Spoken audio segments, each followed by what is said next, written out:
Chapter 201. Inquiry. Translator Atlas Studios. Editor Atlas Studios. Klein held his breath with his back against the wall as he faced the darkness of the corridor. What's Captain doing? What's wrong with him? Was he drinking blood? Is this a sign of him losing control? Klein's mind was a mess, incapable of effective thought. Nearly 20 seconds later, Klein clenched his teeth. With the help of the control he had over his body as a clown, he silently made his way down the stairs. Later, he then intentionally took heavier footsteps and made his way back to the door of Madame Sharon's bedroom. Klein looked in to see the captain wrapping sealed artifact 3271 with the black cloth. His expression was serious, his face clean. It was as though what Klein had seen just now was only an illusion. Glancing sideways, Klein saw nothing abnormal with Kenley's body. It was the same as it had been. He inhaled and asked, "Captain, how am I going to confirm if those servants are still asleep? I can't make an accurate judgment just based on spirit vision alone.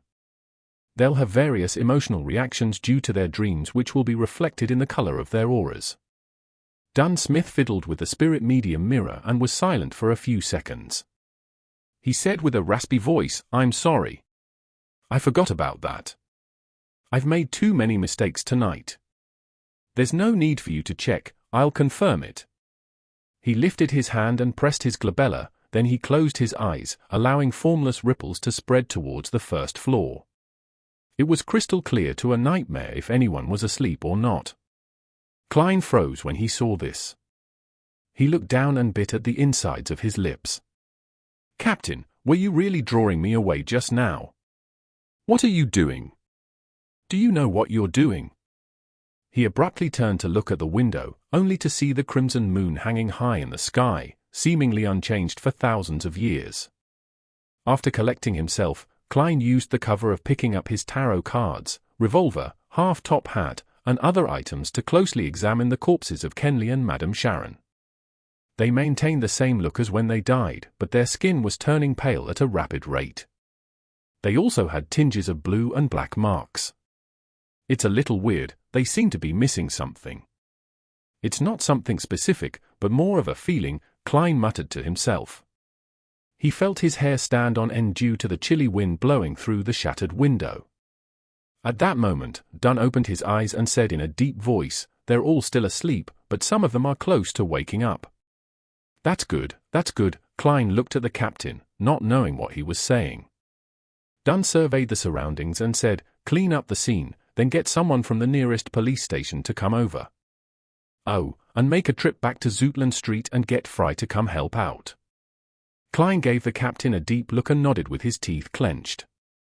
With Dunn's help, Klein quickly cleaned up the scene and left Madame Sharon's house through the front door. Walking through the garden and coming outside, Klein couldn't help but look back. All he saw was the silent nursery in the darkness. There was no light at all. He turned, his heart heavy. He soon located the nearest police station based on his memory. This was common knowledge to the Nighthawks. Knock. Knock. Klein knocked on the steel door. Some time later, the officer on duty passed through the courtyard with a lantern in hand. He opened the door and observed Klein suspiciously. Klein failed to force any expression. With a heavy face, he produced his documents and showed it to the police officer. "There's a serious murder case at 15 Osner Street. Immediately call for other officers to head there to help out." The police officer lifted his lantern and scrutinized the documents before putting his feet together and saluted. Having settled this, Klein headed back to Zoutland Street on a rental carriage. On the way back, he sat in the dark carriage. His thoughts were in a mess and unfocused. I remember that he was recently engaged. His parents are still alive. What was the captain doing just now? Or does he have other motives? His memory is still as poor as before, without any obvious improvement. This means that he doesn't have the warning signs of losing control. But he's known about the cacting method for some time now. Does the fact that his memory hasn't improved mean that there's a problem? No. It must be because the captain is still figuring out the proper way to act as a nightmare. Yes, the most important reasons why Kenley died was because of sealed artifact 3271. It was the captain who gave it to him. What am I thinking? It was a logical decision back then. It was also the captain who suggested using sealed artifact 3271. Calm down, I cannot make blind guesses. But I cannot wait around either, or the situation might worsen. I'll send a letter to Madame Daly later and see if she knows what this situation means. Even if she doesn't know the exact answer, she'll definitely understand the signs of danger and inform the Holy Cathedral. That way, we can smother the problem in the cradle and get the captain back to normal. No, the captain might not have a problem. I might have misunderstood something. I'll see what Madame Daly says. Klein had already made a decision when the carriage arrived at 36 Suitland Street. He was no longer flustered and helpless as before. He went up the stairway toward the entrance of the Blackthorn Security Company with heavy steps and opened the door from a key he fished out. The familiar setting calmed him down considerably. It reminded him of how he felt when he asked the captain for help every time something was wrong. Taking a deep breath, Klein went to the recreation room and found Fry reading alone under the gas lamp. Fry turned to look at Klein, his cold face revealing a look of concern and worry. Did something happen? Where's Captain and Kenley? Klein replied with a raspy voice, Kenley's dead, he died at Madame Sharon's hands. We all made mistakes. The captain is guarding the scene. He needs your help there. Before they left, the captain had informed Fry about the general situation. He told Fry that if they weren't back within 2 hours, he was to send a telegraph to the Holy Cathedral. Similarly, since they had to apply for sealed artifact 3271 and enter Channy's Gate at night, Royal, who was guarding Channy's Gate, was also notified of the mission. According to the internal guidelines of the Nighthawks, a captain could permit the opening of Channy's Gate at night. If the captain was present, then only the captain could enter. Fry froze for a moment, then he let out a sigh. He drew a crimson moon on his chest. He put on his coat and hat and headed out the door. When he walked past Klein, he suddenly said softly, "You don't need to blame yourself. Making mistakes is something we can never avoid. We must always trust our partners." Yeah, Klein closed his eyes, his vision turning blurry. Klein and Fry first headed to the basement to notify Royal before locking the door to the Blackthorn Security Company and rushing to Madame Sharon's house. It was nearing dawn by the time they got Kenley's corpse and Madame Sharon's half-decapitated body back. Dunn stood in front of the mortuary, silently looking inside. It was some time before he turned to Klein and said, "Go home first. You just experienced an intense battle, you must be exhausted." "All right." Klein didn't reject the suggestion. He puckered his lips and stole a glance at the captain before quietly leaving the Blackthorn Security Company. He took a carriage back to Daffodil Street. Just as he had done the previous time, he easily entered his bedroom and locked the door. Taking out the silver ritual dagger, Klein sealed the room with a wall of spirituality.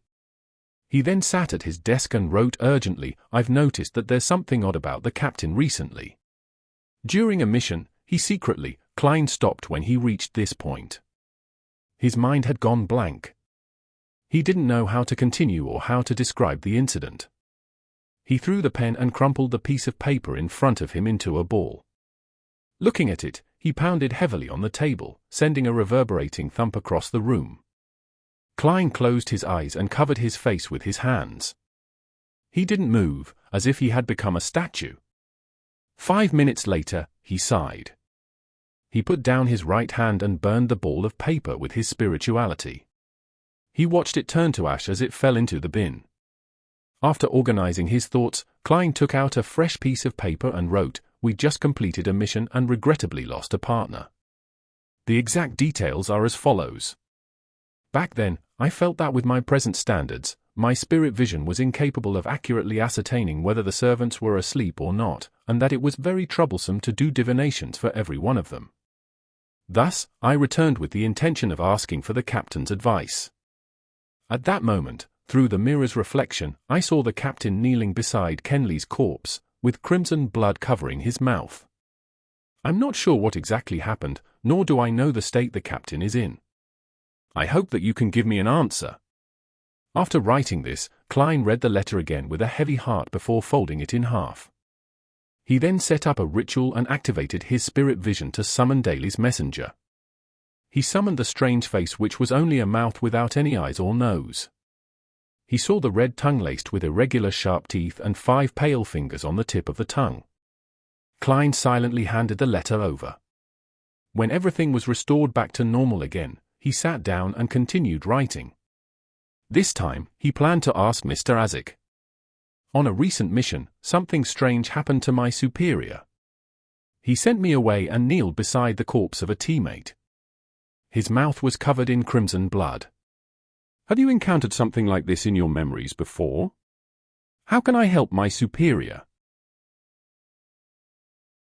Chapter 202. Confirming the situation. Translator, Atlas Studios. Editor, Atlas Studios. After folding the letter, Klein took out the copper whistle, put it to his lips, and blew hard. In the silence, illusory white bones came flying up from the desk like a fountain and finally formed a huge monster. It was almost 4 meters tall, still covered in a faint glow. Its head was still poking through the ceiling, looking no different from before. Klein flicked his wrist and threw the letter. The white bone monster caught the letter and gripped it tight. Klein blew the copper whistle again and saw the messenger break into illusory white bones and fall like rain before vanishing through the surface of the desk. Klein felt much calmer after finishing everything, but he didn't stop trying. He moved the chair back and stood up. He then walked 4 steps counterclockwise and entered the world above the grey fog. The lofty palace and the ancient model table appeared before his eyes, as though it would stay the same for tens of thousands of years. Klein sat at the full seat of honor. Then, he took out the spirit pendulum from his left sleeve and conjured a yellowish-brown goatskin and a fountain pen in front of him. He wanted to divine the captain's situation that night. After some thought, Klein wrote the first divination statement. Dunsmith's abnormality would lead me into danger. In mysticism, divination that involved any danger to the diviner was hardest to infer. It was an instinctual ability of spirituality. In other words, as long as there wasn't an extremely strong disturbance, Klein would be able to get an accurate result from the divination about his own situation. This was also the reason why he would divine if there was danger in the mission, even though he knew that Madame Sharon had the ability to interfere with divination. He also knew that Madame Sharon wasn't strong enough to affect this kind of divination. In order to determine Captain Dunsmith's situation, he decided to eliminate all disturbances and perform the divination above the grey fog. He held the pendulum with his left hand as he recited the divination statement 7 times. He closed his eyes and entered a cogitation state. After a few seconds, he opened his eyes and they returned to their normal color. He looked at the topaz pendant, and he felt heavy-hearted because the pendulum was spinning clockwise. The rotation wasn't small, nor was the speed slow. It meant that the result was positive. It meant that Dunsmith's abnormality would lead him to danger. And the danger level was significant. After he closed his eyes, Klein wiped away the previous content and wrote down a new divination statement. The reason for Dunsmith's abnormality. He put away the topaz pendant and leaned back into the chair. He recited the divination statement as he entered a dream with the aid of cogitation. In the blurry illusory world, he couldn't see or discover anything. There was nothing except grey fog. That means that there was insufficient information, so the divination failed. Klein looked at the goatskin on the long bronze table as he muttered bitterly and helplessly. Suddenly, he felt a strong feeling of exhaustion. He realized that it was the result of an intense battle, continuous rituals, and multiple divinations. Klein wrapped himself up with spirituality and stimulated a rapid descent from above the grey fog and returned to reality. He had a few nightmares that night. The ending of each dream was either Kenley vomiting his organs, or Dunsmith with crimson blood around his mouth. The next morning, Klein was on duty at Channy's Gate, so he arrived early at the Blackthorn Security Company. At that very moment, Roseanne, Mrs. Oriana, and the other clerks had yet to arrive for work. Klein walked through the partition and saw the wide-open door and Dunn Smith, who was seated in the captain's office. Dunn had taken off his coat, and he only had his white shirt and black vest on. He sat in his seat while he held a cup of coffee in his hands. He was staring at the wall in front of him blankly. His hair seemed dry, his grey eyes looked dull, and his face was showing obvious signs of weariness too. Even for the captain, who's experienced many similar incidents, it's still unbearable to lose two teammates in such a short period of time. Klein's heart winced as the scene of the shattered full-body mirror reflecting Dunn kneeling before Kenley's corpse with his face covered in crimson blood appeared once again. Klein clenched his teeth and looked away. After nearly 20 seconds, he composed himself and extended his hand to knock on the captain's door. Dunn put down his coffee cup as his grey eyes became deep again. He took a deep breath and said, "I've reported the matter to the Holy Cathedral," and they gave an initial reply. "The church will compensate Kenley's family with £3,000, and the police department will give £1,000 as bereavement payment, a total of £4,000. To most middle-class citizens, that's wealth that can't be earned in a lifetime." Kenley's weekly salary was £7, making an annual income of £364. Adding in any bonuses and additional income, he would make at least £380. £4,000 is equivalent to 10 years of his income. Such wealth can provide at least £200 of income a year. Although money cannot make up for the loss of Kenley, it's the only effective thing at the moment. Klein had many thoughts passing through his mind before he finally sighed. The Church of the Evernight Goddess couldn't be faulted when it came to such matters. Dunn pulled his collar and said in a deep voice, "Go to the basement and take over Royal's shift." "All right." Klein nodded slightly. He turned around and walked towards the door. Then, he heard Captain add as though he was talking to himself, "We'll send Kenley home later, send Kenley home." His father, his mother, his siblings, his fiancée, how will they react? Klein's heart tightened, and he was somehow glad that he didn't have to face such sorrow. He knew it was the mentality of an escapist, but he was really afraid of seeing the agony in the eyes of Kenley's parents, or how his fiancée would seem to lose her soul. He was afraid to see their expressions of hidden resentment and afraid of hearing their sobbing. Klein quickened his pace and hurried to Channy's gate. He completed the shift change with Royal in silence. He sat in the duty room and occasionally took out his silver pocket watch and watched the time pass by slowly. After an unknown period of time, Klein suddenly heard illusory sounds that overlapped one another. He saw the 4 black dots appear on the back of his hand and understood that it was either Justice, the hanged man, or the sun praying to him. He had no way to answer them immediately. He could only wait till the notification ended, for more prayers to come, and until the next morning when he returned home. Having just fished his keys to open the door to his house, Klein saw the maidservant Bella wiping the dining table while his sister, Melissa, who was dressed up, and his brother, Benson, came downstairs. "Didn't you just go to Mass last week?" Klein asked curiously. Benson smiled and said, "That sounds like the memory of a person who hasn't gotten any sleep the entire night." "Who?" Klein looked even more confused. "Today is the first day that the Return of the Count will be releasing tickets for sale," Melissa explained. Klein smacked his forehead and took off his hat. "I've been too busy recently. I totally forgot about it. Especially these past 3 days," he added with a sigh. Melissa looked at him with concern and said, "Your breakfast is in the kitchen.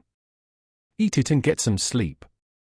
"Benson and I thought that since we're going out, we might as well drop by St. Selena Cathedral to have Mass." "All right." Klein waved and bade his brother and sister farewell. He had a simple breakfast and returned to his bedroom.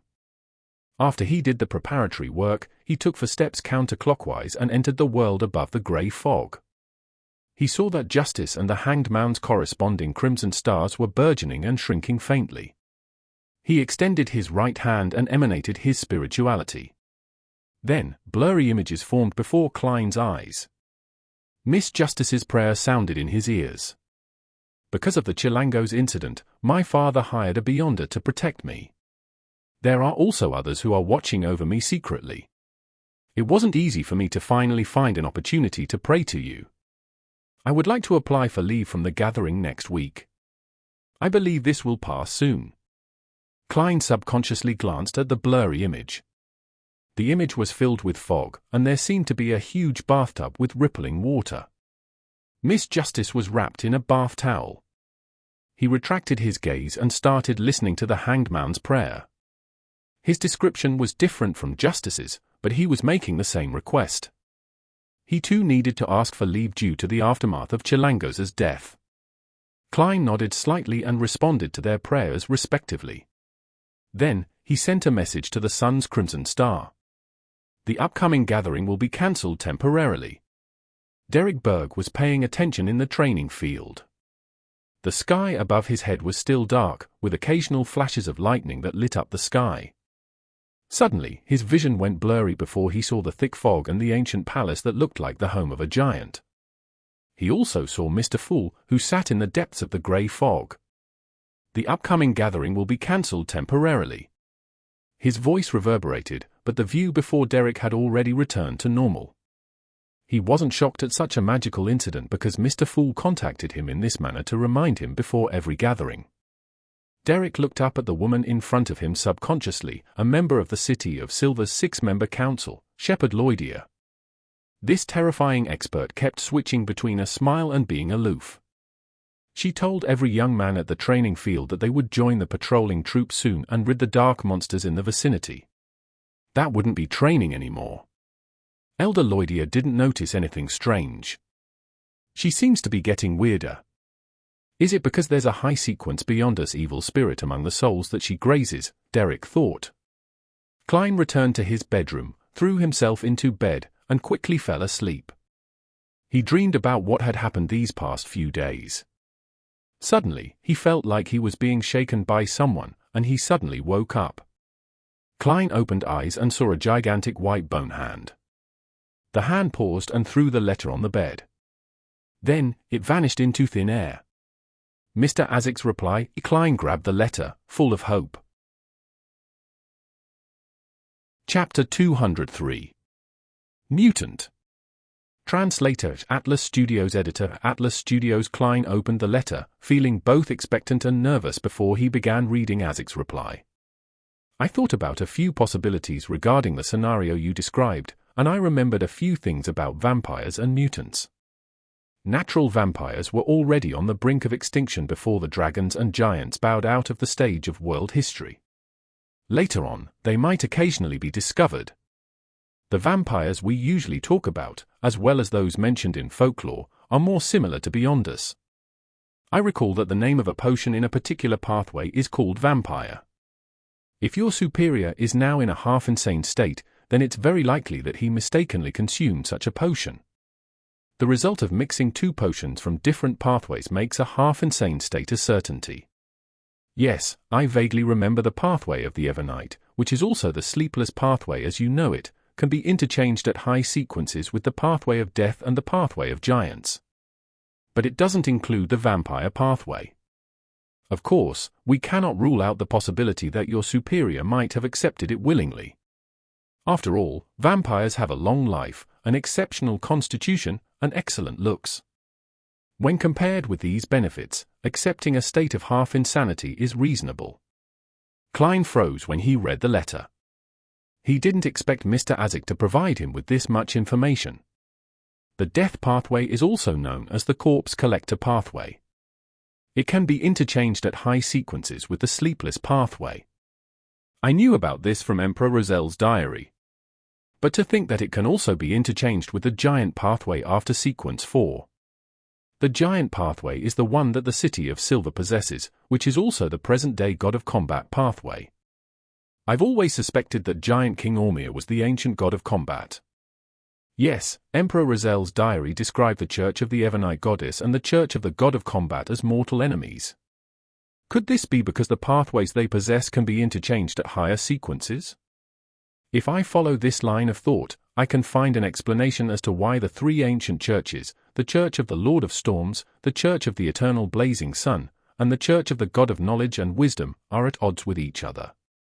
That's because the pathways of Sailor, Bard, and Reader can be interchanged at high sequences. Yes, during the end of the previous epoch, the Pale Era, it's likely that the fall of death was caused by the Evernight goddess and the god of combat. The captain is perfectly fine usually, other than his poor memory. He doesn't show any signs of half-insanity. I can rule out the possibility of him consuming the vampire potion. Mr. Azek has recalled quite a number of things recently. Could the creeping hunger have really stimulated his memories?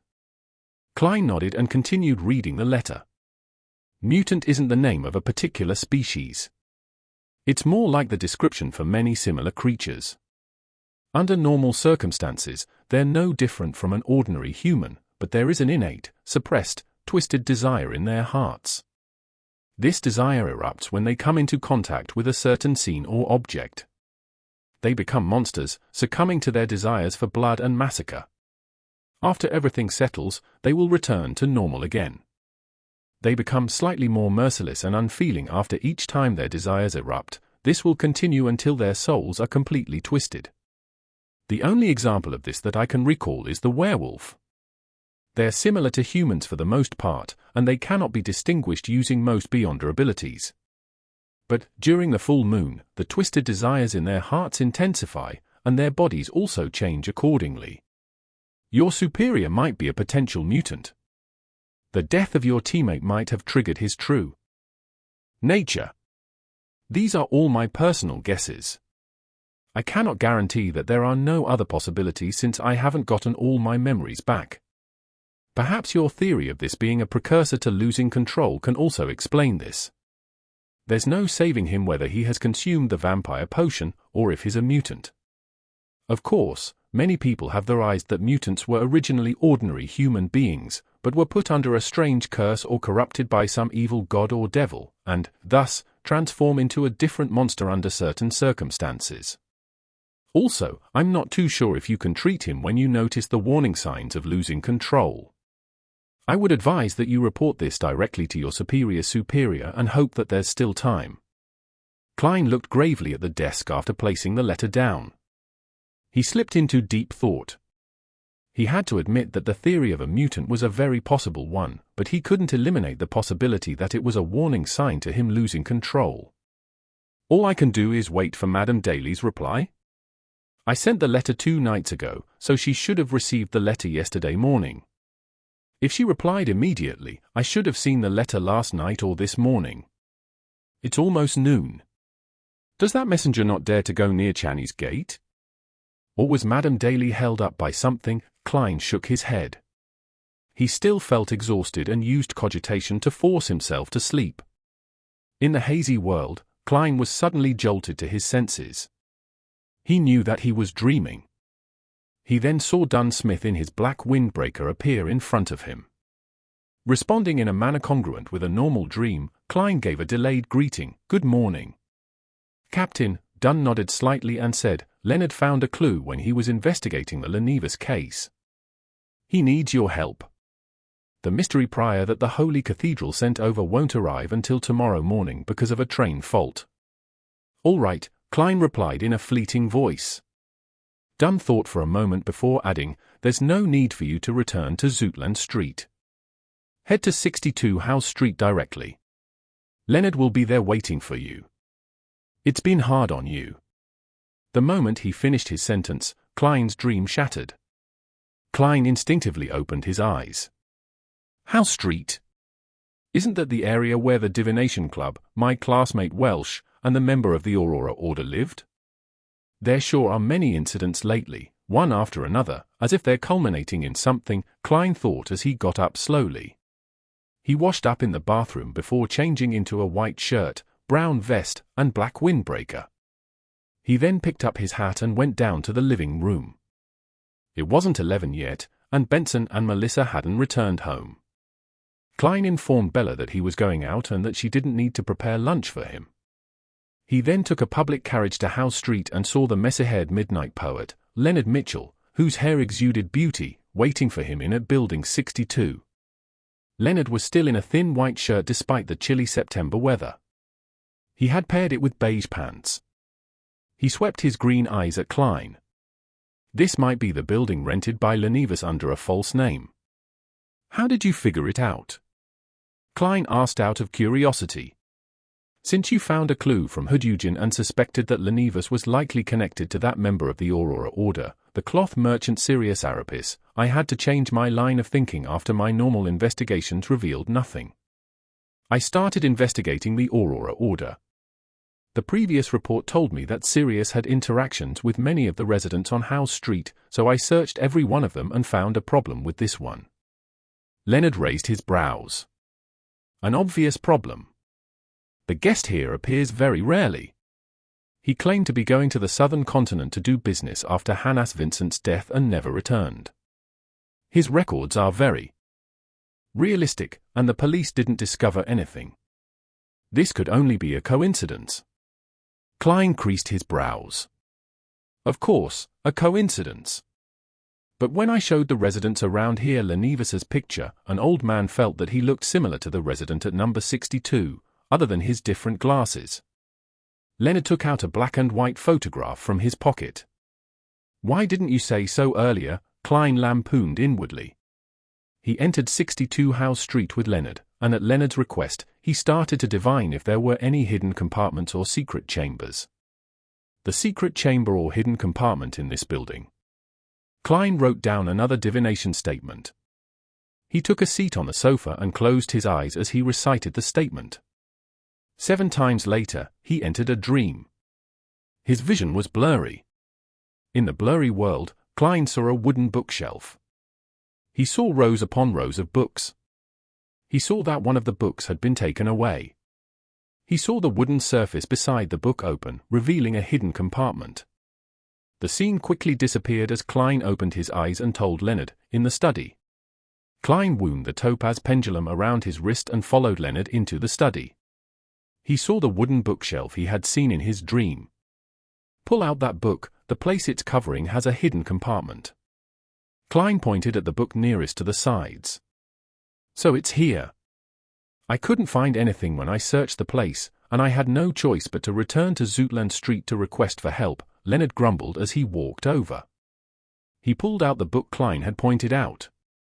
After searching the area, he finally found the mechanism to open the hidden compartment. A letter lay silently in the hidden compartment. A letter? Lenivus hid a letter here. Klein found it extremely strange. After he divined to see if there was anything dangerous within the letter and received a negative answer, Leonard picked up the letter and opened the unmarked envelope. Leonard pulled out the letter within and unfolded it. Klein leaned forward to get a look of its contents. All he saw were the first few paragraphs of the letter. Ha ha ha, congratulations. Congratulations on finally finding this letter. This means that you're not too stupid, nor too slow. You qualify to take part in this game of life and death that I've designed. Child laborers that die before their time. Factory workers who seldom live past 10 years after entering the factory because of their working conditions. Female workers who risk severe illnesses for a meager salary. I see boundless resentment surrounding every factory, turning the surroundings oppressive and gloomy. This is the worst of times, and also the best of times. Our game shall take place under such a setting. Fools, prepare yourselves, I'm going to issue you a hint. Chapter 204. Visitor. Translator, Atlas Studios editor, Atlas Studios. Klein and Leonard lifted their gaze from the letter and exchanged glances. They muttered, "He's crazy, right? Lenivus is secretly a lunatic. A lunatic who truly has a delusional disorder and an antisocial personality," Klein thought and felt a tug at his heartstrings. He quickly redirected his gaze to the letter. "Ladies and gentlemen, the hint is that I've placed a bomb in Tingen, a bomb that will grow stronger over time. Seek it and finish it before it explodes. If you lose the game, there will be a boom, and the entire city of Tingen will be reduced to a ruin. Trust me, I'm not lying at all about this. Lenivus, who enjoys giving his friends pleasant surprises. A bomb." Klein looked at Leonard and muttered to himself, perplexed. Leonard held the letter up to the sunlight and looked as he flipped it around. He didn't find any other clues. The term bomb is probably an expression. I've never heard of a bomb that can grow stronger. Klein creased his eyebrows and said thoughtfully, "No, I mean, he might be using bomb to reference something in mysticism. Such as an evil ritual that continuously accumulates power." Leonard cocked his head as though he was listening to something when suddenly, his facial expression grew solemn. He nodded as his green eyes constricted. "Maybe you're right. Isn't there a description at the beginning of the letter?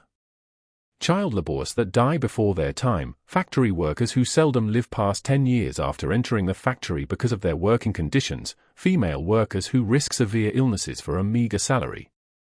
Boundless resentment surrounding every factory.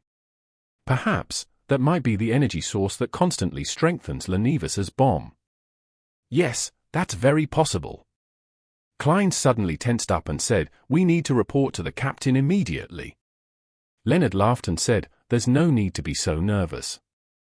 You should know that Lenivus is a swindler." The part where he said that he didn't lie might be a lie itself. "Of course, regardless, we have to return to Zootland Street to report to the captain. It's best if we can request the Holy Cathedral to send a mysticism expert over and find the location of the altar through the abnormal accumulation of resentment. Someone is apparently very familiar with protocol. But why would the setup of such an altar need Hudyugin's help? What role does a psychiatrist play in this?" Klein didn't object to the idea. He left 62 Howe Street with Leonard and rushed back to Zootland Street on a hired carriage. Just as they entered the Blackthorn Security Company's door, Klein saw two familiar faces, one voluptuous and one scrawny.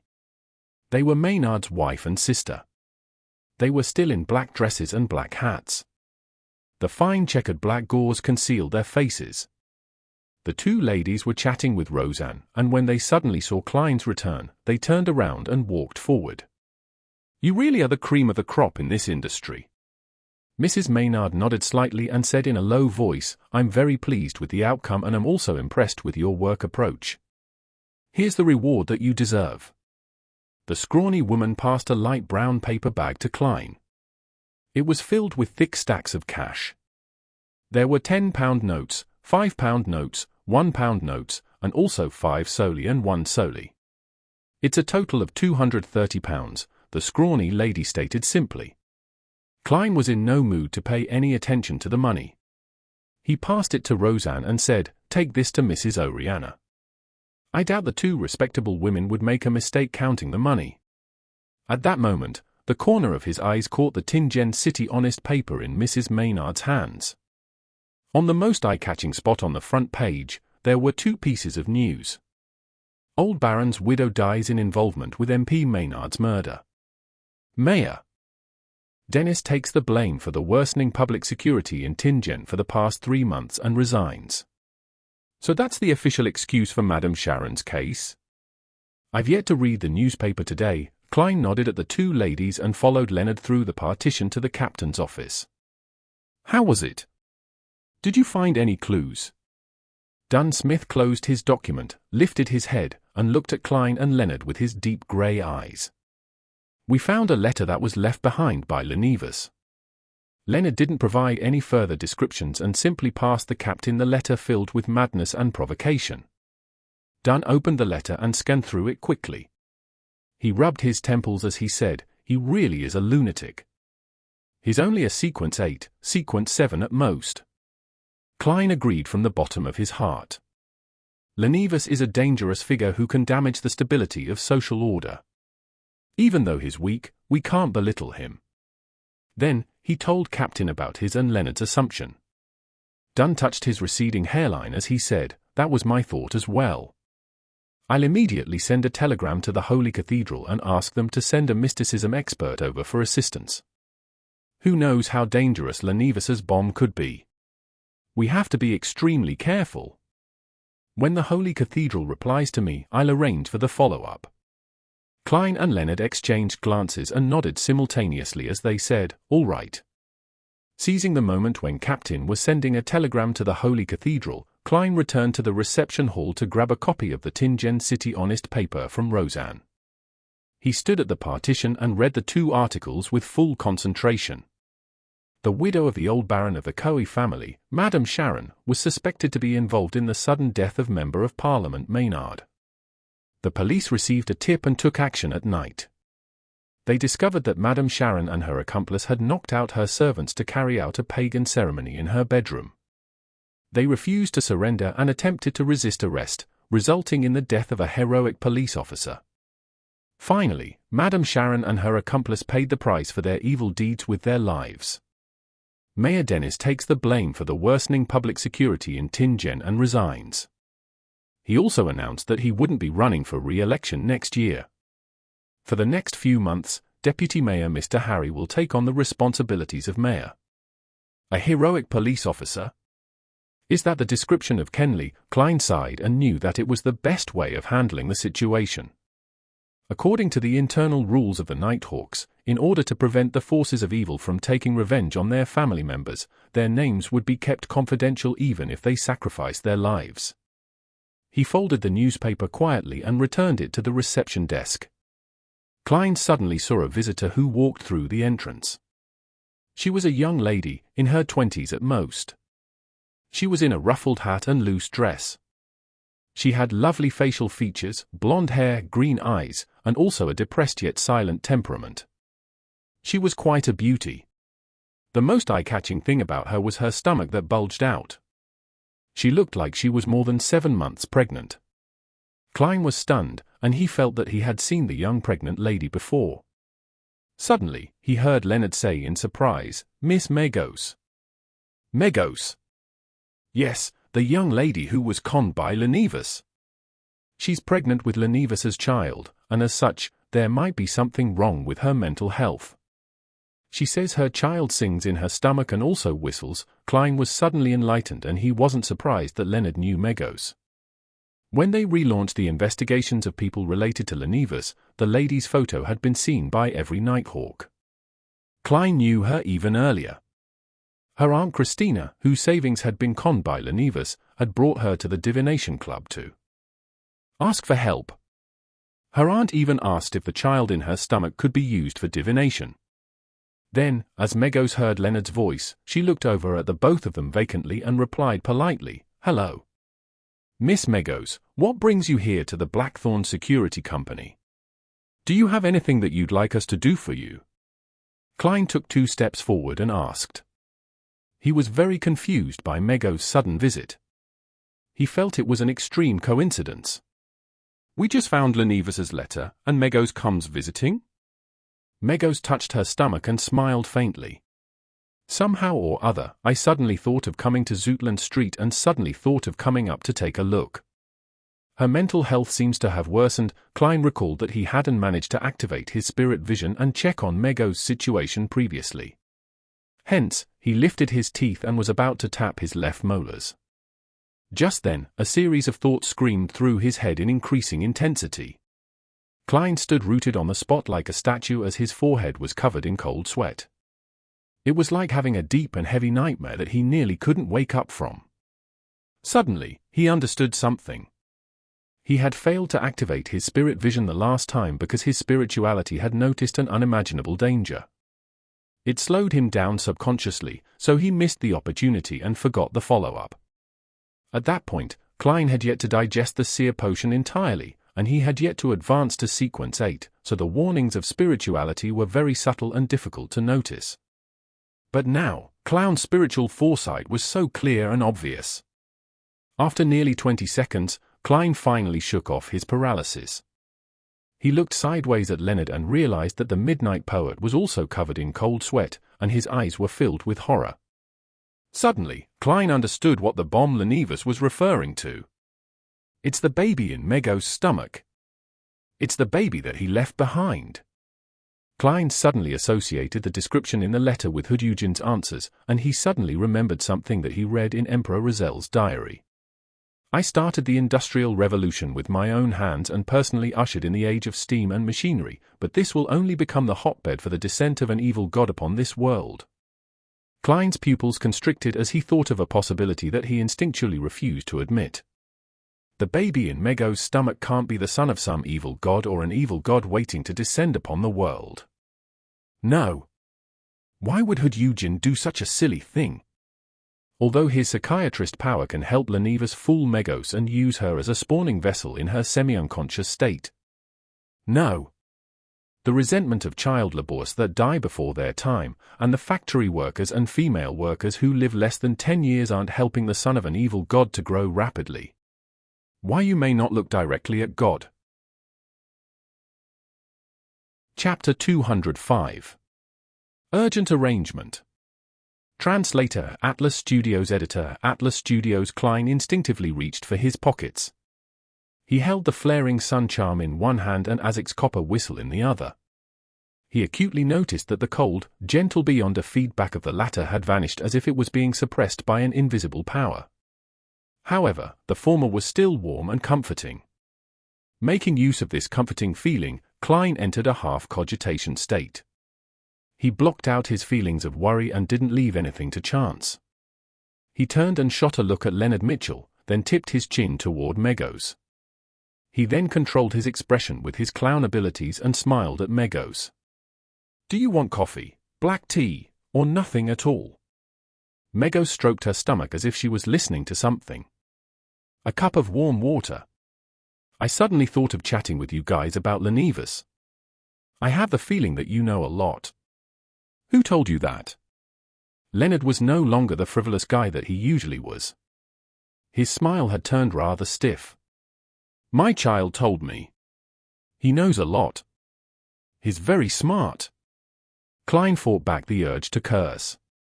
He turned to the partition and signaled to Leonard to keep Megos calm. Leonard forced a smile and pointed toward the sofa. That's exactly what I'd like to talk about. We want to have a chat with you about Lenivas. Behind the receptionist's desk, Roseanne looked on in confusion. She suddenly realized that she didn't need to do anything. Klein quickly made his way past the partition and directly pushed open the door to Dunn Smith's office, then closed the door with a bang. He saw Dunn looking shocked before turning serious and saying in a heavy voice, Captain, something serious has happened. I know what Lenivas meant by bomb. Dunn stood up and pointed outside. He had obviously heard Leonard's shocked exclamation, but he was unable to see the looks of fear and cold sweat on his teammates' faces. Klein nodded and explained quickly, I tried to activate my spirit vision to observe Megos to ascertain her mental condition, but my spirituality stopped me from making the attempt. It kept warning me not to look, that I would die if I did so. This made me recall the saying, you may not look directly at God. Even if the fetus in Megos' stomach isn't an evil god attempting to descend upon this world, or the spawn of an evil god, it's definitely a legendary creature. Captain, connecting this to the Black Altar in Hudyugin's memories, to his psychiatrist abilities, to the tragic world as described in Lenivas' letter, I think that my guess is quite close to the truth. Lenivas obtained a ritualistic magic link to the true creator from an Aurora Order member. With Hudyugin's help, he turned Megos into a vessel to gestate a certain power.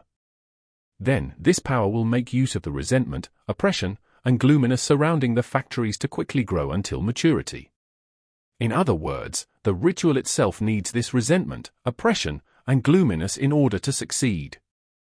Dunn considered Klein's words seriously for nearly 20 seconds before nodding with a solemn expression. I'll ask for assistance from the Holy Cathedral immediately. Let's hope that the baby in Megos' stomach can still wait. Of course, we can't just sit back and do nothing. Tell Leonard to keep Megos calm and keep her company. Notify Mrs. Oriana, Roseanne, and the rest. Get all the non-combatants to evacuate. I'll head to the back of Channy's Gate after I send the telegram. We have to prepare for the worst, which is if Megos' baby is born before the arrival of reinforcements from the Holy Cathedral. As captain of the Tingen Nighthawks, I have the authority to use St. Selena's ashes during emergencies. St. Selena's ashes. The ashes of a high-sequence beyonder. The core seals within Channy's Gate, Klein's worries eased a little.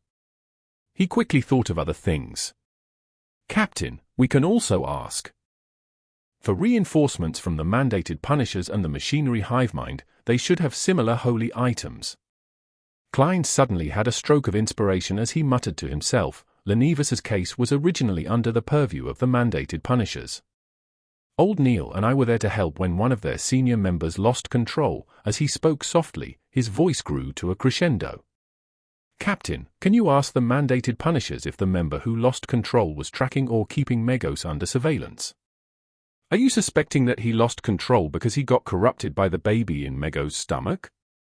They were responsible for Megos when the investigation was happening, Dunn answered seriously.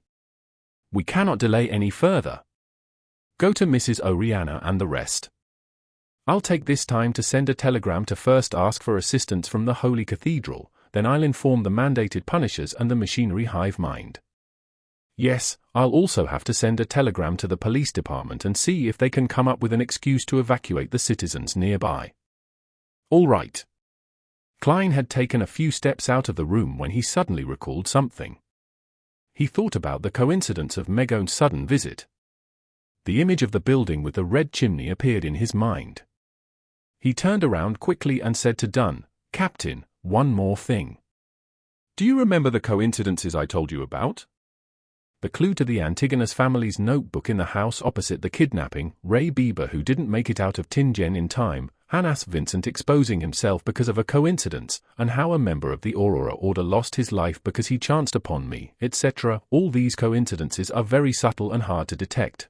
But the fact that Megos suddenly came looking for us right after we discovered Lenivus's letter is too obvious and direct. This coincidence was already laid bare before us, it's no longer hidden. I think that the person behind this will soon take center stage. Also, why would Madame Sharon take the risk in killing Member of Parliament Maynard? Is this also a coincidence? Dunn thought about it and gave a solemn reply, I'll include this point in the telegram. Klein didn't waste any more time. He exited the office and went straight for the accountant's room on the opposite side. Mrs. Oriana was preparing the budget for the last 3 months of the year. She wanted to complete it in advance just in case the captain forgot about it again. When she saw Klein enter, she greeted him with a smile. Lad, what claims do you have to submit today? Mrs. Oriana, we will be on vacation today. Go back home immediately. Oriana froze for a while, looking at the serious face before her in a daze. A few seconds later, she stood up in a fluster. Klein added in a hurry, help me inform the rest of the clerks in the office and the armory. I'll inform Roseanne. Yes. Oriana didn't even pack. She grabbed her handbag and hurried out of the accounting office. She turned and stared at Klein after entering the corridor. She drew a crimson moon near her chest and said, all of you will be blessed by the goddess.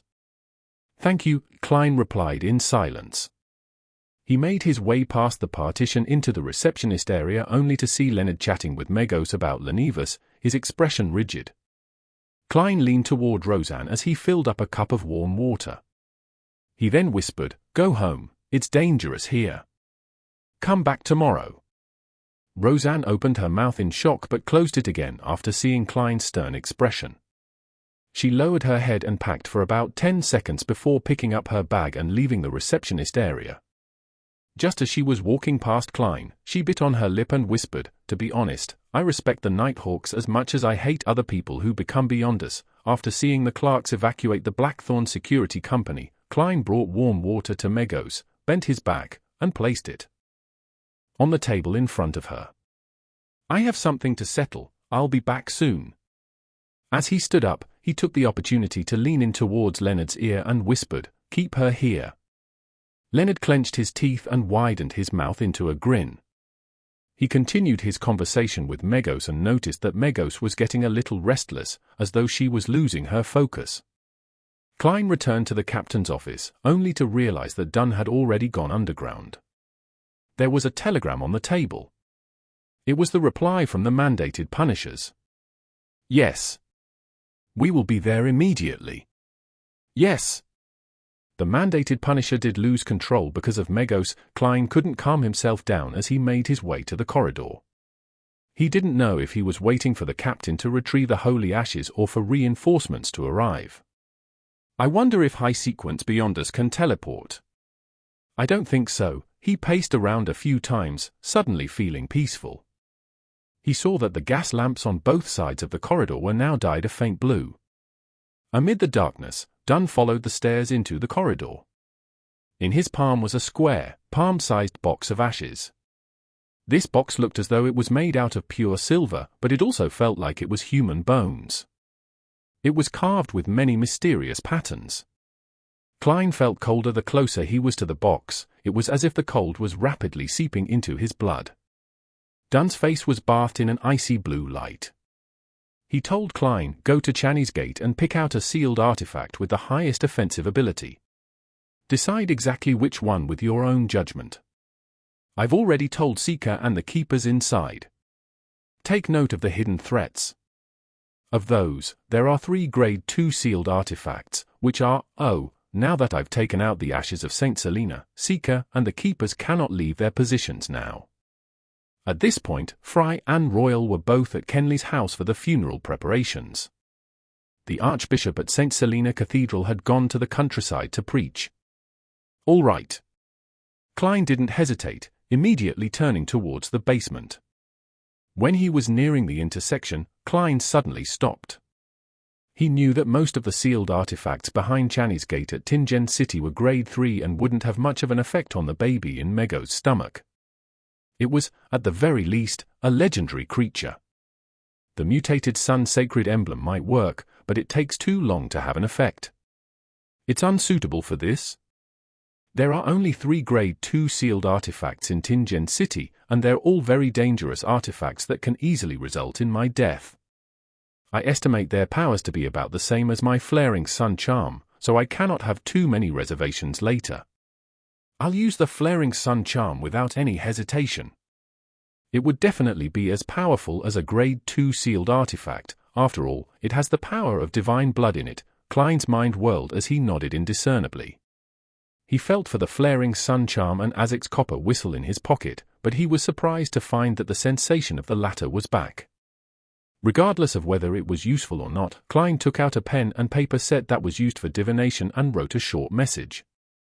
"The person who made my fate disharmonious and stole the skull of your child has appeared. He has arranged for Megos to enter the Blackthorn Security Company at 36 Suitland Street. It's highly likely that Megos is harboring the son of an evil god. The situation is very urgent." He put away his pen and folded the piece of paper. Klein took out the copper whistle at the intersection and blew, then watched the giant skeleton messenger appear before him. Chapter 206. Grade 2 Sealed Artifacts. Translator Atlas Studios. Editor Atlas Studios. In the corridor within the deep and serene basement, the nearly 4-meter-tall bone messenger disappeared before Klein's eyes after taking the letter. When all that was left of the surroundings were the classic gas lamps embedded in the walls, he put away Azek's copper whistle and walked towards Channy's Gate. As he was writing the letter, he had already decided on which sealed artifact to pick. Firstly, it would be almost impossible for the Grade 3 sealed artifacts to have any effect on the baby in Mego's stomach. Unless it was an item like the mutated sun sacred emblem which had hidden powers. But, at that very moment, in such a situation, Klein wasn't in the mood to explore or research a secret that might or might not exist.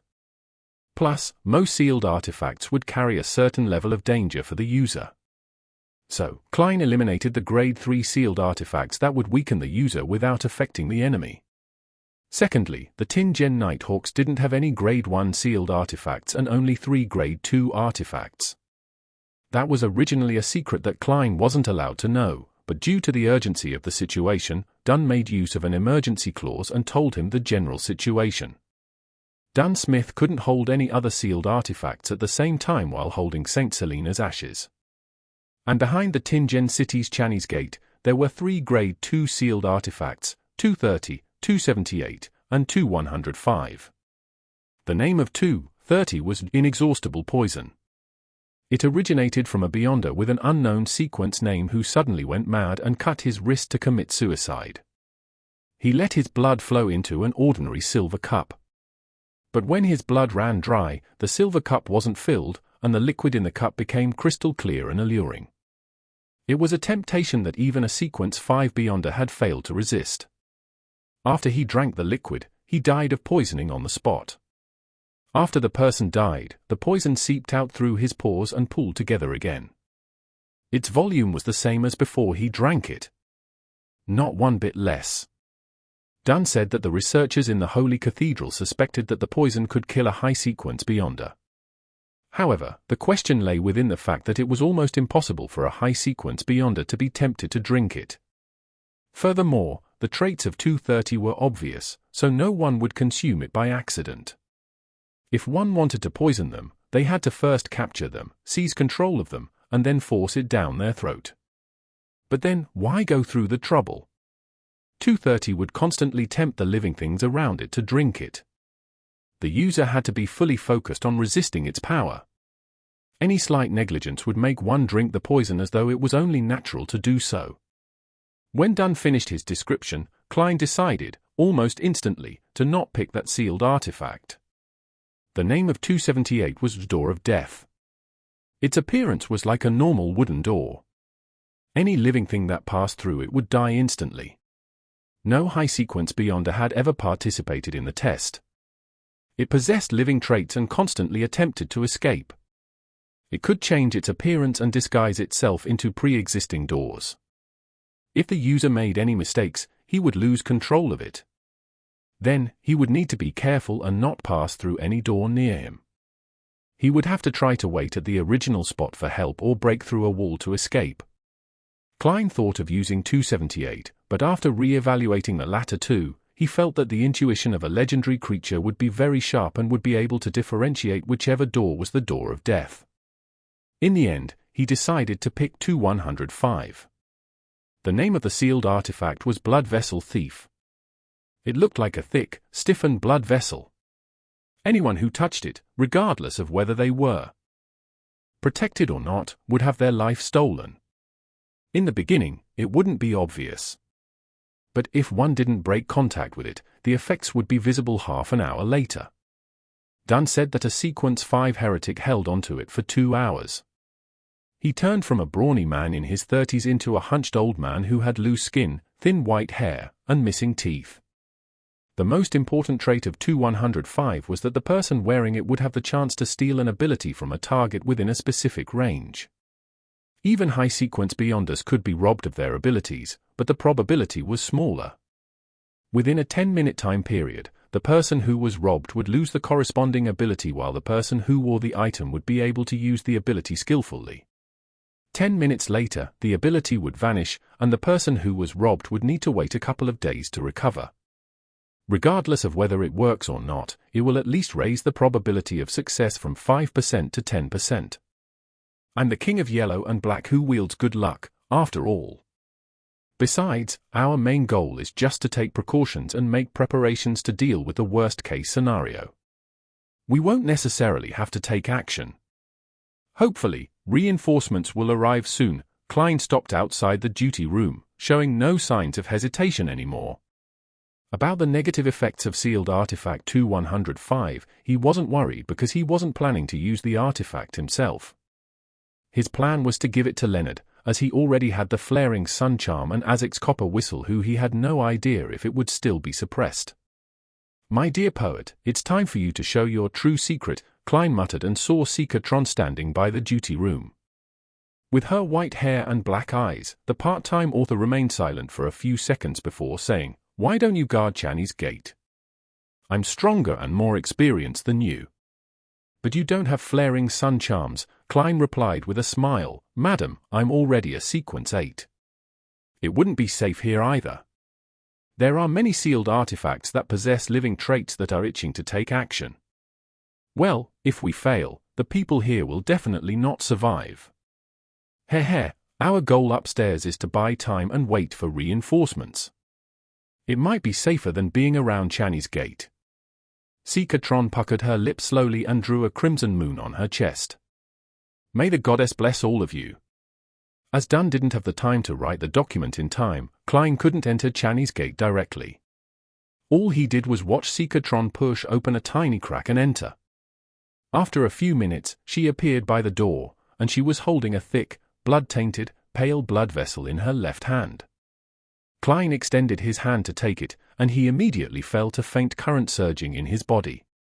In the reception hall of the Blackthorn Security Company, Leonard had already shaken off his stiff state from earlier, and his expression didn't look abnormal as he talked about the recently discovered house that Lenevas rented before. Is that so? He never told me about it before, Megos replied normally, creasing her eyebrows slightly. Then, she grabbed her blonde hair, pulled out a handful, and casually threw it into the trash can by the side. Leonard was dumbfounded. He gulped with difficulty, and his palms were full of cold sweat once again. Klein walked up the stairs to the second floor with the blood vessel thief in his left hand. He looked at the door that led to the Nighthawk's break room, where Dunn Smith stood silently in his black windbreaker. His eyes were grey and deep, just like when they had first met. Reintroducing myself, Nighthawk, Dunn Smith. The voice of the past sounded in Klein's ears as the scene of Dunn by Kenley's corpse flashed in his head. There was blood all over his mouth. He suddenly fell silent and walked over. He lifted his left hand and said, "Captain, I picked sealed artifact 2105. I plan on letting Leonard use it." Dunn nodded slightly. He didn't ask why but turned and pointed at his office as he spoke. The Holy Cathedral sent a telegram. They said that they'll gather a team of strong beyond us immediately and asked us to stall for as much time as possible and try to wait. About those coincidences, they didn't give any reply. I think they don't have any conclusions as of yet. Or perhaps, the person who handles the telegrams doesn't know the actual situation and has no way to make guesses. You know, we have to make the best use of time. Telegrams can't be too long. Yes. Klein nodded. He got closer to the partition and looked outside as he said, "How's the situation?" "Nothing strange as of yet." Dunn looked down at the Saint's Ash box in his left hand. Seeing how Leonard and Megos were having a good time chatting, Klein didn't interrupt them. He retreated to the Nighthawk's recreation room and faced Dunn with the corridor in between them. Just then, Dunn suddenly let out a self-deprecating laugh. "What is it?" Klein replied, puzzled. Dunn looked sideways at him and said, "Daly told me to explain myself to you." "Who?" Klein was stunned, as he couldn't quite understand what the captain meant. After 2 seconds, before Dunn could reply, he suddenly understood. Madame Daly didn't reply immediately because she thought it was unnecessary. She had forwarded the matter to the captain and let him explain himself. That means that there isn't anything serious with the captain. At this critical point, Klein suddenly felt a surge of joy erupt inside of him. Chapter 207. Guardian. Translator, Atlas Studios. Editor, Atlas Studios. I did want to send you away back then since I was going to do something that involves the secrets of the church and the Nighthawks. But Kenley's death left my mind in chaos. At that moment, all I could think of was a clumsy excuse, thus giving you the opportunity to witness what I was doing. What secret is that? Klein pressed, now being more at ease. He had almost forgotten about the threat of the evil godson, or the existence of a legendary creature outside. Dunn weighed his words and said, "There might be a law in mysticism." Even though I haven't read many books, I'm still aware of what a law means. This law is called Law of Beyonder Characteristics Indestructibility. The characteristics of a Beyonder is never destroyed or reduced. It's only passed from one carrier to the next. Klein's eyes opened wide. He suddenly came to a realization and asked thoughtfully, for example, the sealed artifacts, mysterious objects, or a potion's main ingredients that are left behind by Beyonders who have lost control. Correct. Dunn nodded solemnly. This isn't only the case for Beyonders who lose control, it's also the same for normal Beyonders after they die. The same, Klein mulled over Dunn's description, now having a faint idea of what the captain was doing. He suddenly recalled when the suited clown died. He recalled the blue, thumb-sized blood sphere that was suspended beside the corpse of the suited clown. Fry's explanation had been that there would always be strange transformations after a Beyonder died. Dunn continued with his deep grey eyes, but what's different about Beyonders who lose control is that a Beyonder who dies normally won't leave behind ingredients or objects. They're equivalent to a potion that corresponds to their sequences, except that they're lacking a certain amount of supplementary ingredients. Equivalent to potions? Equivalent to potions, Klein squinted as a flash of inspiration went through his mind. The endless darkness in his mind was illuminated in that instant. He suddenly understood many things, figuring out why the Beyonder pathways wouldn't be broken, even if the creatures used as main ingredients were going extinct. Apart from using substitutes, one could also simply use the remains of Beyonders. That should also be the reason why they only handed out complete potions at the higher sequences. Another reason is to prevent the formula from being revealed to people adept at divination or mediumship rituals. Many guesses went through Klein's mind. Dunn looked at the recreation room and explained in a deep voice, a few years ago. Well, I can't exactly remember just exactly how many years it was, but I wasn't the captain of the Nighthawks back then. I unexpectedly realized this problem, and after interacting with Daly, who had just become a Beyonder, I immediately sent a report to the Holy Cathedral. The Holy Cathedral told me to keep it a secret and gave me 2 choices. That's also the reason why it's me, and not Daly, who's explaining this to you. Whoever exposes this is responsible for it. The first choice was to pretend to know nothing, just like a large number of Nighthawk captains and deacons, and allow the Holy Cathedral to continue dealing with the remains of Beyonders who died through normal means. The second was for them to give me a unique, simple ritual and the corresponding techniques. It would allow me to temporarily consume the items produced by the unique characteristics within a limited period of time. Well, this is only suitable for sequences of the same pathway at my level or lower. This would augment my Beyonder characteristics, and I would also become more powerful. In terms of abilities regarding dreams, my powers now are not too different from a Sequence 6. That's also the reason why I dared to deal with Madame Sharon. So that's why. 2. Think that something like this exists, Klein slowly exhaled. He finally understood why he couldn't come up with a logical explanation despite his best efforts. That was because he didn't have all the relevant information and was unable to fill in the blanks. Yes, this does match the law of Beyonder characteristics indestructibility. Would consuming these characteristics cause a qualitative change in the captain by constantly accumulating them? Klein allowed his mind to wander. After glancing at him, Dunn let out a bitter smile. I chose the second option, but not because I wanted to become more powerful. If I wanted to become more powerful, quickly digesting a potion and receiving an advancement is the best and most direct way. Yes, Klein agreed sincerely.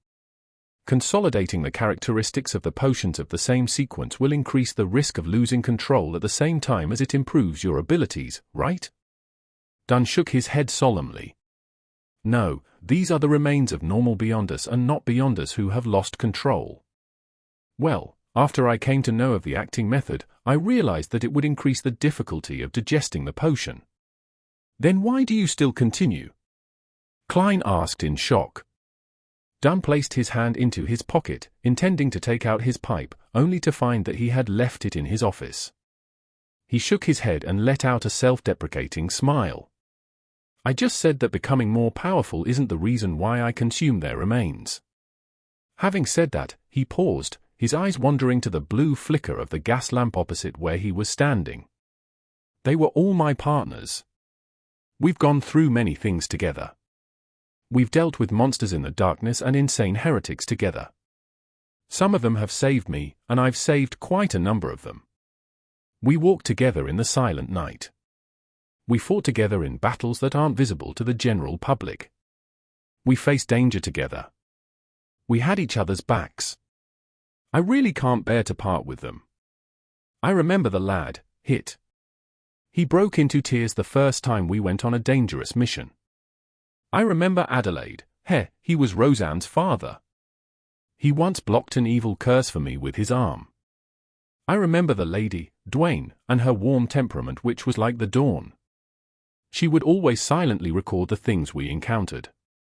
I remember Kenley being someone who knew how to do many things like play the 7-string guitar, sing, tell stories, even though he wasn't tall. He was more like a poet than Leonard. I miss them very much. I hope to continue fighting with them, to continue dealing with the monsters in the darkness, to deal with the crazy heretics, to protect Tingen City with them. Thus, I chose to consume their remains. Dun's grey eye seemed to flicker. His reliable and dependable persona broke down considerably at that moment. His lips arched upward slightly as he continued, "They're still with me in my dreams. Adelaide loves to read, and he often reads at the solarium. He often tells me to discipline Roseanne and get her to mature faster, to the point that Roseanne complains about me becoming more and more like her father and has become scared of me. It is a person who cannot sit still and has to hunt in the forest every day. Dwayne always stands by the window of her bedroom and watches us chat. Kenley, who recently joined, created his own 7-string guitar and sings while strumming it. I really miss them." Captain Kleins subconsciously muttered. His eyes became blurred and watery. He couldn't help but rub his eyes and curse in his heart, "Fuck. Captain, you're making me cry." But I finally understand the reason for the captain's slow progress despite using the cacting method. Klein let out a silent sigh. Unfortunately, old Neil died after losing control. Otherwise, he would have brought along much joy to us. Dunn retracted his gaze. He lowered his head and massaged the bridge of his nose. A few seconds later, he lifted his head and let out a bitter smile. "I don't know what the true wishes of Adelaide, Kenley, and the rest were, and, thus, selfishly made a decision for them." On the sofa in the receptionist area, Leonard watched Megos pull out clumps of her hair as his expression became more and more rigid. Megos seemed increasingly restless as she constantly picked up the glass for a mouthful of water. She looked at Leonard with a contorted expression. "I don't know why, but I suddenly feel a little unwell." Leonard Mitchell was about to reply when he suddenly saw Megos reach for her face. She clawed out a piece of flesh, a long piece of flesh, a piece of flesh stained with blood. "My face is a little itchy." Megos smiled, a little embarrassed. The edge of her lips spread to where her cheekbones were, revealing a row of white teeth and bright red gums. "Fuck," Leonard cursed out silently. He felt that the situation was worsening way too quickly. His lips quivering, Leonard turned to listen as his expression immediately turned steely green. He forced a smile and apologized to Megos, who was clawing out pieces of her flesh. "Oh? Right," Megos' tone became ethereal. She rubbed her belly and said, "My child is a little restless." Leonard didn't reply. He hastened his footsteps and approached the partition. After entering the corridor, Leonard stared deeply at the box of ash in Dunn Smith's hands and exhaled in exasperation. "Captain, I'm afraid that it's too late. We have to deal with Megos and her baby immediately. Otherwise, the whole of Tingen will suffer terrible losses. This isn't something that can be avoided just by evacuating the citizens around us. I know that you've already sent such a telegram." Dunn knitted his eyebrows and asked, unusually stern, "Are you sure that the situation has worsened to such an extent?" "Yes. In no more than 3 minutes, Megos will undergo a mutation, and her child will descend upon us," Leonard said with a certain tone. At the same time, he glanced at the thick, large blood vessel wrapped around Klein's hand and said, "Sealed Artifact 2105. Let me use it. I can better utilize its abilities." "All right." Klein didn't hesitate to hand the blood vessel thief over to Leonard. That was something he intended to do so from the beginning. At that moment, Dunn tugged at his collar and patted down his windbreaker. He spoke with a determined tone, "I'll head out with St. Selena's ashes first. Come out after 10 seconds, remember, come out only after you finish counting to 10. Then, regardless of my condition, direct your strongest attacks at Megos and her baby without wasting any time." With that said, he turned around and walked towards the partition with the urn of ashes. "Captain," Klein let out a shout, his lips dry. "Captain!" Leonard also shouted. Dunn stopped and looked back. He had a gentle expression as he said with his mellow voice, "Don't worry about me. I'm not alone. Adelaide, Dwayne, Hit, and Kenley are all fighting alongside me, no matter what kind of danger I face." He paused for a moment before speaking, his grey eyes gentle. There's no need to be too nervous as well. We're guarding Tingen City. His lips arched upwards, forming his usual smile. After saying those words, he didn't stay any longer. He stepped through the partition, his black windbreaker following behind him. Captain! Klein and Leonard shouted at the same time, their tears falling uncontrollably, but Dunn didn't slow down. We are guardians, but also a bunch of miserable wretches that are constantly fighting against threats and madness. Chapter 208. Cry. Translator, Atlas Studios. Editor, Atlas Studios. Beep. Beep. Beep. The telegram set up in the captain's office suddenly came to life, seemingly having received a new telegram. But Klein and Leonard couldn't be distracted. They were counting the movements of the second hand on the clock as their red eyes welled up with tears. Just then, Dunn Smith carried the silver, bone-like square box into the reception hall with a solemn expression. Megos, who was pulling out clump after clump of blonde hair, tore a wound that was deep enough to show her bones.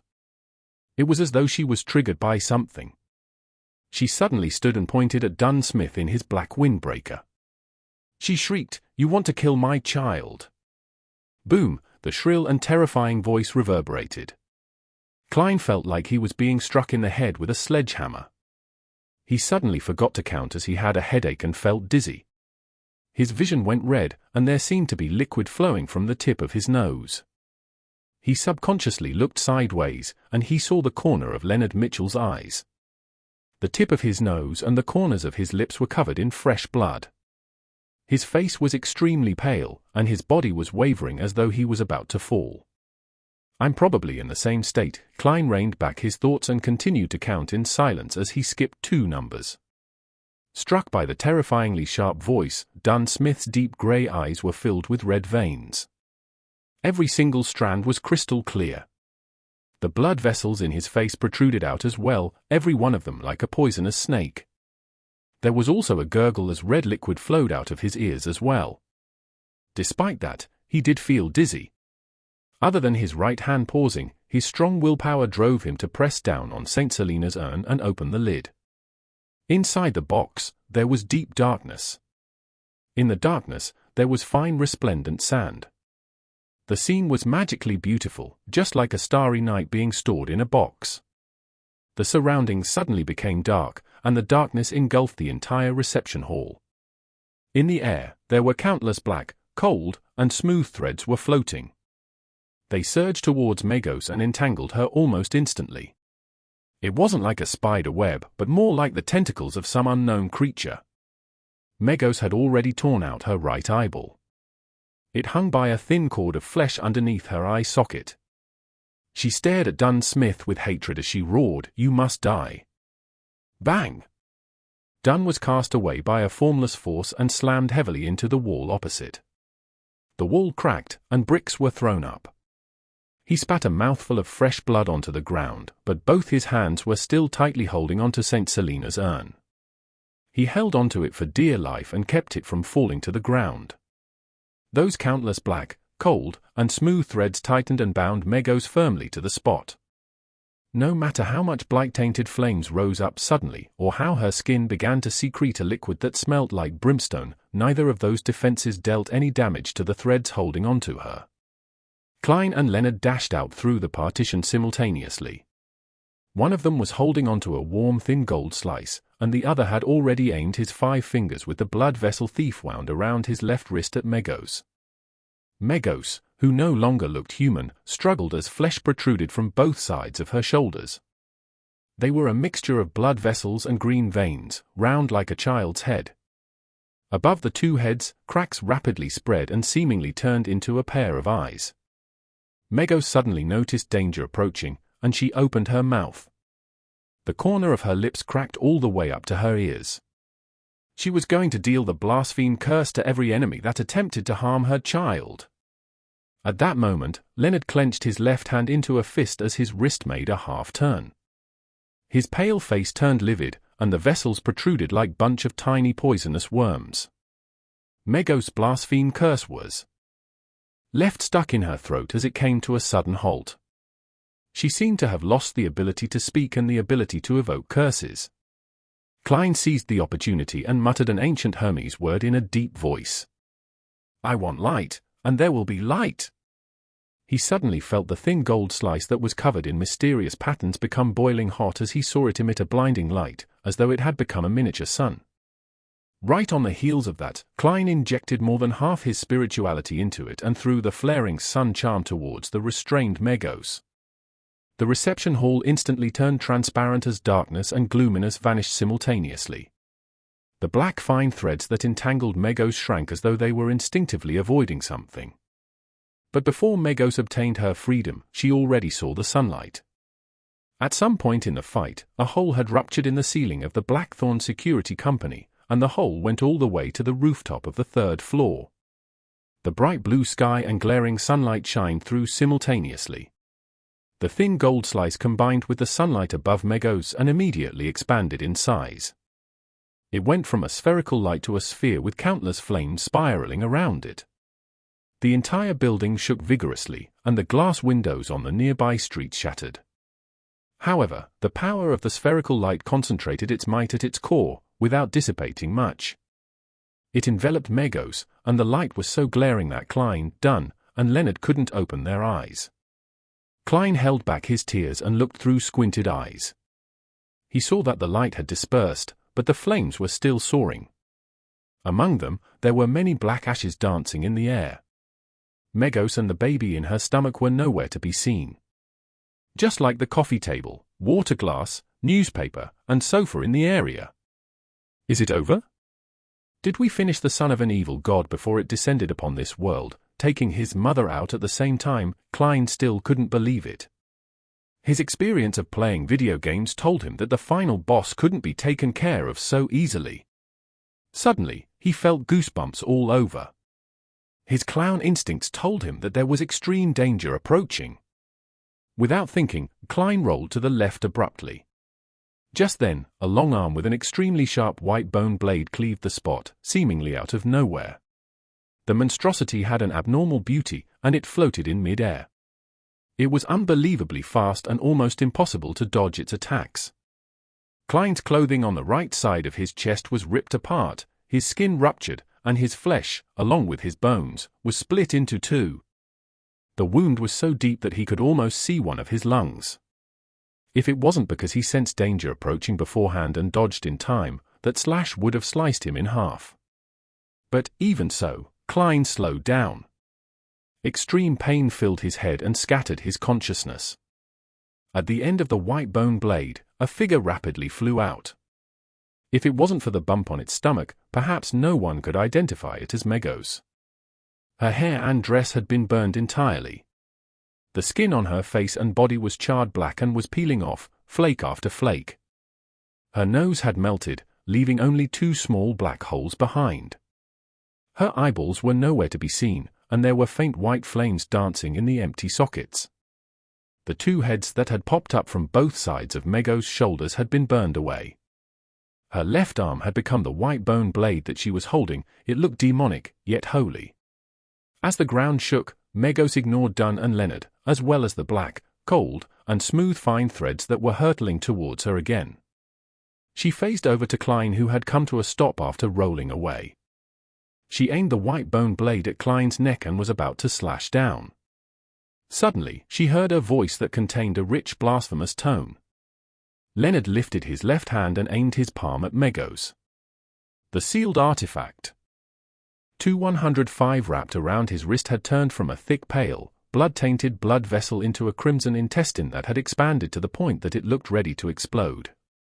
With the aid of the blood vessel thief, Leonard had successfully stolen Megos' blaspheme curse and was attempting to use her power to seize control of her. Only an ability at her level was effective. Under the influence of the blaspheme curse, Megos bent her waist, and her knees were constantly trembling. Her motions came to a halt as the surrounding black threads surrounded her as though they had found a delicious prey. Klein also took the opportunity to roll in the opposite direction, leaving a trail of fresh crimson blood behind him. However, he got some reprieve from his extreme pain and reached his hand into his pocket. He took out the last flaring sun charm. He took the opportunity when Megos was stationary to finish her off, once and for all. If she were to hold out until the baby was born, the outcome would be beyond their imagination. Megos' head exploded on its own. Her charred skin and flesh flew in all directions. But her headless body seized the opportunity to shake off the effect of the blaspheme curse. Boom! Megos' charred body transformed into a projectile that shot towards Leonard. Since the blaspheme curse had been forcefully disrupted, Leonard was temporarily frozen on the spot. At that moment, Dunn Smith was still holding onto St. Selena's urn tightly. His face was abnormally pale, and the black, cold threads that were created was still short of surrounding Megos. Megos slammed into Leonard, throwing him to the wall.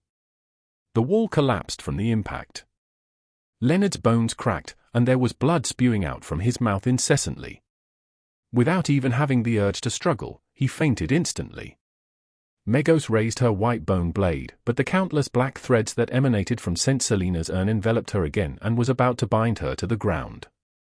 Without the luxury of time to mind his injuries, Klein quickly took out the thin charm. Just as he was going to recite the ancient Hermes incantation, something suddenly sounded in the deep, dark, yet quiet room. Chapter 209. Light. Translator, Atlas Studios. Editor, Atlas Studios. The baby in Megos' stomach cried. It squirmed, wanting to come into this world in a bid to help its mother escape from her predicament.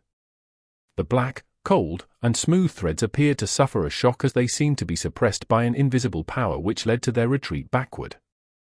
Dunn and Klein became dizzy at the same time. They felt their throats contract involuntarily as their contracting air passages instantly stifled them. Crimson liquid flowed from their nostrils, their eyes, and their ears. All of their capillaries seemed to have ruptured. If it wasn't for the fact that Klein had undergone the torture of hearing the mutterings and ravings every time he headed to the world above the grey fog, as well as Dunn holding onto the ashes of St. Selena, they definitely would have fainted on the spot, just like Leonard Mitchell. Megos' headless body turned over and looked at Klein, who saw her charred skin and flesh peeling to the ground, and the holy, yet evil white bone blade. Having escaped its influence thanks to his rich experience, Klein immediately felt his scalp tingle and forgot about the pain in his right chest. He seemed to witness his enemy charge towards him maniacally, not giving him any time to recite the incantation, infuse spirituality, and throw out the flaring sun charm. Just as he was about to dodge the attack, Klein saw Megos suddenly pause. He saw Dunn Smith's black windbreaker fluttering, and the captain diagonally across him had buried his head. There were multiple thick twitching objects on his back as if they were venomous snakes or tentacles, or monsters. Dunn was using his abilities as a nightmare to forcefully impede Megos' movements. Bam! Bam! Bam! With a mere struggle from Megos, the thick tentacle-like objects that protruded from Dunn's back exploded at the same time. A large amount of blood splattered out, covering every corner of the room like rain. Dunn wasn't disappointed at the result, for the blood had been absorbed by the black threads created by St. Selena's ashes. The countless cold, smooth, tentacle-like threads entered a frenzy. They swarmed forward and bound Megos tightly, wrapping themselves around her bulging, squirming stomach. Klein was as nervous as he was excited. He prepared to shout the ancient Hermes word for light. The cries of a baby could be heard once again, more frequent, and more incessant this time around. The countless black threads suddenly came to a pause, retreating and trembling again as if they had all been struck by lightning. Dunn's expression changed when he realized that Megos was about to free herself. Without hesitation, he retracted his right palm, formed a claw, and stabbed it into his own chest, his left chest. He quickly pulled out his right hand, his fingers holding a bloody heart tightly. It was a still-beating heart that brought with it the sereneness of the night and a dream. Captain, Klein watched helplessly as Dunn Smith stuffed the heart into the urn containing St. Selena's ashes. His vision quickly blurred. Crying that sounded like a late-night nightmare resounded. The countless cold and serene threads once again resumed their efforts as they wrapped themselves tightly around Megos. This time, they didn't loosen their bindings despite the cries coming from the baby in Megos' stomach. In fact, they even sealed the terrifying sounds within the body. Klein's tears fell together with his blood. He uttered a simple Hermes term in a deep voice, light. The light that illuminates the darkness. The light that brings warmth. He infused almost all of his remaining spirituality into the thin gold piece etched with mysterious symbols, causing his mind to immediately turn blank and dizzy. Having mustered the last of his strength, Klein tossed out the flaring sun charm at Megos, who was still bound by the countless black threads. The black threads didn't retract this time, having not followed their instincts, as if they were being willed by someone. Dun's fresh heart was still beating within the box containing Saint Selena's ashes. The sunlight once again shone in from the hole in the ceiling, shining through all 3 stories, right into the Blackthorn Security Company, as if it were a corporeal pillar. It was guided here by the flaring sun charm, and it was focused on Megos. The sunlight fused with the top of the headless monster and then exploded like the sun. In the burning white splendor, Klein closed his eyes. This last scene was etched deep into his mind. Megos' body lost its left arm, head, and multiple pieces of flesh. Its charred body crumbled instantly. The half-illusory, terrifying creature within her body no longer had the support of a physical body and couldn't complete the last stage of its transformation. It turned into a furious ball of black gas, dissolving amidst the light and flames. The entire building shook violently, but this was only due to the released energy of the flaring sun charm. The charm was different from a normal bomb. Its powers were concentrated, yet restrained. Klein fought to stabilize his body. He opened his eyes and looked ahead a few seconds later. He saw that the walls had crumbled. He saw a charred circle where Megos once stood. Surprisingly, the floor had only melted slightly. He saw a burned, bloody placenta on the ground. He saw Dun Smith standing on the spot, still wearing his black windbreaker. He saw the heart in the box of St. Selena's ashes still beating slowly. He saw Leonard Mitchell lying on the opposite side. His outcome was unknown. The exhausted Klein felt elated and felt that he could still use ritualistic magic to save the captain. He felt that Megos and her baby were truly finished. No, it was more accurate to say that the latter had suffered an interruption and was exorcised. At that moment, Dun Smith turned to look at Klein. His pale face had a warm and relaxed expression, and his voice still as mellow as it usually was. After saying this, it was as if he had returned to the time when he was 20. He no longer appeared stern and serious as he winked at Klein with his left eye. Klein's expression froze. He saw the heart in the box of St. Selena's ashes stop beating. It turned into a resplendent ball of light before scattering into the surroundings. He saw the captain fall backward, his arms losing their strength. It felt like the scene was made up of a series of paintings, but Klein could do nothing to stop it. The box of St. Selena's ashes fell onto the ground, just like Klein's heart. Thud! Thud! Even though the box wasn't covered, the darkness within the box sealed the opening, preventing the resplendent sand-like ashes from falling out. The box rolled a distance away towards Klein. Dun Smith fell to the wrecked floor, his deep grey eyes having lost all their luster. He was looking at the hole in the ceiling, the sunlight pouring down on his face. Captain! Klein's vision blurred once again. He wanted to shout, but that word and the subsequent words were stuck in his throat. At that moment, the box containing St. Selena's ashes had rolled to his feet. Suddenly, Klein felt a pain in his chest, his pupils violently constricted as he froze in place. He looked down to see a slightly pale palm, drenched in blood, coming out the left side of his chest. Megos isn't dead. No, a new enemy. The mastermind behind the scenes. Am I going to die? Klein quickly lost his consciousness, his eyes almost losing focus. His body slumped to the side. His breathing gradually slowed and he finally felt the palm pull back quickly. He saw a pair of brand new leather boots and a hand reaching downward, a slightly pale hand. It grabbed the urn of St. Selena's ashes. Klein's vision went black, and he lost all consciousness. Burned and shattered objects were scattered around in the now destroyed Blackthorn Security Company, but there wasn't a single sound. It was just like a cemetery. A few minutes later, Leonard Mitchell's body moved, his eyes opening slowly. He propped himself up with difficulty and surveyed the surroundings. He saw Dunn Smith on the ground. He also saw Klein, who had his eyes staring wide as a look of shock was plastered across his face. Dunn and Klein both had visible wounds on the left sides of their chests. No. Leonard squeezed out the word from his throat as he staggered towards Klein's corpse, that wasn't far away from Dunn. He kept checking them, going between the two repeatedly, but all he could do was accept this irreversible truth. Leonard's knees buckled as his knees plopped to the ground. His green eyes were filled with pain as tears streamed down his cheeks, washing away the blood and dust. He turned his head and listened for 2 seconds and suddenly sprawled forward. He let out an angry roar and clenched his palms into fists and heavily pounded the floor. Leonard kept tearing up as he pounded the floor. Amidst his sorrow was a feeling of clear hatred and a clear sense of self-abhorrence. Thud! Thud! Thud! Leonard looked up when he heard the sounds of hurried footsteps and saw the members of the mandated Punishers and the machinery hive mind that had just arrived at the scene through his blurred vision. Chapter 210. Story. Translator Atlas Studios. Editor Atlas Studios. In a Tingen suburb, there was a house with a green lawn. The house had a garden that had begun to wither at the beginning of September. Attached to the house was a crimson chimney. There was a desk next to the window in the bedroom of that house.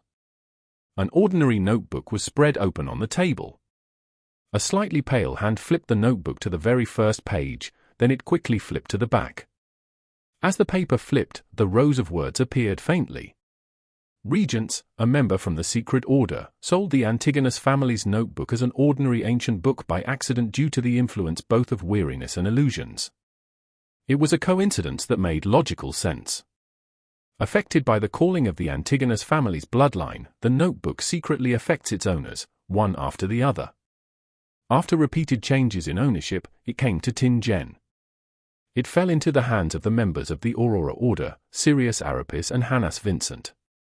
After they flipped through the content that temporarily appeared in the notebook and copied the corresponding potion formulas, Sirius and Hannas were worried that the secret order, who were good at divination, would track them down. After discussing it, they decided to avoid the risk by selling it to another person. They didn't wait for Mr. ZS reply, perhaps because he stayed at Inmat Harbor. Through Sirius's introduction, Hannas got to know Welsh McGovern from the Coe University's Department of History. Then, Hannas sold the Antigonus family's notebook to McGovern as an ordinary ancient book. Subsequently, Sirius was attracted by the treasure that was said to exist on the main peak of the Hornaces mountain range. He started to visit the Deweyville Library and research the mountain. He didn't think that there would be any problems, so he left his real address and name. That aligned with his personality. During this process, he acquainted himself with Lenivus, who was reading up on information about iron mines to set up a scam. Lenivus's hidden lunacy and swindling ability were well appreciated by Sirius. He decided to nurture him into a member of the Aurora Order. Of course, before that, an investigation was inevitable. Sirius covertly informed Lenivus about the evil ritual of praying to the true creator to deliver his spawn into this world. But he knew that the possibility of Lenivus succeeding was very low, because the difficulty level of the ritual was very high, and the requirements were very harsh. However, the latter expressed his strong interest in the matter, tempted by the possibility of obtaining a deity's approval. He planned to complete the ritual simultaneously as he carried out the plans of establishing his steelworks company. The cunning Lenivus could tell that there was something fishy about Sirius Arapis. But for his personal goal, he didn't expose him. He visited Hudugin in the asylum once again.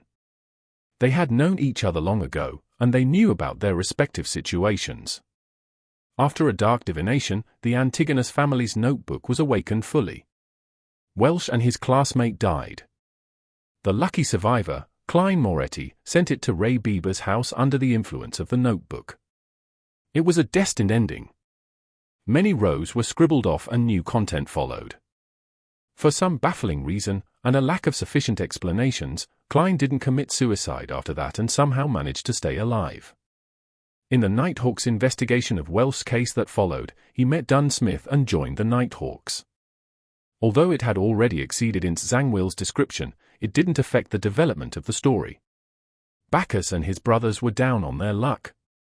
They lost their last chip at the gambling tables and were drowning in debt. In a bid to obtain money, they decided to kidnap and blackmail the somewhat wealthy individuals. When they were looking for their final hideout, they chanced upon the room opposite Ray Bieber's apartment. By then, Ray Bieber was already seduced by the power offered by the Antigonus family's notebook. He hoped to digest the gift left behind by his ancestors. However, he was in a semi-insane state, and he couldn't make the best and safest choice. He abandoned his dead mother, but he continued remaining in Tingen City. He only found a more elusive spot to carry out his digestion ritual. It was truly pathetic. If he had been slightly smarter, the story could have become even more complicated, but his decision was made based on his instincts and his poor state of mind. Bacchus and company purchased weapons and took the youngest son, Elliot, of the tobacco merchant, Vic Roy, and held him for ransom. Finally, they successfully carried out the abduction and took Elliot back to the apartment opposite Ray Bieber's. Vic Roy's butler was entrusted with looking for help from a security company. Because of Welsh's mysterious death, security companies were short on hands. Kleins chanced upon a delivery man and happened to discover the existence of the Blackthorn Security Company. Leonard Mitchell and Kleins accepted the job. Relying on their Beyonder powers, they quickly saved the merchant's son. Regrettably, Kleins didn't immediately realize that clues to the Antigonus family's notebook were in the apartment opposite them. However, his spirituality reminded him in his dream. As such, the Tingen Nighthawks discovered corresponding clues. Sealed Artifact 249 arrived in Tingen. With the aid of the Antigonus family's puppet, Dunn Smith led the Nighthawks to find Ray Bieber before interrupting his digestion procedure. Ray Bieber became a monster, and the situation was out of control. In the end, the Nighthawks skillfully worked together and took care of Monster Bieber, but they immediately faced the attack of a member from the Secret Order. More rows were scribbled away again, and the original content was impossible to read. Leonard Mitchell, who possesses a secret, was going to end the situation. Before he could, Kleins, who was supposed to be doomed, killed the Sequence 7 member from the Secret Order in an inexplicable manner. That didn't affect the development of the story.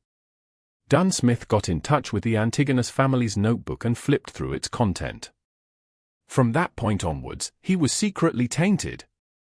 Having finished with all his preparations, Lenivus beguiled Hadougen and used him to assist in his ritual. They tricked Lenivus's fiancée, Megos, to become the vessel that would carry the true creator's spawn. Lenivus had almost no possibility of success.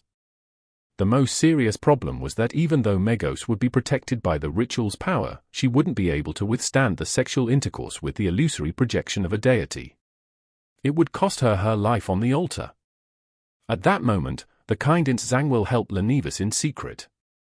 He split off half a piece of a descendant of Death's characteristic that he obtained and planted it into Megos' body ahead of time. Hadougen made Megos enter a semi-unconscious state and convinced her that the true creator's illusory projection was Lenivus. Nourished by the accumulated resentment, gloominess, and oppression of the factory district, the ritual succeeded. Megos was pregnant with the true creator's spawn. The deity saw through the coincidences, but since he wished to break through the shackles placed on him by the 7 deities, he didn't refuse. After the ritual succeeded, the mad Lenivus regained his rationality. He clearly knew that if the deity's spawn was to descend into the world, Lenivus, himself, would become one of the sacrificial offerings. How could a mortal be the father of a deity's son? This was blasphemy of the highest order. Lenivus decided to leave Tingen ahead of time and left clues to the Nighthawks, the mandated punishers, and the machinery hive mind so that they could resolve the repercussions of his actions. There was ultimately a price needed for lunacy. However, Lenivus didn't write the letter directly to the Beyonder squads. He thought it would make him look stupid. He decided to leave the letter in one of the houses that he rented. He pretended to be playing a game with the Beyonders from official bodies. As such, he didn't bring up Hyunjin's contamination and brought with him everything that he had obtained. Just in case, he informed Sirius Arapis in the safest way he could. The latter didn't quite believe him, but he could faintly feel the possibility of success. Selena would accidentally chanced upon the real magic mirror divination incantation from her mysticism teacher, Hannes Vincent. Her bold attempt was interrupted by Klein Moretti by coincidence. The latter successfully resolved this supernatural incident that might have caused serious casualties. The Nighthawks then investigated Hannes Vincent, who had recently been awarded. Therefore, Dunn Smith coincidentally saw a clear image of the true creator in his dream and suffered severe injuries. However, he wasn't contaminated because of what happened. That would have been noticed by the upper echelons of the Nighthawks. The injury made Dunn Smith's contamination by the Antigonus family notebook worsen. His absent-mindedness and forgetfulness worsened, and he was getting closer and closer to satisfying Int Zangwill's requirements. Many rows were scribbled away again. Seriously unbelievable. Klein Moretti noticed Int Zangwill's secret influence and saw the Crimson Chimney. This is because he was reminded by the teacher from the Koei University's Department of History, Azik. He possesses many secrets. But even so, it's astounding enough for Klein to discover actual clues. It's unexplainable. Regardless of the reason, Int Zangwill continued to act, and the story continues. Klein coincidentally ran into Sirius at the library and had no choice but to kill him. Hence, the clues leading to Lenivus were abruptly severed, and the discovery of the problem was delayed. Klein met Megos, but his spirituality stopped him from observing her closely. However, he didn't notice the subtle abnormality. That is logical. Our stories aren't made up randomly. He searched for the Red Chimney, but he always opted for a route that didn't include his target. Maybe in another 2 or 3 months, when he was on the last batch, he would find the real Red Chimney house. Rows and rows of writings were scribbled away, more than all of the previous rows added together. Dunn Smith's problem was alleviated. His condition obviously became better. He actually mastered the acting method. And this was taught to him by Klein Moretti, who found inspiration from Daily Simone and Old Neil's example. No, Int Zangwill didn't believe that, but he could only change his original plans slightly. New elements in the story came to play. Azik decided to go to Bakerland in search of his lost memories. It wasn't long until Klein and Dunn found clues from Hyunjin. In order to ensure that Tingen City's Conservative Party and New Party would be in complete opposition, Madame Sharon, who wanted to vent the accumulated madness after her transformation, decided to take the risk and murder Member of Parliament John Maynard. Her motive wasn't strong enough, but she took action anyway. There are always times when people are not clear-minded enough, and she happened to be in that stage. Besides, she was confident that she wouldn't be discovered. Maynard's wife found the Blackthorn Security Company through the tobacco merchant, Vic Roy. They didn't disappoint her, and they quickly found Madame Sharon's abnormality. Dunn Smith, who possessed power that was close to Sequence 6, decided to take action first. He passed the sealed artifact 3271 to Kenley. When the two of them and Klein returned to Madame Sharon's residence, Dunn attempted to pull her into a dream to control her from a distance. It was a good plan, but, unfortunately, Madame Sharon happened to have the statue of the primordial Demonis by her side. Hence, the Nighthawk's plan failed. Kenley reflected himself in the mirror due to his nervousness and saw himself. Madame Sharon was taken care of while Kenley died. Dunn blamed himself and consumed Kenley's beyond a characteristic as he usually did. His digestion procedure was interrupted as a result and was delayed. As such, his mental state became unstable. Under the circumstances, Leonard and Klein noticed the letter left behind by Lenivus. Megos received a baffling summoning and arrived at Zootland Street. She entered the Blackthorn Security Company, and the baby in her stomach was at a critical point in its development. It couldn't stop her urges. Dunn made a detailed plan, a plan that was right, but he made one mistake. If he steeled his resolve to Megos behind Channy's gate, he would have stood a chance with the aid of the environment and the items present. If he wanted to wait for backup, he definitely shouldn't have just taken St. Selena's urn out. Unfortunately, Dunn's mind wasn't in the right place due to recent events, and he didn't think of the most critical point. A deity's son would be able to feel the threat of the saint's urn. Hence, it was triggered and started to absorb its mother's strength in a bid to be born ahead of time, even though it wasn't exactly ready. Azek was in Bakerland, but he wasn't a traveler, so he couldn't rush back in such short notice. A few rows were scribbled away. Megos became a monster, and the fight began. With the aid of the Saint's Urn, Blood Vessel Thief, and 2 high-level charms that strangely appeared, Megos died and the deity's son was exorcised. Dunn Smith died as a result, and the power of St. Selena's ashes was severely damaged as well. That went perfectly with Zangwill's intentions. Zangwill didn't get a chance to showcase himself, but it didn't hinder him from achieving his goal. He killed Klein Moretti, the fellow who kept disrupting his plans, and he took away St. Selena's ashes. Zangwill set up a ritual with the remaining half of the characteristic of Death's descendant. He consumed St. Selena's ashes and successfully advanced from Sequence 5 of the Death Sequence pathway, Gatekeeper, to Sequence 4 of the Evernight Sequence pathway, Nightwatcher. As such, he received Godhood characteristics and became a demigod. The sun continues to shine brilliantly on the land. Nearly no one in Tingen City realized how they narrowly escaped a huge disaster. Monster Adamisol would be left very confused about it. The notebook was flipped to the last page. A middle-aged man that was holding onto the book had dark blonde hair, a dark blue eye that was nearly black, a tall nose, and tightly pursed lips. His facial features were like that of a statue and didn't have a single wrinkle. He held a classic quill with his slightly pale hand and wrote a line clearly without dipping into any ink. He ended with a simple sentence. The papers rustled as he closed the book, leaving only a brown cover. Chapter 211. Funeral. Translator, Atlas Studios. Editor, Atlas Studios. In the basement of St. Selena Cathedral, in the guardroom outside Channy's Gate. Leonard Mitchell was leaning on the back of his chair, his legs were propped up on the table. His eyes were vacant without any focus. Even though he had been healed using ritualistic magic, he still looked terrible, as if he had obtained reprieve from a severe illness without fully recovering. At the moment, the powerful Beyonder sent by the Holy Cathedral were creating another seal behind the Channy's Gate since the ashes of St. Selena was lost. They had conflicting opinions, some wanting to fill in the gap of power using a new holy item, while the others believed that there was no need to go through all the trouble. After all, to the Church of the Evernight Goddess, holy items were rare and incredibly precious. What they suggested was lowering the presence of the Nighthawks in Tingen and transferring the artifacts with living characteristics or difficult-to-seal artifacts to the headquarters at the Cathedral of Serenity in Backland's diocese, only leaving behind those that could be controlled more easily. They intended to send a telegram to propose a meeting of the higher-ups, to get a vote from the archbishops and high-ranking deacons.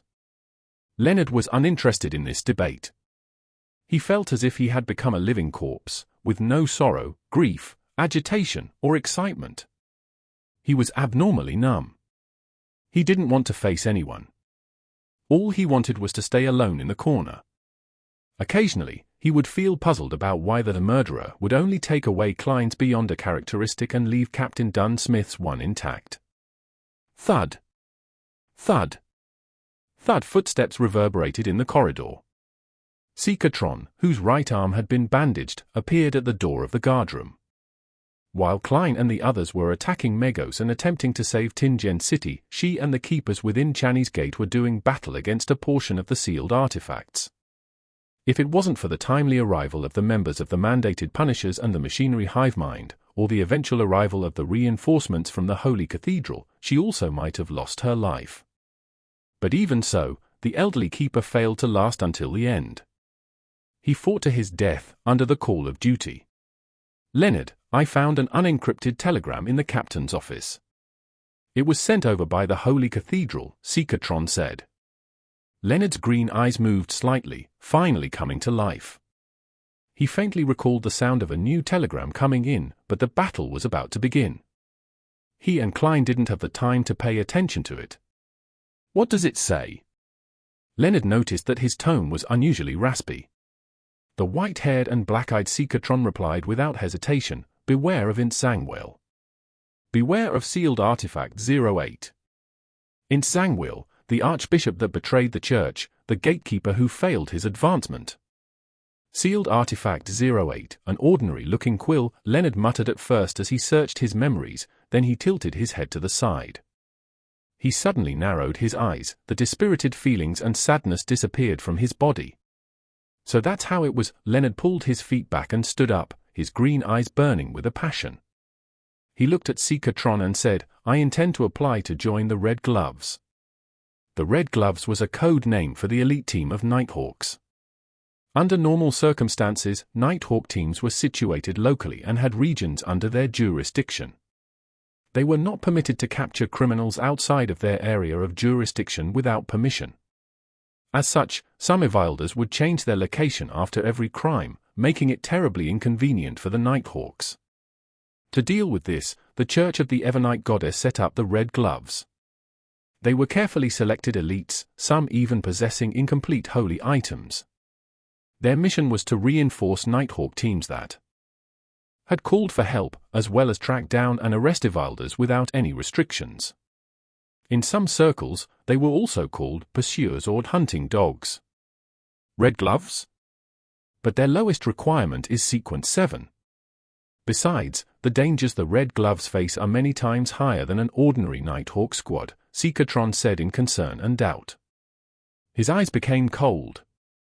He clenched his teeth and said to himself, "Insangwil, you must live until the day I become powerful enough." All right, Seeker seemed to have guessed Leonard's thoughts. She sighed. "Almost half of our team will be new faces.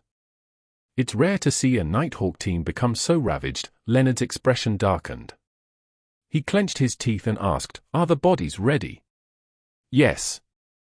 Seeker nodded indiscernibly. Leonard suddenly stepped towards the door. "I'll deal with the scene I don't want to deal with the most." At 2 Daffodil Street, Melissa sat on the sofa, inspecting the 3 tickets in her hands. She was looking at the words, the printed date, and the seat numbers. Benson was sitting beside her, observing his sister with a smile. He had a relaxed posture. Suddenly, they heard the doorbells ding-dong, ding-dong. Melissa glanced at their busy maid Bella, then she took the 3 tickets with her and stood up, looking a little confused. She briskly ran to the door. Her black hair was shinier than it was before, her face no longer skinny. The color of her skin had a ruddy color, and her brown eyes looked brighter and energetic. Twisting the handle and opening the door, Melissa froze for a moment. She didn't recognize their visitor. It was a young man with black hair and green eyes. He looked handsome, but his face was unusually pale. Hidden in his eyes was deep sorrow. "May I know who you are?" Melissa asked, feeling somewhat lost. Leonard had specially draped a black formal coat over his white shirt. He said in a raspy voice, "I'm a colleague of your brother Klein." Melissa's heart suddenly skipped a beat. She instinctively tiptoed to look behind Leonard but didn't notice anything. She said with a strange quiver in her voice, "Where's Klein?" Leonard closed his eyes, inhaling as he said, "I'm very sorry, your brother Klein died at the hands of an evil criminal while he was trying to save others. He's a hero, a true hero." Melissa widened her eyes slowly, her body shaking indiscernibly. The 3 tickets in her hands dropped helplessly onto the floor. The tickets faced upward, revealing the name of the play, The Return of the Count. Sitting in the Moretti family's living room, Leonard didn't dare to look directly at Melissa and Benson. But he couldn't stop scenes of what they looked like from flashing through his mind. That girl filled with youthfulness and vibrancy had her eyes wide open. She didn't speak, and her eyes were unfocused.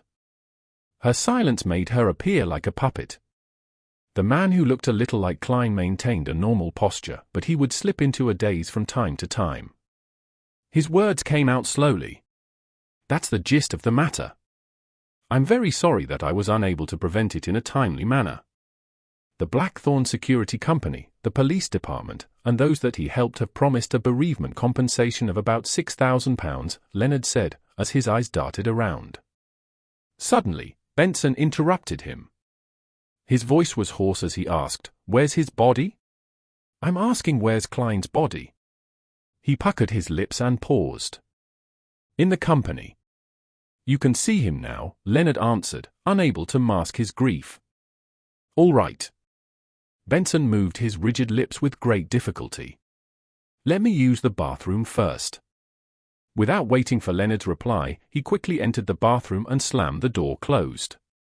He stood in front of the sink and turned on the tap, allowing the water to flow. He bent down and repeatedly splashed water onto his face. As he did that, his actions came to a sudden stop. Nothing changed for a long time, leaving only the sound of running water reverberating in the bathroom. A few minutes later, Benson lifted his head and looked into the mirror. He saw that his face was covered in water droplets. The redness in his eyes was impossible to hide now. A few days later, in a corner of the Raphael cemetery. After finishing Dunn's funeral, the crowd gathered before a new tombstone. On it was Kleins' black and white photograph, a very scholarly photograph. Melissa stood before the grave, her eyes without focus. Beside her, Elizabeth kept wiping away her tears. Leonard, Benson, Fry, and Brett carried the coffin and walked over, lowering the coffin into the grave. After the priest gave the eulogy and individual prayers, the grave was filled with soil, covering the black coffin bit by bit. At this moment, Melissa knelt down and tossed in the copper whistle she found on her brother's body. Leonard turned and looked at the scene, his heart wincing. However, he admired how strong this girl was. He knew that this girl didn't cry after receiving the bad news. Instead, she stayed pitifully quiet. The grave was leveled and a stone slab was laid over it. Leonard took a final look at Kleins' tombstone. There were 3 lines to his epitaph. Under the mournful atmosphere, the members of the Blackthorn Security Company gradually left. Selina and Elizabeth also bade farewell under the urging of their families. The only people left behind were Benson and Melissa. "I'll get a rental carriage." Benson was in a terrible condition. It was as if he hadn't slept for a long time. After seeing her brother leave, she turned to look at the tombstone. She squatted down and buried her face in her arms. After some silence, Melissa suddenly scolded, "Stupid." She cried as she wept silently. Her tears just wouldn't stop. Nighttime, at the Raphael cemetery. The copper-skinned Azek stood in front of Kleins' grave holding a bouquet of white flowers.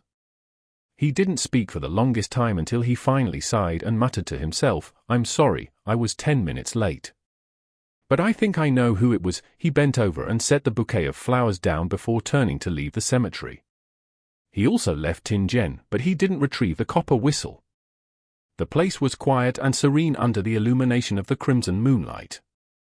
Suddenly, the stone slab sealing the grave was flipped open. A pale hand extended out from the soil. The gravestone was shoved aside. The lid of the coffin was pushed open. Klein sat upright and looked around, lost. His memory was still frozen at the scene with the brand new leather boots and the palm that grabbed onto the urn of St. Selena's ashes. Everything after that felt like a dreamless sleep. Klein instinctively lowered his head and unbuttoned his shirt.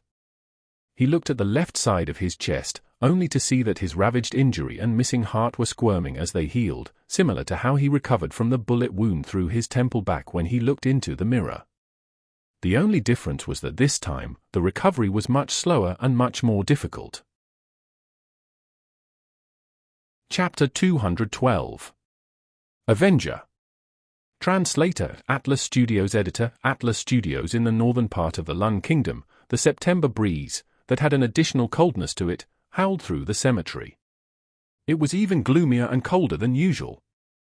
The cold jolted Klein back to his senses as he muttered with a rueful smile, "It looks like there are still some secrets behind my transmigration. But it seems like I'll only be able to resurrect another 2 times at most, not any more. And if I were to minced up or completely crushed, who knows if this recovery ability that doesn't usually appear would even be useful." After half a minute, Klein buttoned his suit and realized that he was wearing his newest shirt and tuxedo, but they were now covered in soil and dirt. Benson and Melissa really have no idea how to save money, the thought popped into his head. He supported his weight on his hand and flipped up into a standing position, realizing that he still had his clown abilities. The best elder brother. The best younger brother. The best colleague. Klein looked at his tombstone and read the inscription. He felt his heart wince, seemingly sensing the despondent feelings Melissa and Benson had experienced. This is probably even more depressing than watching Captain die before my eyes, he sighed and retracted his gaze. He squatted down and closed the coffin lid. His thoughts were still scattered, but Klein knew that he had to take care of the scene as soon as possible and not let anyone notice. Resurrection wasn't something any commoner could accept. If the Nighthawks, mandated punishers, or the machinery hivemind learned of this, Klein believed that he wouldn't have a great ending. Of course, if it was on Earth, he could deceive the people into believing that he was the blessed one of God, the man of salvation, had he consumed the lawyer or swindler potions. However, in the world he was in, there was a real God that could respond to rituals. He scraped the soil back together and covered it with the stone slab. Klein clapped his hands and stood up once again. At that moment, the scene didn't appear strange. He was just like a gentleman who came to offer his condolences late at night. The only oddity was that the person in the photo on the tombstone looked exactly like him. During the process of filling his grave, his spirituality noticed the existence of Isaac's copper whistle. Hence, he dug it out and wiped it clean. However, Klein didn't intend to summon the messenger immediately. He decided to figure out the situation first. Klein lifted his left hand and saw the topaz pendant that was still wrapped around his wrist. I guess this is considered a burial object. He gave a self-deprecating laugh and took off the pendulum. He looked around, and his face grew solemn. Captain should be buried in this cemetery as well, I guess. He changed directions twice and finally determined the location of Dunn's tombstone using the pendulum. With the moonlight's aid, Klein walked around and searched for about 15 minutes until he finally saw Captain's monochrome photo. It had a gentle expression, high hairline, grey eyes, nothing unusual compared to before. Under Dunn's photo was his name, date of birth, date of death, and epitaph. Klein looked in stunned silence and somehow his sight grew blurry for some baffling reason. He felt as though he had returned to that day again. He saw the captain turn his head to him and wink.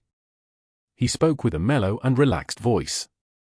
"Captain," Klein shouted in silence. He stood there like a statue for a good few minutes until he suddenly said with a smile, "Captain, your mental state was definitely not the best that day. You even said things like you could bring old Neil into the dreamland if he hadn't lost control. He was a mystery prior, and you're a nightmare. You couldn't consume the beyond a characteristic that he left behind. Yes. You didn't ask me what powerful offensive attacks I had. Was it trust, or did you forget about it? But you definitely guessed something. I only took one sealed artifact and said it was for Leonard. Even without a brain, you could have guessed that I had the extra means for a powerful attack." Having said that, Klein paused, then he shook his head and sighed. "I have no idea what I am now. Maybe I'm just an evil spirit that has clawed its way back from hell to seek revenge." As he spoke, he suddenly stopped.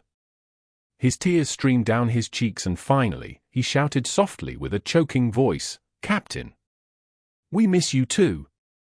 Klein felt the cold breeze blow past him as he lifted his hands to wipe his tears and blow his nose. He became silent again and found a hidden spot nearby.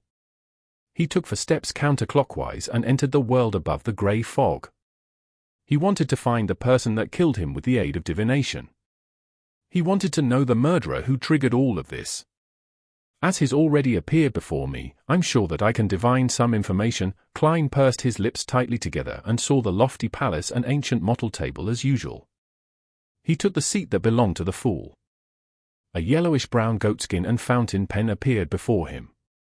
Since his physical body in reality was under limited protection, Klein didn't delay and wrote down his divination statement after a moment's thought. He recited it 7 times and leaned back into the chair. He entered his dream with the aid of cogitation. In the blurry world, there were countless points of light dancing and gathering. In the end, they formed a scene. A pair of brand new leather boots, a pair of slightly pale hands, and the St. Selena's urn that was held by those hands. He looked up, and Kleins saw a middle-aged man with short, dark blonde hair. He wore a black two-button suit, and one of his eyes was obviously blind while the other one was so blue that it was almost black.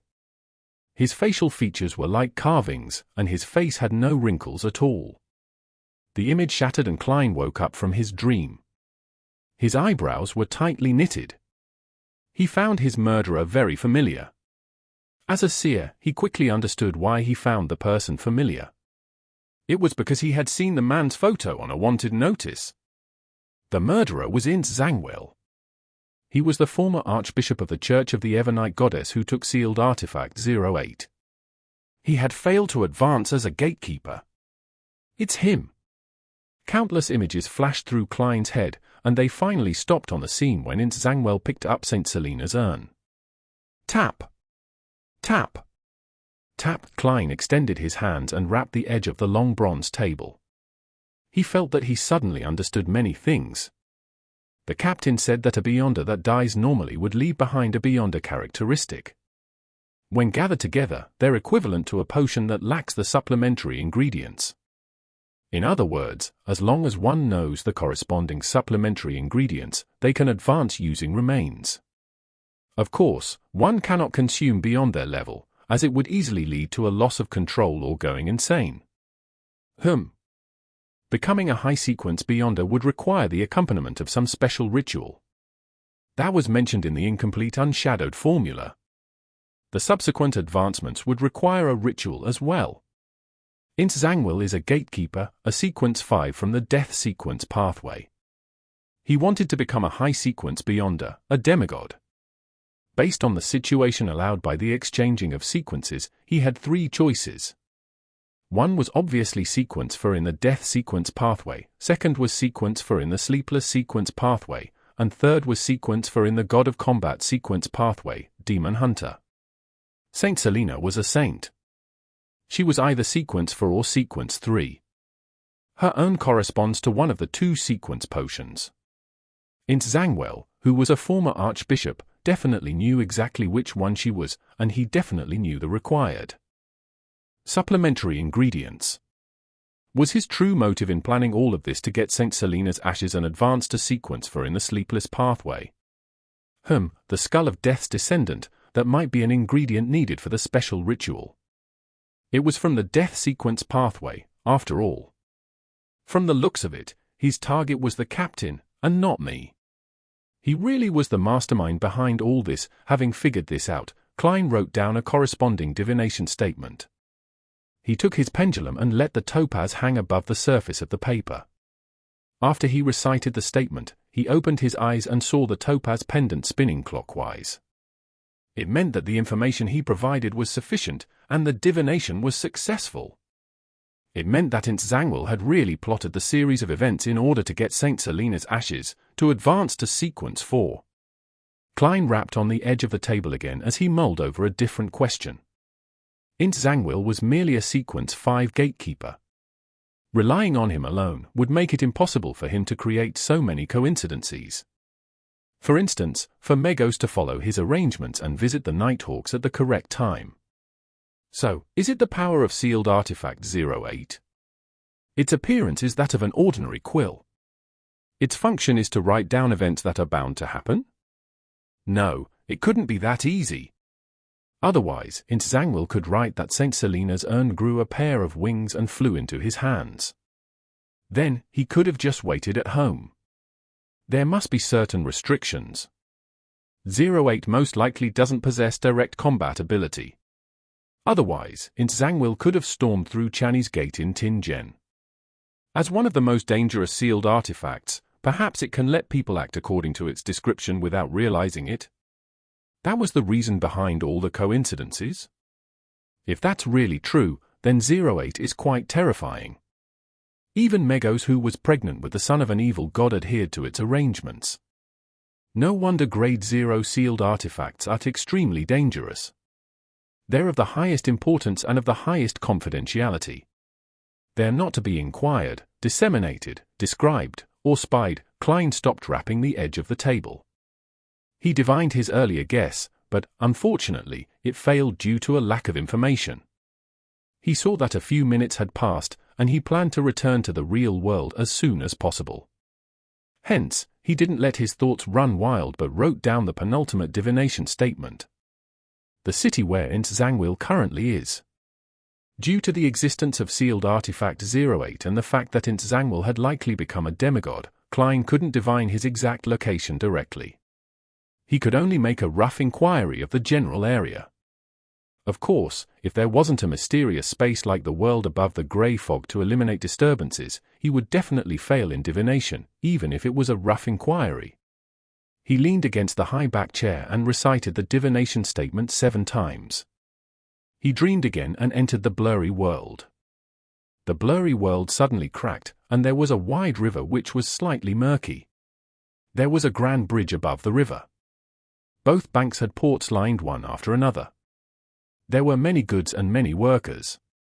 To the northeast of the river, there were rows upon rows of houses. Most of them had the Lun Kingdom's present-day architectural styles, such as polygenic roofs, oriel windows, and no veranda by the street. Other than that, there was a lot of Gothic architecture. The streets were filled with people and carriages. From time to time, strange machinery could be seen. The farther east he went, the more chimneys there were and the smokier it got. When he headed west, the elevation rose, and there were houses in greyish blue, beige, and light yellow that spiraled up opulent castles and Gothic clock towers. The chime of a clock sounded and snapped Klein back to his senses. He knew which city he had seen. The Land of Hope, and the City of Cities, Bakerland. Chapter 213. Another look. Translator, Atlas Studios. Editor, Atlas Studios. So Zangwill has gone to Bakerland. I wonder how long he'll stay there. Yes. I should confirm this every now and then. Klein leaned forward as he thought. He erased the contents on the goatskin and wrote a new divination statement. From his point of view, the person that caused the captain and him to nearly die was undoubtedly Zangwill, but the lunatic Leppard was definitely an accomplice who cannot shirk from the responsibility. He had to pay the price in blood. After reciting the statement 7 times, Klein once again entered the dream. But the scene that appeared after the foggy world shattered was the same as the one he had seen before. A wide, slightly murky river, countless piers, and buildings. The buildings were primarily in the present Lun architectural style, some a little more Gothic. There were crowded streets, flourishing sites, chimneys that continually spewed smoke. There were opulent castles standing tall with the trademark Gothic clock towers. Leppard was also in the Land of Hope, the City of Cities, Bakerland. Klein opened his eyes, a little confused. He had divined for Leppard a specific location, but the results were still a very general, vague region. This tells me that Leppard's sequence must be much higher than I imagined. No, it could also be that he's received a large benefit from helping the son of the true creator descend upon this world. For example, a little godhood characteristics, or some object similar to the placenta left behind by Mego's baby. The latter would most likely have been taken away by Zangwill. Thoughts ran through Klein's mind as he muttered to himself whilst he made initial assumptions. After confirming the rough area where both his enemies were, he thought about another problem. He still didn't have the ability to exact revenge. Even if Leppard is only a sequence 7, or even 8, it wouldn't be easy to deal with him if he did indeed receive a large benefit. Leppard is also obviously very crafty. He could outwit and defeat beyonders more powerful than himself. Zangwill is even more terrifying. He's a sequence for demigod, and he wields a powerful grade 0 sealed artifact. Although there were some secrets surrounding my transmigration, it's clear that I can't convert those secrets into combat strength. It's likely that it's not possible for a very long period of time. The only means that I have are to continue raising my sequence, or I could collect even more powerful mystical items. I have to use both the methods at the same time. In between his thoughts, Klein decided to add another divination. He deliberated on the statement before writing solemnly, "My opportunities of becoming powerful." He gently placed the pen on the table and leaned back, then he closed his eyes. He recited the statement silently and fell into a deep sleep with the help of cogitation. In the foggy world, he once again saw the scene that he had previously seen. The river, piers, chimneys, crowds, castles, various machinery, and Gothic clock towers. He had once again seen the capital of the Lund kingdom, Bakerland. Immediately following that, the scene changed. He saw a magnificent peak piercing through the clouds, and, on it, he saw a majestic, ancient palace. He saw the giant throne carved from stone, adorned with dull gems and gold. He saw a strange vertical pupil formed from countless mysterious symbols. The scene shattered silently without warning. Kleins slowly sat up and tapped on the edge of the table with his fingers. Bakerland contains the opportunities for me to become powerful. Does the second scene refer to the main peak of the Hornaces mountain range, the treasures left behind by the Antigonus family?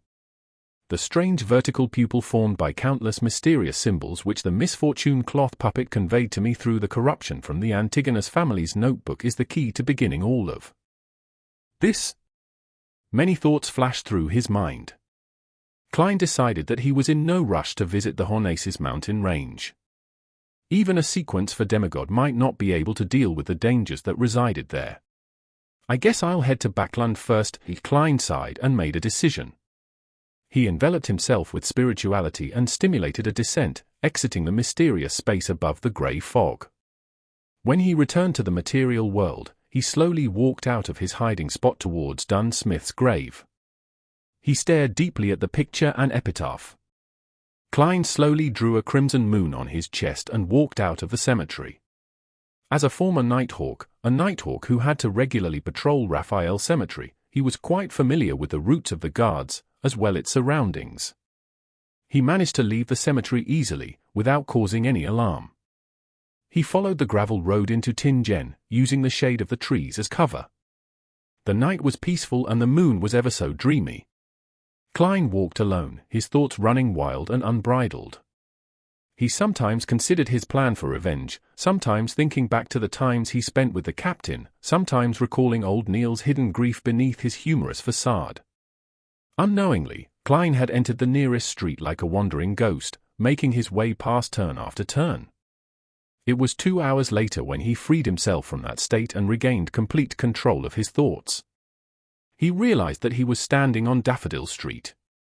Opposite him was the house he shared with his brother and sister. Instinctively, Klein had returned here. He took a step forward with clear joy, but suddenly paused. He let out a bitter smile and muttered with a self-deprecating tone, "If I went up and knocked on the door, Melissa might faint from shock.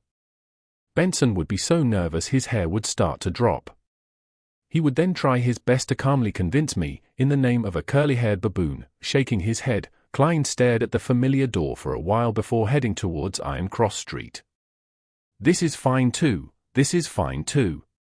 The things that I do in the future will not implicate them.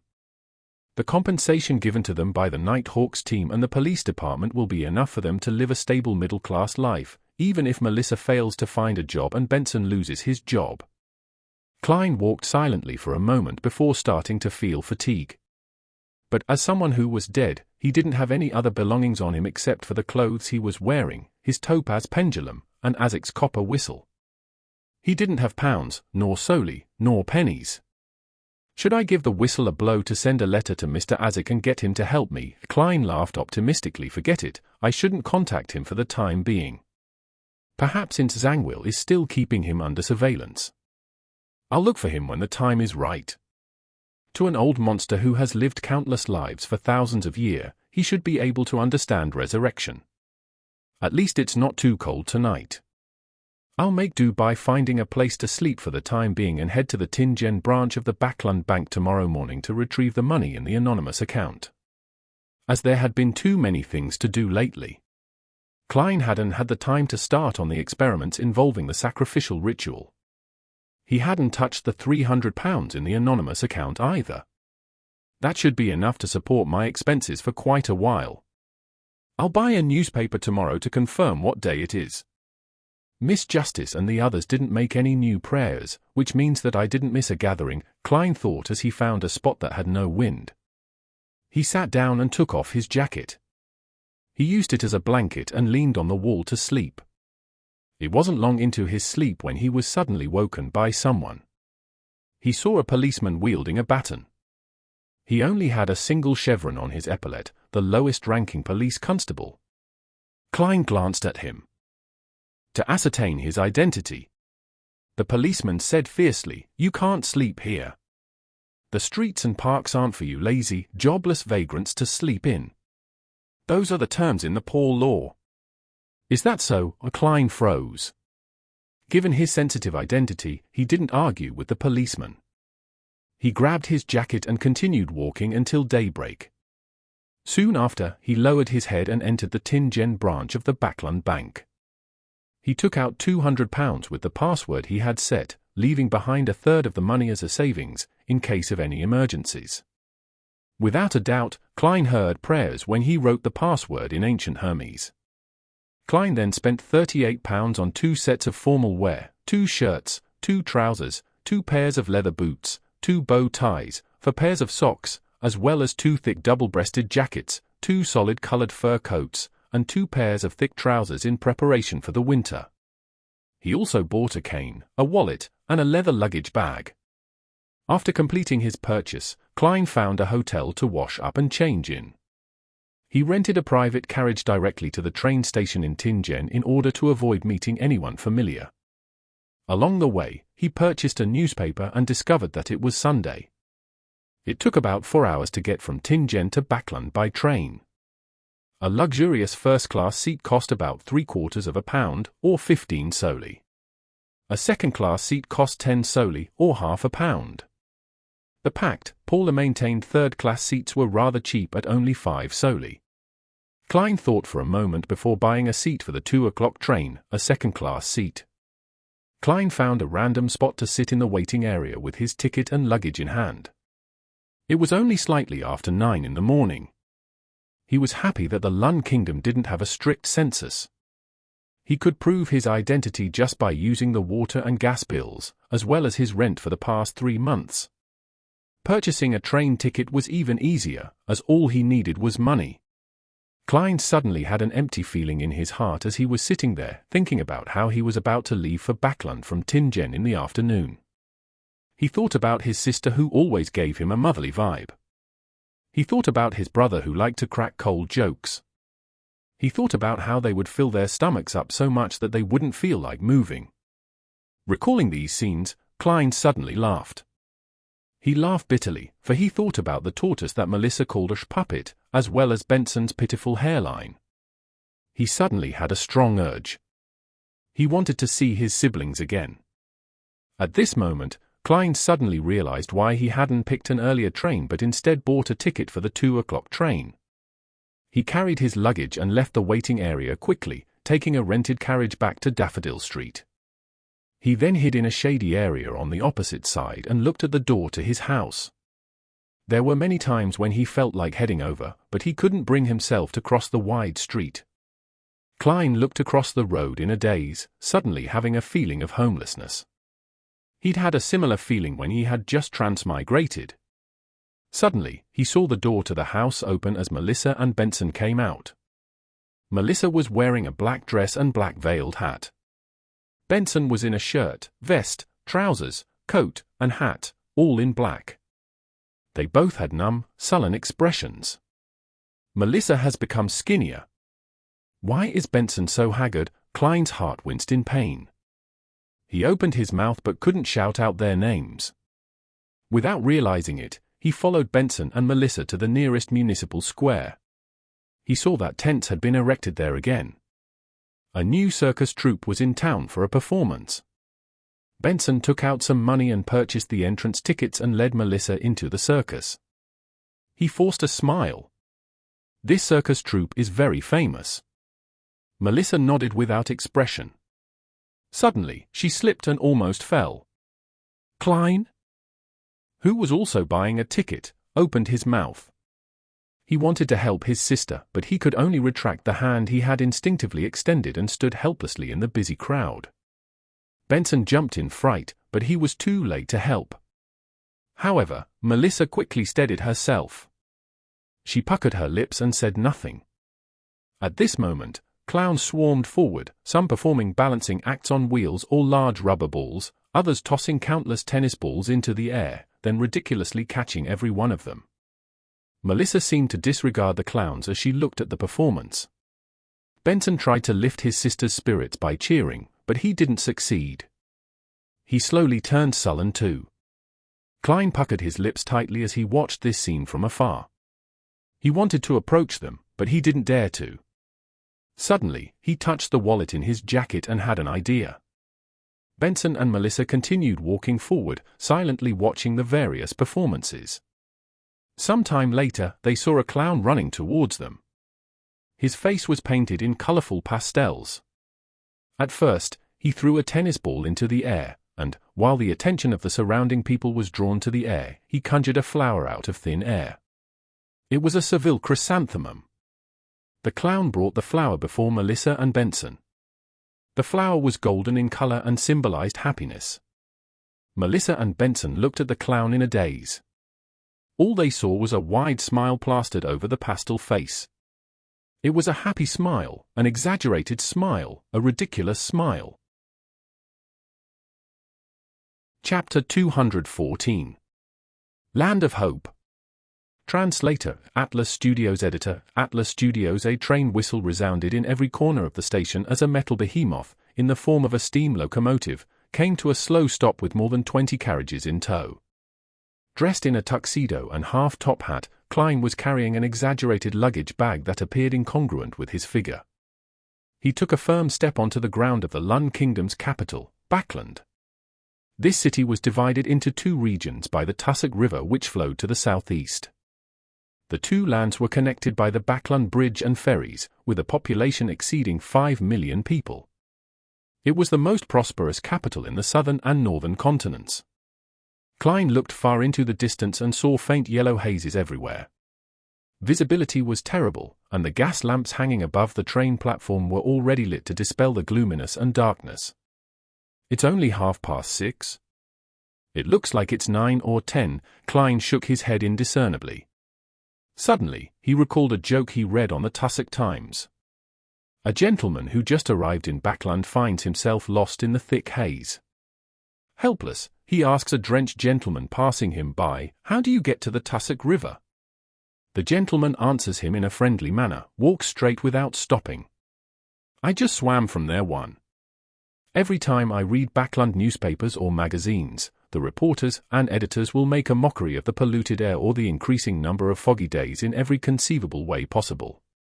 Previously, the Bakerland Daily Tribune even did the statistics, and it was found that it has gone from about 60 days a year from 30 years ago to the present 75 days a year.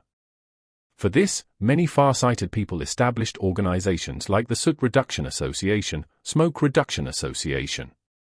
Apparently, there was a bill in September that motioned the need to establish the National Atmospheric Pollution Council. Klein lowered his huge luggage bag and pinched his nose to gain respite from the sudden discomfort.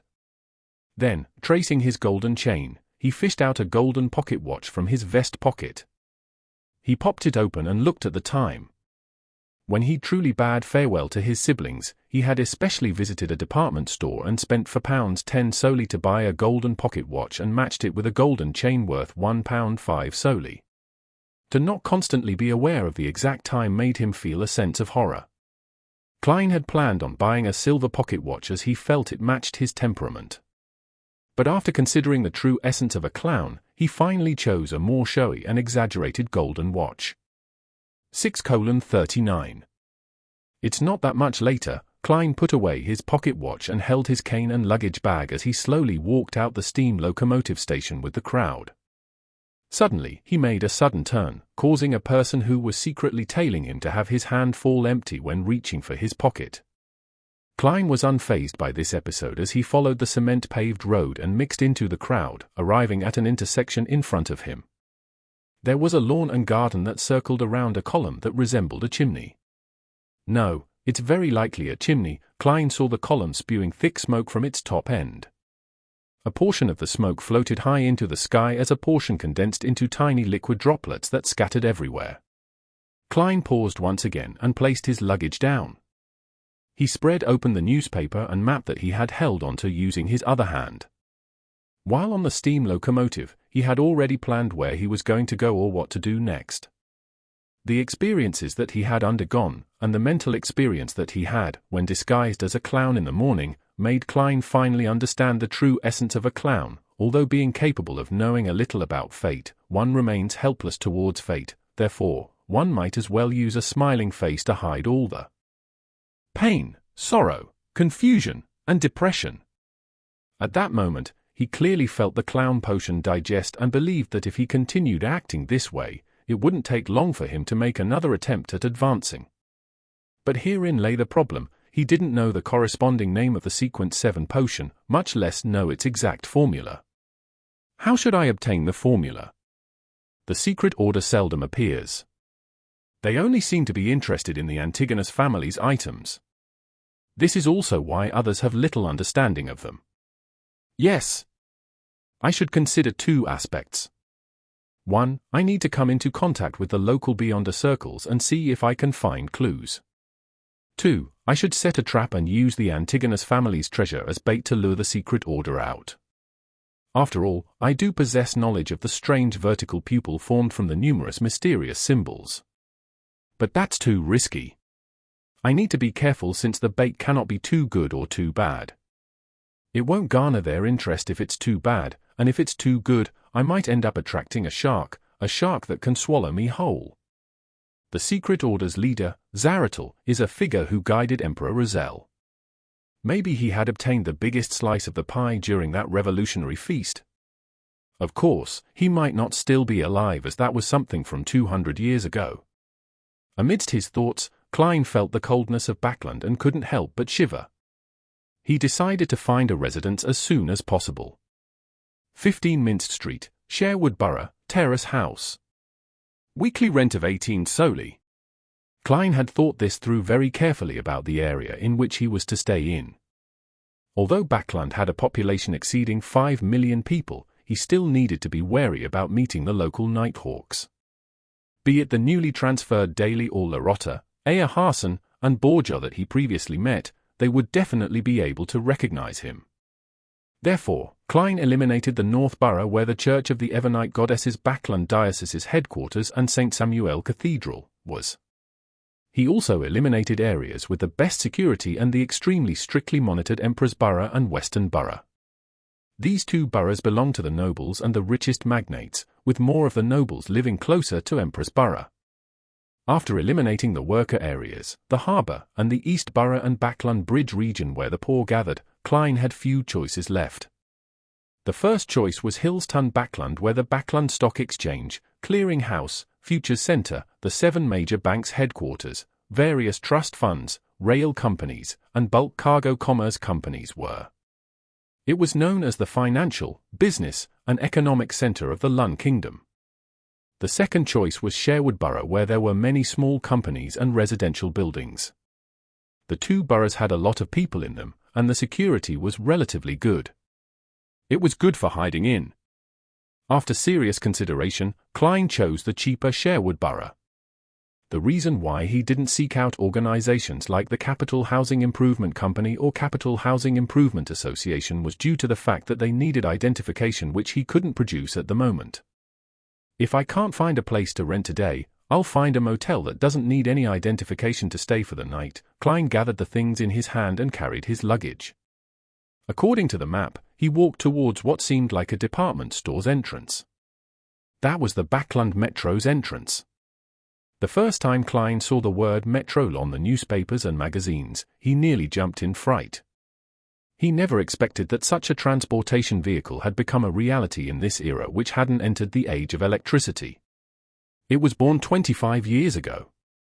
It first connected both banks of the Tussock River and had now expanded to the key city boroughs. Of course, there weren't many stations.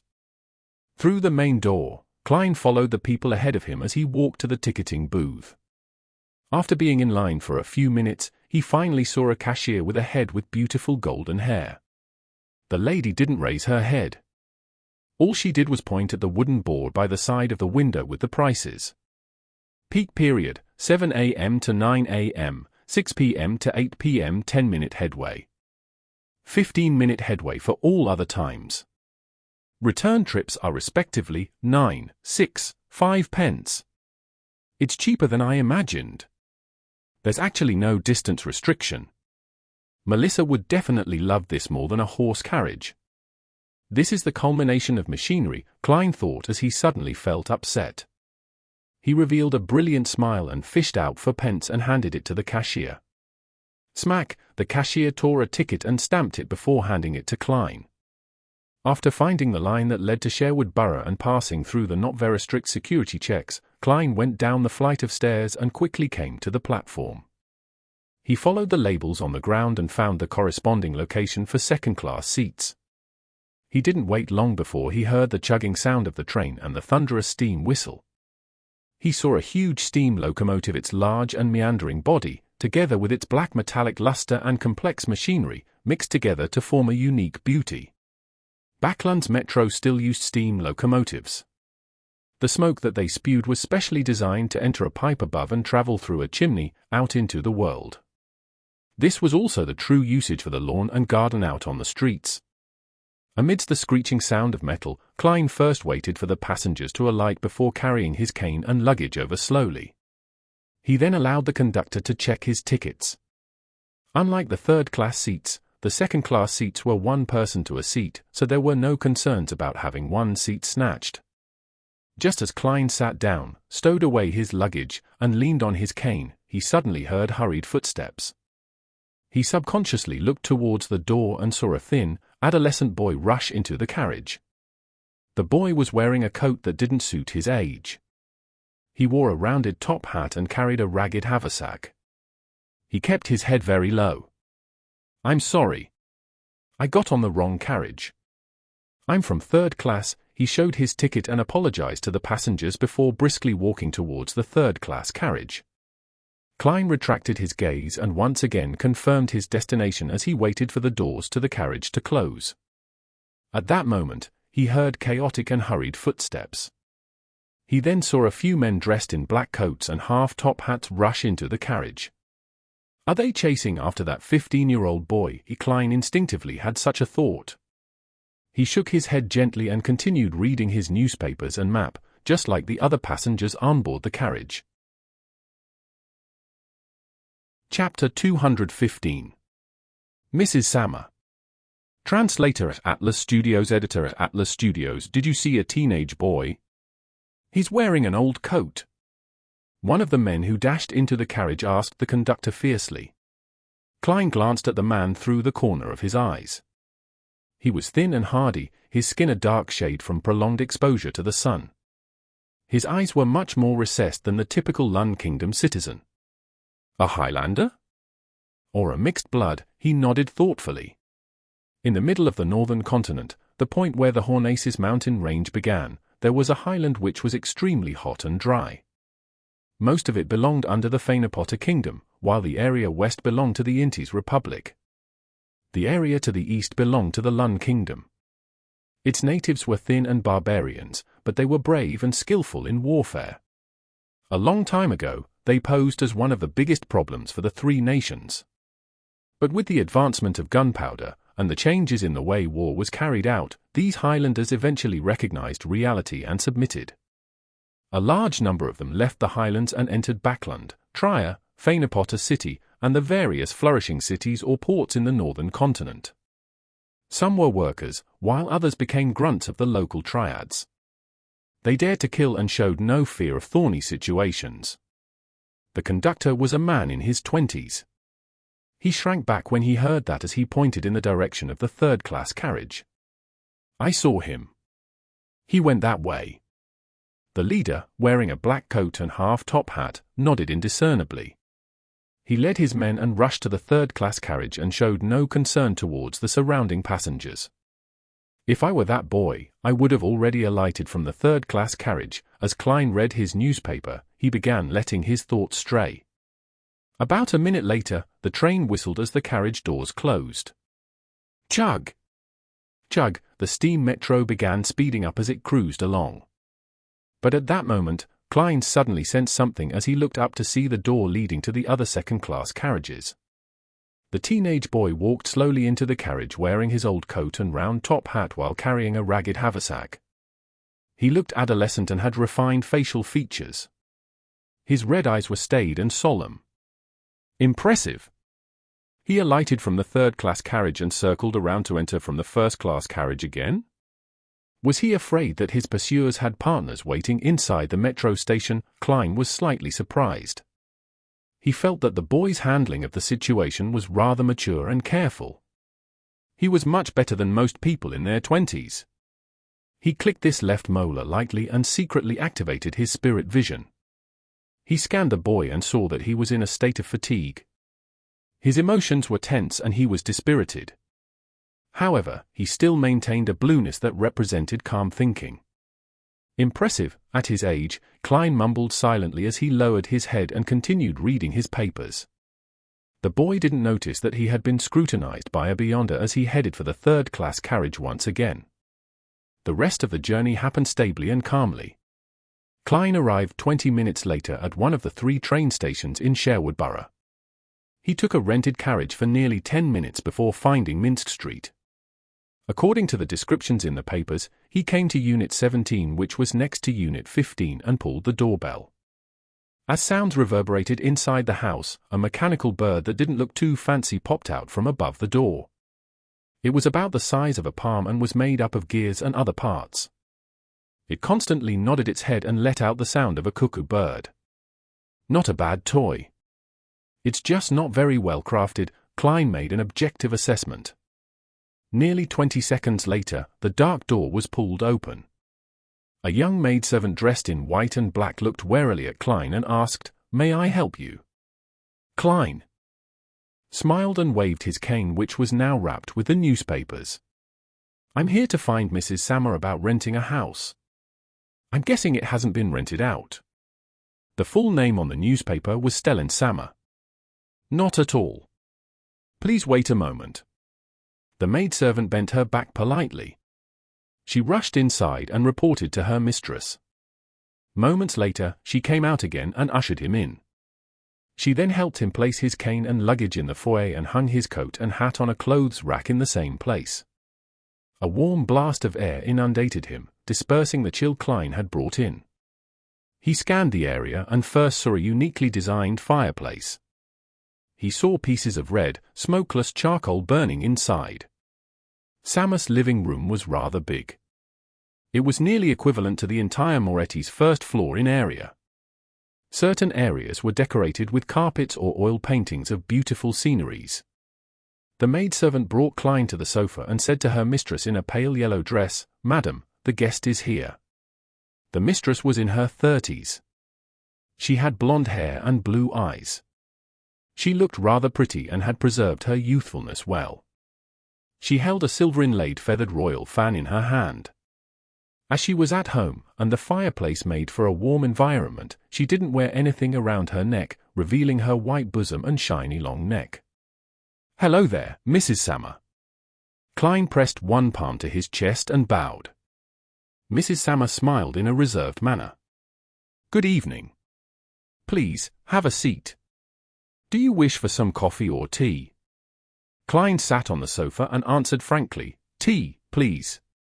"Julian, Marquis black tea," instructed Mrs. Sammer. She then turned her eyes to Klein and asked, "How might I address you?" "Sherlock Moriarty." "You can call me Sherlock." Klein had long thought of a fake name. At that moment, he caught a whiff of a fragrance from the kitchen and saw complicated pipes. Those are my husband's designs." Although his actual job is a manager at the coin company, he's a machinery enthusiast. He's also a member of the Kingdom's Soot Reduction Association. Mrs. Sammer noticed Klein's gaze and explained with a smile. "Mrs., there's no need to go into such detail. I'm not here on a blind date with your husband," Klein lampooned as he said without his smile waning, "Mrs. Sammer, I wish to rent the Unit 15. Mrs. Sammer straightened her back as she sat elegantly. She said with a smile, "I have to remind you of certain things.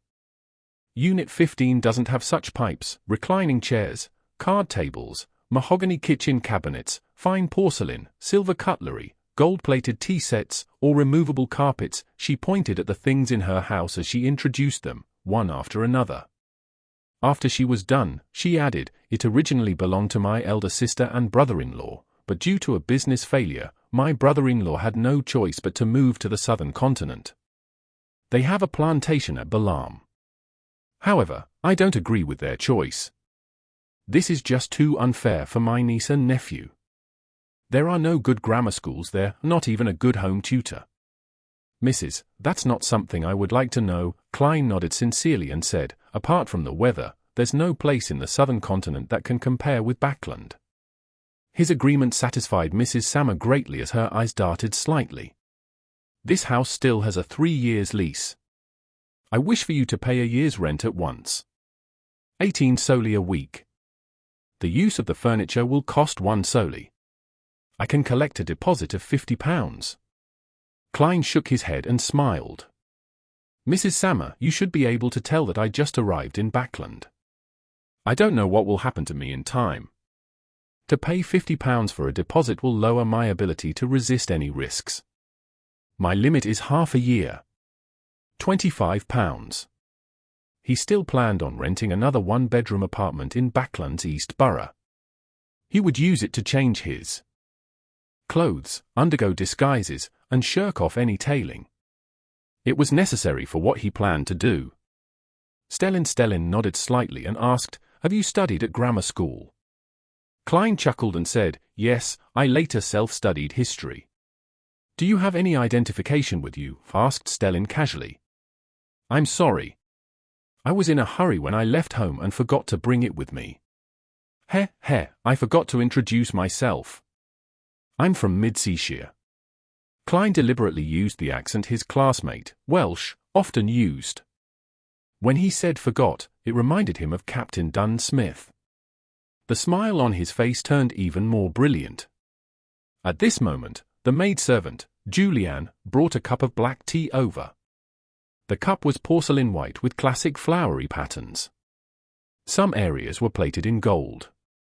Klein took a sip and found the fragrance distant. The mix of sourness and sweetness were perfect, and it was clearly much better than the Psy black tea he often drank. Very authentic Marquis black tea. He complimented with a description which couldn't be faulted. Mrs. Stellin Sammer curled her lips and said, "Then, let's do half a year's rent. £25. Klein thanked her and engaged in a few minutes of idle chatter with her until another maidservant found a service contract from the study. After both parties signed the contract, Klein counted £25 while feeling the pinch and pushed it to Mrs. Sammer. Stellin counted it silently before smiling. "Mr. Moriarty, I believe you'll be finding a job in Bakerland." "Yes," Klein answered, feeling a little lost. The corners of Stellin's mouth hooked up. "I can give you some suggestions.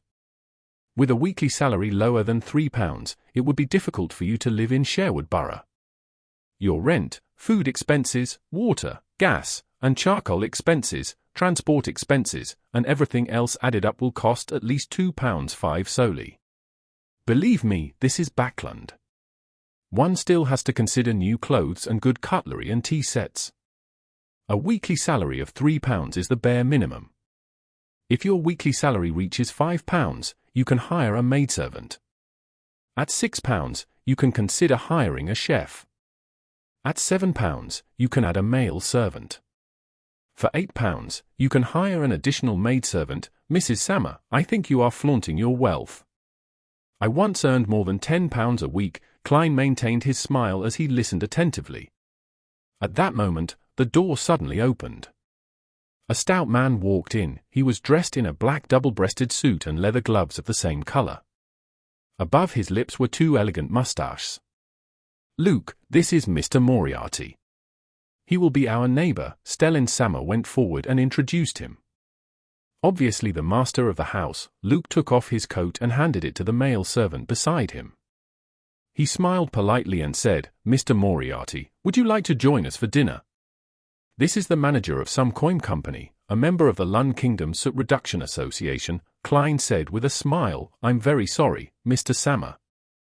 I've eaten on the steam locomotive, although that taste does leave a deep impression on one.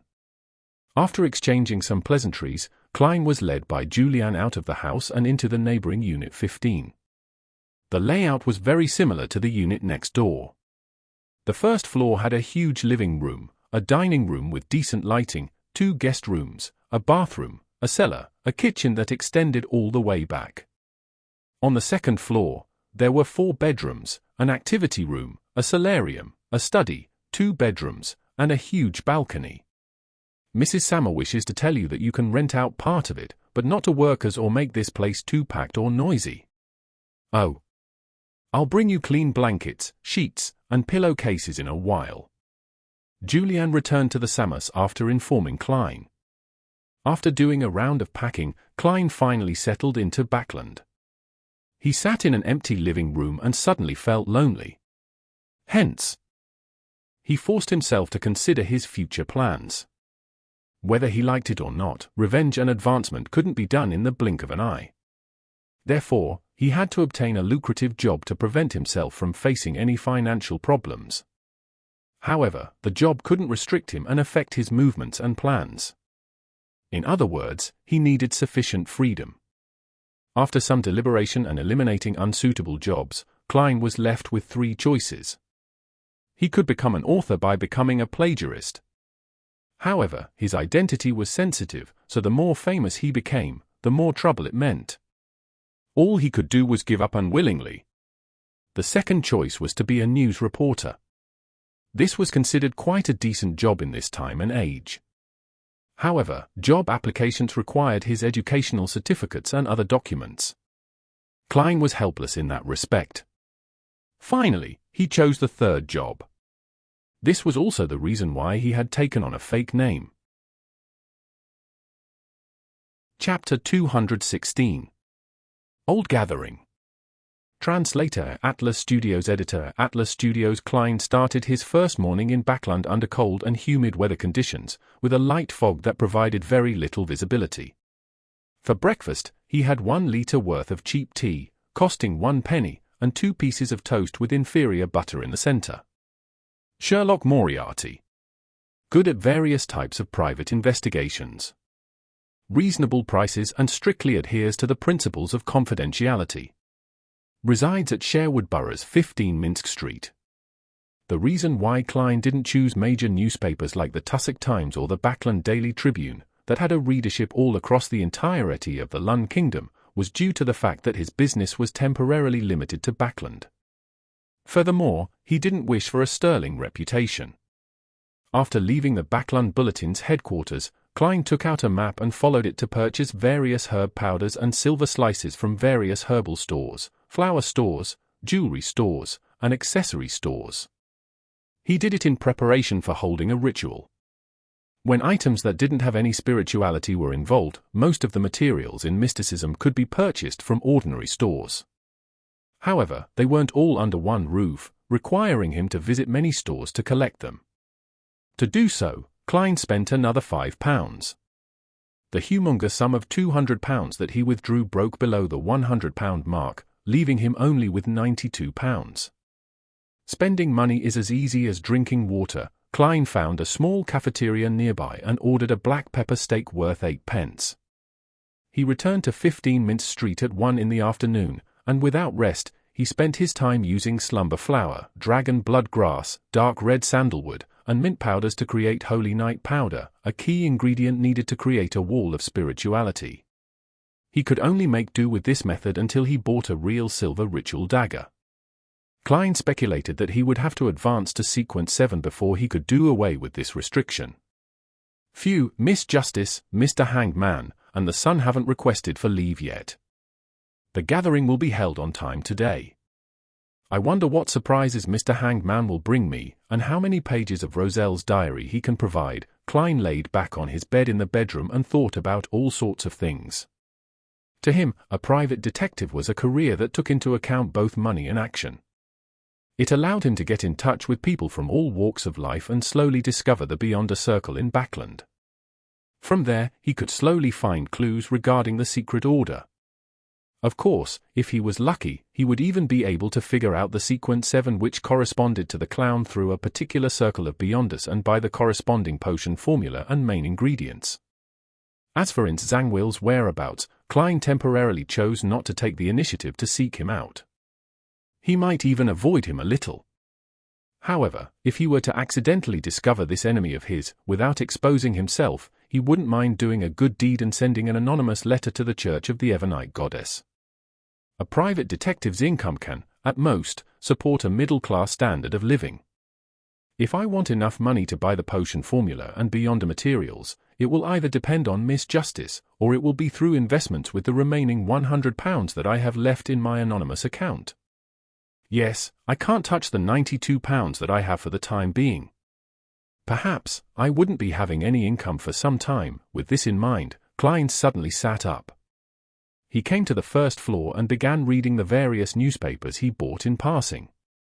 These newspapers often carried news about what had been invented and required investments, or how someone wished to form a joint venture with others to do a particular business. Klein relied on his knowledge from Earth and his understanding of this era to carefully sift through the projects. Unfortunately, none of the ones on the papers today were reliable. At 3:15, he returned to his bedroom, locked the door, drew the curtains, and used holy night powder to create a wall of spirituality. Klein took 4 steps counterclockwise and arrived above the grey fog. He sat in the high-back chair belonging to the Fool before extending his spirituality and touching the crimson star that symbolized the sun as if he was responding to a prayer. This is one of the few things in my new life that hasn't changed, he suddenly sighed. In an area outside of the City of Silver, in a greyish-black tower that was half-collapsed, 9 members of a patrol squad were gathered around a blazing bonfire, chatting about their experiences in the past few days. There were also a few other team members guarding the perimeter, prepared for any possible attacks that might break out from the darkness. Many of the City of Silver's Beyonders had used their blood to teach them a lesson: at all times, never let your guard down. The monsters in the darkness could very well be right behind you. On a night when the frequency of lightning was very low, it was necessary to keep the flames burning and the light shining. Once they were completely enveloped in darkness, it wasn't impossible for them to all disappear. No one could say for sure just what terrible things would happen in total darkness, because reality had broken the limits of their imagination time and time again. Derek Berg remained reserved and silent as he quietly listened to his companions reminiscing about the monster they had encountered before. It was a humanoid monster with eyes covering its entire body. In order to finish off the monster, their patrolling team suffered a heavy price with 5 injured, and 2 of them severely injured. Suddenly, Derek's vision blurred, and he felt himself being enveloped in a thick grey mist. In an inexplicably faraway place, in the depths of the grey fog, a blurry figure sat on an ancient high-back chair, looking down at him. The Fool's voice echoed in Derek's ears, but none of his teammates were aware of it. After withdrawing his gaze and observing the area for more than 10 seconds, Derek moved to the very edge of the fire, leaned against the broken wall, and pretended to be asleep. Ever since he found out that the members of the 6-member council and Elder Lovia were unable to discover the existence of Mr. Fool, he gradually believed that as long as he didn't carelessly reveal any clues, he would be able to quietly attend the Tarot Club's gathering above the grey fog even under the gaze of others. Using the excuse that she was tired, Audrey returned to her bedroom. She curbed her excitement and didn't pace back and forth. Instead, she sat quietly on the bed, waiting for Mr. Fool's summoning. Father was busy communicating with the other members of Parliament about the proposed bill, and the Beyonder Guard isn't tailing me constantly. Thank you, Goddess, my life has finally returned to normal. 2 weeks have passed. Mr. Hangman must have prepared the pituitary gland of a mature rainbow salamander. I'm about to advance to sequence 8, Audrey thought with sparkling eyes. To her, this was even more exciting and worth looking forward to than the £30,000 bounty and the large plantation worth at least £80. Finally, she saw the familiar illusory crimson surge towards her like a tidal wave, drowning her. On an ancient-looking sailboat. Alger Wilson locked the door to the captain's cabin and sat behind a sextant and the ship logs. He kept memorizing the contents of the thick stack of sheets in front of him. After the investigations, he left the bustle of Bakerland without any qualms after being rewarded by the upper echelons and returned to the sea, carrying a batch of secretly copied Roselle diary pages. After digesting the seafarer potion, I'll be able to advance normally. My contributions are enough for me to trade for the formula and ingredients. However, this will expose the fact that I know the acting method. There are advantages and disadvantages. Alger shook his head, suddenly distracted. At that moment, he felt the summoning of the fool. His mind suddenly recalled the face of Rear Admiral Hurricane Chilangos, whose flesh and blood quickly rotted as pieces of his face peeled off. Alger instinctively lowered his head, allowing the crimson tide to engulf him. Above the grey fog, inside the palace that looked like a giant's residence. Having activated his spirit vision, Klein examined Justice, the Hanged Man, and the Sun to confirm their current states. Audrey was about to happily greet everyone when she suddenly saw the Hanged Man gesturing to her before rushing to speak before her. "Mr. Fool, I've obtained 19 pages of Roselle's diary this time. Here, I must thank you for sending your adorer to help me get rid of Chilangos. These diary pages will be the compensation I should pay. 19 pages? Not bad." Klein didn't talk much about the adorer as he smiled faintly. That is the principle of equivalent exchange. As expected of Mr. Fool. A pirate admiral with a mystical item was nothing to him. From the looks of it, I don't have to mention my claiming of the bounty. I wonder how many high sequence beyond us Mr. Fool has as his adorers. Audrey had begun to use the word he, him, or his to refer to the fool without realizing it. Upon hearing the fool's answer, Alger said humbly, "The limit of my current memory is 6 pages. Please allow me to give them to you over separate occasions." "No problem." Klein, who was surrounded by thick grey fog, nodded gently. The Sunderic looked at the pages that appeared before the Hanged Man and was very curious about the contents of the diary. With his previous experiences, he believed that the items that Mr. Fool was interested in definitely contained many mysteries. He looked at Miss Justice, and when he saw that she didn't have the impulse to ask, he cautiously maintained his silence. Soon, the 6 pages of the diary were complete and came into Klein's hands. Audrey and the others began to wait quietly. They were already used to such things. Klein looked down and read the first page, the 16th of December. "I managed to contact the pathetic fellow who's trapped in the storm and was lost in the darkness." Finally, there's a follow-up to one of the previous pages of the diary. Klein was delighted, and he became more focused. He called himself Mr. Door and tried to teach me a complicated and difficult ritual. He wanted me to help him return to the real world and promised to fulfill 3 of my requests. Does he think I'm stupid? I've lived for more than 60 years over my 2 lives. Does he think I can't tell that this is the usual manipulation done by evil gods and devils? But the history of the 4th epoch that he described was truly interesting. Chapter 217. Mr. Door's description. Mr. Door. This naming style is very similar to mine. I wonder what was the real name of this pathetic fellow who was lost and trapped in the deep darkness amidst the storms is, and what his sequence is. Or rather, just as Emperor Roselle had guessed, he's one of the evil gods or devils. Klein let out a silent chuckle which was mixed with ridicule and self-deprecating humor. He was also interested in the history of the 4th epoch. I know of the most famous War of the 4 Emperors in the 4th epoch, but the specific details and the main figures involved are limited to the information spread by the major churches. For example, the Black Emperor of the Solomon Empire. It wasn't until today that this so-called Mr. Door finally answered my questions by letting me know who the remaining 3 emperors are. The half-insane Blood Emperor of the Tudor dynasty, the Night Emperor of the Trunsoist Empire, and the Emperor of the Underworld of the Southern Continent, also known as Death. According to Mr. Door's description, in this war that changed the situation of the entire world, the Black Emperor, Blood Emperor, and Night Emperor fell one after another. The Emperor of the Underworld reaped the greatest benefits. Having said that, Mr. Door added with profound significance that after over a century of digestion, Death went mad, but he also became stronger. Therefore, Death teamed up with the primordial Demonis and brought about a pale disaster for the northern continent. Of course, this isn't something he witnessed personally, but rather something that he hears when he comes close to the real world every month. Death went mad, but also became stronger. However, this also confirms my guess. Before the fifth epoch, those deities would often descend into the real world, directly interfering with the situation in the northern and southern continents.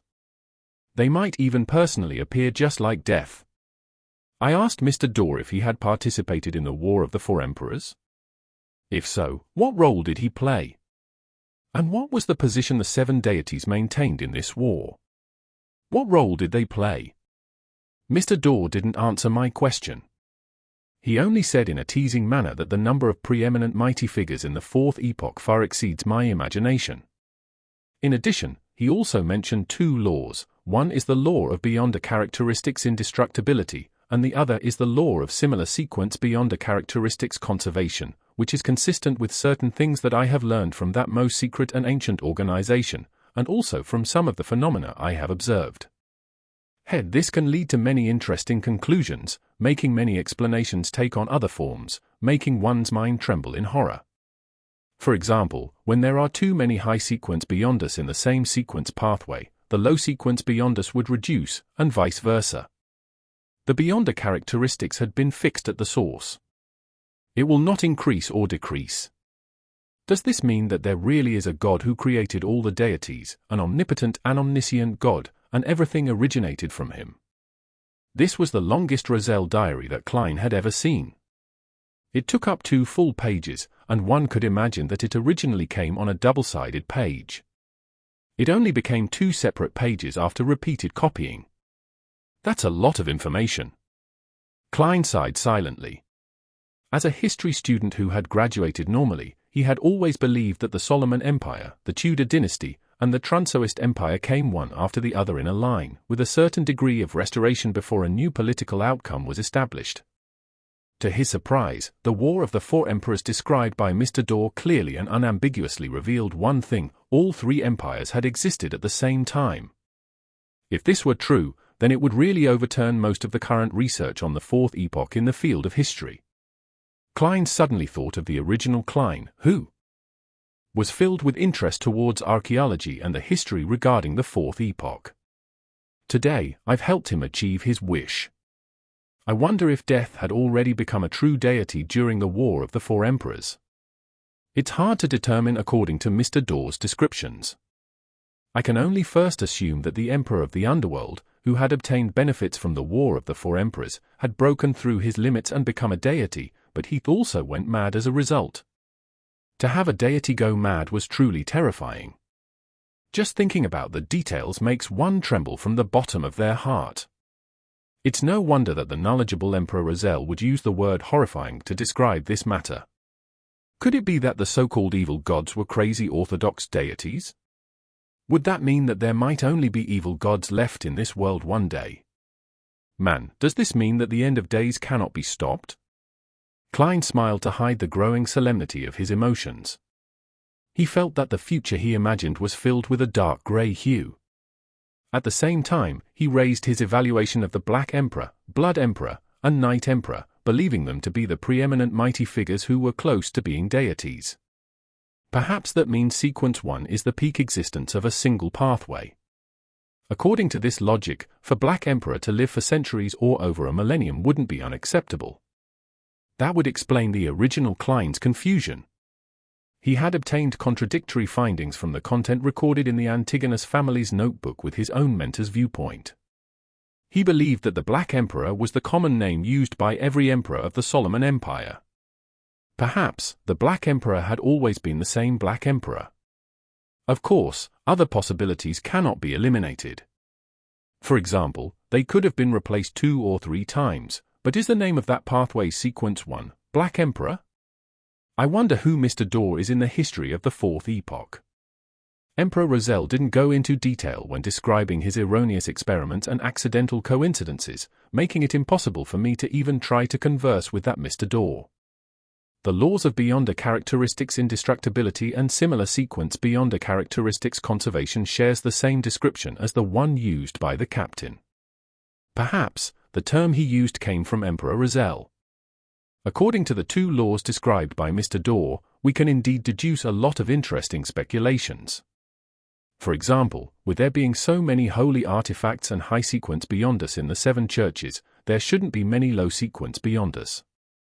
But this contradicts reality, and the only reasonable explanation is an additional gift from the deities? For example, is the destruction of the nation of the Evernite due to the conservation of characteristics, that the mere possession of resources causes it to be in trouble?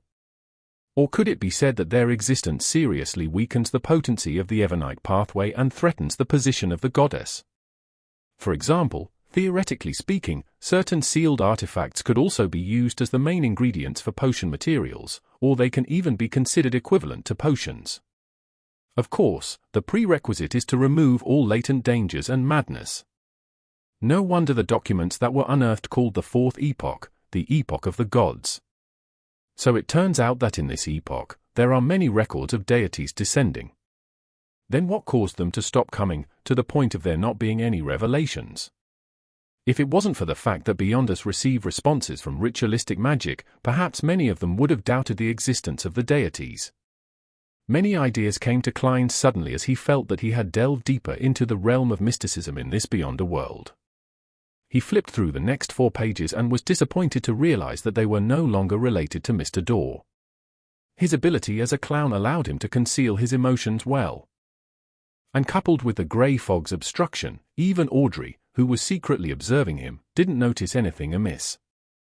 He gathered his chaotic thoughts and started reading the 3rd page of the diary, the 10th of September. I've endured it for a long time, but I still can't help but complain a little. I must have had F***Kingsha**T for brains to choose the savant path, right? Of course, this has indeed allowed me to develop my greatest advantage, allowing the church to attach great importance to me. But the problem is that the first few sequences lack any beyonder powers needed for combat. I can only make do by relying on mystical items and rely way too much on external items.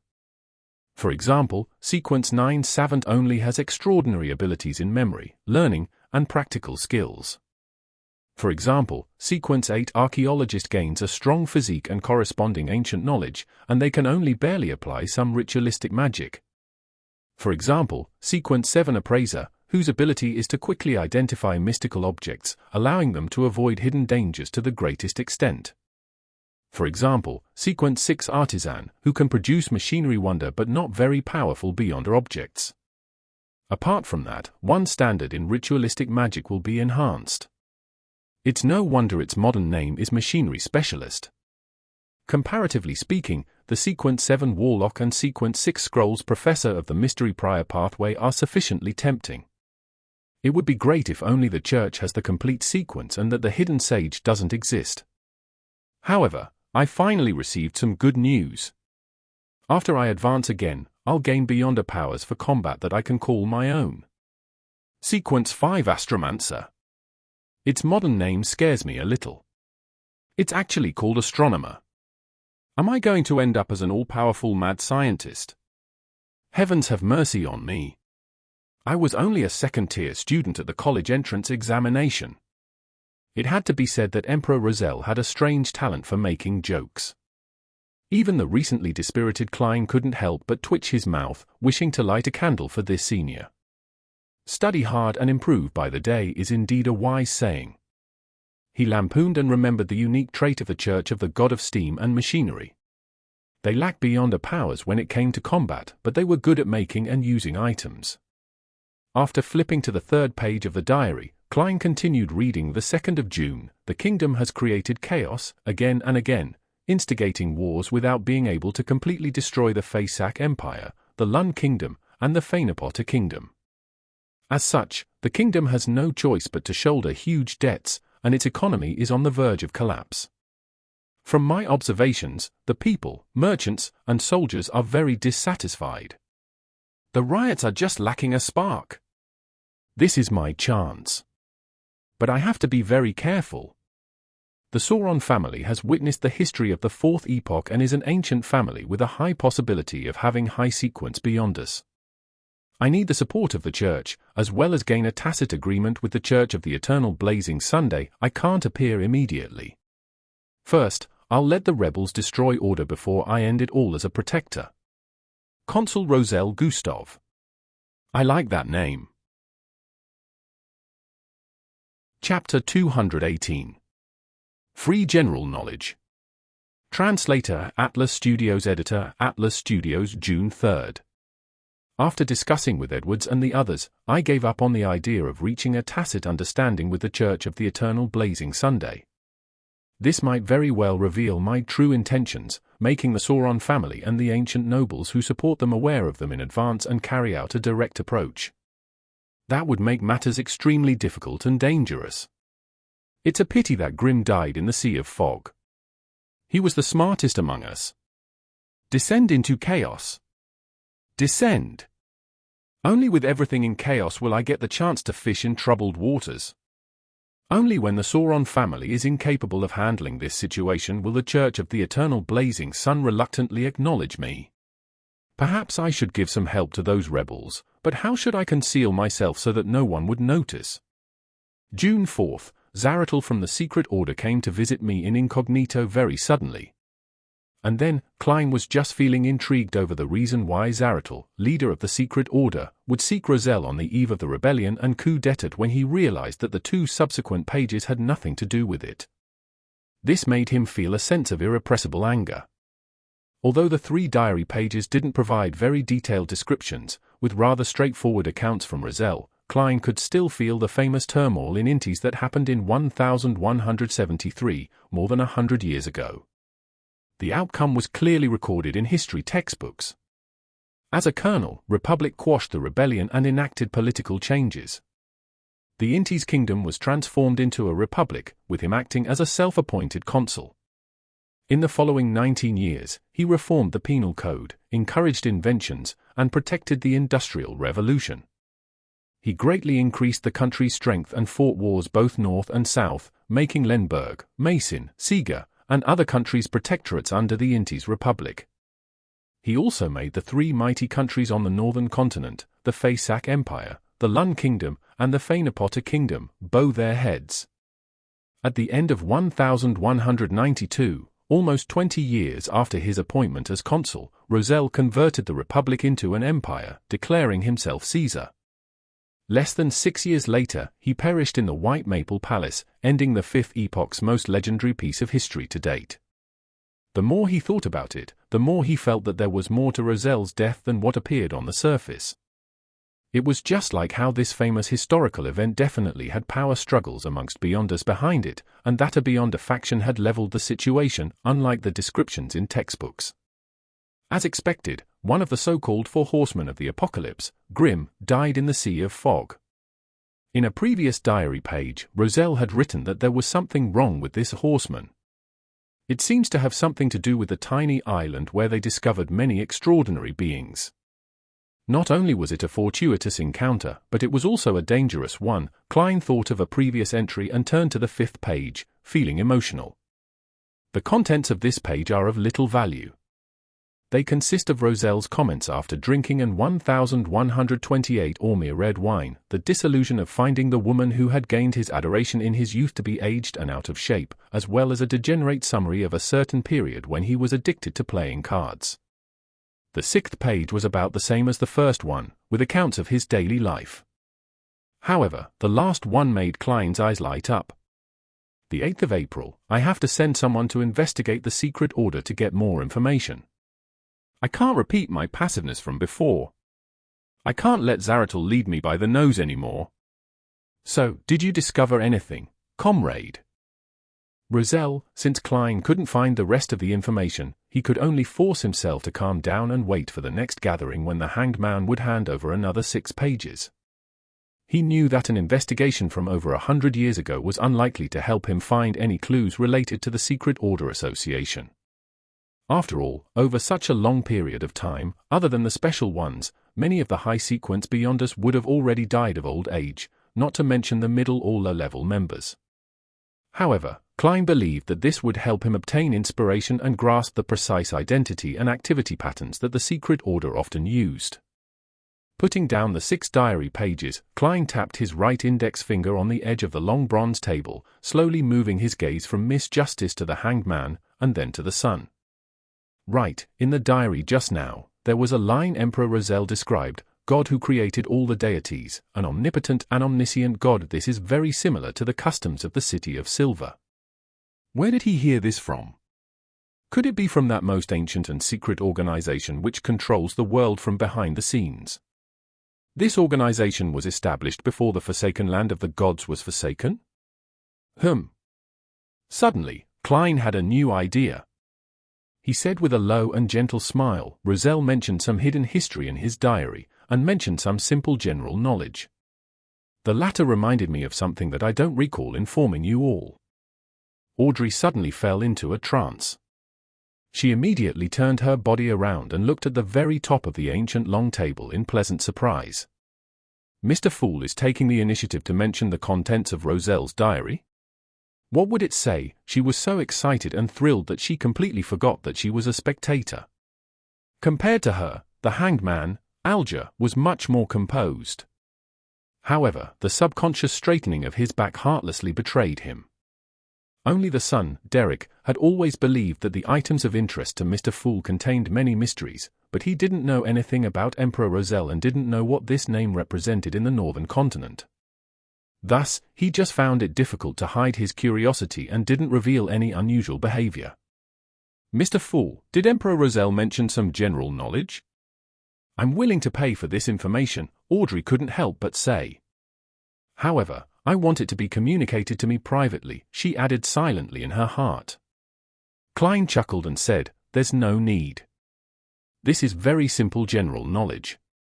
After reading this part of the diary, as the summoner of the Tarot Club, I feel it's necessary to let all of you know this. Of course, I'm very certain that some of you are already aware of this. He was mainly referring to the sun. The City of Silver had a history of 2,000 to 3,000 years, so it was impossible for them to not discover the law of Beyonder characteristics indestructibility. Moreover, they were in a relatively extreme environment. Even if the surrounding areas had no lack of monsters in the darkness, there would still be times when they failed to obtain the corresponding materials. In order to pass on their heritage, in order for their city to continue on, using the Beyonder characteristics of the remains of their predecessors to create a potion wasn't particularly unacceptable. To them, this was perhaps a sacred and glorious ceremony. Of course, Klein could see from a previous exchange that the hanged man knew something. It's a pity that Miss Justice cannot always be made to pay in gold pounds and transfer the money to my adorers. My adorer can't appear any less impressive. I mustn't destroy the image of the powerful man that Mr. Azik has created. Yes, I'll give it a try when I have the chance. After all, no matter how powerful a being is, they'll have subordinates that run errands. For instance, the Evernite goddess is sleepless. No one would ever suspect that the Evernite goddess isn't a true deity just because the low-level Nighthawks are weak. Klein sighed silently. Thank you very much. Mr. Fool, you are just too generous. Audrey replied in joy. She was originally feeling 3 seconds of regret for the coarse action of using cash to purchase the information. Klein stopped rapping the table and described with a calm voice the first piece of general knowledge, law of Beyonder characteristics indestructibility. The characteristics of a Beyonder is never destroyed or reduced. It's only passed from one carrier to the next. Without realizing it, I used Captain's tone. Klein's lips subconsciously curled upwards. It cannot be destroyed or reduced. It just transfers from one carrier to another. Audrey ruminated over Mr. Fool's description, feeling that there was too much meaning in that simple sentence. Her emerald green eyes turned, and when she saw that neither the hanged man nor the sun showed any signs of surprise or contemplation, she immediately understood that these two members of the Tarot Club had long known of this law. Only I didn't know, she thought, feeling somewhat aggrieved, but she quickly began to praise Mr. Fool for his kindness. At this point, Klein added, after a rampager dies, they will leave behind an item of Beyonder characteristics. It could be the main ingredient, or it could be a mystical artifact that requires sealing. An ordinary Beyonder's death results in similar results. However, the item left behind will be equivalent to the corresponding potion without the supplementary ingredients. Of course, the item alone will contain Beyonder powers. they can be used as a half-mystical object. The plain and indifferent words instantly echoed in Audrey's mind. Layers stacked upon layers and, bit by bit, it eventually reached a crescendo.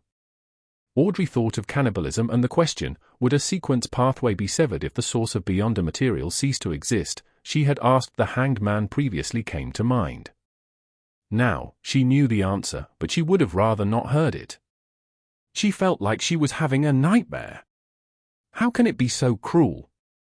Why is it so dark? Audrey had previously seen some bad situations that involved Beyonders, but those situations were only caused by a person's own perverse and evil nature.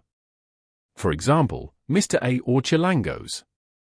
They didn't affect her yearning and love for mysticism and the Beyonder world. However, this time, she discovered that the mystical world was filled with grayness and darkness. Wake up, Audrey, you can't be naive. Consider that the cruelty and darkness described by Mr. Fool are predictable. Since he had chosen this path, he had to bravely walk down it. Audrey consoled herself, easing her mood a little. She saw that the Hanged Man and the Sun were making only habitual movements and appeared to understand what had just been said. HMPH. Mr. Hanged Man is terrible. He even wanted to use this information as an exchange previously. This information is indeed worth a lot and is quite important, but it's only a simple piece of general knowledge to us and Mr. Fool. Audrey suddenly wanted to laugh a little. Her mood began to improve, and she slowly pushed all the extreme examples that she had just thought of aside. Klein wasn't surprised by the three members' reaction. He continued in a calm tone, the second piece of general knowledge, law of similar sequence beyond a characteristics conservation. Law of similar sequence beyond a characteristics conservation. The Hanged Man slightly changed his sitting posture. He felt that he understood something, but he was unable to fully understand what this law represented and what it consisted of. Justice and the Sun shared the same feelings as he did. They were unable to directly understand the true meaning behind this law. Why similar sequence? Alger couldn't help asking. Klein smiled and replied, what do you wish to pay for the answer? One of the ideas he had was that general knowledge was free, but any explanation required a fee. This both matched his status and didn't waste the information. Chapter 219. Explanation. Translator, Atlas Studios. Editor, Atlas Studios. If the Fool had simply mentioned that there was some simple general knowledge contained in Rozelle's diary, the Hanged Man, Alger, wouldn't necessarily be determined to pay the price for the answer, partly because the description of it being simple killed his curiosity. Another aspect stemmed from his constant wariness against making trades with the Fool, as it reminded him of the examples when deals were made with evil gods and devils. But now that he knew the so-called contents of simple general knowledge, his interest was piqued. Yet, he was unable to understand parts of the description, much less gain any actual or deep grasp of the concept. Therefore, he couldn't hold back his urges to ask in absolute reverence, Mr. Fool, what kind of payment do you want? Yes, yes. Justice. Audrey nodded her head nearly indiscernibly but very frequently, indicating that this was something she wanted to ask as well. Although the Sun Derek remained silent and didn't make any additional body gestures, the look he gave to the Fool explained everything. Klein, who was waiting for such a response, smiled and said, information regarding the secret order. The secret order, the Hanged Man. Alger muttered to himself. He wasn't unfamiliar with this term. He had once received payment for explaining to Miss Justice about many secret organizations, including the secret order. Audrey and Derek both frowned subconsciously. The former's only understanding of the secret order was limited to what the Hanged Man had described. And the latter had never even heard of such an organization. Klein had long anticipated what the Sun would feel, but he wasn't surprised. According to his conjecture, the area where the City of Silver was located should have been a part of the Third Epoch after the appearance of the first blasphemy slate and before the appearance of the second blasphemy slate. It was even possible that it was the direct catalyst or manifestation of the cataclysm. The Zaratul family had only stepped onto the stage of history in the Fourth Epoch, and the secret order was created in the latter half of the Fourth Epoch. There was no way both entities could have existed in the same period. It would surprise Klein if the Sun were to know about the secret order. He would then have to overturn some of his speculations, reconstruct his knowledge of the City of Silver, the forsaken land of the gods, and the Zaratul family. After nearly 20 seconds of silence, Alger looked at the fool in the grey fog, deliberated his words and said, "I will accept this request and help you gather information regarding the secret order. Can you make a payment in advance?" It wasn't surprising that a suspected deity was interested in an ancient and secret organization, therefore, Alger wasn't puzzled about it. More importantly, after many gatherings, he had a guess in his mind, which was that Mr. Fool's state wasn't perfect, that he might be in a predicament, that all his attempts and the actions of his adorers on the northern and southern continents were to help him break free from his confines. This might even be related to the huge secret of why the seven deities no longer descend upon the real world after the fourth epoch. A thought flashed through Alger's mind, and he shuddered as he felt himself entering the realm of the gods. Upon hearing the hanged man's request, Klein leaned back in his chair and nodded. "If the information you have collected exceeds the value of the answer, I will provide you with further compensation.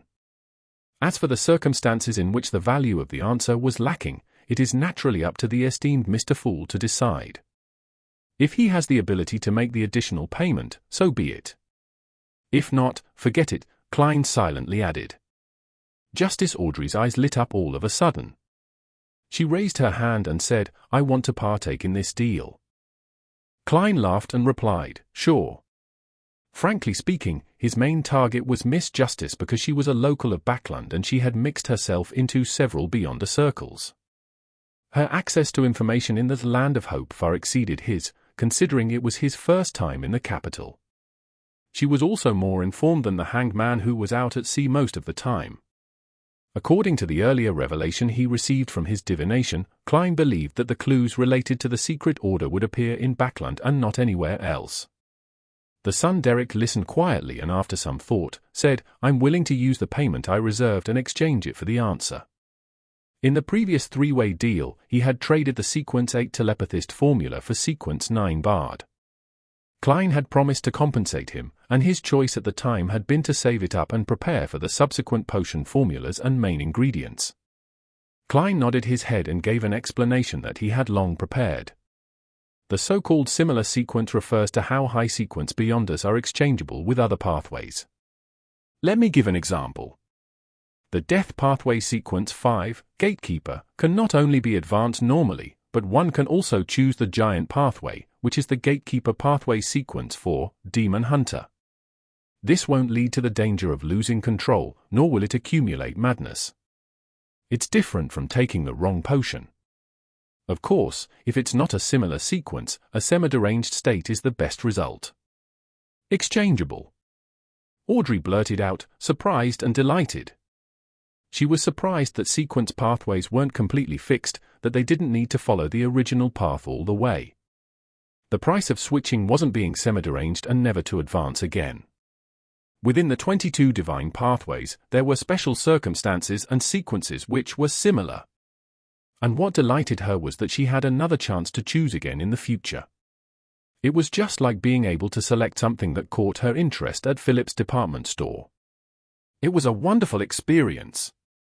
So that's how it is, Alger silently muttered to himself, suddenly feeling like he had understood several things at once, and he had resolved many of the doubts accumulated in his past experiences. This information is way too valuable. As expected of Mr. Fool. So-called simple general knowledge is enough to shock an almost low-sequence beyonders and benefit them immensely. He sighed inwardly. Derek the son was a little disappointed because he had no intention of changing sequences. He wanted to be the sun that lit up the darkness and dispelled the curse. However, he quickly recalled an incident that happened in the City of Silver. The former chief, a powerhouse who had the greatest possibility of breaking past the limitations of Demon Hunter, had built a mausoleum for himself and went deep inside, making it his home. Afterwards, he appeared less and less, until the main door of the mausoleum could no longer be opened. Back then, the citizens of the City of Silver all believed that a problem had arisen during the chief's advancement and that he had gone mad, to the point of being close to losing control. He was believed to have finished himself off. Now, combined with the description from the fool, the son suddenly thought of another possibility. That chief might have been attempting to advance in sequence through a similar pathway. In one of his explorations deep into the darkness, he had acquired the corresponding formula for the death pathway, and the mausoleum might have been a special requirement. But in the end, he still failed? But why didn't he turn into a monster? What did he encounter in that dark mausoleum? The City of Silver doesn't have the subsequent sequence potion formulas after Demon Hunter? As these thoughts crossed his mind, Derek was suddenly jolted back to his senses by Miss Justice's reserved voice. Mr. Fool, may I ask what other pathways are exchangeable with the Spectator Sequencer pathway? Sequence for Demon Hunter sounds pretty good. That's very suitable for me, very suitable for Justice. Audrey admired the first high sequence name that she knew. I want to know too. Klein was tempted to answer Miss Justice's question in such a manner. Before he could say anything, Audrey added in a faltering tone, I can pay for the answer to this question. How many gold pounds do you think is enough? I believe that your adorer will need a certain amount of funds for their activities. Having said that, she recalled how Mr. Fool's adorer had easily finished Pirate Admiral Chilangos, who possessed creeping hunger. Clearly, he was a high-sequence beyonder, so she nearly said, I apologize. Mr. Fool, treat it as though I never said a thing. However, since she had already asked, she couldn't back down. Come on, Audrey. Perhaps the fool has a weaker adorer. Audrey quietly bit at her lips, silently encouraging herself. Gold pounds. Klein thought about it seriously and said, we'll make the transaction after enough information about the secret order is gathered.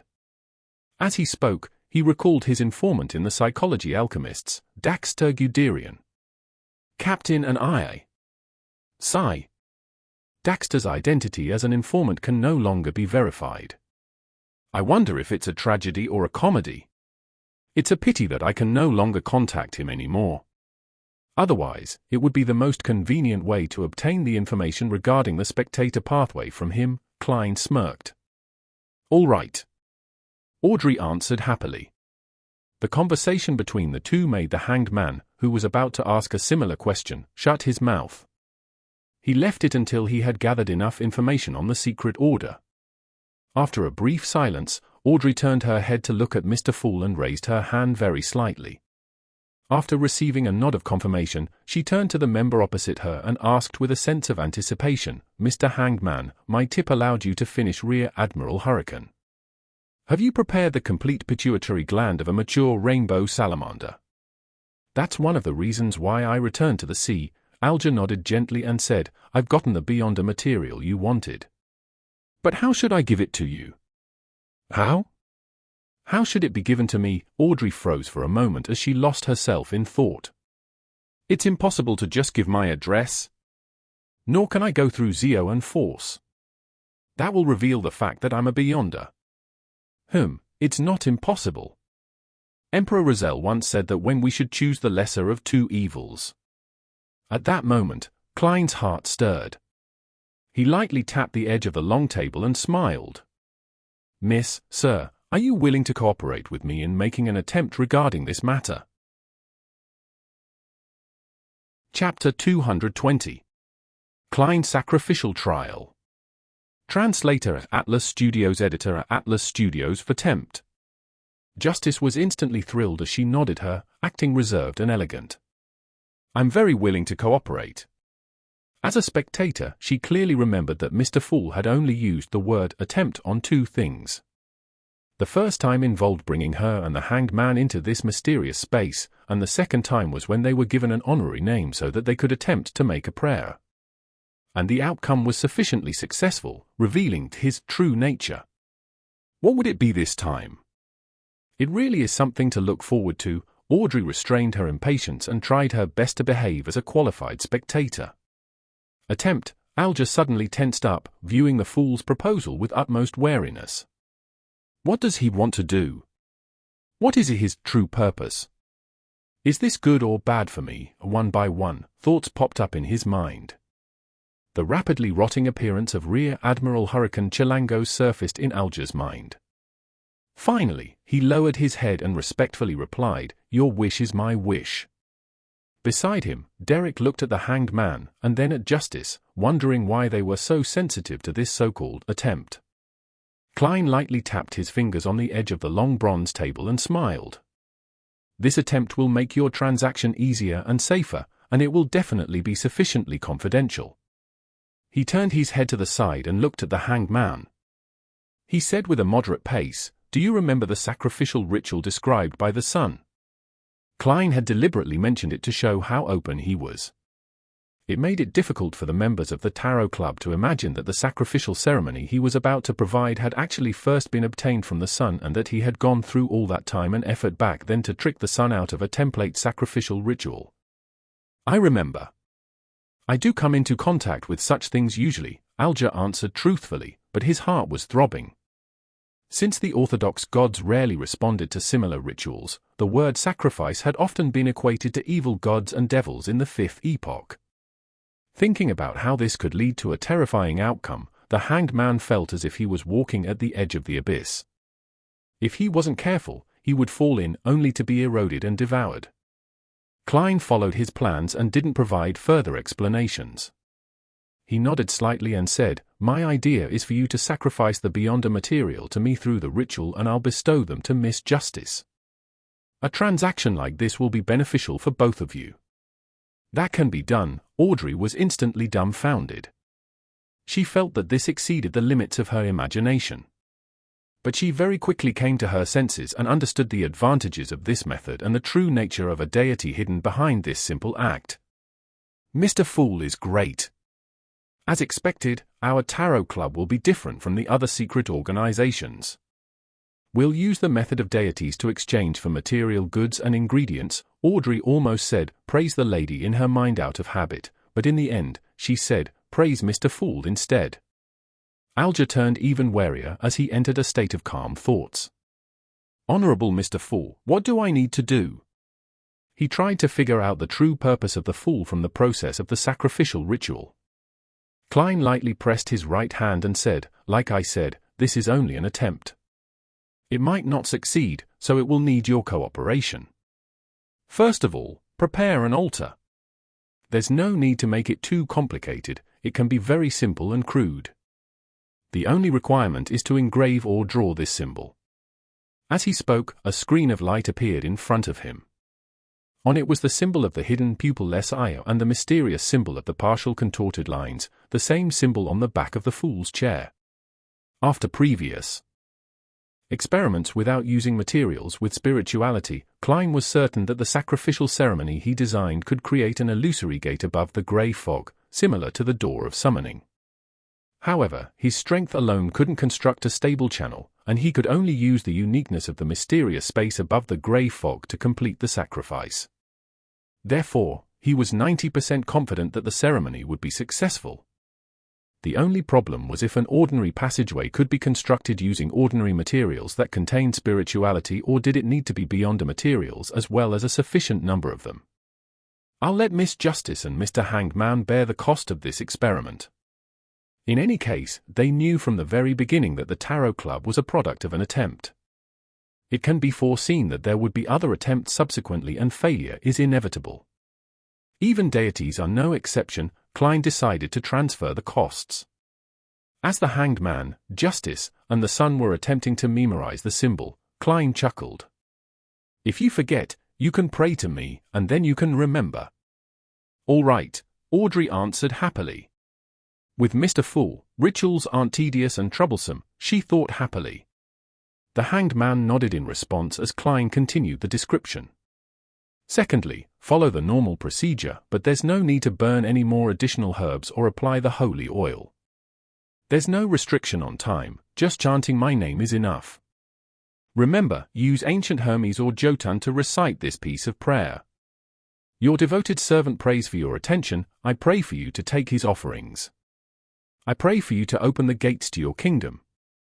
After you finish chanting, combine the materials that contain spirituality with the natural power created by the incantation, and await my response. If you don't succeed in this step, change from materials containing spirituality to Beyonder materials, and try again from the beginning. After listening quietly to the procedure, Alger felt that his previous guess was very likely to be the truth.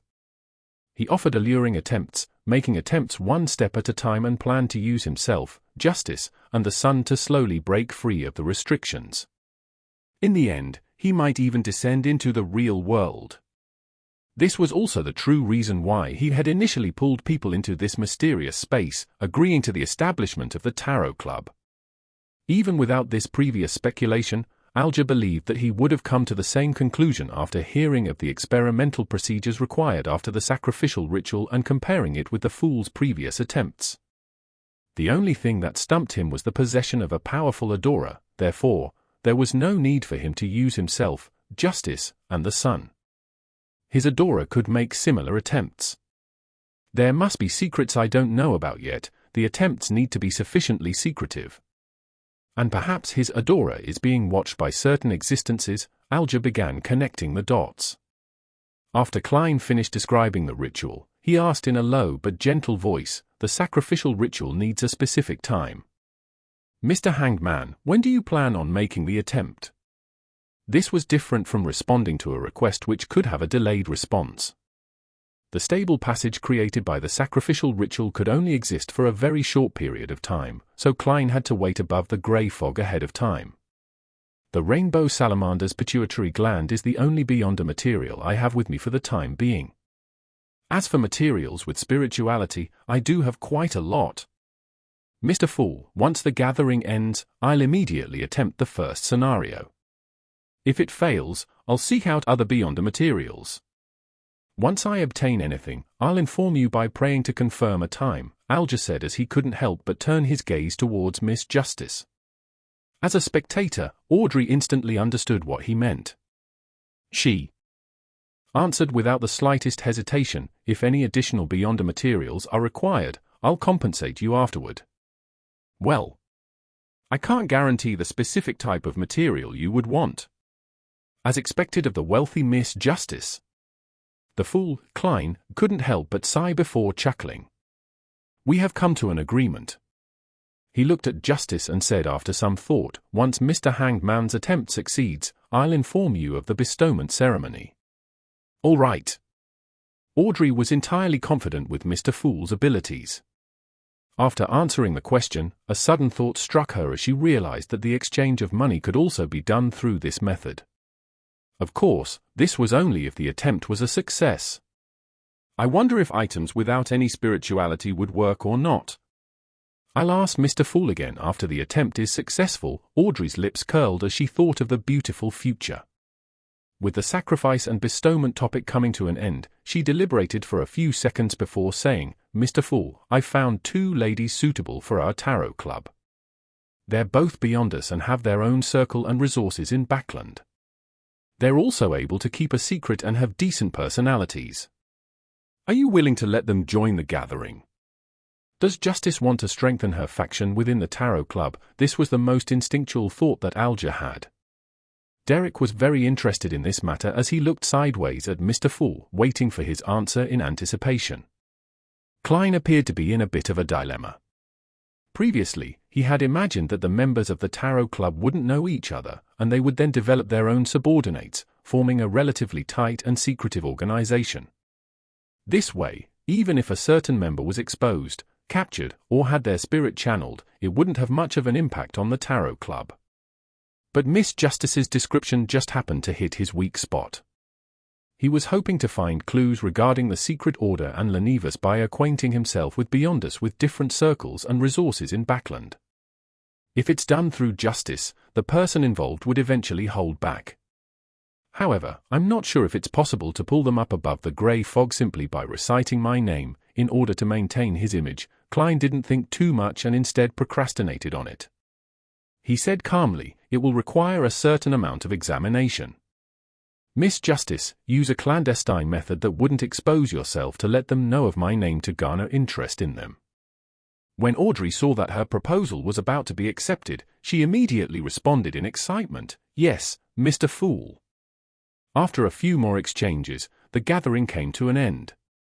The Sun, the Hanged Man, and Justice returned, while Klein remained in the grey fog, waiting for the sacrifice. Chapter 221. The Tarot Club at a Higher Level. Translator, Atlas Studios. Editor, Atlas Studios. The blue Avenger was like a leaf on the surface of the undulating waves of the Sonia Sea. At times, it was raised high and sometimes low from the ebbing of the waves, but there was no sign of it being at risk of capsizing. Alger Wilson stood in the captain cabin, his back to the shelves of red and white wine, as he subconsciously paced around. Finally, he gritted his teeth and returned to the mahogany desk with a grim expression. He removed the brass sextant, found a piece of paper and a pen, and leaned over to draw the complex, mysterious symbol given to him by the Fool. With a seafarer's memory, Alger quickly completed the first step of the sacrificial ritual. Then, he opened the drawer and took out a candle. He set up the ritual according to the dualism principles and placed a candle above the symbol that was formed by the combination of the pupilless eye and the partial contorted lines. One candle was placed in the middle that represented the person making the sacrifice.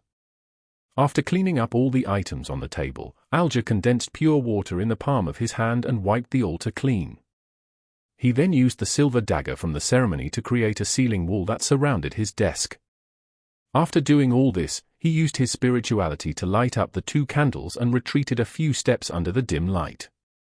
Taking a deep breath, Alger lowered his head and recited in ancient Hermes, "The fool that doesn't belong to this era, you are the mysterious ruler above the grey fog, you are the king of yellow and black who wields good luck. Your devoted servant prays for your attention, I pray for you to take his offerings. I pray for you to open the gates to your kingdom." This ancient incantation reverberated within the wall of spirituality, stirring up spiraling gales as they swept forth with the force of nature. It was the oldest sacrificial language created by human beyond us, and it contained many mysteries itself. However, it lacked sufficient protection for the user. Bearing with the pain that was akin to having knives slicing across his skin, Alger took out a small dark brown glass bottle from his pocket, unscrewed the lid, and poured out a lot of sesame-shaped granules. These granules swirled with a metallic luster and exuded an indescribable sense of beauty. Alger scattered these granules into the wind. The gale grew stronger but was no longer tempestuous. It was dyed in two separate colors, silver and black. As they continued to collide and mix, the two differently colored winds were infused into the candle flame that symbolized the Fool, burgeoning and tearing open an illusory ordinary-sized door. Its surface was carved with the same symbol that Alger had drawn. At this moment, Klein witnessed the appearance of the hazy door behind his high-back chair. He could feel the spirituality in the air that was rippling apart and stimulating the mysterious space. "It seems to be working." Klein suddenly had a premonition and immediately spread out his spirituality, infusing it with upheavals and stimulation. Amidst the insubstantial sounds, the blurry door slowly opened. In the captain cabin, Alger suddenly saw the illusory door, formed out of wind and light, open. Behind it was deep darkness formed from an innumerable number of almost invisible shadows. They were lustrous splendors encompassing massive amounts of knowledge. Situated above them was the thick grey fog with the ancient palace overlooking the real world. Such a scene caused Alger to involuntarily tremble. It was a deep fear, an indescribable excitement.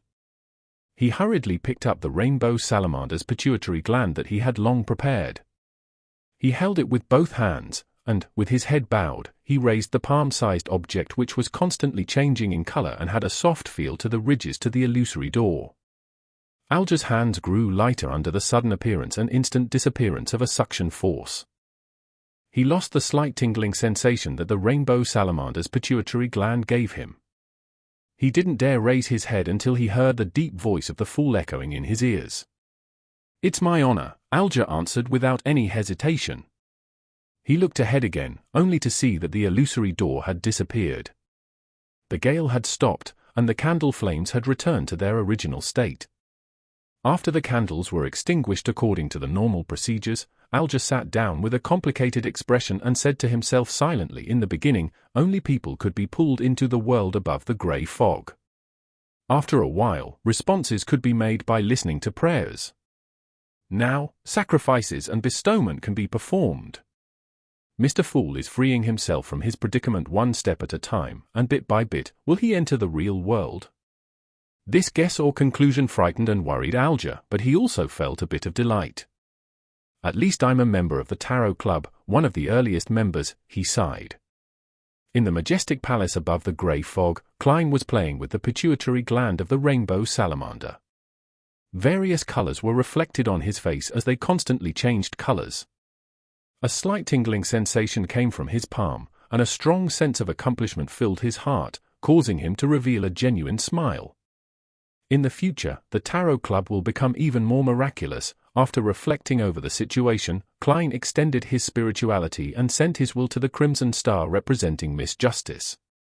After returning to her bedroom, Audrey was no longer able to sit quietly on the edge of the bed. She would restlessly flip through the books by her bed and from time to time, scrutinize herself in the mirror with an unfocused gaze. She was looking forward to the completion of the Hanged Man's sacrificial ritual, but she was also afraid that the result would be a failure. Emperor Rizal had said that one must remain calm and collected when important matters arise. Audrey, come on, take a deep breath. Or perhaps, I should go tease the dog? However, Susie can talk and think, so she's an entity with her own dignity. I can't just casually tease her. Audrey's mind wandered, her hand unconsciously wringing an ornate doll dressed in splendid clothing. After an unknown period of time, a thick grey fog suddenly appeared before her eyes, and in the depths of the fog, there was a lofty chair. Sitting there, the fool said with a smile, "Miss Justice, the attempt was successful. Have you prepared the materials that contain spirituality?" "That's great." As expected of Mr. Fool, Audrey forgot the Hanged Man's role in this matter. She held back her excitement and said, "Yes, I always have such materials with me." Audrey had been the same even before she joined the Tarot Club, but back then, she didn't know which materials could be considered to contain spirituality. She had merely moved them from the family treasury in accordance with the various essential oil formulas she had gathered. Klein nodded slightly and said, "When do you plan on holding the ritual? This is based on the premise that there are no Beyonders around you." "Does a Beyonder dog count?" Audrey looked at the tightly shut door, feeling a small tug at her conscience. "The ritual's process is the same as I described previously. All you need to do is change the prayer to, 'Your devoted servant prays for your attention. I pray for you to open the gates to your kingdom. I pray for you to give me strength.' In addition to this, use the dualism method." Audrey thought it over, fighting the urge to nod, and she began preparing for the ritual. When the illusory door opened, and a scene even more illusory than the starry sky appeared, Audrey felt intoxicated in both body and mind. This is the mysterious world I've always been pursuing. This is the kind of feeling I've always wanted, she praised Mr. Fool wholeheartedly. It's faith towards the goddess, but for the fool, it's worship, Audrey silently explained herself in her mind. Soon after, she was stunned to see that there was something on the folder. It was a soft object with lustrous color and was filled with ridges. The rainbow salamander's pituitary gland. Audrey felt a surge of joy in her heart. Her eyes lit up as she had the urge to step forward and grab it. However, her customs of etiquette took hold of her as she sincerely praised Mr. Fool once again. After finishing the ritual, she impatiently walked forward and carefully examined the Beyonder material 5 times. Our Tarot Club is at a higher level than all the other secret organizations, Audrey secretly felt smug. She then glanced warily at the door, as if afraid of Susie's sudden intrusion. She had to redouble her efforts and immediately concoct the potion to complete her advancement. A few minutes later, she held a bottle of liquid that contained constantly changing lusters that could shine to the bottom of everyone's hearts. She confidently drank the telepathist potion and successfully tied through the integration stage with the Beyonder characteristics, achieving an advancement. The view before her seemed to clear up significantly, with a great increase in other aspects. Audrey familiarly used cogitation to restrain the dissipating spirituality. After her sequence stabilized, she smiled and walked briskly to the door, letting in the golden retriever. She saw the obvious suspicion on Susie's face. "You took far longer than usual." Susie didn't hide her thoughts. Audrey sat down on an ottoman and dryly laughed before changing the subject. "Susie, tell me, How should I secretly inform Xio and Force about a particular matter without revealing myself, yet get them interested? Before she finished her sentence, Audrey had begun to seriously ponder over the mission Mr. Fool had assigned her. Then, she looked at Susie, and Susie looked back at her. The human and dog both fell into deep thought at the same moment. After completing his goal, Klein returned to reality, slept for a little more than an hour before hurrying out the door. He spent £1 to buy a pair of gold-rimmed glasses, wigs, and a variety of mustaches that could be torn off and stuck on with adhesives. They were disguises he would need later. Before dinner, he made a trip to East Borough, the most crowded area and the most unsafe part of the city. He rented a one-bedroom house at the rent of 4 soldi, 3 pence a week. He paid 2 weeks' rent and a deposit, coming up to a total of 17 solis. Only then did Klein complete all his early preparations. East Borough also left a deep impression on him. Most of the streets here were the same as Tingen's Lower Street, but the area that shared the traits was many times larger. The clothes of the residents here were old but decent. Many of them were dressed in shabby clothes with sallow skin and thin frames. It was as though they would turn into beasts at any moment due to their hunger or poverty. Therefore, gangs ran rampant in East Borough. When he got back to Sherwood Borough, Klein felt as if he had entered heaven from hell. On Thursday morning, Klein finally heard the doorbell ring. Chapter 222. The First Job. Translator, Atlas Studios. Editor, Atlas Studios. Ding dong, a rope was being tugged, causing the doorbell and the sound it made to constantly tinkle and send its sound echoing throughout the spacious but relatively empty living room. Klein, who was seated on the sofa reading a newspaper to study the various investment opportunities, stood up. He was wearing a white shirt and a black vest without a bow tie, just like what one would wear at home. The first job in my career as a detective? But I can't always be at home, waiting for a mission to arrive. Yes. I need to hang a notice on the door, along with a fountain pen, so that clients can write down the time of their next visit and allow me to prepare in advance. However, for a new detective in this profession, without any fame, doing so would basically be the same as not having a next time. Sigh, I can only go through the trouble of performing a divination in the morning to see if I would receive any jobs for the day. And if so, what time so as to make plans. Of course, it's also possible that I would miss out on missions from powerful beyond us. Well, so be it, it might be a good thing after all. He walked to the door, and without looking through the peephole, the image of the visitors outside appeared in his mind. One of them was an old lady in a black plush hat. Her back was slightly hunched, and her face was deeply wrinkled. Her skin was shriveled and sallow, but her dark dress was very formal and neat. Her temples were completely white, but her blue eyes were quite lively. She was looking at the young man beside her, gesturing for him to pull the doorbell again. The young man was in his 20s, with eyes similar to those of the old lady's. In the progressively cold weather, he wore a black double-breasted coat, a half-top hat, and a bow tie like he was about to attend a banquet. It was as if he wouldn't relax his demands of himself at any moment. With the help of a clown's premonition, Klein turned the handle, opened the door, and greeted his visitors with a smile before the bell could ring again. "Good morning, madam, sir. What a wonderful day it is, at least up to this point, for I have already seen the sun for 5 minutes." He spoke of the weather in a slightly exaggerated manner, small talk that had been popular in Bakerland for more than a century. Yes, it's always shy and doesn't come out from behind the fog and the dark clouds. The old lady nodded in agreement. By her side, the lad asked, "Are you Detective Sherlock Moriarty?" "Yes, and what may I help you with?" "I'm sorry, please come in. Let's sit down and talk." Klein turned his body to the side, making way for his guests as he pointed to the guest area. "No, there's no need. I don't want to waste any time. My poor Brody is still waiting for me to save it," the old lady said with a rather sharp voice. "It?" Klein noticed the most important pronoun and suddenly had a bad feeling. The very formally dressed young man nodded and said, "Brody is a cat owned by my grandmother, Madame Doris. He went missing last night, and I hope you can help us find him." We live at the end of this street, and I'm willing to pay you 5 solely for it. Of course, if you can prove that you've spent more time and effort than that, I'll make it up to you. Find a cat? The reason why you're entrusting me with this job is simply because of the convenience stemming from how we live on the same street. Klein felt that this wasn't the detective career that he had imagined.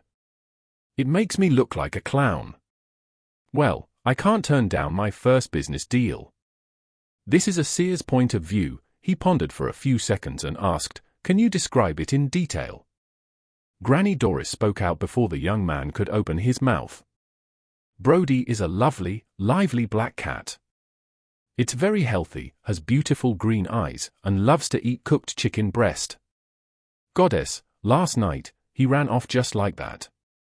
No, it must have gotten lost. I've placed lots of chicken breast in its bowl, but it refuses to return to take a look. Klein's lips curved up and said, I'm very satisfied with your description, Mrs. Doris. I accept this request. All right, let's go to your home now. I need to search for clues and find traces. You should be clear that the basis of my reasoning lies in the details. Mrs. Doris didn't consult her grandson as she nodded and said, You're the most proactive detective I've ever seen. It's a deal. Klein put on his coat and hat, picked up his cane, and followed Madame Doris and her grandson out onto the street.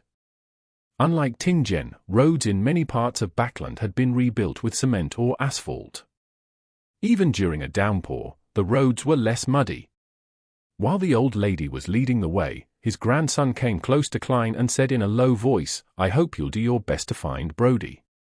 It's been one of the pillars of my grandmother's life ever since my grandfather and parents passed away. After Brody went missing, something went wrong with my grandmother's mind, so much so that she started hearing things. She keeps telling me that she hears poor Brody mewing miserably. Klein immediately nodded and said, I'll do my best. Right, I still haven't gotten your name. Eugen Cooper, a senior solicitor, the young man replied. Soon, they reached 58 Mint Street and entered the dark house. This is Brody's bowl. This is his favorite box. He always sleeps here. Doris's wrinkled face was filled with worry and expectation. Klein squatted down and found several strands of black cat fur in the box. He straightened up and gripped his silver-inlaid cane with the hand that held the cat's fur. Klein's gaze turned deep as he pretended to observe his surroundings as he silently recited a divination sentence. His hand secretly slipped from the end of the cane but didn't leave it completely. It just made it difficult for Eugen or Doris to notice that the cane was standing on its own. Soon after, the black silver-inlaid cane tilted to the side. It fell very slowly, with very little movement. Klein gripped the cane again, looked in that direction, and observed it for more than 10 seconds. Then, he strode over to an old cupboard. Any signs of Brody running away? Eugen asked with concern. The old lady, Doris, was also waiting for an answer. Without answering, Klein kneeled and pulled open the door at the bottom of the cupboard. A black cat darted out, tail high, and ran for its bowl. Brody! When did you get into the cupboard? How did you get locked in there? Mrs. Doris cried, surprised and confused. Eugen turned his head in surprise and looked at Klein. How did you know it was in the cupboard? Klein smiled and replied in a deep voice, Inference, my good man. After obtaining the 5 solely reward from Mrs. Doris and Eugen, as well as their friendship, Klein returned to 15 Mint Street under the gloomy weather. Before he even got close, he saw a figure loitering in front of his door. More business. When Klein looked over, he saw that the visitor was a boy of 15 or 16, dressed in an old coat and a round hat that didn't fit his age. It's him. Klein immediately recognized him as the boy he had met on the steam train the day he had arrived in Bakerland. Back then, he was being pursued, but his maturity and calmness at the time had left quite a deep impression on Klein. What would he want to entrust me with? As he wondered, Klein walked over and smiled. Excuse me, are you looking for me? The teenage boy was startled as he quickly turned around, his bright red eyes filled with unconcealable fear. He composed himself and asked hesitantly, Are you Detective Sherlock Moriarty? Yes. Klein looked around and said, "Let's talk inside." "All right." The teenage boy didn't refuse. Inside, Klein didn't take off his coat, but he did take off his hat and put his cane away. He led the teenage boy to the guest area, pointed at the long sofa and said, "Please, have a seat. How might I address you? What job do you have for me?" "You can call me Ian." The teenage boy surveyed his surroundings and fell silent for a few seconds. "I was previously hired by another detective, Mr. Zreal Victor Lee, who helped me gather some news and information." Klein sat down, clasped his hands, and said, "Does the job have anything to do with your former employer?" "Yes," Ian nodded solemnly. "A few days ago I suddenly found myself being followed by someone with ill intentions, therefore, I thought of a way to lose their tail." "Ah? I believe you saw this scene yourself, Mr. Moriarty. I recognized you as the man who was sizing me up on the metro that day as soon as I saw you. This level of observational skills isn't any worse than a spectator's. Could it be that he was born with a special ability? Or is he a beyonder?" Klein activated his spirit vision and looked at Ian, but he didn't find anything strange. He nodded and calmly replied, "Your response left an impression on me." Ian didn't harp on the topic and continued, "I suspect that my encounter has something to do with Mr. Zreal, so I went to visit him at his place. I found the place seemingly normal, but there were many hints that indicated that someone had infiltrated and triggered all the tiny mechanisms. I haven't seen Mr. Zreal since that day. I suspect that something has happened to him. I tried to call the police, but his disappearance period has yet to reach the required number of days to make the request. I tried to get help from other detectives that I knew, but all of them turned me down, on the grounds that they had just met Mr. Zreal at a fellow detective's party. That surprised me because I didn't receive any response from Mr. Zreal when I contacted him using the agreed-upon method. I still stood by my judgment and intended to ask for the help of a detective whom Mr. Zreal doesn't know. Well, as such, that meant it would be someone I don't know either. I had no idea who to look for as well. Therefore, I could only search through the newspapers and ended up finding you, Mr. Sherlock Moriarty." Chapter 223. 3 Matters. Translator at Atlas Studios. Editor at Atlas Studios. Klein asked after listening carefully, "So you suspect that the Zreal whom the detective saw was someone in disguise?" Holding his brown round hat, Ian replied as if he had already thought about it, "It's a possibility, but I think it's too difficult due to the huge risks involved. The party was at night, and it's true that the lights weren't very bright, but most of the people attending are detectives with keen observational skills. Just a wig, beard, or cosmetics can hardly hide from their eyes. Perhaps some beyonder powers can do it." Just like how creeping hunger enables such an ability, there was a little trap in Klein's question. He wished to determine from the teenage boy's answer, the expression on his face, and his body language to determine if he had ever come into contact with beyonders, or if he knew things about mysticism.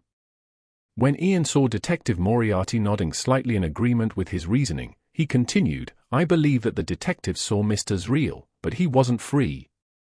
He was in a controlled state in which he couldn't send out distress signals. The reason why he wasn't responding to my attempts to liaison with him is to probably signal to me that he needs help. A reasonable explanation." Klein released his clasped hands and sat back a little, making himself look more relaxed and confident.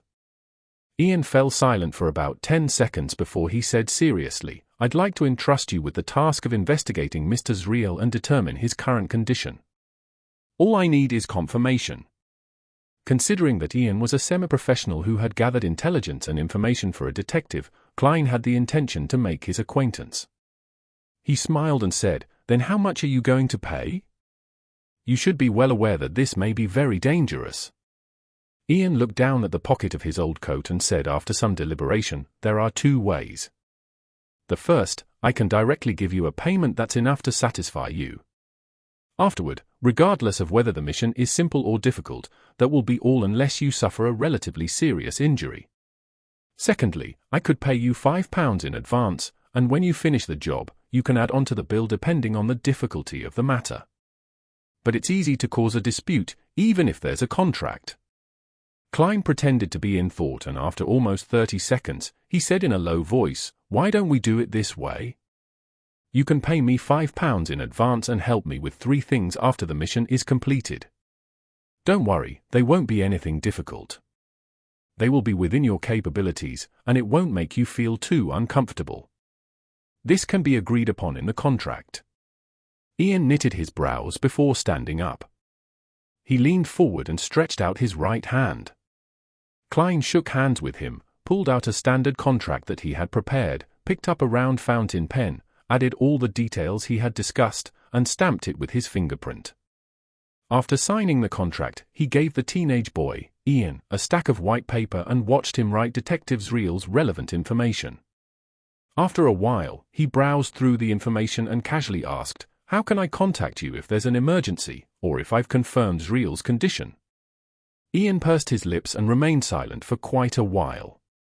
Only when Klein looked over did he reply in a somewhat stiff manner, "You don't need to contact me. I will appear at the right time." Without another word, he took out a thick stack of cash from the pocket of his old coat.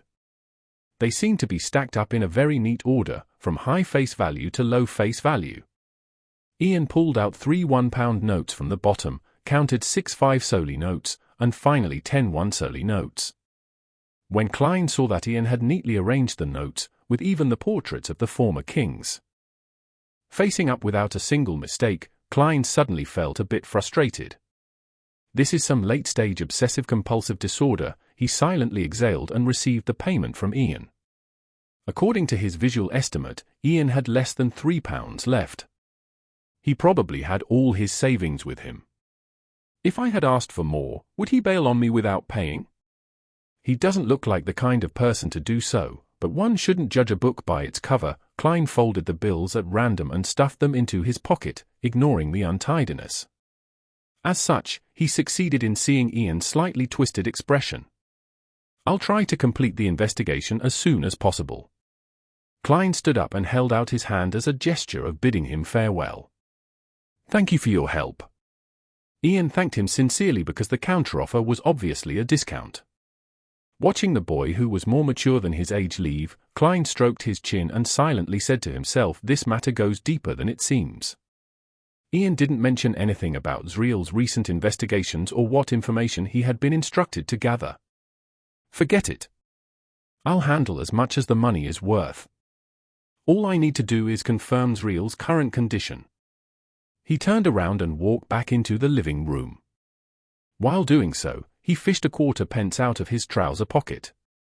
As the copper coin tumbled in the air, Klein's eyes turned dark as he muttered if there were any beyonder elements in the case he was handling. Then, he opened his right hand and tried to catch the copper penny. Clang, the coin slipped from his fingertips and fell to the ground, rolling away. This result meant that the divination had failed. "From the looks of it, Ian has withheld more things than I thought.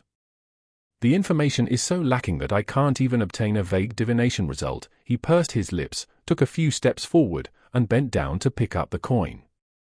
That night, in the wee hours of the morning, at 138 Rose Street, Bakerland Bridge, Klein had changed into a cheap light blue workman's outfit.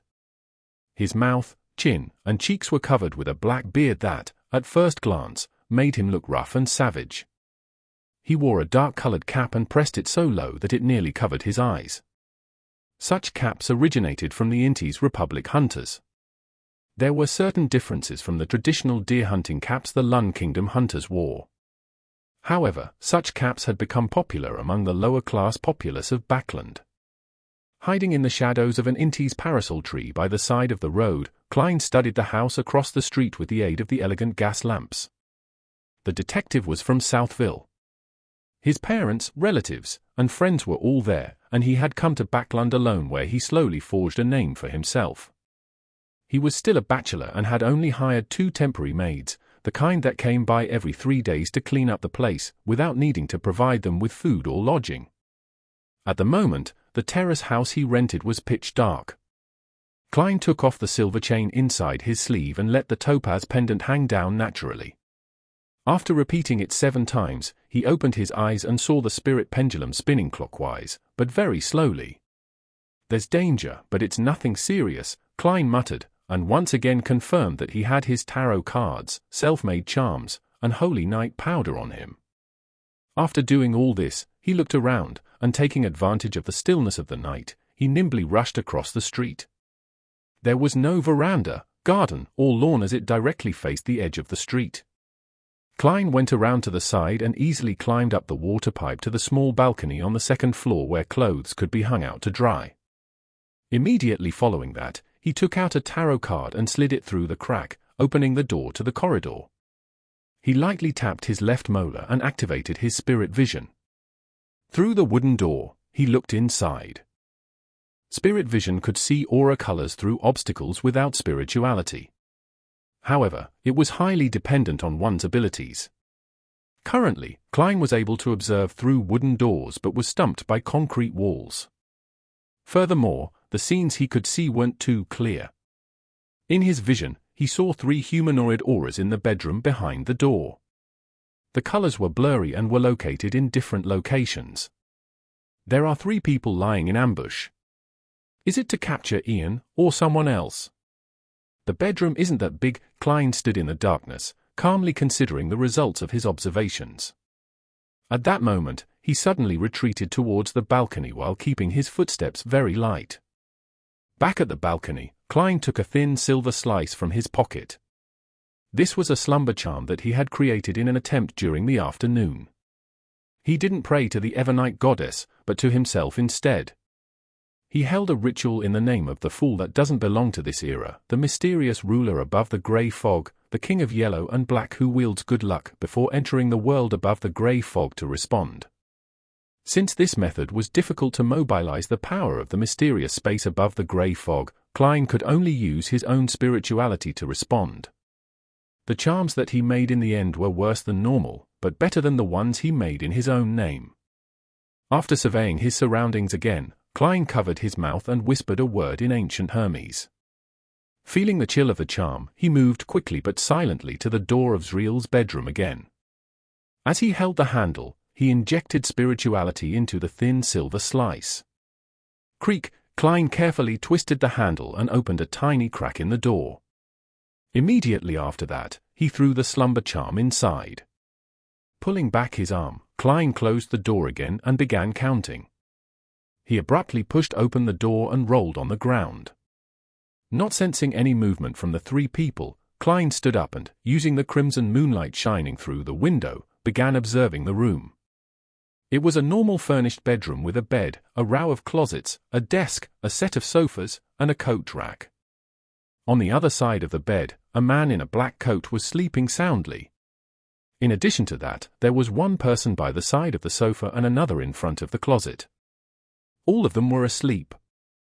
After confirming the trio's condition, Klein walked over to the bed and bent down to find a few short, yellowish-brown hair. According to what Ian had written, Detective Zriel was a man with short, yellowish-brown hair. This should be right, Klein whispered. He grabbed the few strands of hair and sat down on the sofa. He slowly sat in the darkness tainted by the crimson light and planned on using dream divination to find Zriel. Leaning back against the back of the sofa, the corner of his mouth curled up as he made a self-deprecating comment. Deduction, my good man. Chapter 224. Style Detective. Chapter 224, Metaphysics Style Detective Translator, Atlas Studios Editor, Atlas Studios. The dim room was covered in a thin veil of crimson moonlight, and everything was indistinct. The 3 men in the black coats were sleeping in different spots. And on the sofa, Klein's eyes half blended into the darkness by closing them. It was as if he had entered a deep slumber. His dream was a grey, distorted world, occasionally flashing with brilliance. Finally, the brilliance settled to form a scene. It was a gloomy corner, the ground sloshed with sewage. A man with short brown hair, a white shirt, and a brown vest was leaning against the wall, surrounded by a dense mischief of grey rats. Half of the man's lips had been bitten off, revealing his yellowish teeth and rotten gums. His nose was only stained with blood, mixed with some short hairs, and the flesh on his face had disappeared, piece by piece, revealing white bone. White, fat maggots were crawling around everywhere, constantly squirming, and his throat seemed to have been the victim of some wild beast. At least half of it was missing. Klein could just barely make out that this was real Victor Lee. It was nearly impossible to relate him to the mature and handsome man in the black and white photograph he had taken with Ian. Zriel is already dead. In a few days, he would probably be gnawed to the point where he would only be bone. He might not even have a complete skeleton left. Klein left the dream and recalled what he had just seen. His past experiences had allowed him to witness similar corpses more calmly. Looking out of the window at the crimson moon, Klein thought for more than 10 seconds and decided to try communicating with the soul of the man in black next to the sofa. During the last few days of preparations, he had concocted a bottle of Amatha extract and Eye of the Spirit medication. As for Serenity Agent, Klein had no need for it. He was personally capable of invading the dreams of others and forcefully communicating with their souls while maintaining calm and rationale. After setting up a simple altar and letting the quiet and tranquil fragrance waft out to create a half-dreaming state, Klein prayed to himself, the fool that doesn't belong to this era. When I advance to Sequence 7, such prayers should also allow me to use a little of the power of the mysterious space above the grey fog, just like my summoning and bestowment rituals.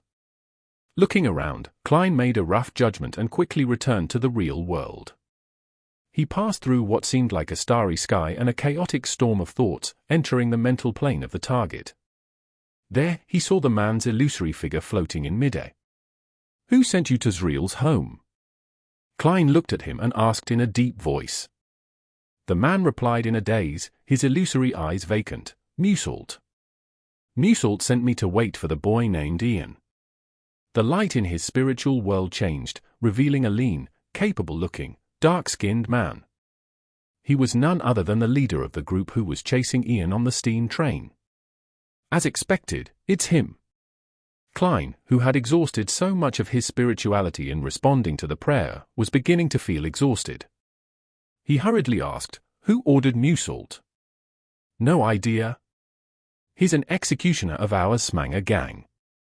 "No one can order him other than the boss," the man said, blankly. "Smanger." The word warrior in the language of the Highlanders. Klein, a pseudo-historian but a true mysticism scholar, suddenly felt a sharp pain in his head, and his body involuntarily flew out of the storm of thoughts. Not long afterwards, he exited the mediumship and felt his head throbbing. He was in no hurry to leave. He methodically packed up the materials and the short yellowish-brown hair before opening the oriel window to let in the cold night wind to disperse the smell of the Amatha extract and Eye of the Spirit medication. While this happened, Klein returned to the balcony, locked the door from the inside, and wiped off all the places he had touched. When Zriel's bedroom returned to its original state, he then held his hand to his chest and bowed towards the 3 men who were still sleeping soundly. Straightening his back, Klein put on his gloves and leaped, nimbly flipping out of the oriel window. He stood firmly, tiptoeing in the abnormally tight space. He raised the open window's vertical latch and used a tarot card to hold its bottom. With his clown abilities, he took in the details and adjusted the balance. After a few seconds, Klein slowly pulled back the tarot card, and the vertical latch suddenly stopped in place and didn't fall further. First, he closed the unlatched half of the window, then he jumped over to the window with a latch. His right hand jerked inward, closing the other half of the window. The speed of the action was so quick that the latch didn't fall down until there was a vibration, accurately inserting itself into the matching hole. Clang! A sound that was difficult to eliminate rang out, like a strong wind slamming onto the surface of the glass. Klein knew that the 3 men in the bedroom were about to awaken. Without further ado, he jumped onto the street. For the current him, the height from the 2nd floor wouldn't pose any danger. It was just that he couldn't maintain his silence when he landed, so he didn't make any obvious noises. Klein quickly left the vicinity, as well as Rose Street, but he didn't directly take a rental carriage back to Sherwood Borough's Minsk Street. He turned a few corners and headed to the neighboring East Borough. It was a cold night, and the wind sent a biting chill right into his bones. Klein shivered and decided that he would need an additional sweater for his future missions. He decided to buy charcoal on one of the following days and let the fireplace carry out its role. After an unknown period of time, he entered Bakerland's East Borough despite not having a map. He had completely relied on instinct. There were only a few gas lamps to be seen in the distance, and if it wasn't for the fact that the dark clouds hadn't covered the crimson moon, Klein believed that many parts of the road would be pitch black. As he was walking, he suddenly saw pairs of eyes appear in the deep darkness in front of him. They came stooping from a distance. They sauntered over from a vague distance away, in silence. Living corpses? Klein came to a sudden halt. He reached out for his Requiem charm and tarot cards, and he quickly activated his spirit vision. He saw the unhealthy and weak-colored auras and saw the faces of the numerous figures. These were all living people, normal living people with numbed expressions, vacant eyes, and weak movements. There were both men and women. It's almost midnight, why are they still walking on the streets? Confused, Klein warily leaned to one side, passing the group on the sidewalk, but soon, he came across a second wave, a third wave. All of them had the same pain amidst numbness. He frowned slightly, and just as he was about to move forward to inquire, he suddenly heard a shout ahead. The streets and parks aren't for people like you to sleep in. Klein was startled, then the corresponding term poor law popped up in his mind, and he understood what was going on. He had experienced the same thing himself. Phew. Klein exhaled, picked up the pace, and headed for his one-bedroom house on Black Palm Street in the East Borough. There, he slept for 2 hours. After recovering some of his spirituality, he went out again and broke a withered branch to serve as a dowsing rod. The location of Zriel's corpse. The location of Zriel's corpse. After repeated divinations, Klein walked for a long time with the help of the short yellowish-brown hair until he arrived at a corner of East Borough where there was a sore entrance. 12 years ago, after the Great Plague, the Lun Kingdom gradually built up an advanced sewer system in the capital and, in one fell swoop, surpassed Roselle's heritage of the Intis Republic. Moving the manhole cover out the way, Klein held his breath and climbed down the vertical metal stairs. Since his clothes weren't specially made, he was unable to bring too many items due of the lack of pockets. He hadn't brought Quelaag's oil, which he had learned about from Fry. Klein felt especially regretful for not having brought the refreshing and odor-dispelling Quelaag's oil. 10 seconds later, Klein's feet touched the sticky ground. The feeling of filth caused fine goosebumps to pop up over his arms and body. However, he could only endure it and continue walking forward, venturing deeper into the empty and quiet sewer. There was a fork in the road ahead, one which was relatively hidden. A thick pungent smell wafted over from there. Klein turned around and walked to the end where he saw a dense number of spirituality light dots and aura colors. Without needing to use a candle, he activated his spirit vision and directly saw that in the dark corner, there was a rotten corpse that had been bitten to pieces. This was the exact same scene he had seen in the dream divination. The densely packed grey rats scampered in every direction, but there were also some who stayed where they were, unwilling to leave and part with their food. After confirming that it was real, Klein hesitated for a moment before quickly setting up a mediumship ritual. If there's nothing wrong with Ian's description, and Zriel died only a few days ago, I should be able to get some rough information by channeling his spirit, he thought confidently. As the wind swirled and the wall of spirituality was set up, all the rats fled, and Klein proceeded with his ritual as he had done before. As he recited the words, Klein's eyes turned black. His pupils and the whites of his eyes disappeared. He quickly used cogitation to enter a dream. However, nothing appeared in that misty, illusory world. Klein opened his eyes, frowning slightly as he made his judgment. Someone has dealt with Zriel's spirit. A Beyonder was involved in this. The fact that someone was able to disguise as Zriel, making the other detectives unable to see through him, also proves this point. After some deliberation, Klein came to a decision: it was to end this matter here and not get involved any further. Regardless, he had fulfilled the requirements of the job that he was entrusted with. I'll get Ian to call the police, he muttered as he put away the materials and removed the wall of spirituality.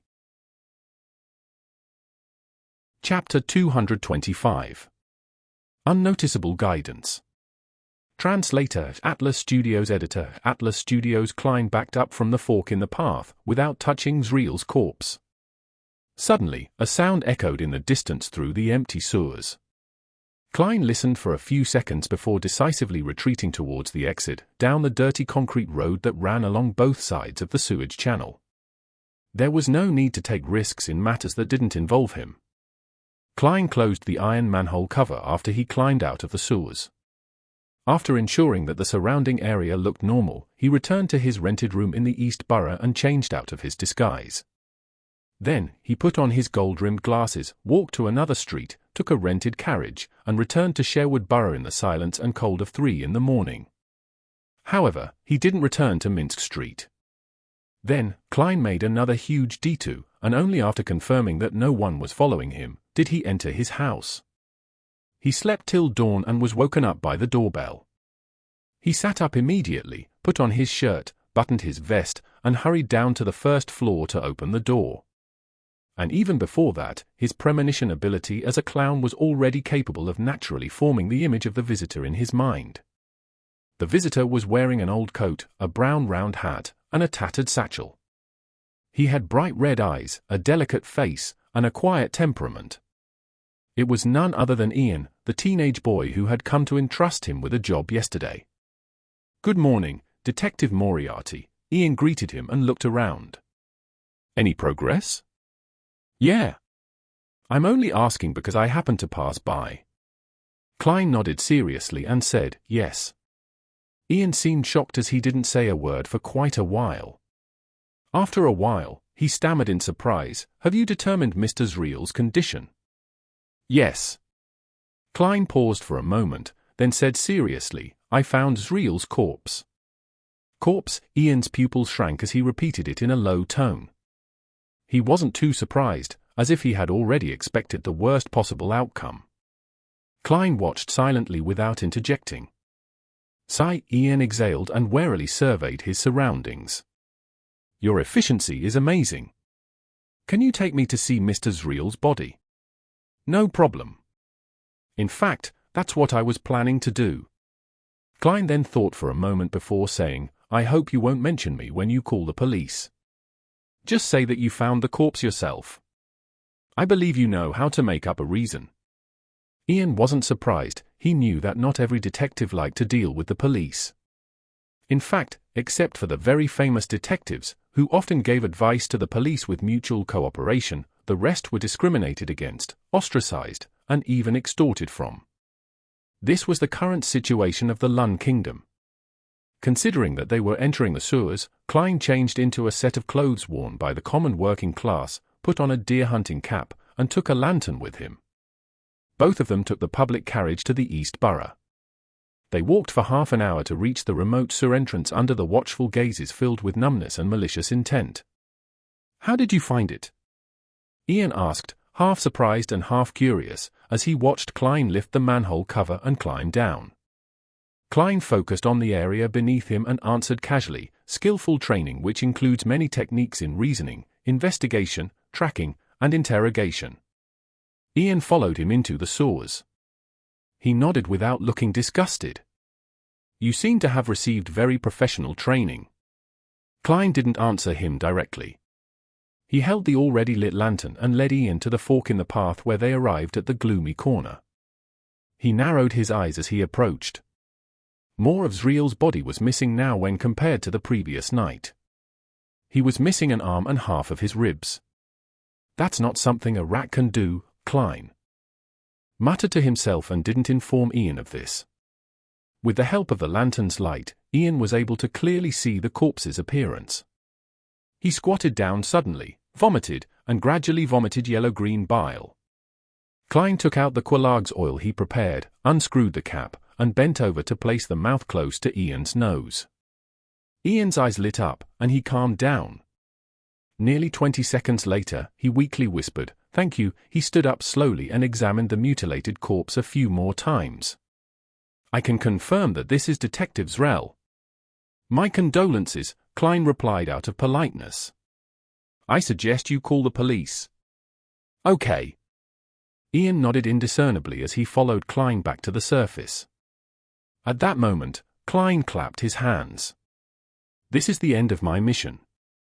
As for what should be done after this, that is up to you. Ian fell silent for a few seconds. I still owe you 3 matters. You can tell me now. Actually, I can only think of one at the moment, Klein answered frankly. I want to know where I can get a gun and bullets, without needing a full-class weapon permit. Ian spoke, almost without thinking. Go to Bravehearts Bar at Iron Gate Street in the Bakerland Bridge District. Find Kasper's Kalanin. Tell him Old Jesus introduced you. Alright, let's talk about the other 2 matters in the future. I have a feeling that we'll meet again. Klein deliberately nodded casually. Ian gave him a look but didn't say anything. The 2 split up and headed down different streets in the East Borough. The secluded spot, once again, regained its silence. After walking for a while, Klein suddenly turned around and retraced his steps. He then hid himself in a secluded corner, peeking at the entrance to the saw. After waiting for 2 or 3 minutes, he saw Ian return silently as he looked around warily. Klein withdrew his gaze in a timely manner, leaned his back against the wall, and listened. He heard the scraping sound of the manhole cover being removed and heard someone climbing down. Carefully poking his head out, Klein discovered that Ian had re-entered the shores. Was there a clue or something on Zreel's body? Indeed, this matter goes deeper than it seems, he nodded thoughtfully. Having satisfied his curiosity, Klein decided to leave for real and planned to seek out Kasper's 2 days later. At tea time, Viscount Glaint was in his home situated in Emperor's Borough. The door to the study was tightly shut, separating the 4 people inside from the participating guests in the salon outside. Xio, Force, this is the reward the 2 of you deserve. Dressed in a pale yellow lace dress, Audrey pushed a bulging envelope across the desk to the 2 ladies sitting opposite her. Xio wanted to say something polite, but her hand had reached for the envelope faster than her mouth. Feeling the weight of the money, she could only say sincerely, Miss Audrey, thank you for your generosity. Your honesty makes you look even more beautiful. As she spoke, she untied the thin string around the envelope and saw the bills inside. It was uniform grey paper money with black stripes. The stack was thick and exuded a special smell of ink, one that left one feeling refreshed. £10, Xio took one note out and checked its face value. Beside her, Force, who appeared lazy and unbothered by money, had also leaned over. This is at least observing the thickness, Xio tried to figure out how many notes there were. She couldn't help but exchange looks with Force and saw the surprise in each other's eyes. This was obviously a lot more than they had imagined. Audrey smiled faintly and said, a total of £800. Decide how you will split the money between the 2 of you. I'm very sorry that this matter had placed you in danger. £800. No, there's no need to apologize. Even if we had to do it again and knew of the possible consequences, I would still accept the request. Even if it's divided evenly, with my savings, it's enough to buy the potion formula for Sheriff Xio, who was slightly taller than 150 centimeters, stared blankly at the notes in the envelope, wishing she could pull them all out and count them over and over again. She believed that the generous and beautiful Miss Audrey wouldn't pay them any less, but what if she had made a mistake counting? Everyone makes mistakes at times. Xio raised her right hand, paused for a few seconds, then silently lowered it. The corners of Force's lips couldn't help but rise as she said wistfully, this is even more than the royalties I've received for my Stormwind Mountain villa so far. Should I praise Miss Audrey or laugh at the poverty of an author? She added silently. Viscount Glaint, who was sitting on the sofa, was also a little envious, but it wasn't directed at Xio or Force. As a Viscount with a fairly good financial situation, £800 wasn't a large sum. What he envied was Audrey's ability to hand out money without feeling the slightest burden. Viscount Glaint cleared his throat, if you can get the formula for apothecary, I will also provide you with substantial payment. We'll do our best. Xio answered without any hesitation. Then, she looked at Audrey. We've recently come into contact with someone who's suspected to be from the psychology alchemists, and we'll soon have clues regarding the spectator potion you're looking for. Xio, I'm already at sequence 8, far stronger than you. Audrey smiled in a reserved manner as she said, I'm looking forward to it. With that said, the four began chatting about various rumors among the Beyonder circles while following Audrey's example of finding books they wished to read. Suddenly, Xio's eyes lit up as she saw two hardcover books. History of the Lun Kingdom's Aristocracy and Study of the Coat of Arms. Meanwhile, Force also found books that interested her. Geography and People of the Feysac Empire and Traveling the Northern Continent. Honorable Viscount Kleins, may I borrow these two books? I'll return them soon. Xio looked pleadingly at the owner of the study. Kleins nodded without much care. At his response, Force hurriedly made a request as well and similarly obtained his approval. The corners of Audrey's mouth curved into a faint smile as she witnessed all of this. She looked modestly to the side, pretending to be looking for a book. As a qualified spectator who had just advanced, she had accurately grasped Xio's and Force's preferences in certain domains after being in contact with them multiple times. Thus, she had made arrangements in advance without anyone realizing it. Letting the one being guided feel like it was done out of their own will was a manifestation of the powers of a spectator. In the evening, Xio was curled up on the sofa in front of the fireplace, reading History of the Lun Kingdom's Aristocracy under the gas lamp's illumination. Force had gone for a gathering meant for authors. After reading for quite a while, Xio suddenly felt something strange about the hardback cover, so she carefully examined it and found an interlayer where an ancient piece of paper was hidden inside. The front side of the paper was covered with the special symbols created by Emperor Rizel, and on the back was a paragraph written in ancient Hermes. Viscount Kleins' ancestors deciphered some of Emperor Rizel's special symbols. Xio was suddenly excited. She struggled to decipher the ancient Hermes as she muttered silently, the fool that doesn't belong to this era. The mysterious ruler above the grey fog. The king of yellow and black who wields good luck. Chapter 226. The Terrified Xio. Translator, Atlas Studios. Editor, Atlas Studios, Sherwood Borough. 15 Minsk Street. A satiated Klein sat in a reclining chair in the living room, beside a fireplace burning with charcoal. In a warm environment akin to summer, Klein wore a white shirt, a black vest, and thin trousers, while having a newspaper spread open in front of him as he flipped through the section with the most ads. If there were no commissions tomorrow or the day after, he planned on seeing if this so-called new type of transportation vehicle had any investment value. Such matters were impossible to divine since there was a lack of sufficient information. I hope it's a product similar to a bicycle, Klein mumbled to himself before suddenly hearing an illusory prayer echo in his ears. Who is it? Miss Justice? Mr. Hanged Man? The Sun? Or some clerk at the Bakerland Bank is copying my passcode. Thoughts flashed through Klein's mind as he put down the newspaper, returned to his bedroom, and locked the door behind him. Taking 4 steps counterclockwise, he entered the world above the grey fog. He saw that to the side of the fool's seat and by the edge of the ancient mottled bronze table was a clear and bright brilliance that emitted waves of radiance. The experienced Klein calmly sat down and emanated his spirituality, touching the light ripples of light in response to the prayer. The scene in front of his eyes suddenly changed. It was a blurry sofa with a petite woman in a knight's trainee uniform curled up on it. She's not copying my passcode. She's reading a piece of paper. Klein suddenly realized the reason for this. She should be one of the 2 Beyonders that Miss Justice mentioned that requires my vetting. After nearly 20 seconds of silence, Klein didn't give any form of formal response. He planned on taking the next step deep at night. He would then test her reaction, attitude, and way of handling things to test her personality and abilities. Of course, he would absolutely not force others to join the Tarot Club. The fool that doesn't belong to this era, Xio, who had just finished chanting the ancient Hermes sentence, froze for a few seconds. Then, she suddenly straightened her back and sat up straight. This seems to be the honorary name of a hidden existence. She realized this in horror.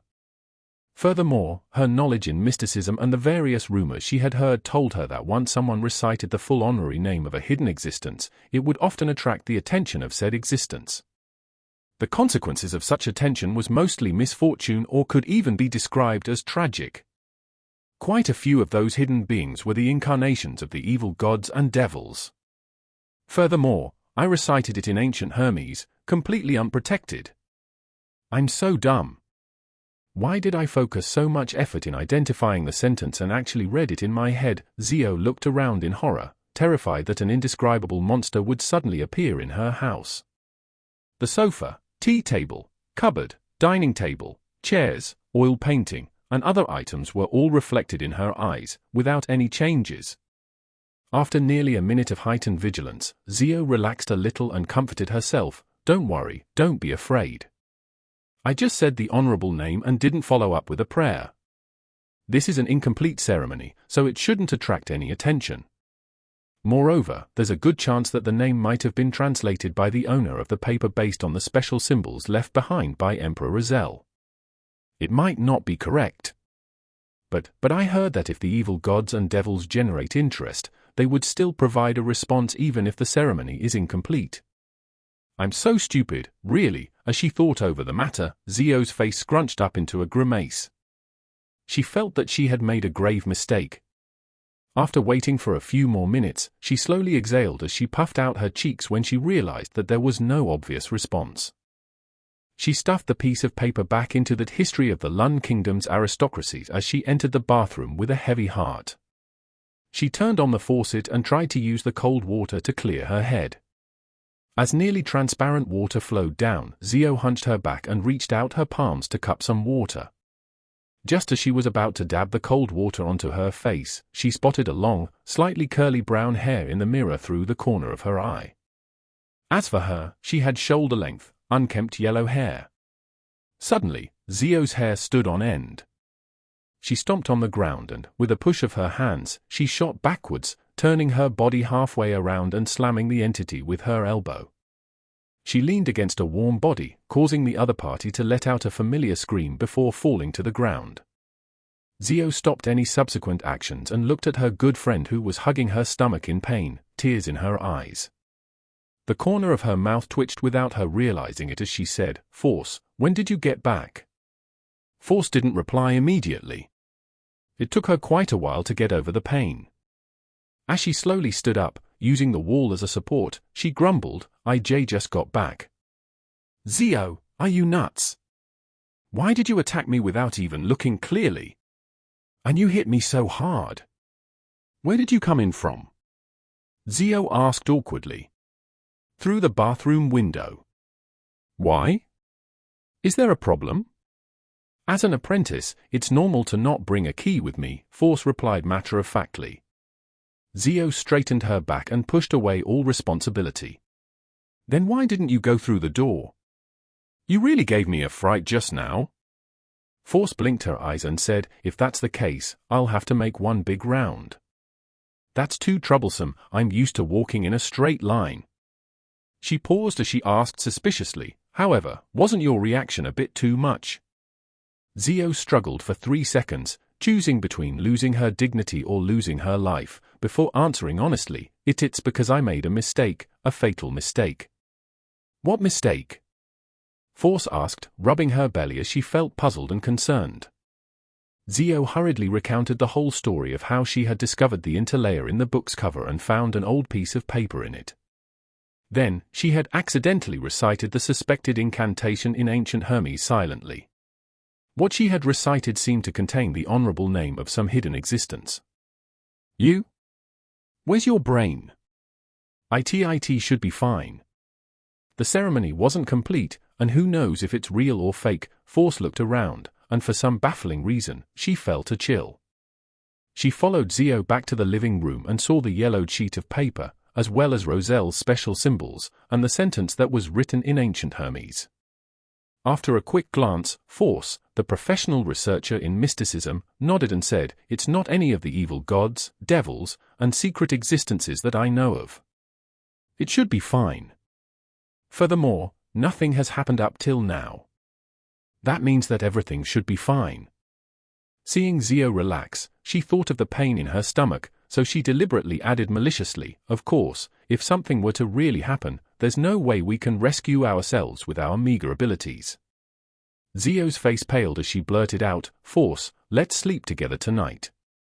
"Forget it, I'll just sleep on my own." Force pricked up her brows and chuckled, "All right. In fact, you don't have to worry about it. Think about it, I hear strange murmurs whenever there's a full moon, but I don't see any signs me going mad or losing control. Well, we should study the other 3 books. If there's the same piece of paper and the same incantation, it means that it's very likely to be a prank from Viscount Kleins."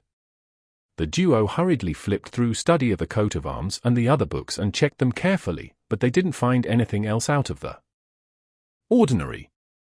Xio looked at Force, who looked back at her, turning the mood somber again. "Should we sneak into St. Samuel Cathedral's nave tonight?" Xio came up with an inspired suggestion. That was the headquarters of the Church of the Evernite Goddess in the Bakerland diocese. "Why not St. Hieland Cathedral?" "I don't think the Evernite Goddess will protect me," Force subconsciously replied. That was the headquarters of the Church of the God of Steam and Machinery, which was located in the St. George borough, adjacent to many huge factories in the southeast. The 2 ladies with different faiths fell silent again, and after a while, Force sighed and said, "And that would make us end up being targeted by the Nighthawks or the machinery hive mind. That might be the goal of the hidden existence. All right, go to sleep. We'll know the answer tomorrow morning. If nothing happens by then, it means that it'll really be okay." In the middle of the night, the waxing crimson moon was obscured by clouds, and the stars were barely visible in the sky above Bakerland. Klein instinctively woke up, lifted his blanket, got off the bed, and entered the world above the grey fog. He sat down on the high back chair that belonged to the fool. He planned on responding to Miss Justice's companion and proceed with the examination process. At that moment, he suddenly had a new idea. Perhaps he could try and see if he could pull her into the world above the grey fog under the present circumstances. The young lady must have fallen asleep, and even if I succeed, she would probably treat it as a dream that appears clearer than usual. If I succeed, I can sever the connection in a timely manner to prevent her from seeing her surroundings clearly. After repeatedly deliberating over the matter, Klein stretched out his hand and tapped at the rippling ring of light to form a connection with it. Suddenly, Klein felt his spirituality surge out in an unstoppable manner, causing the mysterious space above the grey fog to tremble slightly. Just when Klein thought that his spirituality would be completely drained, everything calmed down. A blurry, distorted figure appeared at the edge of the long bronze table. In her reverie, Xio opened her eyes sleepily and saw the endless fog, the ancient high-back chair, and a dark figure watching her. Klein was overjoyed and immediately severed the connection according to his plan.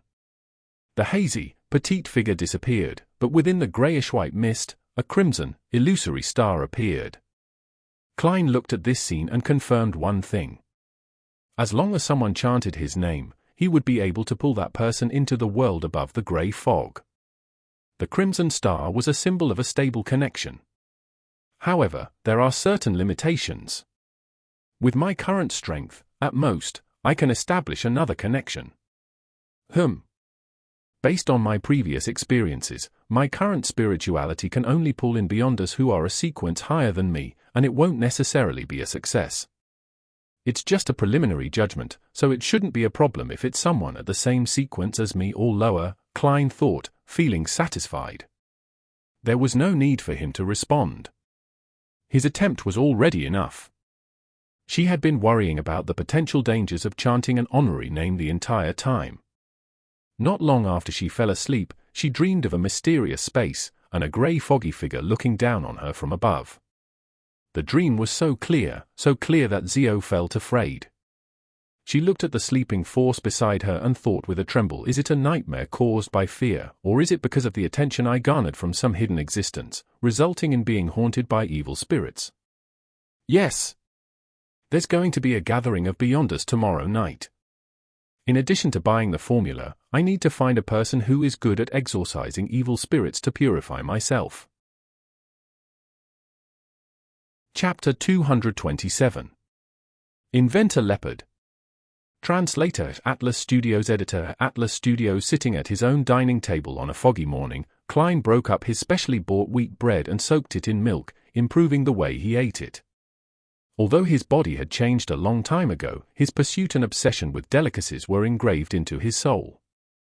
He was completely unable to adapt to the Lun Kingdom's monotonous and repetitive style of breakfast. He could only try his best at experimenting. He tried not to limit himself to toast, bread, bacon, sausages, and butter. He tried hard to expand the boundaries and improve the way he ate. For example, his recipes had new additions such as pork-filled pastries from the south, phanepotter noodles, and roasted corn pastries. Caviar from the Faisak Empire isn't bad either, but it's too expensive. It's only suitable for formal meals. Klein scooped up a small piece of wheat bread he had softened and put it in his mouth. Just by chewing it a little, he could feel the intertwining flavors of milk with the fragrance of wheat. The aftertaste of the bread was even sweeter. After breakfast, Klein put down his cutlery, but he was in no hurry to tidy up the table. He picked up the newspapers and began to read. "I'll do a divination in a while.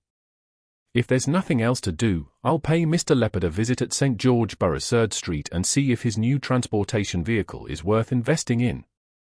Bakerland is really big. Every borough is almost the size of Tingen City. The East Borough is especially ridiculous. It's at least twice as large. The easiest and most economical way to travel is to walk, followed by the steam metro, before walking again. It's just quite a waste of time." Klein's mind wandered aimlessly. Bakerland's public horse carriage system was rather similar to Tingen's. The price was about the same, but the only problem was that most of them were confined to a single borough. If one wanted to go from Sherwood to St. George, a few transfers were needed and that would naturally raise the price. Such a situation made the prospects for a new transportation vehicle very alluring. At that moment, knocks on the door sounded. It was as loud as the pounding of a hammer. "Who is it?" "Don't they know how to ring the doorbell?" He muttered a few words, straightened his collar, walked to the door, and pulled it open. In front of him was a familiar face. It was the Highlander man who had chased Ian at the steam metro. His skin was dark, his eye sockets recessed, and he was lean and hardy man. According to Klein's mediumship results, the man's name was Mutant, an executioner of the Smanger gang who was almost equal to the boss.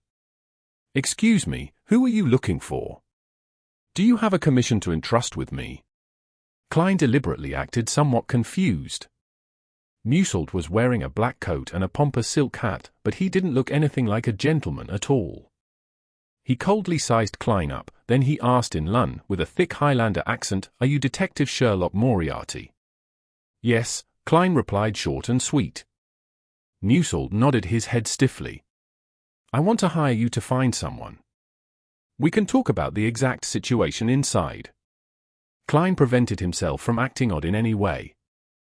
Mutant shook his head coldly. After saying that, his eyes suddenly became sharp. "The person I'm looking for is called Ian. Ian Wright. He has a pair of bright red eyes, maybe 15 or 16. He likes to wear a brown, old coat and a round hat of the same color. I believe you know him." "I don't know what you're talking about." Mutant seemed to ignore Klein's denial. "He's a thief who has stolen an important item from me. If you can find him, you'll be paid at least £10. You've provided too few clues." Klein made up an excuse. £30. Mutant made a new offer. Klein glanced at him and said, "No, this is against my principle of confidentiality." £50, Mutant replied coldly. "I'm sorry, I cannot accept the mission." Klein was startled for 2 seconds, but in the end, he still chose to reject the request. Mutant studied him slowly for a few seconds as his eyes slowly turned cold and fierce. He didn't offer a new price, nor did he politely bid farewell. He turned around abruptly and walked quickly to the end of the street. "This gang has pretty good intelligence. They actually know that Ian had come to me once." Klein secretly sighed, full of emotion, but he didn't feel too much anxiety or fear. After all, I'm someone who once directly faced the son of an evil god, although it was separated by a belly. As he thought about it, his smile suddenly became brilliant. He began flipping a coin to decide whether or not he was going out today. St. George Borough, 3rd Street.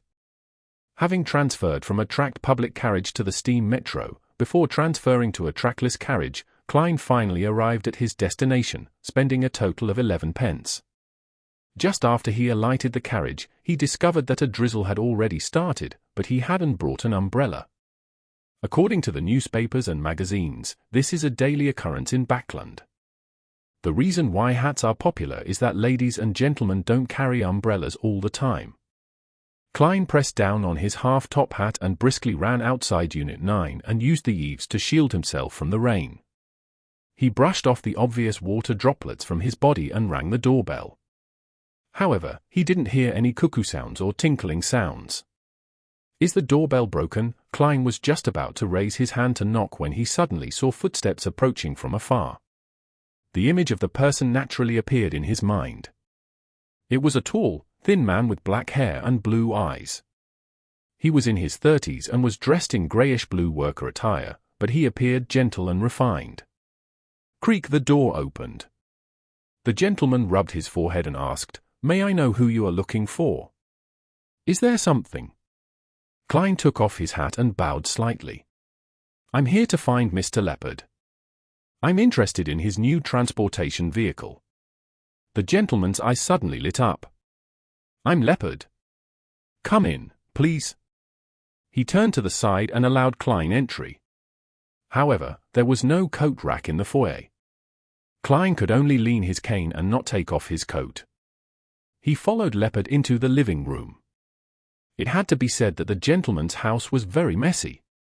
On the coffee table in the living room alone were many mechanical objects, such as wrenches, bearings and screwdrivers. "How much do you wish to invest?" "Ah, right. Would you like some coffee or black tea?" It seems I'm out of black tea," Leppard blurted out. "This gentleman is a bit straightforward, and doesn't seem to be very good at interpersonal relationships," a thought flashed through Klein's mind, and he changed the words he planned on saying. He went straight to the point. "I've to see your new transportation vehicle before I make a decision. I can't make any promises without understanding anything." As he spoke, he looked around and saw a triangular sacred emblem hanging on the wall. That was the symbol of the god of steam and machinery. The solid triangle was filled with symbols such as steam, gears, and levers. Leppard wasn't irritated by Klein's straightforwardness. He immediately said, "I'll show you." As soon as he said that, he slapped his head. "I almost forgot, we have to sign a non-disclosure agreement to ensure that you don't steal my invention." "Mr. Leppard, you don't have a very good memory either," Klein smiled and said, "that wouldn't be an issue." After signing the simple contract, Leppard led Klein into a room that seemed like an activity room. He had knocked through the neighboring guest room and basement, making it much wider and spacious. The ground was littered with components, and a rough object, that was half the height of a man, that resembled a carriage stood in the center. In addition to that, the line of the doorbell was connected there and was cleverly constructed. As long as someone pulled the rope, a steel ball would pop out from the mechanism, allowing it to roll along a special track before colliding with the object in the center to produce a clanging sound. The sound certainly wasn't too loud, but it was enough to rouse Leppard, who was engrossed in machinery. "Is that the new form of transportation you invented?"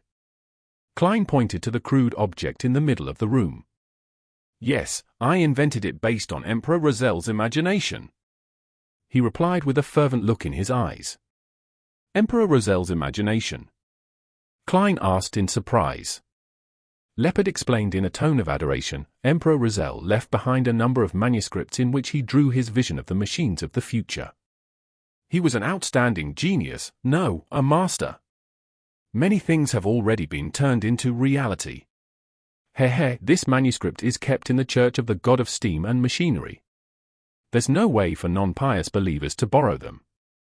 Emperor, are you still leaving no stones unturned for others? Klein's mouth twitched, almost unable to maintain his smile. Describe it in detail. He changed the subject. Leppard led Klein to the crude metallic object and opened the door. This is a transportation tool that doesn't need a horse. The driver sits in the front left seat, continuously stepping on the pedals. Through the levers and a chain connects to the four wheels, allowing the vehicle to roll forward. And on the wheels, I used inflated rubber which can make the journey smooth. So it's a human-powered car, Klein couldn't help but lampoon. He said with some deliberation, with such a huge carriage, and at least for passengers, it would be impossible to travel that far just by relying on human strength alone. That's exactly my next goal, to reduce the weight and expand the lever a few times. However, my financial situation isn't at its best. I can't fund any more attempts. Leppard looked hopefully at Klein. Why not consider other methods? Such as using steam as the driving force. Klein slowly organized his words. Leppard shook his head. There have been people who have invented that, but it has a very huge body, making it difficult to drive it along many streets. That was exactly what Klein was waiting for. Then, why don't you just do something simpler? For example, have only two wheels with only one person without an outer shell. You mean something like a bicycle? Leppard asked in thought. Roselle's manuscript has that. Klein nodded heavily. Those bicycles which other people have invented aren't very practical. Simplifying this seems like it might work. It will really seem different. But who would buy it? Leppard said to himself. Klein didn't hesitate to provide him with a direction. The postman, the working class who have a bit of savings, the businessman who doesn't need to look respectable while hoping to save money. There are many of them in Bakerland. Leppard thought for a moment, then nodded slightly. I can try, but I don't have the money for spare parts. I'll invest 100 gold pounds. In addition to my suggestion just now, I'll take a total of, Klein hesitated to say 10% of the shares. 15% was better.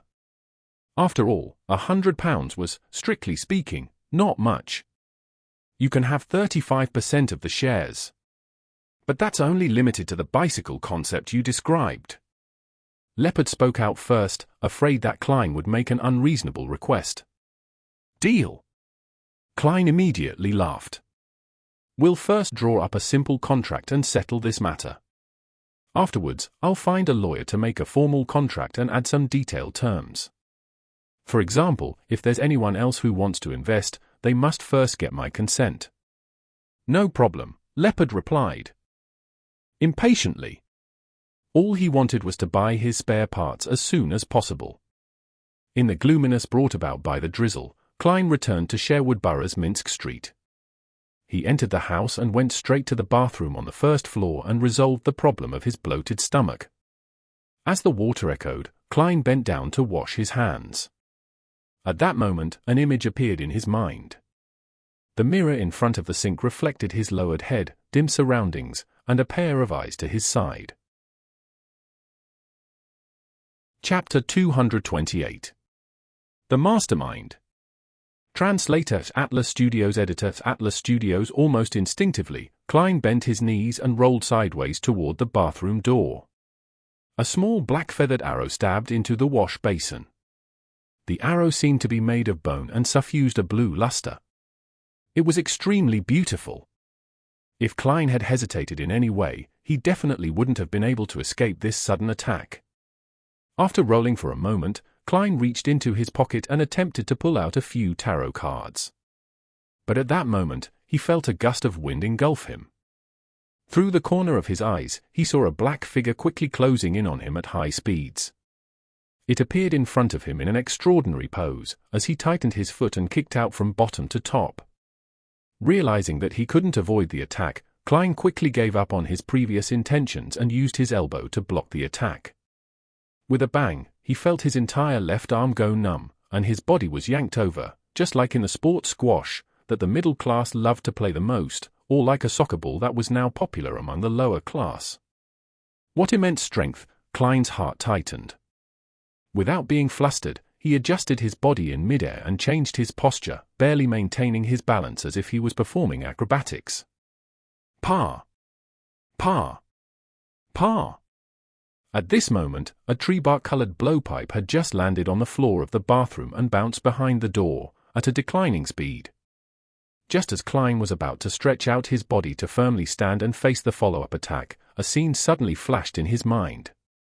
The speed of the enemy in black far exceeded his expectations, arriving even faster than he had expected. He lowered his body and swung his arm, striking him in the chest. In the blink of an eye, Klein's body bent over, spinning half a circle more, like a small ball that kept falling and kept being thrown around. He stretched out his hand and pressed it to the ground, opening his legs like scissors while keeping his head low. It made black-clothed man's fist miss as it tore through empty space. The fist that was originally aimed at his chest could only hit his legs after Klein turned his body, but his legs were opened wide. Pushing up, his legs closed in together, allowing Klein to leap nimbly to the side as he finally managed to stand up straight. Before he had the chance to observe his enemy, the black figure had already arrived in front of him, bringing with it a strong gust of wind. What a fast reaction! Klein quickly lifted his arms up in front of him to block. With a dull thud, he felt as if he had collided with a black bear. Failing to withstand the immense force, he could only stagger backward, his arms almost turning numb in the process. At the same time, Klein finally recognized his attacker. He had dark skin, a lean and hardy build with recessed eye sockets. He was none other than the executioner of the Smanga gang, Mutant, the person who had come to see Detective Moriarty in the morning. Pa! Pa!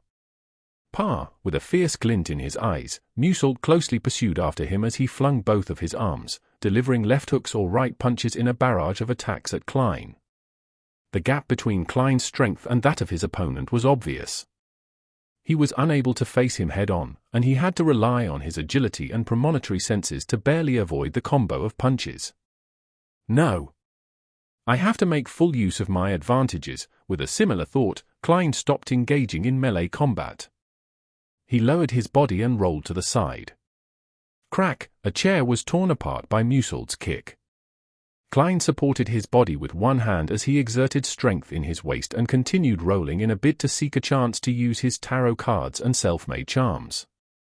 Mutant caught up quickly and kicked out his legs, one after another, that was in no way slower than his opponent.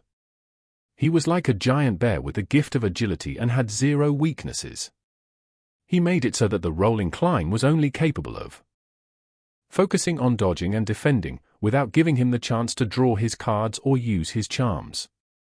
A chair was broken, the table overturned, the coat rack toppled, and Klein had circled most of the way around, but his situation was turning dire. I can't go on like this, he kept dodging, rolling, and tumbling, seeking every opportunity to turn the situation around. Suddenly, an idea came to him when he spotted the coffee table in the living room through the corner of his eyes. Bam! Klein defended a blow with one arm as jumped back towards the living room while enduring the pain. At this moment, Mutant's leg muscles bulged suddenly like they were inflated with air. Boom! He stepped on the ground so hard that it seemed to shake, and he jumped up and shot at Klein like a bullet, with one of his legs aimed at him. Klein barely managed to hold on for a moment before being sent flying again, crashing through the coffee table with a clang, sending the ceramic tea set flying towards the cupboard, scattering the round fountain pens, the contract template, and the various newspapers on the floor. Seeing that the detective in the black double-breasted coat was weakened from the impact and momentarily unable to stand up or roll, a fierce glint flashed in Mutant's eyes. He slid forward, pushing his knee out amidst the shattering sounds of the porcelain. Klein's eyes turned dark as he watched this scene. He was already holding a contract template in his hands. He had fled to the coffee table in the living room, ignoring the warnings his premonition was giving him, solely to pick up a contract template or newspaper. When he saw Mutant's knee coming at him, Klein's wrist shook. At that moment, a scene appeared in his mind once again, a scene with Mutant's neck twisted backward. Klein slightly pressed his wrist, shaking out the contract template in his hand. The contract was like a dart made of fine steel as it shot at Mutant's throat. At that moment, the distance between the two of them was less than a meter. Moreover, as Mutant closed in, the distance between them was decreasing. A white item was reflected in Mutant's eyes as he instinctively tried to jump back to dodge it. The contract stabbed right through Musalt's throat, penetrating his windpipe. Blood with patches of bubbling blood gushed out as Musalt fell in front of Klein, his knees heavily hitting the ground. Huff! Huff! Huff! He pulled out the blooded contract template and clutched his throat. However, he was unable to stop the blood from flowing out of his wound, and his eyes gradually became unfocused. In the end, his body twitched a few times, and he stopped moving. Klein took a moment to recover before he had the strength to turn around and stand up. He had a few tarot cards between his fingers, on guard against possible counterattacks and other enemies. After activating his spirit vision and confirming that his assailant was dead, Klein looked around and didn't see any other auras. Only then did he relax a little. He noticed that 2 of the chairs were broken, the coffee table was smashed up in several spots, and porcelain was strewn all over the floor. The entire living room, dining room, and foyer were in a mess. Lowering his head, he saw that the sleeves of his suit had been damaged and that the outer layer of the cloth had been stained with a great deal of dust. Suddenly, Klein said softly in a self-deprecating manner, "There's no way to claim reimbursement for this." He laughed as if he had encountered something that could amuse him for the rest of his life. He laughed so hard that his body bent forward and backward, to the point where only his laughter reverberated in the entire house. A few seconds later, Klein stopped smiling and walked to the corpse with a heavy expression. He wanted to make the dead speak. Being familiar with the mediumship ritual and answering his own prayers, Klein took a whiff of the refreshing fragrance and used the technique of dream divination to whisper, "The Mastermind who sent Musalt on this mission." Soon, his eyes turned black as he entered a dream and saw a grey blur.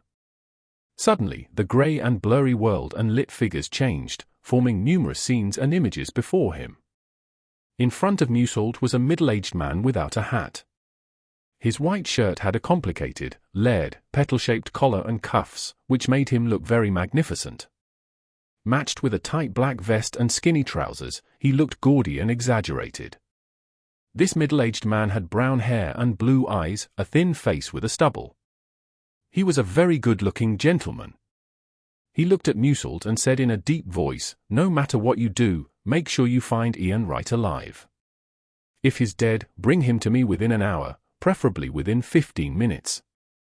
Yes, Mr. Ambassador." Musalt didn't hide his unruliness but still kept his head lowered. The scene shattered, and Klein frowned. This matter actually involves other countries? Judging by the style of the shirt, the ambassador is most likely the ambassador of the Intes Republic to Bakerland. That gentleman is able to channel spirits, or at least he has someone around him who can do so. Klein thought for a moment, then constructed another sentence for the dream divination. The reason for finding Ian Wright. In the greyish blurry dream, Klein once again saw the middle-aged gentleman from before. He stared at Musalt and said in a low voice, "You don't need to know why. Just heed my instructions. I gave you the potion and money to become the person in power behind this manga gang, not for you to raise questions, but for you to do things. Yes. You only need to know that Ian Wright might be involved in an item of great importance." As the scene faded away, Klein once again exited the dream. An item of great importance. I really can't tell, Ian. What could it be? Potion. So Musalt is actually a Beyonder. It's no wonder that his combat skills were so powerful and terrifying. He should be a Beyonder adept in this field. As these thoughts crossed his mind, Klein felt exhausted. It seemed that responding to his own request had consumed too much of his spirituality. If he wanted to have his mediumship standards restored to what it was previously, he estimated that it would only happen when he was a Sequence 7. After ending the ritual and dispelling the wall of spirituality, Klein looked at Musalt's corpse and carefully observed it for a long time. Finally, he saw specks of spiritual radiance converging at the wound on his opponent's throat, slowly congealing into a piece. Carefully grabbing it, Klein pulled out a dark red object that looked like jelly from Earth. Is this the Beyonder characteristic left behind by Musalt? I wonder what kind of sequence potion it is. That's easy to determine. I'll get the answer by doing a divination above the grey fog. Theoretically speaking, the Beyonder characteristic of low-sequence Beyonders will be able to imbue a person with the corresponding powers, even without the supplementary ingredients. However, one can easily lose control and go insane on the spot after consuming it. Nearly all the supplementary ingredients for low-sequence potions lack spirituality. Klein's thoughts ran wild before he finally forced himself to focus. A corpse was now in front of him. It gave him a headache thinking about what he should do next. Chapter 229. Lesser of Two Evils. Translator, Atlas Studios editor. Atlas Studios. Musalt's body lay there, his eyes wide open, as if he still had a murderous look in them. The wound that had severed half his throat was originally thin, but with the condensation of the Beyonder characteristic, it had expanded by quite a bit and became much more mangled. At the same time, the phenomenon of incontinence after death made his lower body reek of a stench. Klein held onto the crimson jelly-like object, feeling troubled about what he should do next. He had three general choices. The first was to clean up the scene, deal with his wounds, and to report it to the police in the name of legitimate self-defense. The second was to wait deep into night, throw the corpse into some sewer, and pretend that nothing had happened. The third was to immediately give up his current identity, flee to another borough, and change his name again. The problem with the first option was that Klein was still an illegal resident with skeletons in his closet. Reporting it to the police could easily lead to discovering a problem with his identity. As for the second option, other than being constantly worried that the corpse would be found and that the police would come knocking on his door, there was another hidden danger. When the ambassador behind Musalt confirms the disappearance or death of his subordinate, he would definitely send someone else to 15 Mint Street again. When that happens, Klein would be facing perhaps a Sequence 7 and/or Sequence 6 enemy. He was facing a faction that might very well be a powerful country. The third option seemed to be the wisest and safest option that allowed him to avoid all the risks, but there was also a downside, and that was that the portrait of Klein was likely to be posted, making him wanted. Furthermore, it would be a portrait of his undisguised self which Mrs. Sammer next door, his neighbor lawyer Eugen, and others would describe. Once the wanted notice was published in the corresponding newspapers, even if it was limited to the greater Bakerland area, Klein would very likely be recognized by Daly and the other Nighthawks. That would make the problem become even more troublesome. As this matter involved Zengwell and sealed Artifact 08, it was highly likely that he would be pursued by an expert at the level of a high-ranking deacon. Of course, the third option had a separate branch which was, of course, to hide the body and dump the evidence into the sewers, and then try to escape. However, there was also the risk of becoming wanted when the ambassador couldn't find Klein. He could order the members of the Zmanger gang to call the police and use the official forces of Bakerland to search, and if he could track Klein down, that would be the same as the second option. After thinking about it, Klein quickly came to a decision: divination.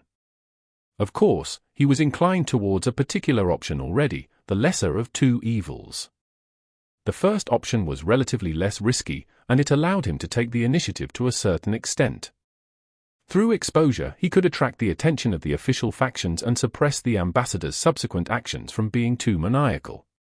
He took out a piece of paper and wrote a divination statement. After that, Klein took out a spirit pendulum from his left wrist, causing the topaz pendant to naturally hang down over the surface of the paper. I should make a police report. I should make a police report. After he finished his silent incantation, he saw the spirit pendulum rotating clockwise with weak amplitudes and a relatively high frequency. This indicated a positive response.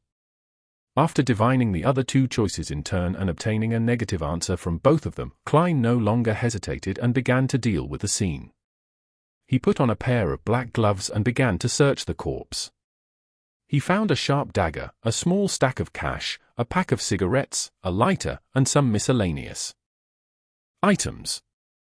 Klein put the rest of the items back in place, took off his gloves, held the dagger in his hand, and stabbed it into Musalt's throat wound, destroying its original shape. Then, he wore his gloves and let Musalt grab the dagger.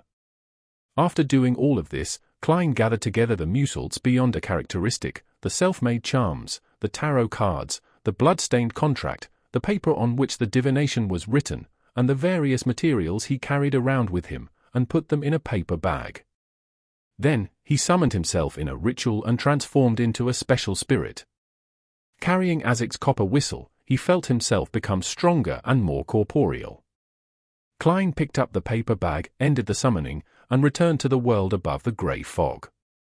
He placed the items from reality behind the fool's high-back chair for the time being, leaving Azic's copper whistle as well. Then he relaxed himself as he stimulated the sensation of descending rapidly and re-entered his own body. The reason why Klein didn't burn the blood-stained contract and the piece of paper on which he had written the divination statement was because he was afraid that after the report was sent to the police, the matter would be transferred to a special department and a powerful Beyonder would engage in divination pertaining to the situation. However, with the grey fog's interference, even if the eternal blazing sun were to personally descend, he wouldn't be able to obtain a productive answer. This was also the reason why Klein placed his weekly review and summary above the grey fog after his spirituality was greatly enhanced after advancing to Sequence 8. Right now, he couldn't afford to take on more suspicion and deeper investigations. After removing the wall of spirituality, the wind that suddenly stirred blew away the remaining smell of the ritualistic materials. The items related to the domain of mysticism and beyondus that were left behind on Klein's body and in the entire house were the candles that were silently burning in front of him. But this time, he chose ordinary candles. Since he was praying and summoning himself, there was no need to be so meticulous. And in a family, having candles was a very normal thing that matched the era, even if he was the only bachelor in the family. After extinguishing the candles and returning them to their original spot, Klein took out his golden pocket watch, snapped it open, and estimated the number of minutes since Musalt's death and added the minimum amount of time it would take for the police to send people to investigate and report back. He wanted to ensure that even if a Beyonder came to investigate, an hour would have passed since Musalt's death. In mysticism and in the domain of spirit channeling, this was an important time point. Beyond it, the information available was very limited and vague. For example, one could discover, through mediumship, that the person who killed Musalt was Sherlock Moriarty, however, they couldn't get the specifics of the death. As for whether or not his opponents could divine if Beyondus were involved, Klein wasn't worried at all, because the main factors involved, the blooded template contract, were above the grey fog. Even his premonition and combat abilities would also be obscured as the opponent's divination would definitely point towards the mysterious space above the grey fog, and would certainly suffer from interference. Fortunately, I'm also a professional. It feels like I've really become Moriarty. Klein re-examined the scene, making sure that there were no problems, and began to walk with his eyes fixed on his pocket watch. After the estimated time, he put on his gold-rimmed glasses and waited for a few minutes before he opened the door and went out. The sky in Bakerland had already gone dark, and the gas lamps on the street lit up the rain. As a middle-class neighborhood, Minsk Street was often patrolled by the police. Klein waited for a while, then spotted the target and went up to meet them. They were two low-ranking constables with only one chevron on their paulette. They held guns, batons, and were holding up an umbrella while looking around. "Officers! A criminal attacked me!"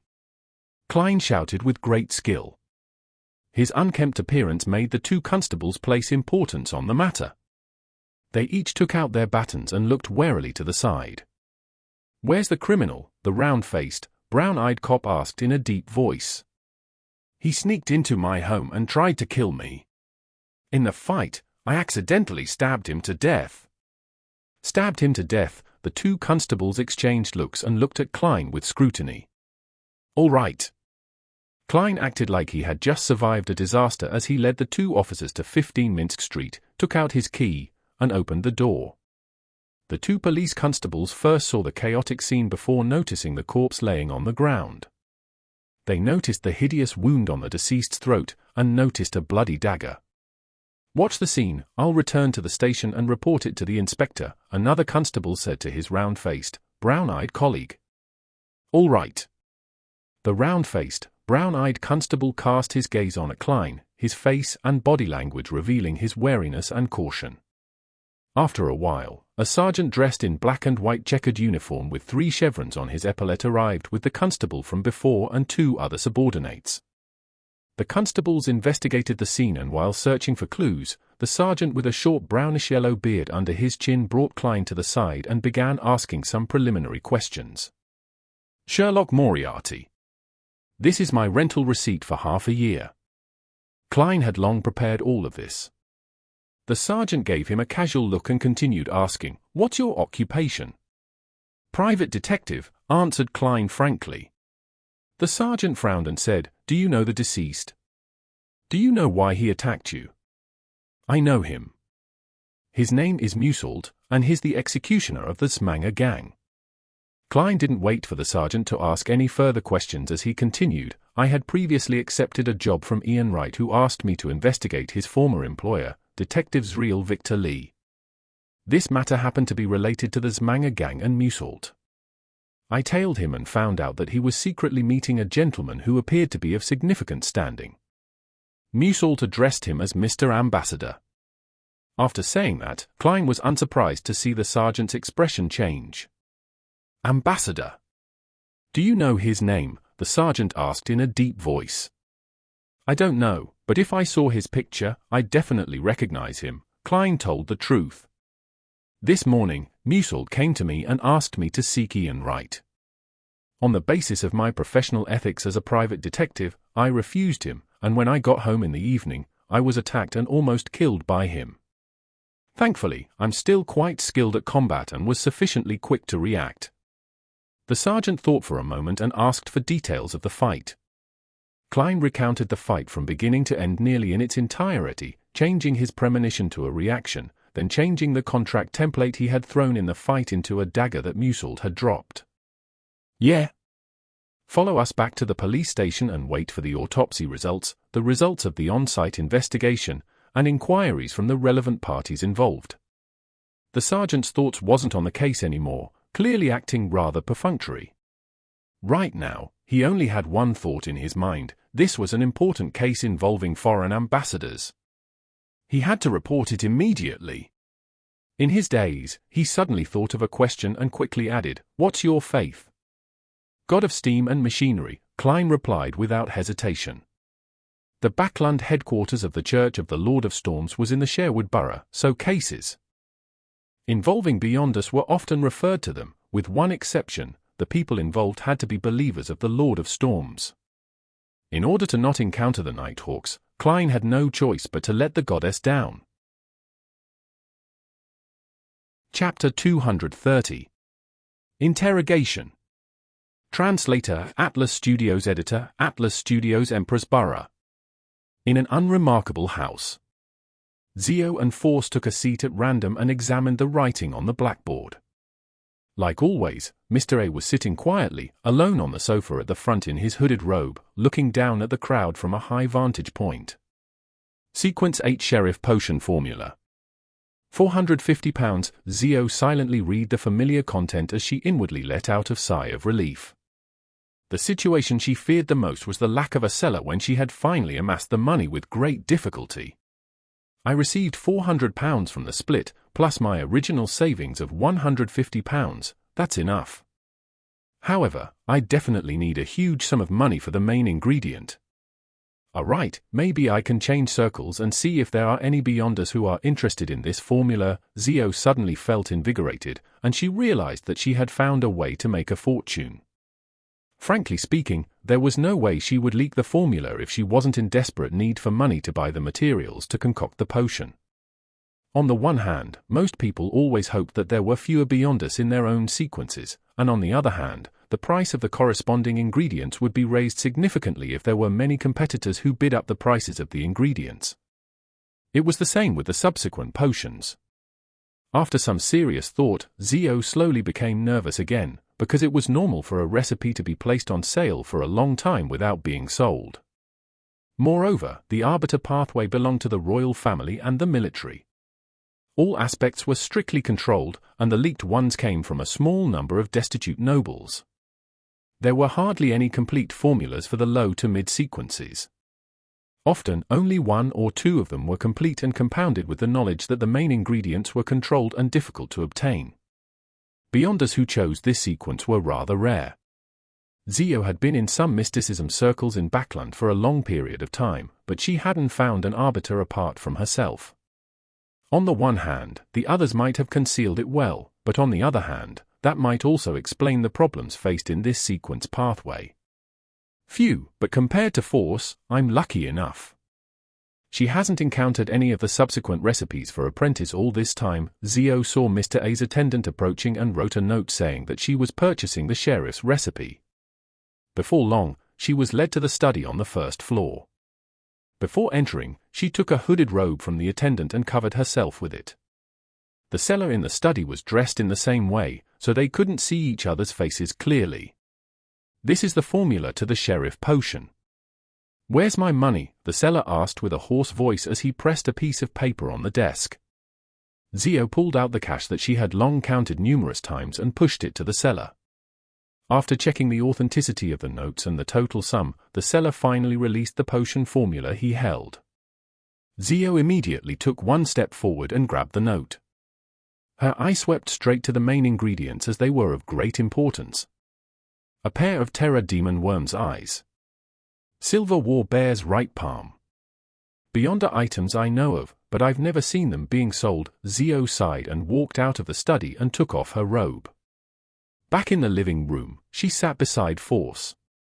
Having fulfilled her wish, she slowly began to worry about the unknown honorary name and the evil spirit that might be haunting her. 10, no, 20, no, 30 to request for someone skilled in exorcism to do a purification ritual for me. Xio made up her mind, and after exchanging a few whispered words with Force, she beckoned for Mr. A's attendant. After the end of the free communication break, she saw her request appear as an additional entry on the blackboard. Suspected haunting of evil spirits. Requesting the help of friends who specialize in exorcism. £30. After a while, Mr. A's attendant came to the two of them and quietly invited them to the living room on the first floor. There was a man wearing a white mask inside. He looked at the two people who were wearing loose robes that concealed their genders and chuckled. Let me introduce myself first, so that you won't doubt my ability. No, we trust Mr. A. Xio, with her hood over her face, said before Force could open her mouth. She deliberately suppressed her voice to prevent her childish voice from revealing her identity. The man with the white mask spread his hands and laughed.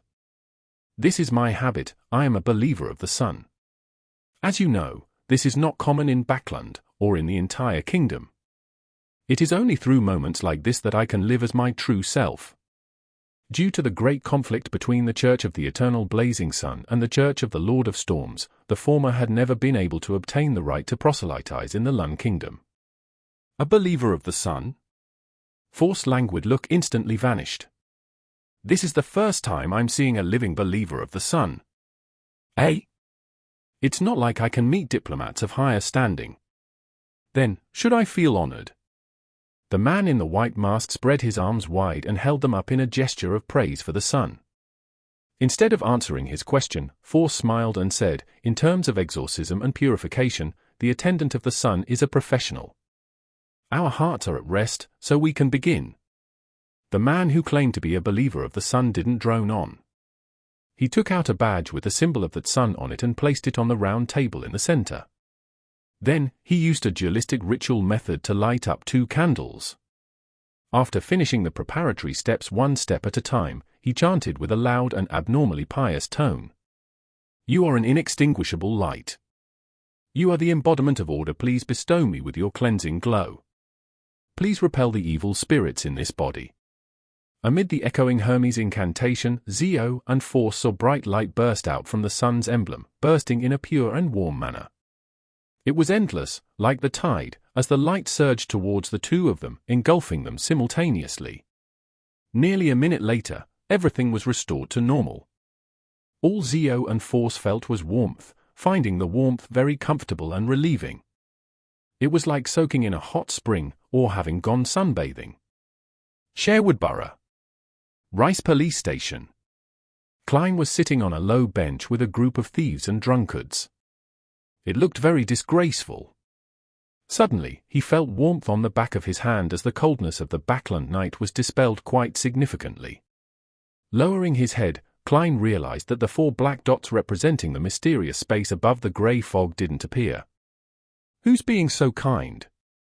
To know that I was feeling a little cold just now, he mumbled half jokingly and half curious. As a former inspector, he looked at the thief on the left who was handcuffed to the pipe, then at the drunkard on the right who could vomit at any moment but kept yelling about hitting people. He sighed at his present predicament and wasn't sure when he would be free from this. "There should be another test after this and then I'll be fine once I pass it. I hope the police will have their attention on the ambassador and this Manga gang, and ignore my origins as a puny detective. In theory, there's a high chance for that.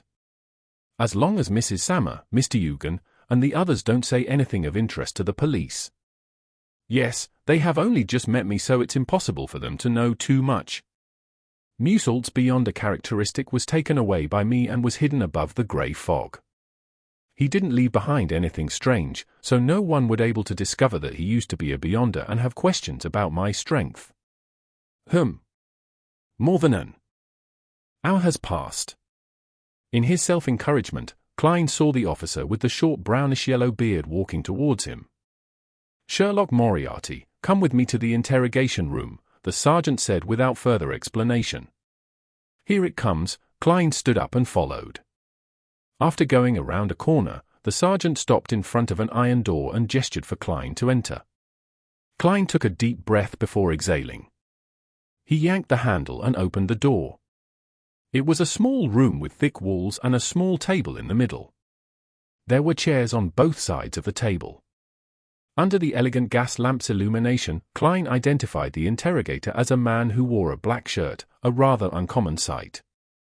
He didn't wear a vest but wore a black coat that wasn't part of the usual formal attire. He had thin eyebrows and cold blue eyes. His face was cut, looking rigid while lacking any gentleness. The man pointed the chair opposite him and said in a deep voice, "I ask, you answer." Before he finished his sentence, Klein felt an unimaginable suppressive force on him. He felt that an electric current was tearing through his mind that lashed at his soul with a barbed whip. This feeling was painful and numbing, as though it stemmed from deep within the brain. It was barely resistible, and all he could do was tremble and have his knees buckle. Klein nearly fell to the ground as he hurriedly held onto the table and sat down. His temples felt a throbbing pain. This is the result of Beyonder powers. Ordinary people might have thought of it as a psychological problem caused by nervousness and the authority of the interrogator opposite them, but Klein had clearly identified that this was a result of Beyonder powers, powers that could directly attack the mind of others. He quickly recalled the information he had seen before and quickly confirmed the target of his suspicion. Arbiter Pathway, Sequence 7, Interrogator. Has the matter been transferred to a special department of the military? Klein thought with some relief. As long as it isn't the Nighthawks, everything's fine. Identify the ambassador who met Musalt from these photographs. The cold and unyielding man in black spread out 8 black and white photos on the small table. Klein felt as if the electric whip in his mind was being lifted high, and the warning of extreme pain made it so he didn't dare to lie. Of course, there was no need for Klein to lie. After a moment of identification, he pushed a photo in the direction of the interrogator. It was a middle-aged gentleman who wore ostentatious clothing and looked rather charming. The interrogator glanced at it, but didn't make any response. He once again asked, "Were your previous statements the truth?" Klein felt like he was being forced into a dream. He kept his mind clear and rational, and he didn't yield to the whip in his mind as he sincerely replied, "Nothing but the truth." The interrogator leaned forward with his hands on the small table and said, "When was the last time you met Ian Wright?" Yesterday morning," Klein said with great difficulty. "I tailed Musalt and found the body of Detective Zriel. As I didn't want to deal with the police, I took Ian to identify the body and told him to call the police. Zriel's body was located at the sewer entrance at the bottom of Iron Carbon Street in East Borough." After a brief silence, the interrogator finally nodded his head. Klein immediately felt the enormous pressure disappear along with the whip in his mind. "You may leave now," he said without a trace of emotion in his voice. Klein stood up and opened the door, not masking the frailty in his gait. He found it more tiring than fighting Musalt. If he made the slightest mistake, his spirit would have been completely crushed, and he would obediently answer any question that the other party asked. No, if it wasn't for the fact that my spirit is special and how it's been subjected to the test of raving and screaming for a long period of time, allowing me to maintain my calm and rationality under certain circumstances, I would have most likely had a mental breakdown just now. Klein walked back down the corridor, his back feeling cold. At this moment, the sergeant from before came over and said, "Come with me to fill out some forms. Lawyer Eugen is waiting to bail you out."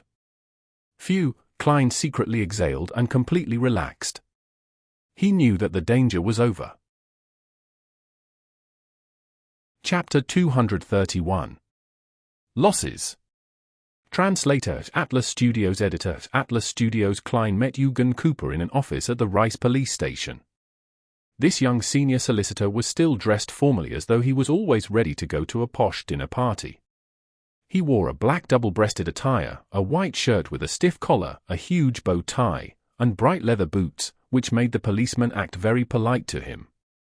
Eugen held his half-top hat and looked at Klein with his blue eyes while saying, "The formalities are over.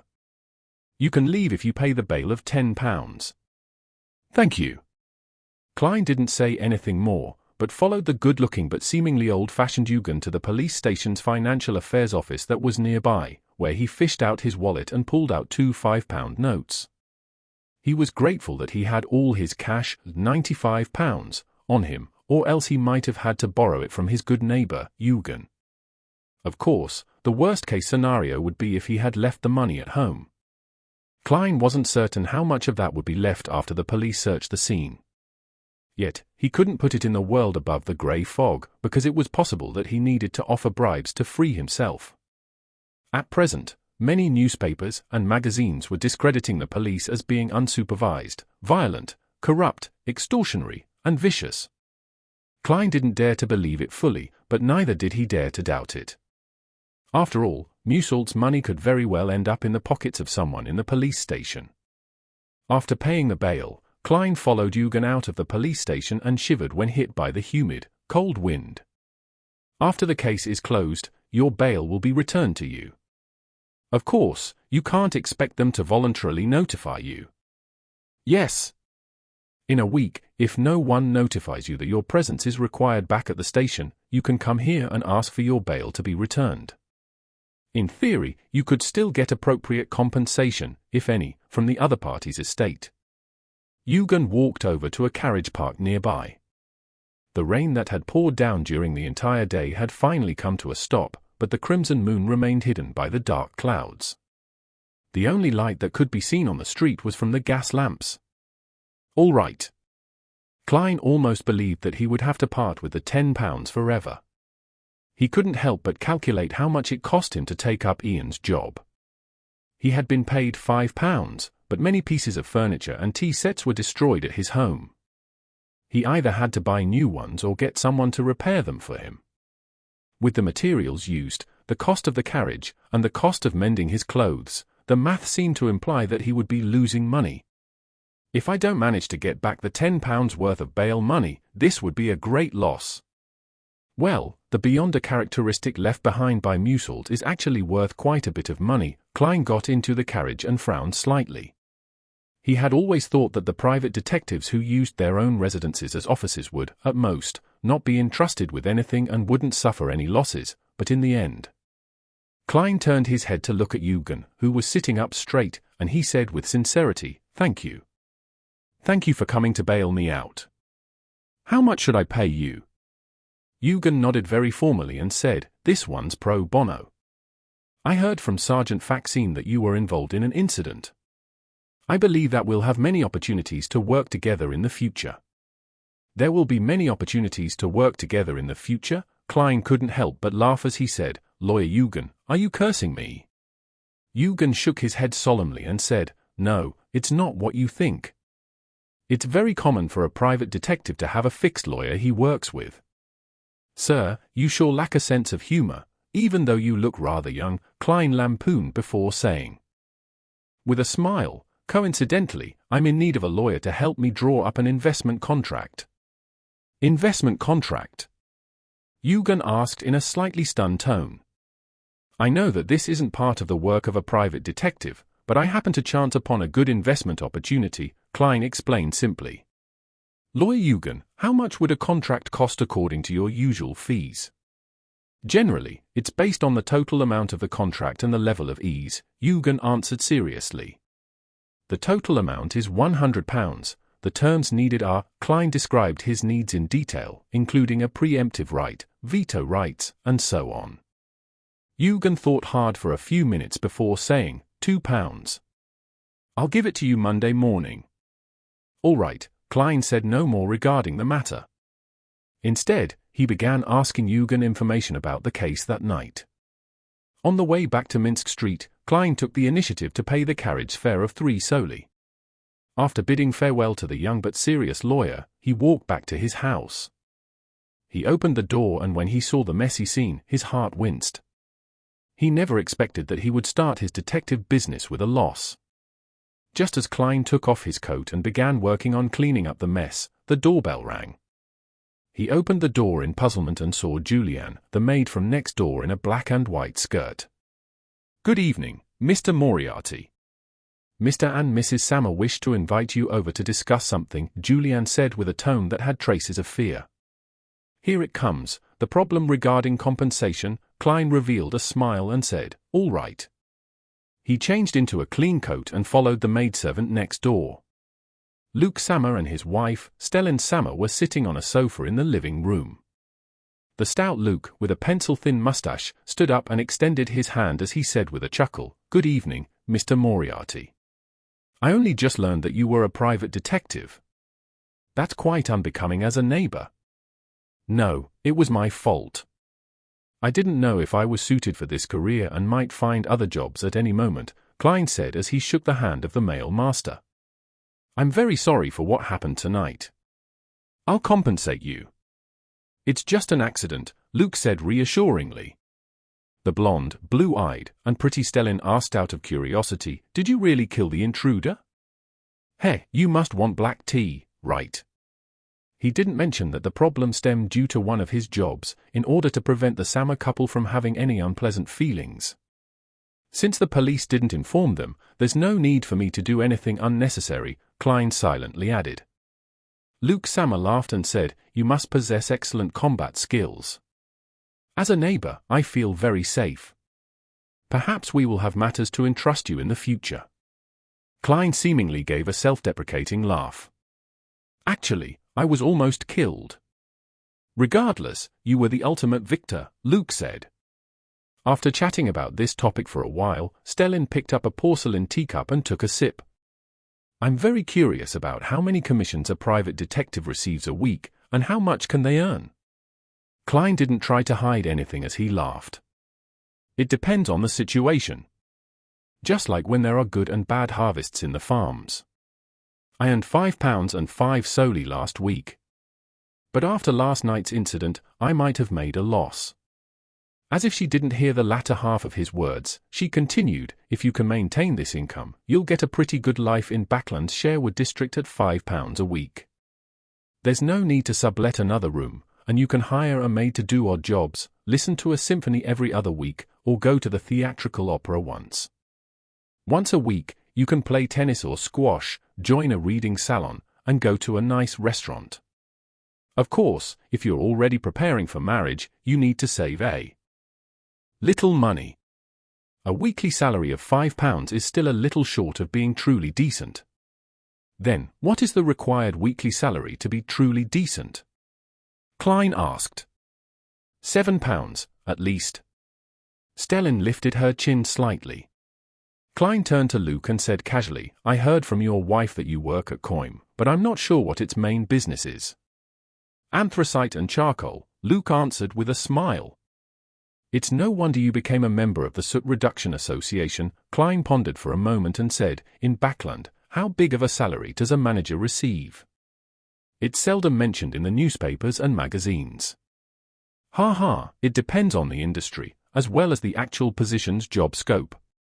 Bakerland Bank's best manager earns £5,000 a year, but for me, it's about £430 to £440 including bonuses, Luke said casually. That's about £8 a week. No wonder, before Klein could open his mouth, Stellan Samuel grumbled, actually, we could have lived in the suburbs, and I'll have a garden and a lawn. Luke would then be able to have a stable and buy a new carriage and the 2 foals he's been eyeing all this time, but he would waste too much time on his commute to work. That would be even more valuable. A new carriage including horses costs about £100. £8 a week is indeed impressive. Unfortunately, it hasn't been long since I had a pay rise when Klein could only smile in response.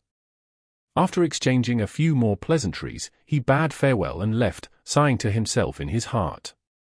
Mr. and Mrs. Sammer are still considered nice. If I had a mean landlord, I'd have had my deposit deducted and refunded and be asked to get lost after what happened tonight. After returning home, Klein began laboring. He wasn't in a hurry to go above the grey fog to examine the warm current on the back of his hand, nor was he in a hurry to do divination because he was afraid that the military special department was still keeping tabs on him. He decided to go to the bar which Ian had described tomorrow night to buy a gun so as to deal with people who might assault him recklessly in desperation. Klein even planned to find the means to hire a bodyguard, a powerful beyond a bodyguard. This was so that first, he could take advantage of the opportunity to contact Beyonder circles without exposing himself, and second, it was because he was also afraid that the ambassador's next assailant would have the ability to hide from the military special department. Although it was a slightly comical thing for a Sequence 8 Beyonder, a vengeful evil spirit in hiding, to need a bodyguard, as safety was of paramount importance to Klein. If the price is too high, I'll blow the copper whistle for Mr. Isaac, which, of course, might be more dangerous. I don't know much about sealed artifact 08, after cleaning up the house, Klein silently muttered. After the purification ceremony ended, the man in the white mask said to Xio and Force, no matter what kind of sinister spirit it is, it has already been exorcised by me. If it has reached the level of an evil spirit that I'm unable to exorcise, it should have given a response. However, there was none. As he spoke, he poured the water which had condensed on the emblem of the sun into a small metal bottle and handed it to Xio. Sprinkle it in your room to ward off any remnants. Thank you. Xio paid him while feeling the pinch, but she felt a lot more relaxed. Moments after she returned to the living room with Force, the attendant delivered a note to them. Miss Arbiter, who has just bought the sheriff formula, would you mind having a chat in the study? I might have what you need. Chapter 232. The Bravehearts Bar. Translator Atlas Studios. Editor Atlas Studios. Who? How did that person know that I purchased the sheriff recipe? Xio's dark green pupils contracted as she surveyed her surroundings in astonishment, but she didn't see anyone suspiciously watching her.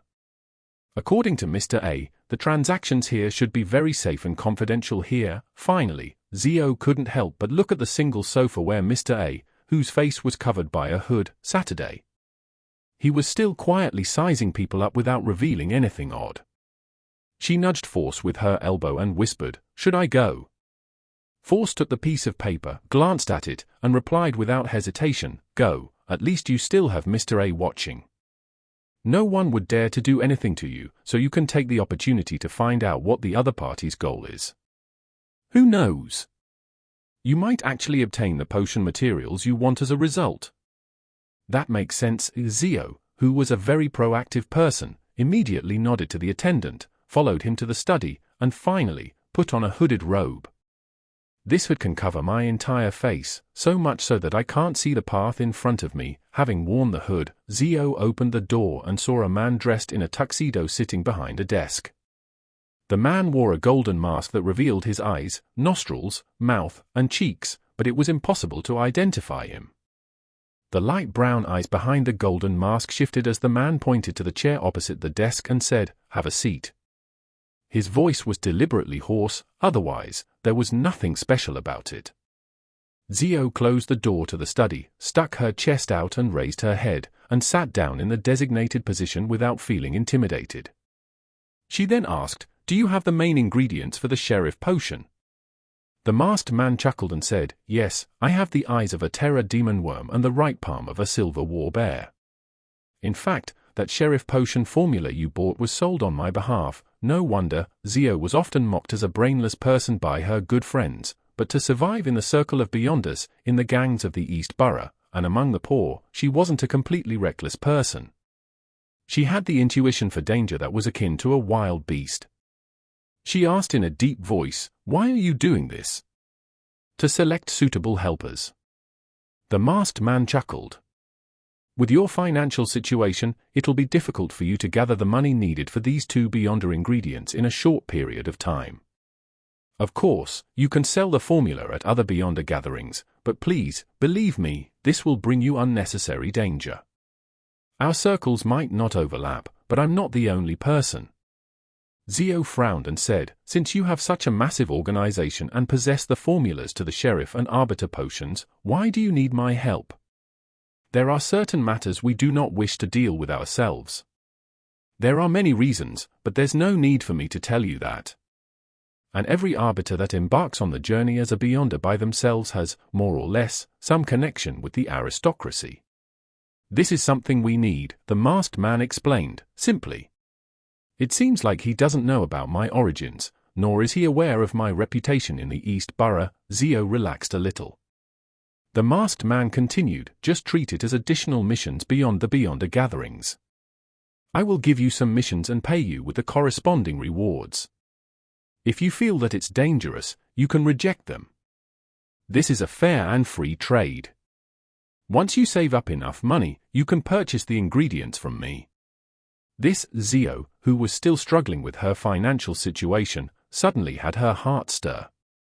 She continued acting reserved for 9 seconds before she said, "As long as I have the right to reject missions, I can consider it." "No problem." The masked man laughed. "We can agree on where and how we'll meet in the future.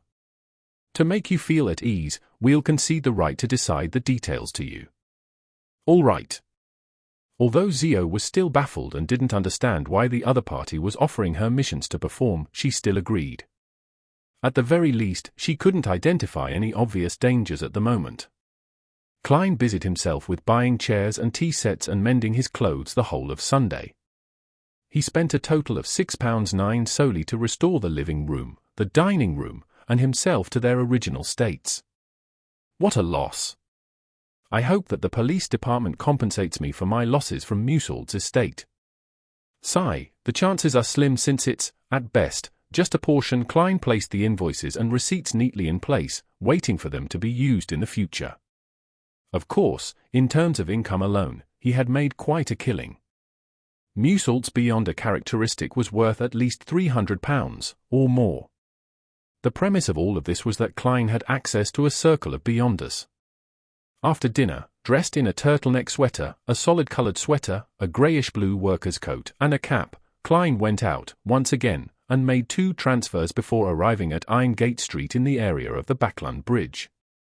He saw Bravehearts Bar after taking a few steps.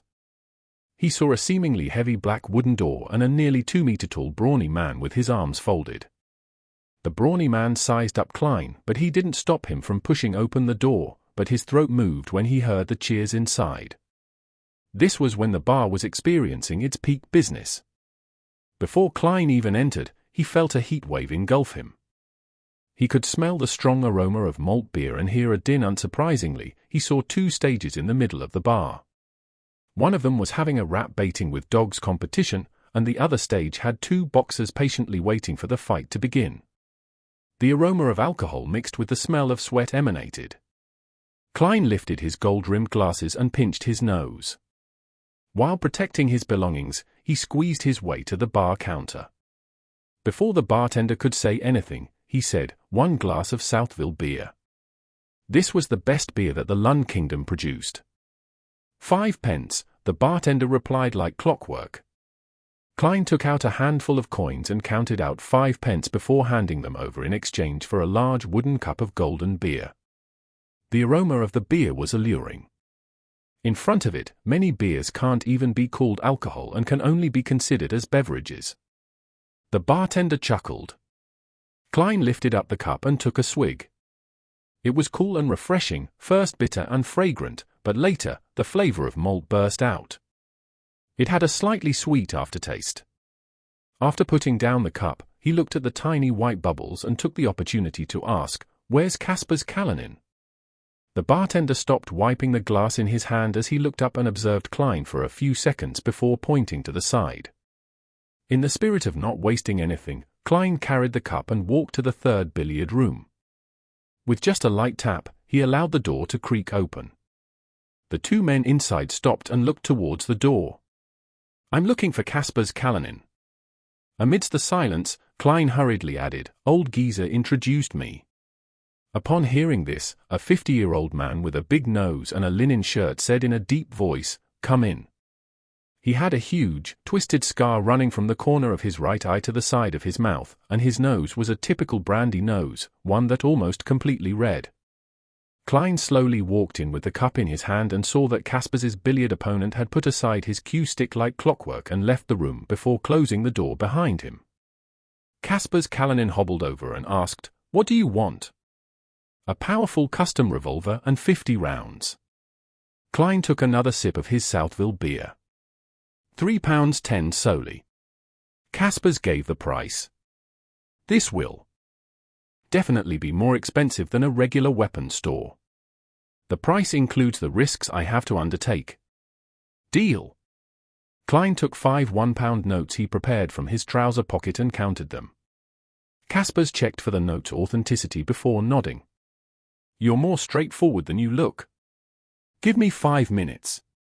He put the notes on the billiard table, leaned against a crutch, and limped to the door. After watching Casper's leave, Klein glanced back at the currently trendy billiards and found it to be very similar to snooker on Earth. "It must be you, Emperor Rizal." He nearly lost his composure and laughed while shaking his head. After a short wait, Casper's pushed the door open and entered, carrying a package wrapped in brown paper and 2 5 solely notes. Klein took the money and the item and opened it on the spot. His eyes caught the long, silvery barrel of a revolver. The grip seemed to be made of walnut wood. In addition to that, there were 50 glistening rounds neatly placed in the box. Klein tried the empty gun, loaded 5 rounds, stuffed the revolver into his armpit holster he bought some time back. Then, he gathered up the remaining bullets and looked up at Casper's. He deliberated and asked, "If I wish to hire a good bodyguard, who should I look for?" "A very good one, the kind that exceeds human limitations." Casper's rubbed his red nose and his eyes turned cold. He carefully examined Klein for 2 minutes, using his silence to create a terrible sense of oppression. "I can make the query for you, but there's no guarantee that someone will accept this mission." "He seems to know more than one beyonder." Klein smiled and said, "No matter what the result is, please allow me to express my gratitude in advance." Casper's put away the bills on the billiard table and walked out again. It was a full 10 minutes before he returned to his room. And by then, Klein had already finished his huge cup of Southville beer out of boredom. "He wants to meet you before making a decision," Casper said in a deep voice. "No problem. I would also determine the difficulty of the mission if it were me." Klein smiled and nodded. He followed behind Casper's, who hobbled past the crowded boxing ring and into the kitchen of the bar. Casper's suddenly stopped and lightly knocked on a door. After gaining permission, he pushed it open and entered with Klein in tow. It was a card room where more than 10 people were playing Texas poker. A man wearing a black vest and a white shirt slowly stood up after seeing Casper's and Klein enter the room. The others who were playing cards stopped in their tracks and didn't make a sound. With a single glance, Klein frowned indiscernibly. Apart from the man that had stood up, he noticed that all the other players had an indescribable sense of strangeness to them. Their faces were pale, and their eyes were like those of wild beasts. Tapping his left molar twice, Klein secretly activated his spirit vision. His muscles tensed up abruptly, and he almost couldn't control his expression because the auras of those players were dark black. That meant that, apart from the man who stood up, the 10+ people playing cards were all dead. No, they weren't just dead, as the dead had no aura colors. The feeling of rotting came over him, and the man in the white shirt and black vest walked in front of Klein. His face was equally pale, and there seemed to be deep malice in his eyes. Chapter 233. A man cannot be judged by his looks. Translator Atlas Studios. Editor Atlas Studios. The more he thought about how a living person was playing cards with more than 10 corpses in a dimly lit room into the night, the more his scalp tingled. Klein suppressed his instinctive fear and looked at the pale face, the malicious brown eyes, and the man who was about 28 years old that suffused madness. He pretended to be intimidated by the man's dominance and took a step back. During this time, Kaspers left the room and closed the door. The man asked in a deep voice, "You're the one looking for a bodyguard?" "Yes." Klein gulped deliberately. The man's strangeness made him feel fear, but it also brought him peace of mind. The stronger the bodyguard, the safer he would be. The pale-faced man in the black vest lifted his chin and asked, "Why are you looking for a bodyguard? How much are you willing to pay for this?" Klein didn't answer straight away. He thought for nearly 20 seconds before saying, "I'll tell you the details of the mission first. Give me a price after you assess it. If I can pay for it, or if I have an item of equivalent value, we would have ourselves a deal. Otherwise, I can only give up and look for someone else." The fierce-looking man didn't say a word. Instead, he nodded as a gesture for Klein to recount his story.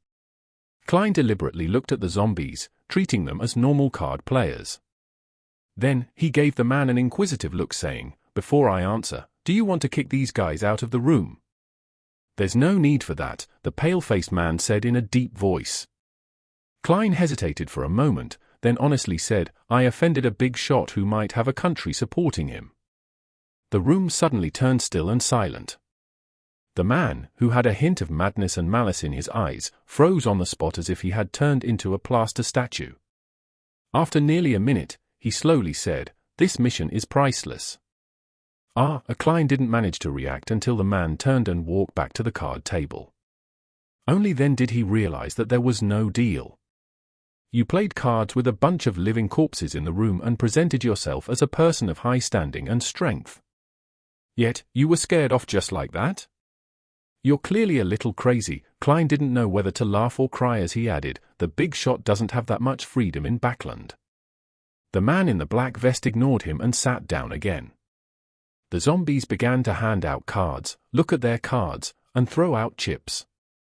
Klein exhaled and backed out of the room only to see Kaspers Kalinin. He had been waiting outside with his brandy nose and hideous wound. "We didn't come to an arrangement." Klein threw up his hands.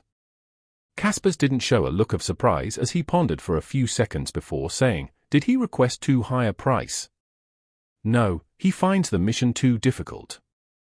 Klein didn't hide the reason. "Marek is the scariest person I know. He isn't even afraid of bullets, and since he thinks the mission is difficult, I don't think I can help you get in touch with other powerful people." Kaspers clenched his right fist and struck his left chest. "Then I'm dead," Klein said with a smile as he made the best out of it. "Thank you. You can try asking around for me. I'll pay you a fee." "Yeah. I'll come again tomorrow night." After receiving a positive answer, he left the Bravehearts Bar feeling slightly melancholic. He didn't even have the interest to play a game of billiards. Was I being too honest? If I described the mission in a way that sounded simpler, Marek would have agreed. I just wonder how much money he would ask for. Sigh, it's not my style to let someone else face the danger for me through deceit. As a Beyonder, if I constantly go against my heart's true thoughts and my own principles, then I probably won't be far from losing control. Feeling mixed emotions, Klein changed carriages and returned to Minsk Street. After washing up, Klein didn't waste any charcoal. He directly went to the bedroom and pulled the curtain to isolate the room from the outside world. On the way back, he carefully thought for a while and discovered that the possible danger wasn't something that couldn't be resolved. To the unknown ambassador, his primary and fundamental purpose is to find Ian Wright. The reason he sent people to deal with me was because he wished to obtain clues to finding Ian from me. If direct interrogation doesn't work, killing me and channeling my spirit could be considered. If I let him know that I can't find Ian either, he wouldn't take the risk to deal with a hired detective when the military's special department might be monitoring the situation. Of course, my appearance and strength far exceeded his expectations, causing their operation to be exposed and causing them to suffer heavy setbacks. If I were the ambassador, I would definitely think about revenge and vent my anger, but it definitely wouldn't be now, not when the situation is so tense and turbulent. Yes, this is building on the premise that the ambassador has brains, and he isn't a good-for-nothing who got to his position through connections and only knows to act rashly. For him to be handling such an important matter, it must mean that he's still rather reliable.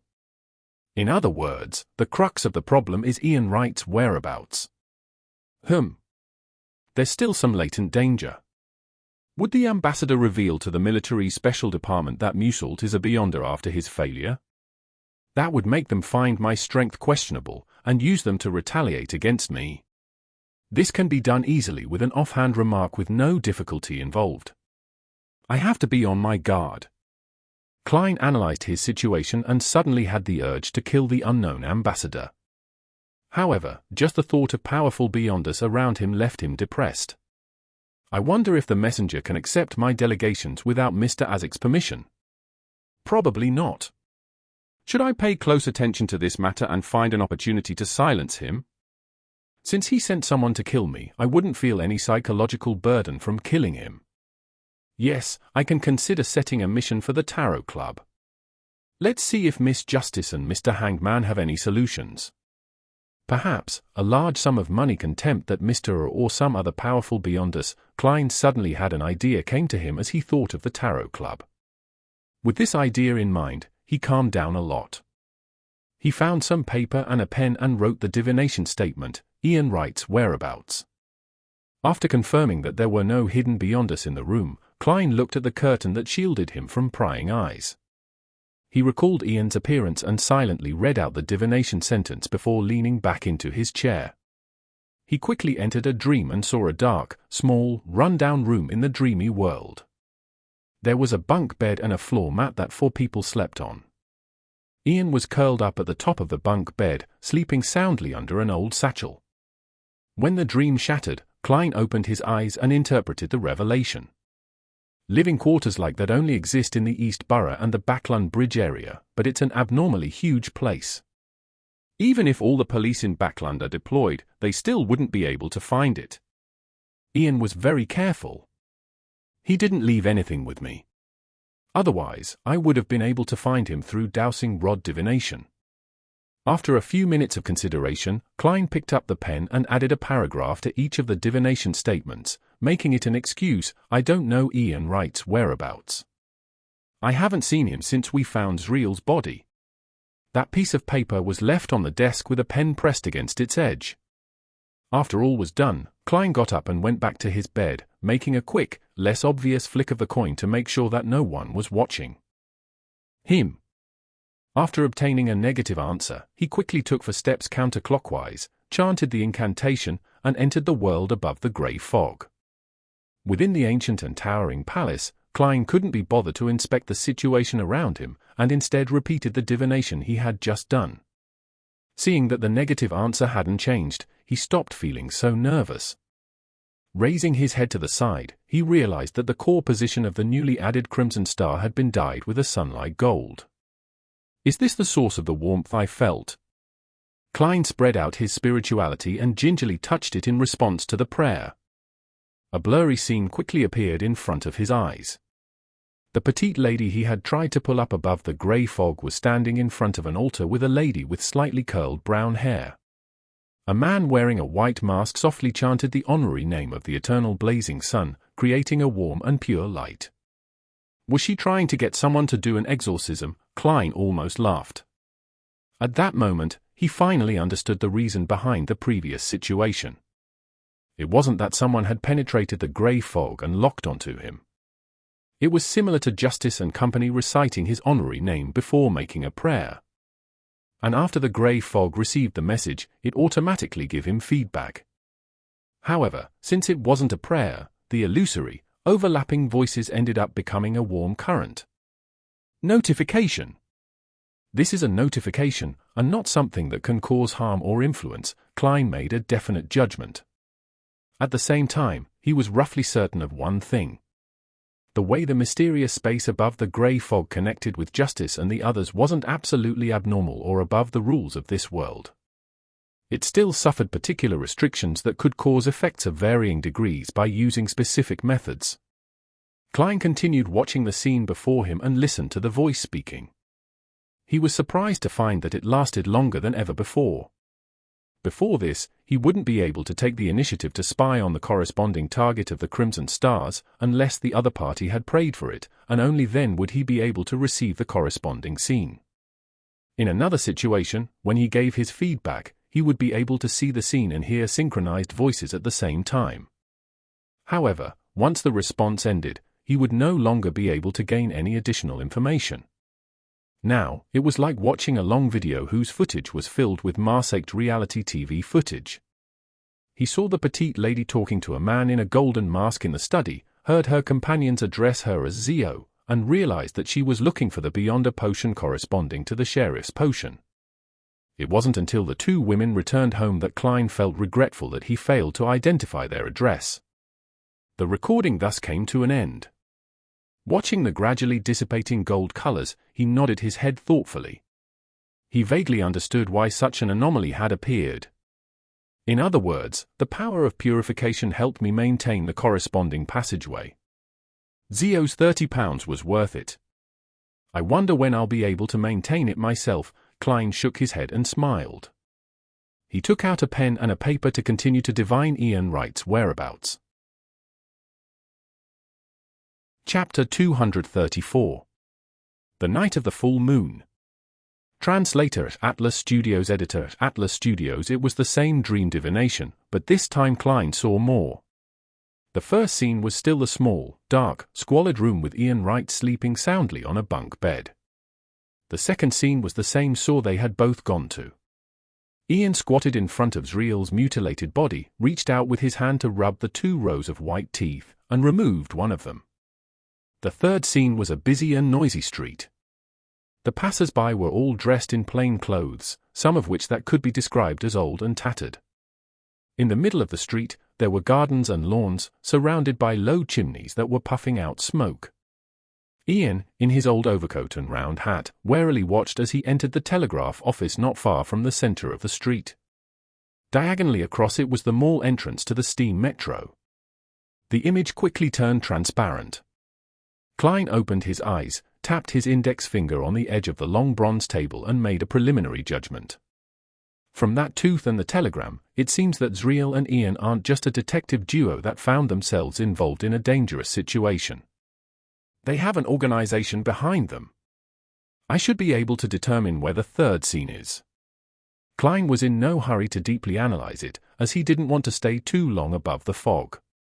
Leaving the high-back chair belonging to the fool, he went to a corner, rummaged through the paper bag that he had been placed there previously, and found Musel's Beyonder characteristic.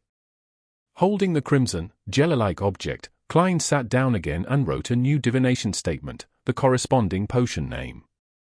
As he silently recited the statement, he held onto the Beyonder characteristic with one hand and the piece of paper with the divination statement in the other. With the help of cogitation, he fell into a deep sleep. In the grey, dreamy dream, the ambassador who was dressed to the nines appeared again before Klein with his thin, stubbly face. Holding a bottle of crimson liquid, he said to Muselt, drink this hunter potion, and you'll rule the Smanger gang. Of course, money is also indispensable, as Emperor Rizal once said, a stick in one hand and a carrot in the other. Hunter? Bakerland is a huge metropolitan city, Muselt frowned and asked curiously.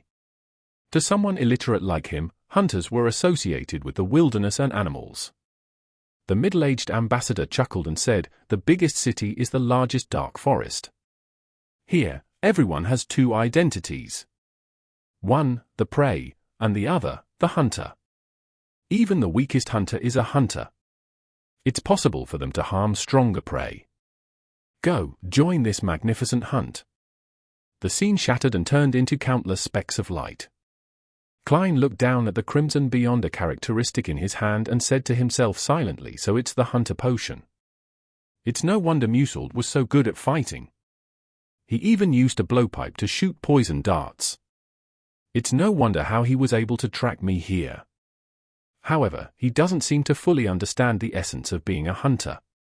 He didn't set any traps ahead of time or use any weapons. He didn't put his advantages to use.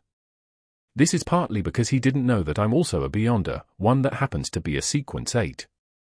He underestimated me. It's also evident that he only recently consumed the potion. The hunter pathway is both wielded by the former Inti's royal family, the Sauron family, and the Faesak Empire's rulers, the Einhorn family, as well as the secret organization, the Iron and Blood Cross Order, which appeared in the past 2 to 3 centuries. Taking into account his attire, that ambassador's identity can essentially be confirmed, a high-ranking diplomat of the Inti's Republic, an ambassador of the Lun Kingdom. I wonder what that important item he's trying to get his hands on is. As his mind churned, Klein wrapped himself in his spirituality and began the rapid descent. As soon as he returned to his room, he immediately checked his surroundings vigilantly, but he didn't notice any unusual changes. Phew, Klein let out a silent breath. He felt a bit more confident that he would be able to convene the members of the Tarot Club on time tomorrow afternoon. He rummaged through the map of Bakerland that he had bought on the steam locomotive, looking for a telegraph office that was along the subway line, one that wasn't far from the middle of the street. There were only a few subway lines in Bakerland, so Klein quickly identified 3 targets, one in West Borough, one in St. George Borough, and one at the junction of East Borough and the Bakerland Bridge. He recalled how most of the pedestrians in his dream were dressed to determine their socio-economic statuses and arrived at the final answer. The place where the East Borough intersected with the Bakerland Bridge. Sometimes, interpreting a revelation requires a plethora of practical knowledge and the ability to infer. Klein mocked himself, walked to the desk, and added another sentence after the previous statement, adding more to the contents written on the piece of paper. I don't know where Ian is. I haven't seen him since we discovered Zreel's corpse. However, I learned through my own channels that Ian Wright had appeared at the telegraph office on Bacardi Street. After he finished writing, Klein didn't fold the piece of paper and put it away. Nor did he burn it with his spirituality. Instead, he allowed it to remain spread out on the desk, freely revealing its contents. After giving it a deep look, Klein went back to the bed and took off his clothes to sleep. Outside the tightly closed curtains, the crimson moon peeked out from the layers of clouds, shining brightly and perfectly. In a house at Hillston Borough.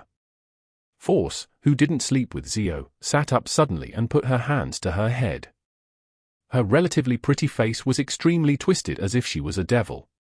Force pressed against her ears and constantly tossed about in bed, as though she was resisting the illusory muttering. Sweat trickled down her forehead, and veins bulged on the back of her hands. Her body randomly tensed up or rolled. Her originally teasing and languid pale blue eyes were filled with pain. In the depths of those pupils, countless layers of light and shadow seemed to appear. No.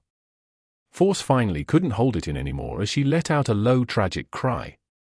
Her hand stopped covering her ears and resorted to yanking at her hair, as though she was going to fight pain with pain. After a few minutes of writhing, she finally stopped.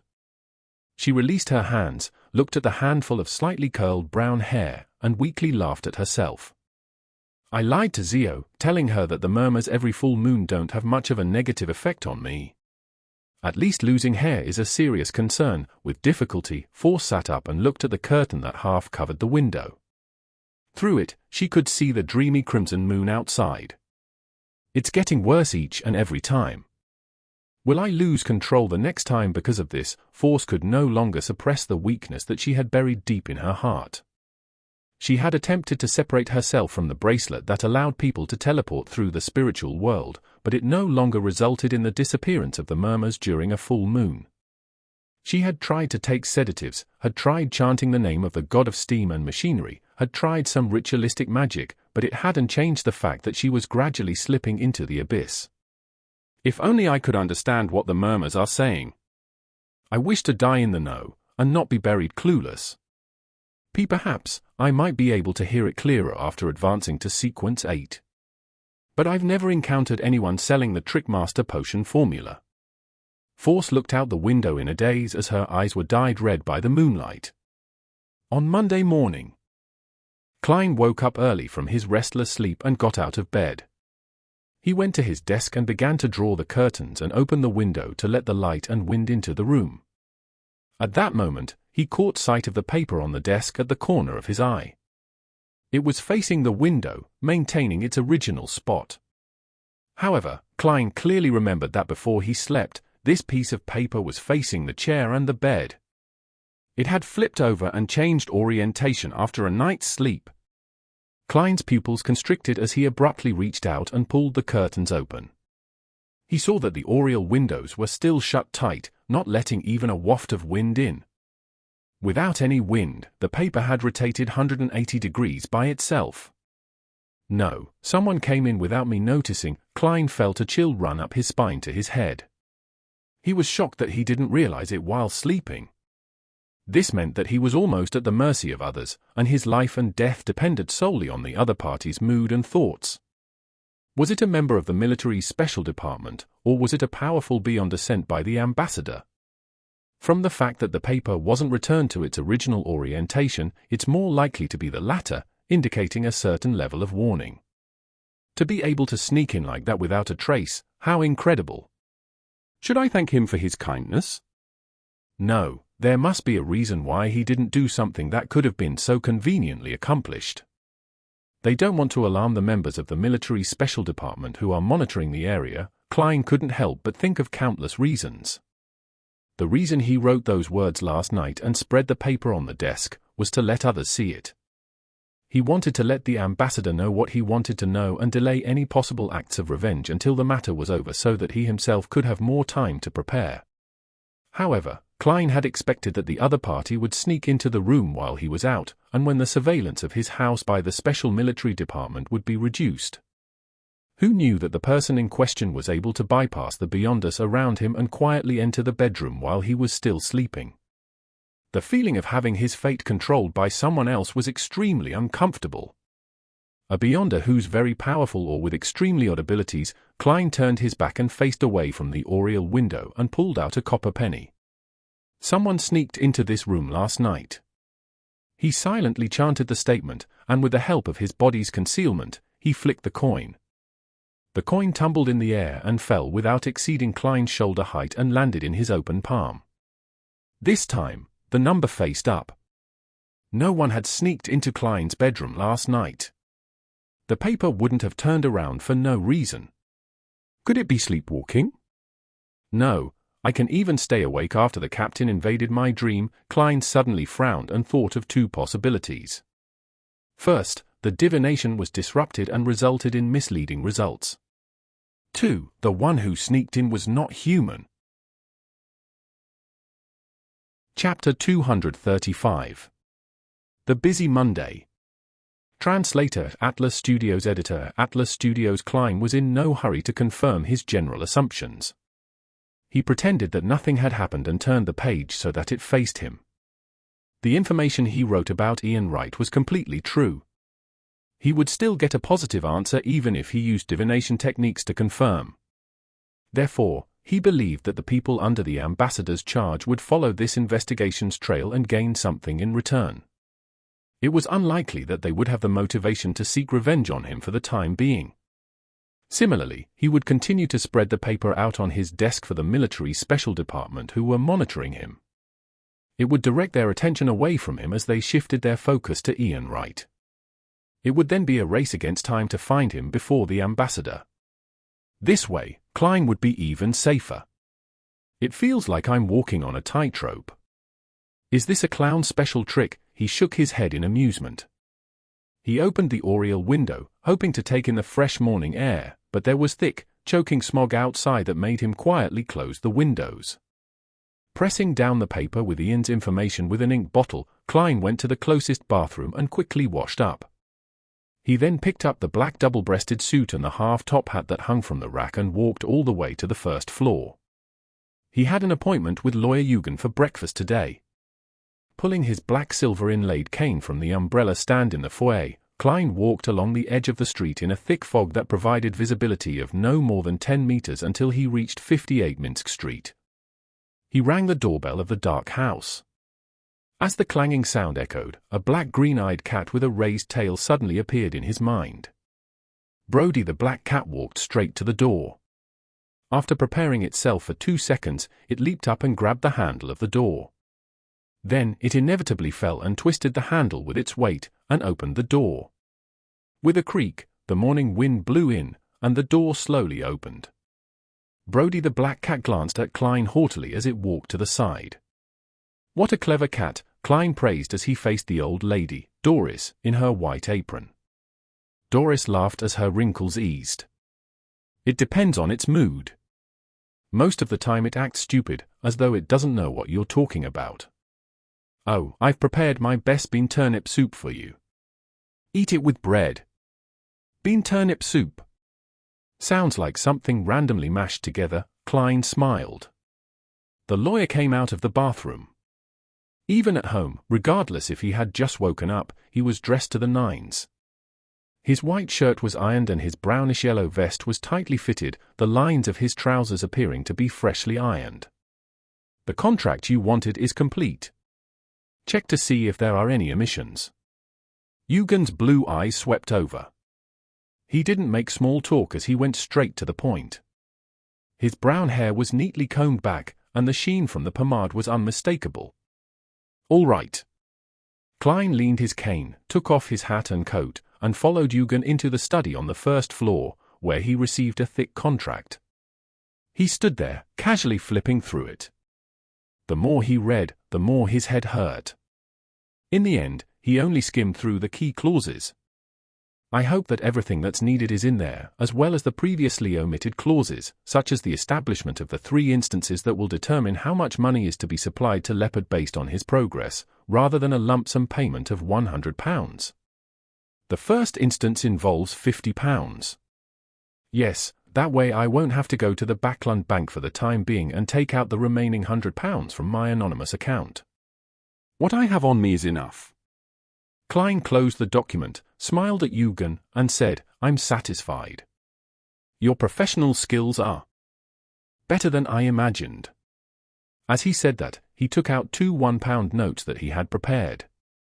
Eugen took the money, gave Klein the remaining contracts, and said in a serious tone, "If an error is made during the signing, there are 2 extra copies.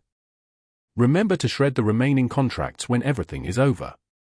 The current iteration of shredding machines was a hand-cranked mechanical shredder. Klein was about to nod his head when Mrs. Doris suddenly shouted from the dining room, "Good lads, it's time for breakfast." "My grandmother's hearing has deteriorated," Eugen explained as he invited Klein with a hand gesture.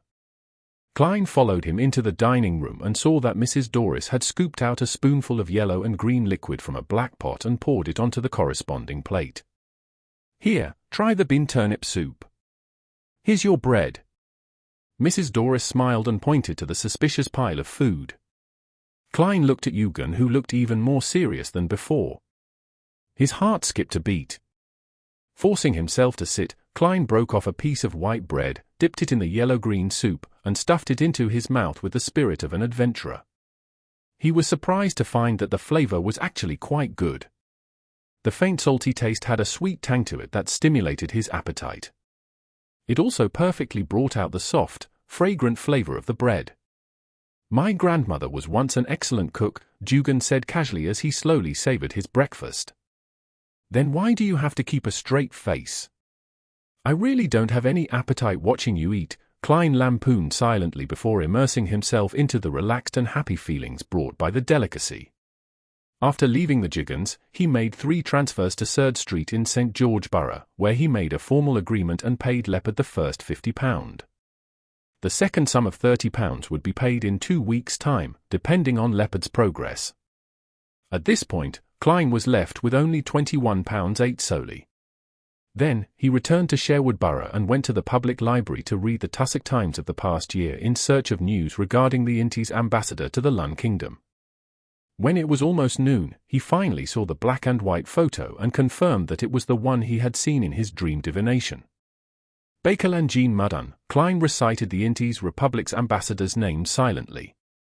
He left the library and found a small restaurant for lunch. At 3 minutes, Klein pretended to take a nap. He drew the curtains, took 4 steps in the counterclockwise direction, and arrived above the grey fog.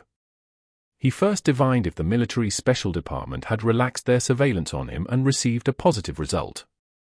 He then wrote a divination statement that he had thought of in the morning, the infiltrator from last night. Leaning back in his chair, he muttered the sentence. Klein's eyelids drooped as he fell asleep. His bedroom came into view in a world of illusion, separation, and obscurity. At that moment, Klein saw a black shadow squirming in the crack at the bottom of the door. A slender, iron-black threadworm drilled its way into the room. It arched at the center and then flattened itself, constantly repeating it as it proceeded towards the desk.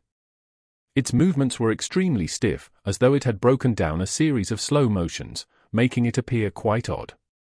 The black threadworm crept to the front of the desk and crawled to the top, leaving a trail of quickly evaporating mucus behind. It stopped at the written piece regarding Ian Wright. Its head lifted up as the middle of its body rose, leaving only the tail to support the body. At this moment, it was just like a human. After examining it for a moment, the black iron threadworm turned the paper around and disappeared back the way it came from. So that was the case.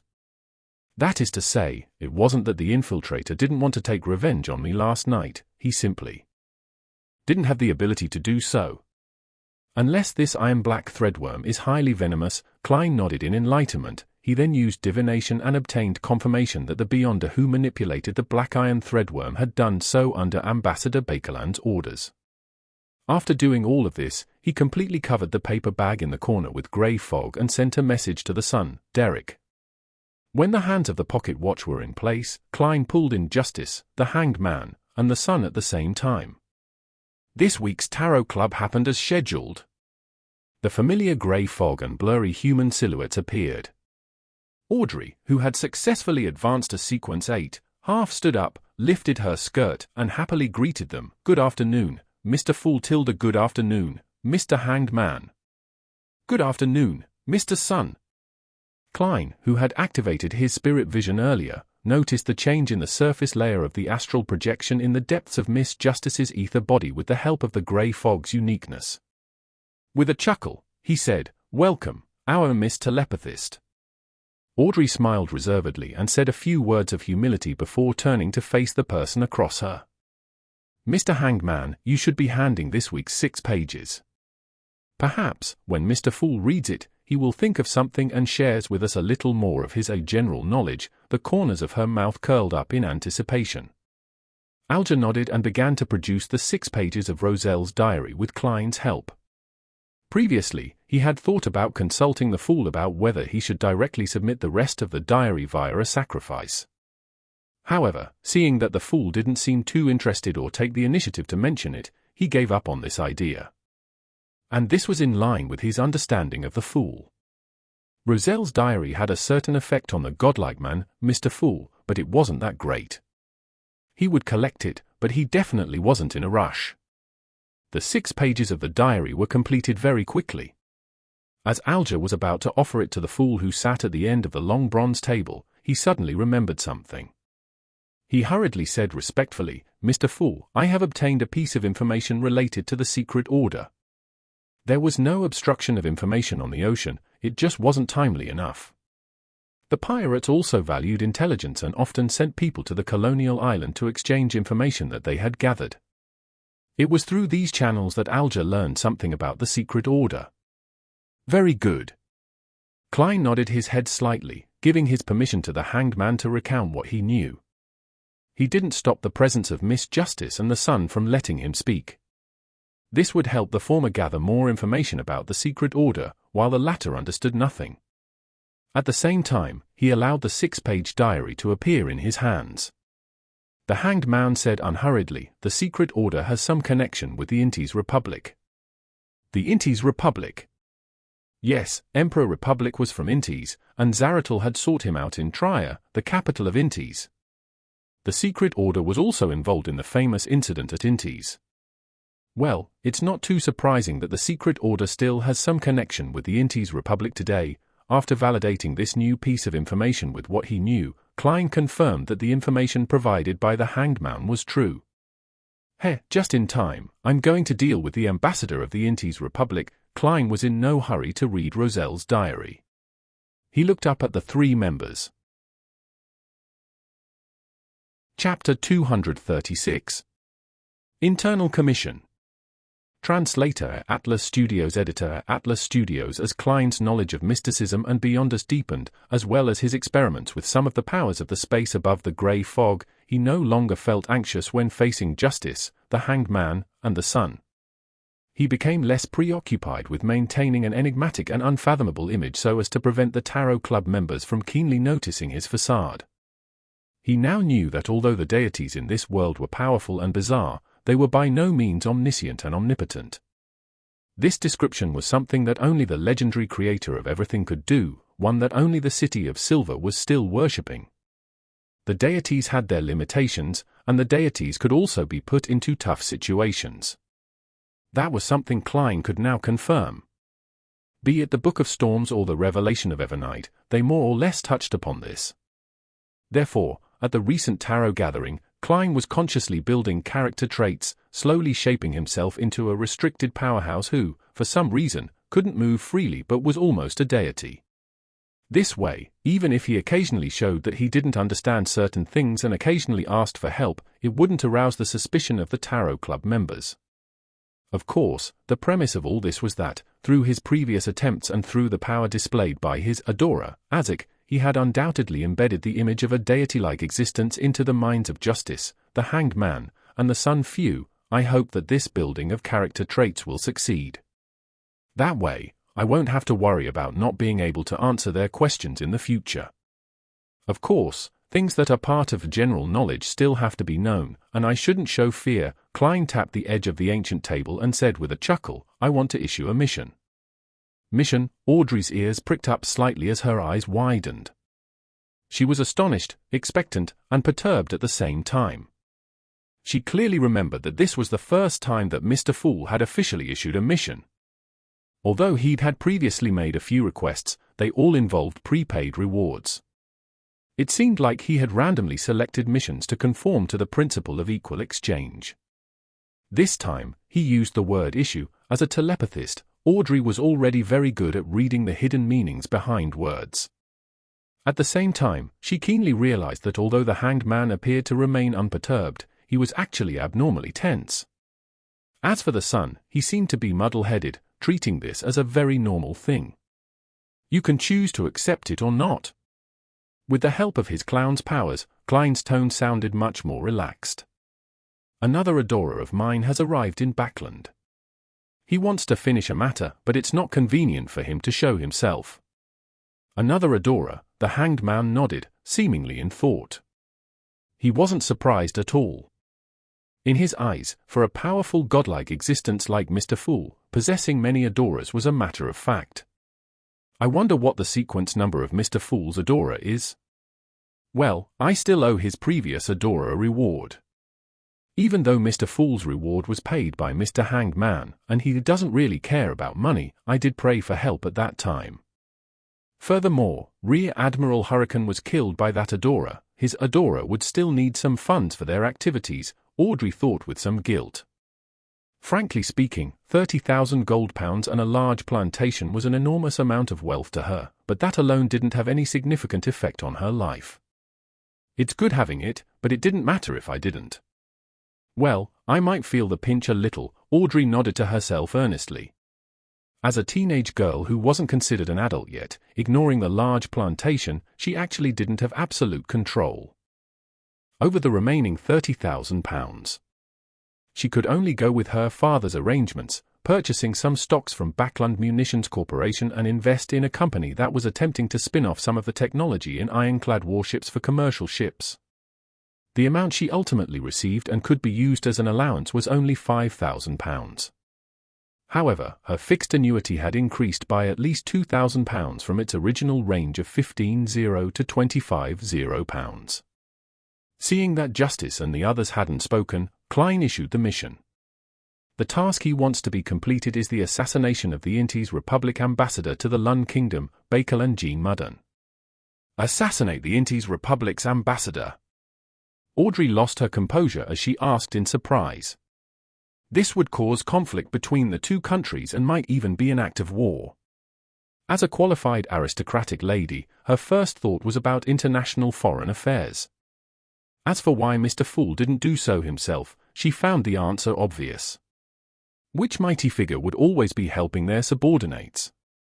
After the kingdom suffered defeat at the east coast of Balaam, the king didn't personally set off. At most, the general would be replaced and new troops deployed. Rumor has it that His Majesty wanted to set off for the front line, but was stopped by the nobles and officials. Alger was only mildly surprised by the task. His focus was on another matter. Mr. Fool is indeed unable to strongly interfere with the real world. My guess is right. I wonder to what extent can he influence us after establishing our connection. Can he easily take one's life away? Alger, a little pleased with himself, began to let his thoughts wander. Derek blanked out listening to the conversation.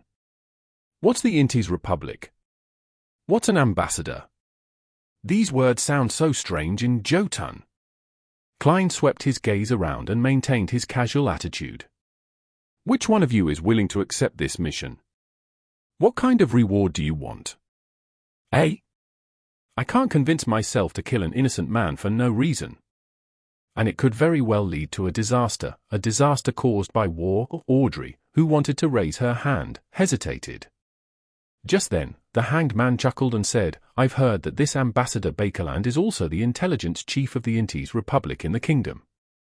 He secretly supports bloodshed, planned a number of incidents that destroyed the relationship between the nobility and the rich, and spread rumors to incite the public into standing against the government. He seemed to notice the hesitation in justice, so he described the dark side of Bakerland in detail. Then, he added, I'm not sure if the ambassador is a Beyonder, but there are many clues that suggest he may very well be. He has quite a number of Beyonders around him, Beyonders that come under the Intis intelligence web.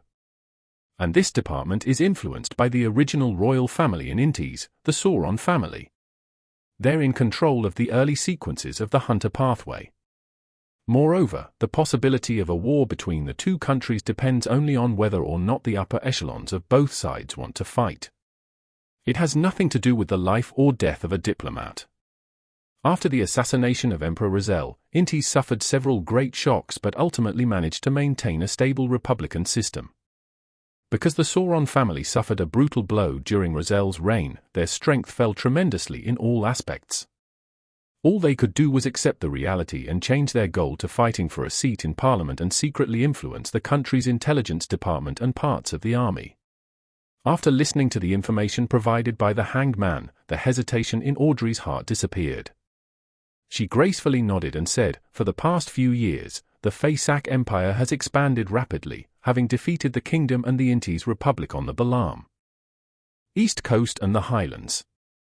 As long as we push the blame to them, the higher-ups and the citizens of the Intis Empire, it will be something acceptable and believable. Audrey didn't know much about politics, but with her father being a member of Parliament in the House of Lords, she still knew certain things.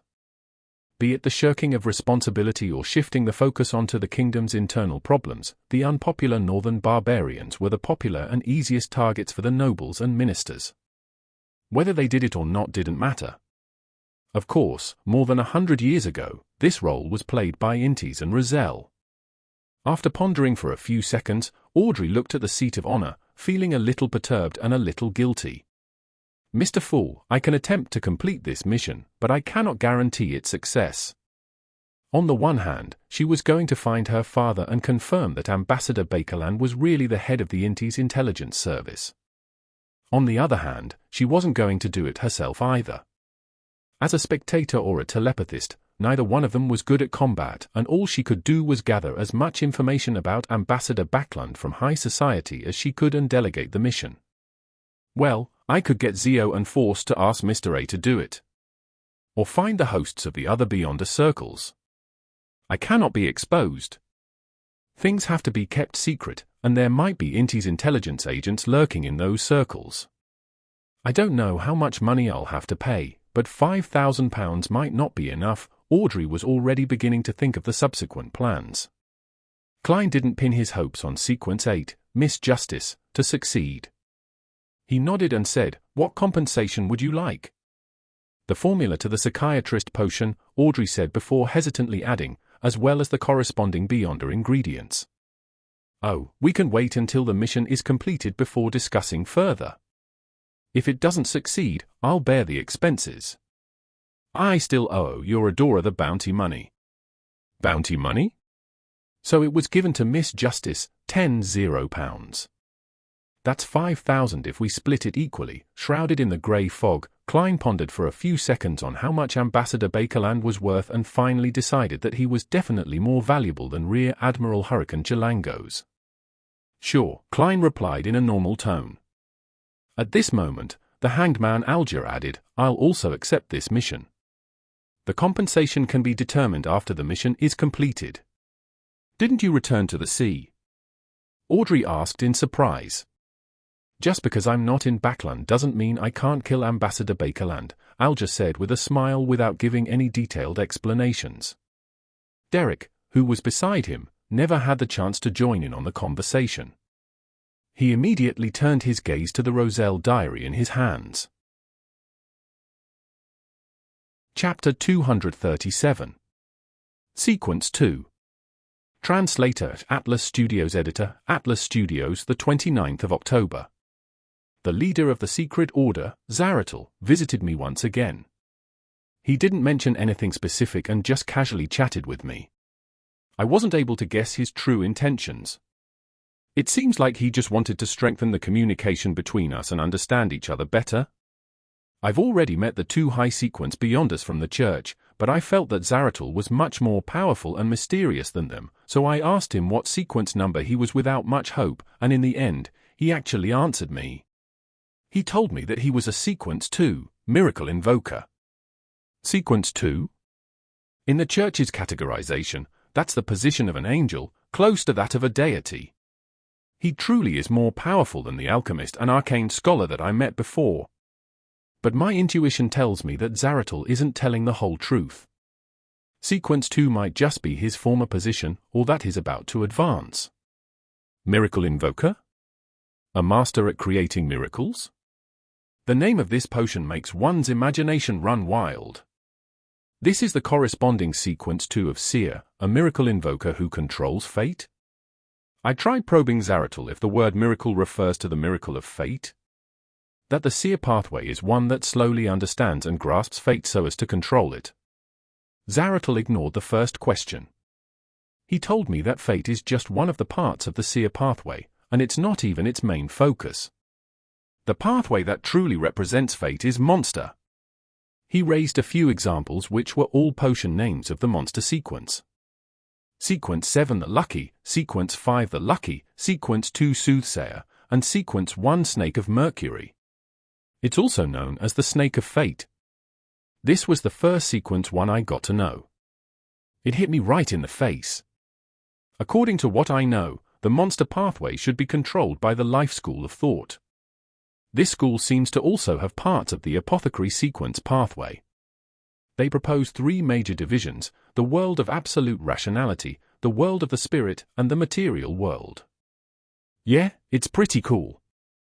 Zaratul told me that the life school of thought specializes in astromancy, seeking to use medicine, music, light, wine, and fragrance to eliminate paths with unfavorable star readings and fate. They believe that disasters and diseases are caused by the loss of balance between man and nature, as well as the balance between man and his own mind. He added meaningfully that the life school of thought worships the moon. Why worship the moon and not go one step further, the Evernite goddess? This diary took up 2 pages and was clearly copied from both sides of the original. That's a lot of information, Klein sighed in heartfelt silence. This was also the first time he was learning of a Sequence 1 potion's name. Snake of Mercury and Snake of Fate really made one feel a pining for. Similarly, it's my first time learning of a Sequence 2. I now know the corresponding Sequence 2 of Seer. The name Miracle Invoker sounds pretty good. It contains deep meaning and doesn't sound lowly. Of course, compared to Soothsayer, it does seem a little inferior. Fate is only part of the Seer pathway and it's not even its main focus. I have to remember this. I should constantly reflect on myself and not end up steering towards fate. It might result in the failure of my acting. Zaratel's words don't seem contradictory. The monster pathway is the real path of fate. So, Soothsayer is a sequence too.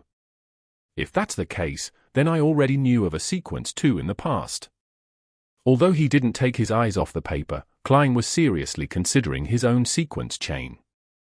Due to his experience in digesting the two potions, Seer and Clown, and because he could spy and revere fate, he was able to be a little prescient regarding fate. However, he would still be helpless toward the development of fate. He had slowly been equating the essence of his Beyonder pathway to fate. If it wasn't for this diary, it was very likely that he would have used this as a premise to comprehend and act for the subsequent sequences. As for whether or not Zaratul was lying, what Klein was certain of was that the monster pathway was definitely the sequence of fate, which was consistent with what he had seen from the confidential information of the Nighthawks and with the potion name he had heard of earlier, Soothsayer. Now that there was a fate sequence, the Seer pathway was unlikely to be a repeat. This would result in some degree of overlapping, and it would be inconsistent with how each of the current sequences had different characteristics. Therefore, Klein was inclined to believe what Zaratul had said. He was inclined to believe that fate was only part of the Seer's pathway, not even its main focus. The value of these 2 pages is invaluable to the present me. The Alchemist and the Arcane Scholar should be the higher sequences of the Savant pathway. From Rozelle's tone, they definitely don't belong to sequence 2 and 1. That is to say, they are sequence 4 and sequence 3.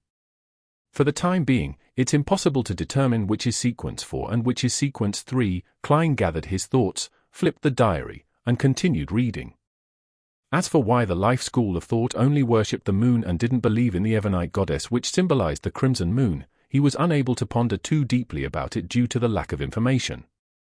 The 3rd page was Rozelle's recount of inventing a practical steam engine. At times, he was afraid of suffering crackdowns, and at other times, afraid that the fruit of his labor would be seized by powerful figures. His words displayed his fear of being persecuted. To think that even Emperor Rozelle, who thought of himself as the protagonist of an era, would have such a perturbed and worried side to him. The corners of Klein's mouth twitched as he flipped to the 4th page of the diary. The 18th of April. Matilda is pregnant. It's to be expected, and I can even tell you exactly which lovemaking session she conceived in, because I felt a decrease in my Beyonder characteristic. Once the conception is successful, my own Beyonder characteristic will follow a mysterious connection, and part of it will be transferred to my child. After that, I asked Archbishop Fan Esti worriedly. He told me that this is a normal phenomenon. For sequence 7 and below, Beyonder characteristics will not be passed on to the next generation, but it isn't absolute. Sequence 6 and 5 will naturally pass down a portion, but it will not affect the parent's strength. As for the child, they would be born with certain Beyonder powers, close to that of sequence 9. But as a result, their pathway is basically fixed. At high sequences, the inheritance of Beyonder characteristics is something one can control. One can choose to pass down or not, or one can even choose to pass down just a little bit, a third, half, or all of them. In other words, the children born from high sequence Beyonders might be born as Beyonders. As for the sequence number, it's up to either one of the parents to decide. I wonder if the descendants of the deities are like this as well. After reading the diary, there were only 2 phrases in Klein's mind: law of Beyonder characteristics indestructibility and law of Beyonder characteristics conservation. Is the law governing the survival of Beyonder creatures? It's no wonder that some magical animals will reproduce only before they die. It's no wonder there would be the phenomenon of increased killing and bloodlust after childbirth. The target would be of their own race or even their partner. This is to supplement their Beyonder characteristics. According to this logic, if we trace this all the way back, where did the earliest Beyonder characteristics come from? Produced? Out of thin air? From the creator who created everything? Since Miss Justice had already advanced to telepathist, Klein controlled the urge to nod and continued to leaf through the pages. The 5th page was Rozelle's criticisms about how no one could enjoy his pop music and thought that he was making noise, while at the same time, he mused how refreshing stories was a common pursuit of different people from different worlds, and that the popularity of the novels he plagiarized from the Count of Monte Cristo allowed the newspaper he founded to flourish. Emperor, is there anything else you haven't done? With a smile, Klein turned to the 6th and final page. The 10th of November, I received the great pyre at Savigny Solomon in secret at the White Maple Palace. Solomon. I hope that he will plunder my opponents on the new sea route and strike at the ships of Faysac, Lun, and Fainapotter. And I promise to help him advance to a high sequence Beyonder. The Beyonder pathway of Dark Emperor has names that are as strange as the Demonis pathway: corruption, confusion, the fallen, disorder. However, in order to match the Dark Emperor, they added on their own suffixes: Baron of Corruption, Mentor of Confusion, Count of the Fallen, and Prince of Disorder. In order for Savigny to live up to his name, I decided to confer him the title of Count of the Court in secret. Savigny has a child named Nas Solomon, and my intuition tells me that he will dominate the 5 seas in the future. Nas Solomon. The king of the 5 seas, Nast? Nast, who claims to be a descendant of the Solomon Empire. To think that he was born during the Roselle period, Klein was stunned. Since Roselle had mentioned the term New Sea Route, Klein had easily determined the corresponding year. It was in 1194 that the New Sea Route was discovered and the southern continent was found, and Roselle was assassinated in 1198. The diary could only have been written between those 2 years. That also meant that it was about 151 to 155 years ago. If Nast, the king of the 5 seas, was the Nas Solomon Roselle had spoken of, he's almost 160 years old. Is this due to other reasons, or do high-sequence Beyonders obtain an extension to their lifespan in the first place? Klein thought seriously. He gathered his thoughts and let the diary disappear from his hands. He then looked at Justice and said, "You are free to trade or communicate now." Mr. Fool has no general knowledge to tell us today. Audrey was slightly disappointed. She turned her gaze to Sun and said, "Can I exchange information related to the dragon from you?"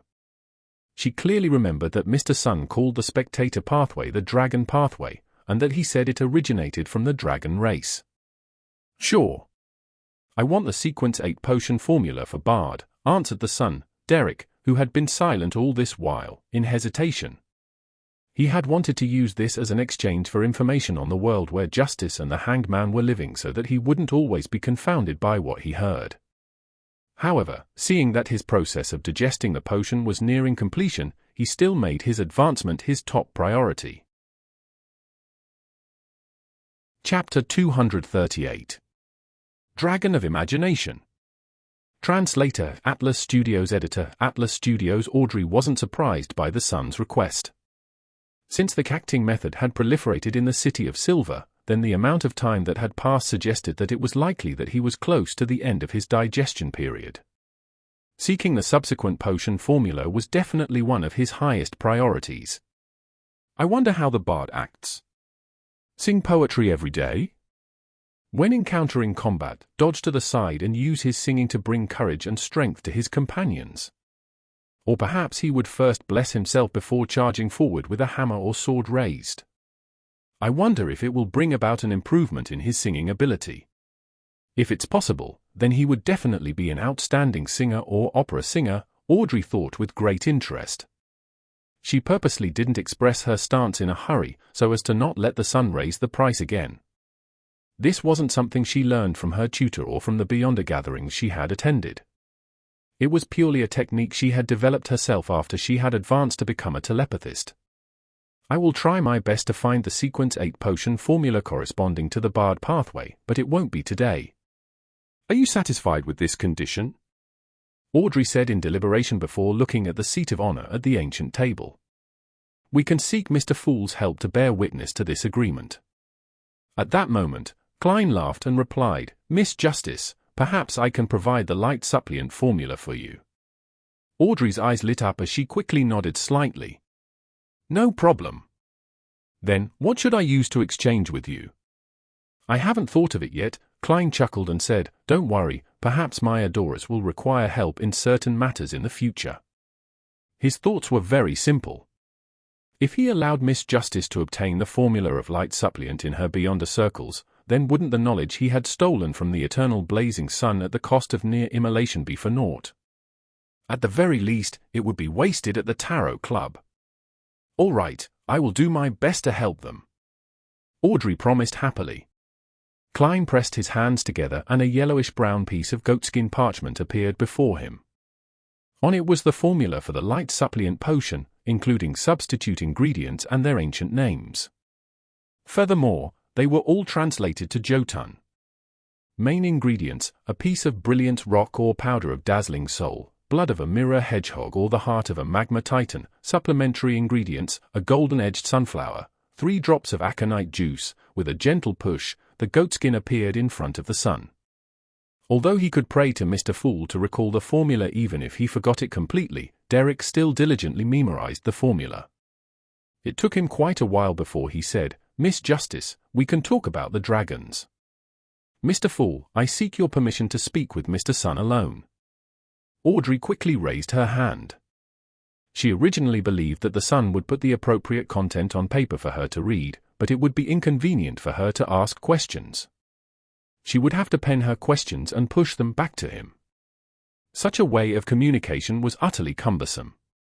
Speak with him alone? In such a conversation, you probably wouldn't understand what the Sun is saying, likewise for the Sun. Klein nodded as his voice remained placid. In the Beyonder circles, Hermes was a language one had to master. Ancient Hermes was something that one could learn and was relatively popular. Jotun, Dragonese, and Elvish were relatively less popular, so few people knew them. The moment that was said, Klein isolated the hanged man, preventing him from seeing or hearing. Alger had a certain interest in the knowledge of the dragons, but it wasn't enough for him to pay the price of listening, so he kept silent and waited. Seeing that Mr. Fool had made a gesture for them to start talking, the Sun, Derek, remained silent for a few seconds, organized his words, and said, "The dragons are mortal enemies of the Giant King. They all look like magnified lizards, and their entire bodies are covered in scales of different colors. Their forelimbs are thick and powerful, and their wings are wide enough to drive their giant bodies to flight. They are the rulers of the sky. They have a myriad of abilities. Some have the ability to breathe fire, others the ability to command lightning, bring corrosion, or even creating frost.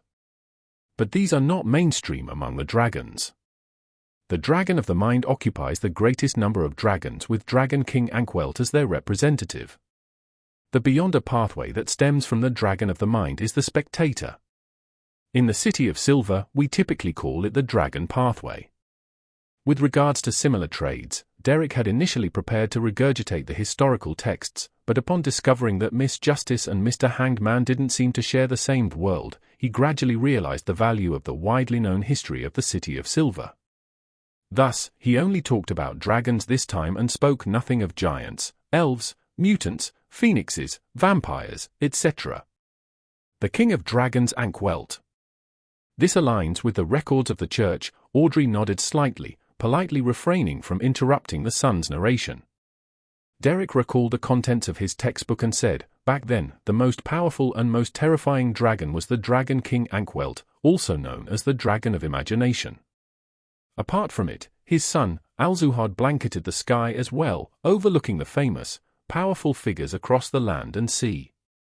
Its name was the Dragon of Nightmare.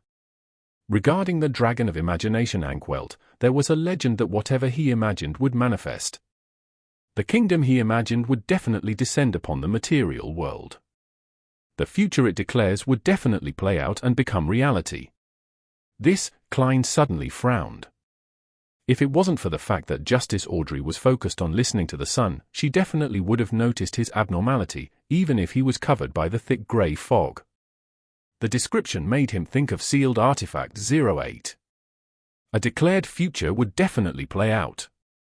They share similar characteristics. Klein leaned back in his chair. He looked relaxed, but in fact, he was even more focused. Dragon of Imagination, how cool. That's the mark of a deity. Audrey's eyes lit up when she heard him, filled with excitement and anticipation. Derek paused for a few seconds before continuing. Its son, Dragon of Nightmare, Alzuhad, is similarly terrifying. It can control the hearts of every living creature and make them act according to his will. And these living creatures will find it hard to sense it, believing that their actions were of their own will. It will also fabricate real nightmares into reality, causing many living creatures to unknowingly participate in them. It would then give them the cruelest and shocking ends. Legend has it that it especially loves mischief, that it will let a prince kiss a princess to wake her up, but the princess has already mostly rotten away.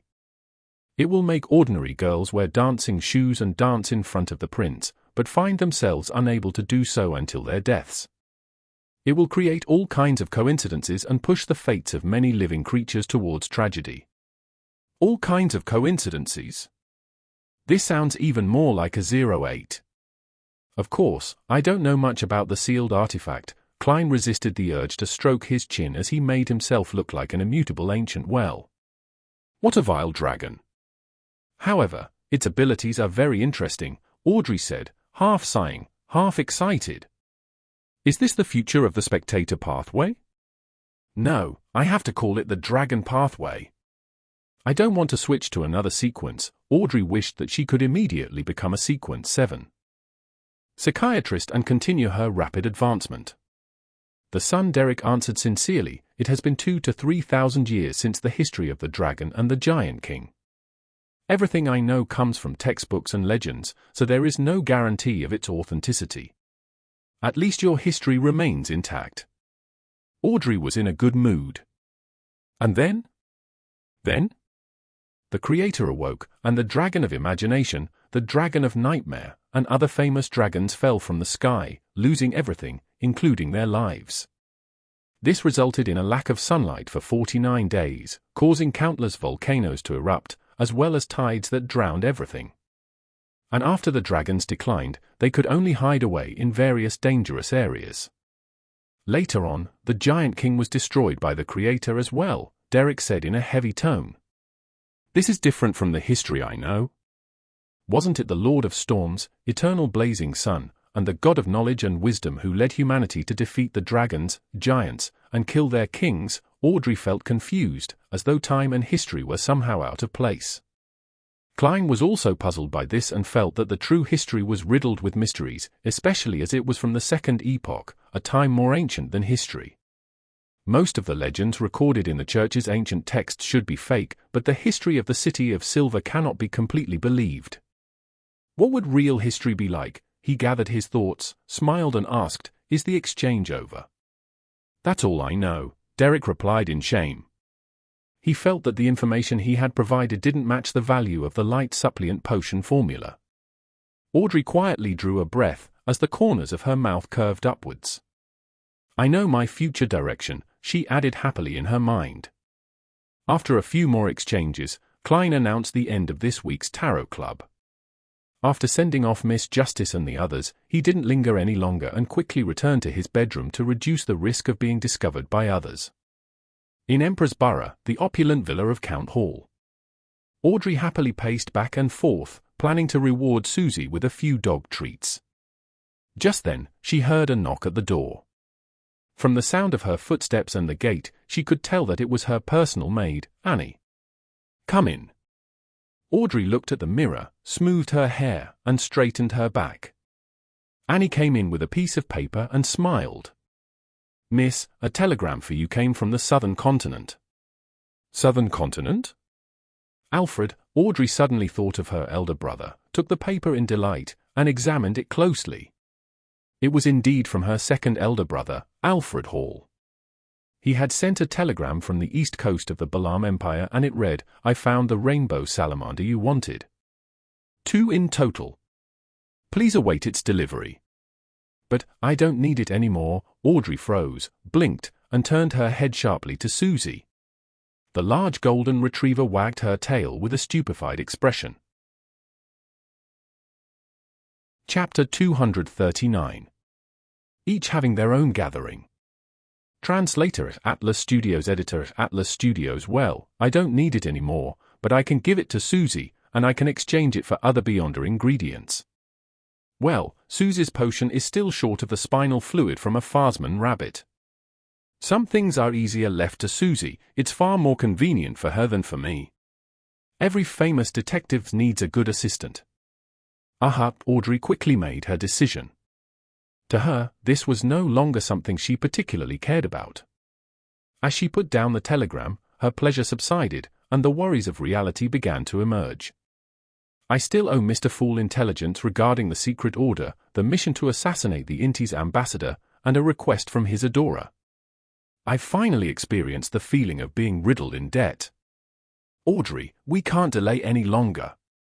Let's start. The girl quietly clenched her fists. She wanted to find a pen and paper and write a letter to Viscount Kleins so that he could arrange for her to meet Xio and Force as soon as possible. She needed to delegate the mission.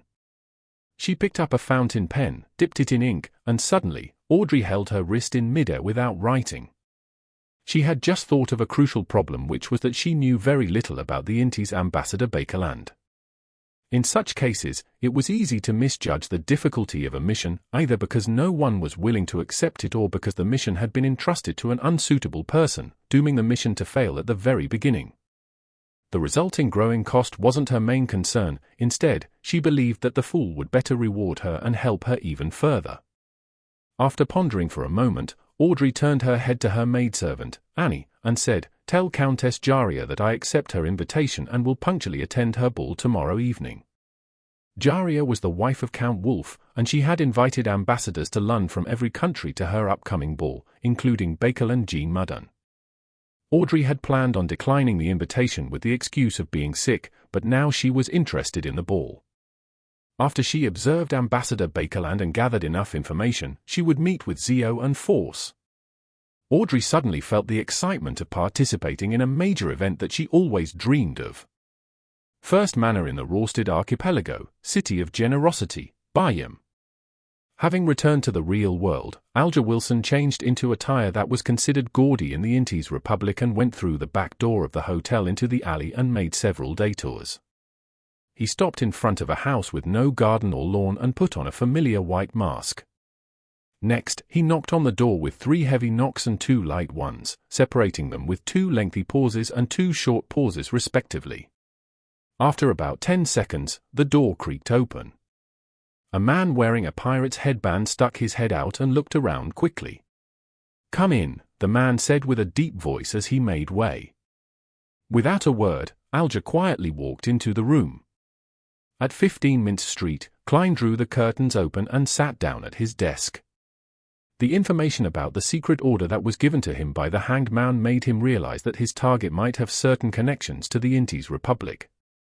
At the same time, he was reminded of the words the Hanged Man had used to describe the Antigonus family, strange and terrifying.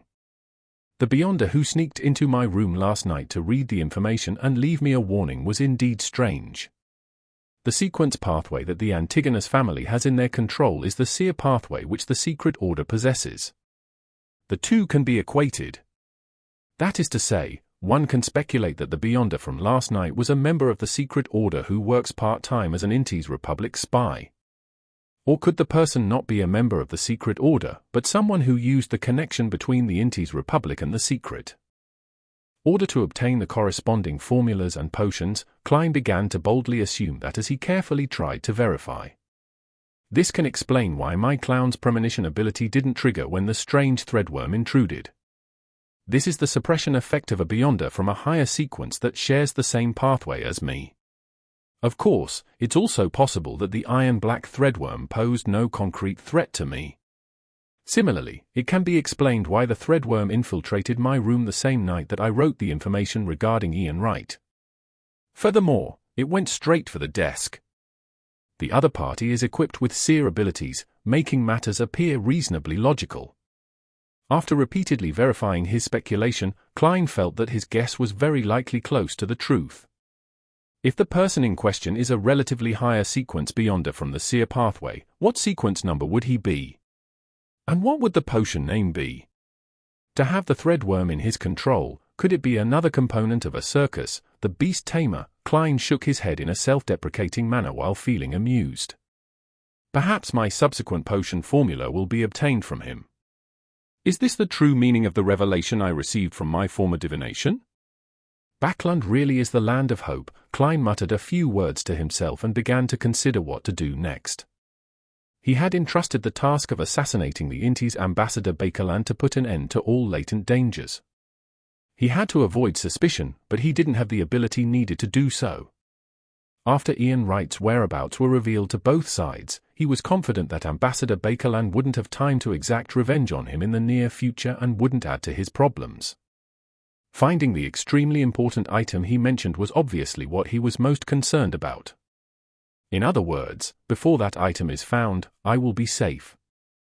I won't need to rush to hire powerful, beyond the bodyguards. Even if there's any follow-up revenge, it's unlikely the ambassador will hire a high-sequence beyonder to deal with me. It's neither economical nor necessary. After all, Backland isn't his home ground. The highest possibility is that he would still get the beyonder who sent the iron-black threadworm to infiltrate my room last night. He would at least be at sequence 7, and perhaps even sequence 6 or 5. He has the strength required and is familiar with the situation. When the time comes, I just need to hire a bodyguard according to this standard. I hope that before then, the ambassador will never be able to issue such an order. Klein looked out of the window at the fog which had finally dissipated, seemingly in a daze. He decided to continue heading to Bravehearts Bar tonight. Firstly, this was to come into contact with other Beyonders through Caspers so as to choose a suitable bodyguard. Secondly, he could find an opportunity to sell Musalt's Beyonder characteristic, gather some funds, and see if anyone was selling any powerful mystic items to enhance his strength. This was a plan that would never go out of date. After confirming his plan, Klein pretended to leisurely read the newspaper. He waited until the sky turned dark before slowly getting up and making himself tomato oxtail soup. After eating and drinking to his heart's content, he drew the bedroom curtains as usual and decided not to open them tonight. Then, summoning himself and responding to himself, he turned into the unique spirit body, bringing back Azek's copper whistle, Musalt's Beyonder characteristic, the self-made charms, all sorts of materials, and the tarot cards to the real world, leaving behind only a few items, such as the blooded contract. After doing all of this and equipping the corresponding items, Klein's strength returned to its peak, and he was once again half an expert in mysticism. He straightened his collar, took his hat and cane, and left 15 Minsk Street. Iron Gate Street, inside Bravehearts Bar. In exchange for a glass of beer, Klein found Caspers in a card room, playing Fighting Evil while betting on a boxer outside. He was leading quite a pleasant life. The familiar surroundings reminded Klein of the last time he had met Marek playing poker with more than 10 living corpses. He was suddenly glad that he hadn't brought Azek's copper whistle with him. If I carried the copper whistle that Mr. Azek had given me, I think that a dozen or so of Marek's zombies would mutiny on the spot and come to entertain me warmly. I wonder what kind of expression he would have. Klein stood by the door, nodding at Casper's Kalanin to indicate his intentions. Caspers covered his cards and swore. He got up, walked to the door, and said in a low voice, "I'll take you to a place where the people, although they aren't as good as Marek, are pretty strong. As for whether or not you can make a deal, it has nothing to do with me. However, I have to warn you in advance, you are not to anger them, or you might not be able to see the sun tomorrow. Of course, it's not easy to see the sun in Backland after September." "Do I need to pay you?" Klein asked sincerely. "I can buy a revolver with that money at a weapons store. Although they set the price at more than £3, it can basically be haggled for around £2, Klein grumbled and gave Caspers 2 £1 notes. Caspers turned his head to his fellow players to inform them that he was leaving. Hobbling along, he led Klein towards the bar's kitchen, and from there, entered the back alley and circled around a darkened house. He took out an iron mask that could only cover half a face, handed it to Klein, and chuckled. "Just pretend that you bought this for £2. I can buy a lot more with £2. Klein wore the iron mask and deliberately messed up his hair. Seeing that he was ready, Caspers knocked on the door rhythmically. 7 or 8 seconds later, a small wooden board on the door was suddenly pulled open, revealing a pair of brown eyes behind it. After a long moment of scrutiny, Klein finally saw the door open behind him. A man wearing an iron mask stood there and handed Klein a hooded robe. He said to Caspers in a hoarse voice, "Next time, remember to tell me in advance. Otherwise, HMPH. He closed the door, turned, and led Klein through the darkened living room into the activity room on the first floor. There was a candle burning on the coffee table, and the room was dimly lit. There were about 10 people sitting on the sofas and chairs around the coffee table. They were all wearing hooded robes and wearing iron masks. After putting on the long robe, Klein quietly found a chair in a corner and sat down. He heard a fat-faced man complain, "Recently, there has been a group of wild beasts in the sewers that have gnawed away a lot of the herbs I grew. They're very smart and didn't even touch the poisonous ones. I need someone to help me clean them up. You know, this isn't my specialty. I'm only good at concocting medicine and treating your illnesses." Chapter 240. Trying Your Luck. Translator at Atlas Studios. Editor at Atlas Studios. Good at concocting medicine, treating illnesses, and growing quite a few medicinal herbs in the sewers. Is he an apothecary? I wonder if he's a member of the Life School of Thought or a believer of Mother Earth.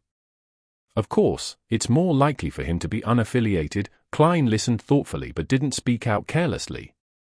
In the Lun Kingdom, due to the Church of the Lord of Storms rejecting the eternal blazing sun and the God of knowledge and wisdom, while the Church of the Evernite Goddess and the Church of the God of Combat were irreconcilable, as a result of this, among the foreign religions, only the Church of Mother Earth had obtained the right to preach, but under the tacit suppression from the 3 churches. They only had a few churches with very few believers, to the point that they didn't even need to form a team of Beyonders.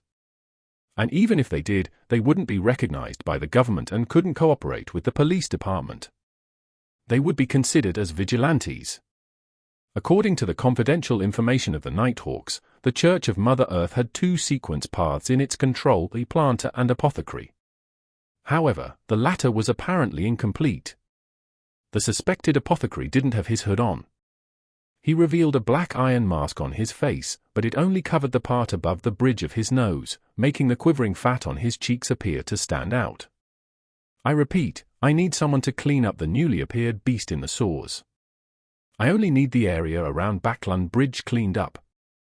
Payment will be with 4 bottles of my precious medicine. 2 of them can effectively stop bleeding and stimulate the healing of wounds. Trust me, this is better than going to the clinic to do a suture operation, and it's effective for 6 months. The man suspected to be an apothecary stated his requirements and corresponding conditions. He suddenly let out a soft laugh and continued to describe the case. The other 2 bottles can last 1.5 months, and can allow a man to find the urges from back when he was 17 or 18 years old and become a Beyonder on the bed. You know what I mean. Even if it exceeds the use-by date, it can still produce effects, but it will also spread throughout the body. The user will become abnormally violent and their strength, speed, and agility will greatly increase before exhaustion kicks in half an hour later.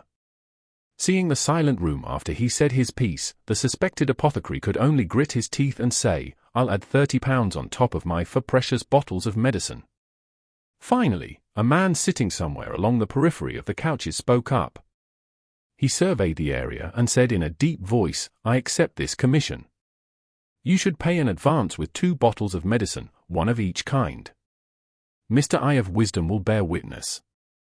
"No problem," said an elder seated on a single sofa with a nod. The lines on his cheeks were deep, his skin a little shriveled, and his voice had an ancient quality to it, so Klein judged him to be an elderly gentleman. "All right." The suspected apothecary heaved a sigh of relief. After the conclusion of this transaction, the gathering seemed to turn more lively. Soon, a woman with her face completely covered by a hood said, "I want to sell 2 weapons." Weapons? Klein adjusted his posture and became more focused. Since he was temporarily unable to advance, he could only increase his strength by using external items. One of them is an inscribed steel sword. It was smithed by the Church of the Eternal Blazing Sunday. It comes with purifying and evil warding effects. It's the nemesis of water ghosts, wraiths, zombies, and other undead creatures. It can still be used for another 3 years. Of course, its sharpness is enough to kill. The woman's voice fluctuated in volume, a clear attempt to hide her characteristics. £500 or the Sequence 8 potion, Barbarian, and it will be yours. How expensive? For me, there's no reason I must have it. If I were to encounter an undead that I'm currently unable to deal with, blowing the whistle is the best solution. Even without Mr. Azek, the messenger alone should be able to intimidate many undead creatures. Klein shook his head and listened to the lady's introduction of the second weapon. Meat cleaver with exquisite mechanical structure. It can be transformed, making it easy to carry. This is a combat weapon, made by an outstanding craftsman. It's rarely seen, and will cost £25. There sure is a huge difference in pricing between weapons with Beyonder effects and those without. Klein watched from the sidelines until the steel sword was bought by a sullen gentleman in another corner, and the meat cleaver became part of Mr. Eye of Wisdom's collection. There were successes and failures in the few deals that followed. The only thing that tempted Klein was a fortune accessory, a Beyonder item that could make a person's luck with fortune rise for 3 months. However, this wasn't his main goal, and the price wasn't that great. Seeing that the atmosphere had turned silent once again, he slowly exhaled and said in a suppressed voice, "I want to sell something." After attracting everyone's attention, he took out an iron cigarette case and pushed out the crimson Beyonder characteristic which resembled jelly. Without needing to organizing his words, he introduced it with something he had already prepared ahead of time. "This is something I obtained from a corpse. I'm not sure what use it has, it's just that I find it very magical. Maybe some of you know what this is." Klein deliberately didn't mention that this was a Beyonder characteristic, nor did he mention that the crimson jelly in his hand could replace the main ingredient of the hunter potion. This involved the law of Beyonder characteristics' indestructibility, and he didn't want to benefit the members of this Beyonder gathering with this knowledge. In addition to this, Klein had the intention of probing to see if anyone there knew the law of Beyonder characteristics' indestructibility. Such a person would definitely be stronger than the rest, or perhaps someone with a powerful background, making them suitable as a bodyguard. At the same time, he continued to disguise himself as an ordinary person who didn't know much about the Beyonder community. Although the members of the gathering couldn't see his appearance through the iron mask, Casper's Kalanin knew what he looked like, and quite a few people in the room probably knew Casper's. Being careful and prudent were the two things Klein had emphasized to himself before leaving home today. Gazes examined the crimson object in his hand, but Klein wasn't a spectator and couldn't tell what they meant. After more than 10 seconds, no one spoke. The room was as quiet as a cemetery. At this moment, the old gentleman sitting on the sofa, Mr. Eye of Wisdom, coughed and said, "I have a rough idea of what it is and what it does, but knowledge needs to be exchanged with something in return. I'll pay £400, believe me, it's a perfectly fair price. Of course, you have the right to refuse. The main ingredients of Sequence 9 potions are about £150 to £200. 2 are needed, and they add up to about £400. The offer is very reasonable." This old gentleman with the code name Eye of Wisdom seems to recognize that this belongs to the hunter sequence. He had no need for divination, and he was able to recognize it immediately. Could it be the Sequence 7 of the Sequencer's Pathway, Appraiser? Klein thought for a moment and said, "Deal. However, sir, you don't need to rush to pay. I still have another request." "What request?" Eye of Wisdom asked in an old voice. Klein pondered and said, "The thing is, I offended someone." "Ah, according to your circle. He should be Sequence 6 or maybe 5. I wish to hire a bodyguard." "Sequence 6, maybe Sequence 5? Why don't you just die quietly? If we reached that level, why would we be attending such a small gathering?" the suspected apothecary blurted out with a bit of a sneer in his astonishment. Although the other members of the party didn't say anything, from the looks of it, no one planned on accepting the request. Their thoughts were similar to those of the suspected apothecary. Eye of Wisdom chuckled and said, "Maybe you don't know our circle well enough. People at Sequence 6 or Sequence 5 are very, very powerful and terrifying people. Yes, there have been many cases of a lot of Sequence 8 and Sequence 9 Beyonders killing someone that's strong, but those are events that are still very hard to replicate. I think no one here is willing to take such a huge risk to protect you, If you're certain that the other party is only sequence 6 and doesn't have any mystical items, there might be someone who will want to accept the challenge this mission entails. Well, I'm not sure, Klein shrugged and said, then I'll have to try to save myself. What can I get for £400? Ah, the mystical item you were talking about? Believe me, a mystical item worth £400 certainly won't be able to deal with your enemy, and it will even bring you more danger. I suggest that you apologize to him. Sincerely apologize, and perhaps £400 will be enough to buy his understanding, Eye of Wisdom said sincerely. Frankly, I've thought about it, but I don't think they'll accept it. Klein was about to answer when the man who had accepted the task of cleaning the sorbet suddenly laughed. I have a mystical item here that I can sell you for £400. It can let you hear the voice of a great being. If you're lucky and can decipher some useful information, you'll become very powerful, and it will no longer be difficult for you to protect yourself. Well, if you're unlucky and end up deciphering a curse, or fail to decipher it, then you'll be hurt, or even end up dying. Do you want to take the gamble? Before he could finish his sentence, Eye of Wisdom growled, Black Snake, don't mention that ominous item of yours. Black Snake laughed and said, I'm not lying, I'm not violating the rules here either. I told him about the advantages and disadvantages and left him to make his own choice. The probability of getting useful information is approximately 10%. Do you want to take the gamble? The Russian roulette of the Beyond a World. Hearing the voice of a great being. Is this the Aurora Order's listener? An item left behind after a listener lost control. Klein looked at Black Snake, that he suspected to be a member of the Aurora Order, and made many connections. Perhaps I can bet on it? No, I can't call it a bet, because I'll bring this item to the world above the grey fog before using it. I can already bring real objects there. This way, I can avoid most of the danger. However, this is only an item left behind by a Sequence 8 Beyonder. The corresponding benefit might not be that good. £400 isn't cheap. As his thoughts raced through his mind, Klein nodded solemnly and said, Deal. Chapter 241. Language of Foulness. Translator, Atlas Studios. Editor, Atlas Studios. There was only a single candle that illuminated the room. The atmosphere in the living room was so silent that it was as if everything had frozen. A few seconds later, the suspected apothecary finally muttered, Why don't you leave an address? That way, I can get something out of your body.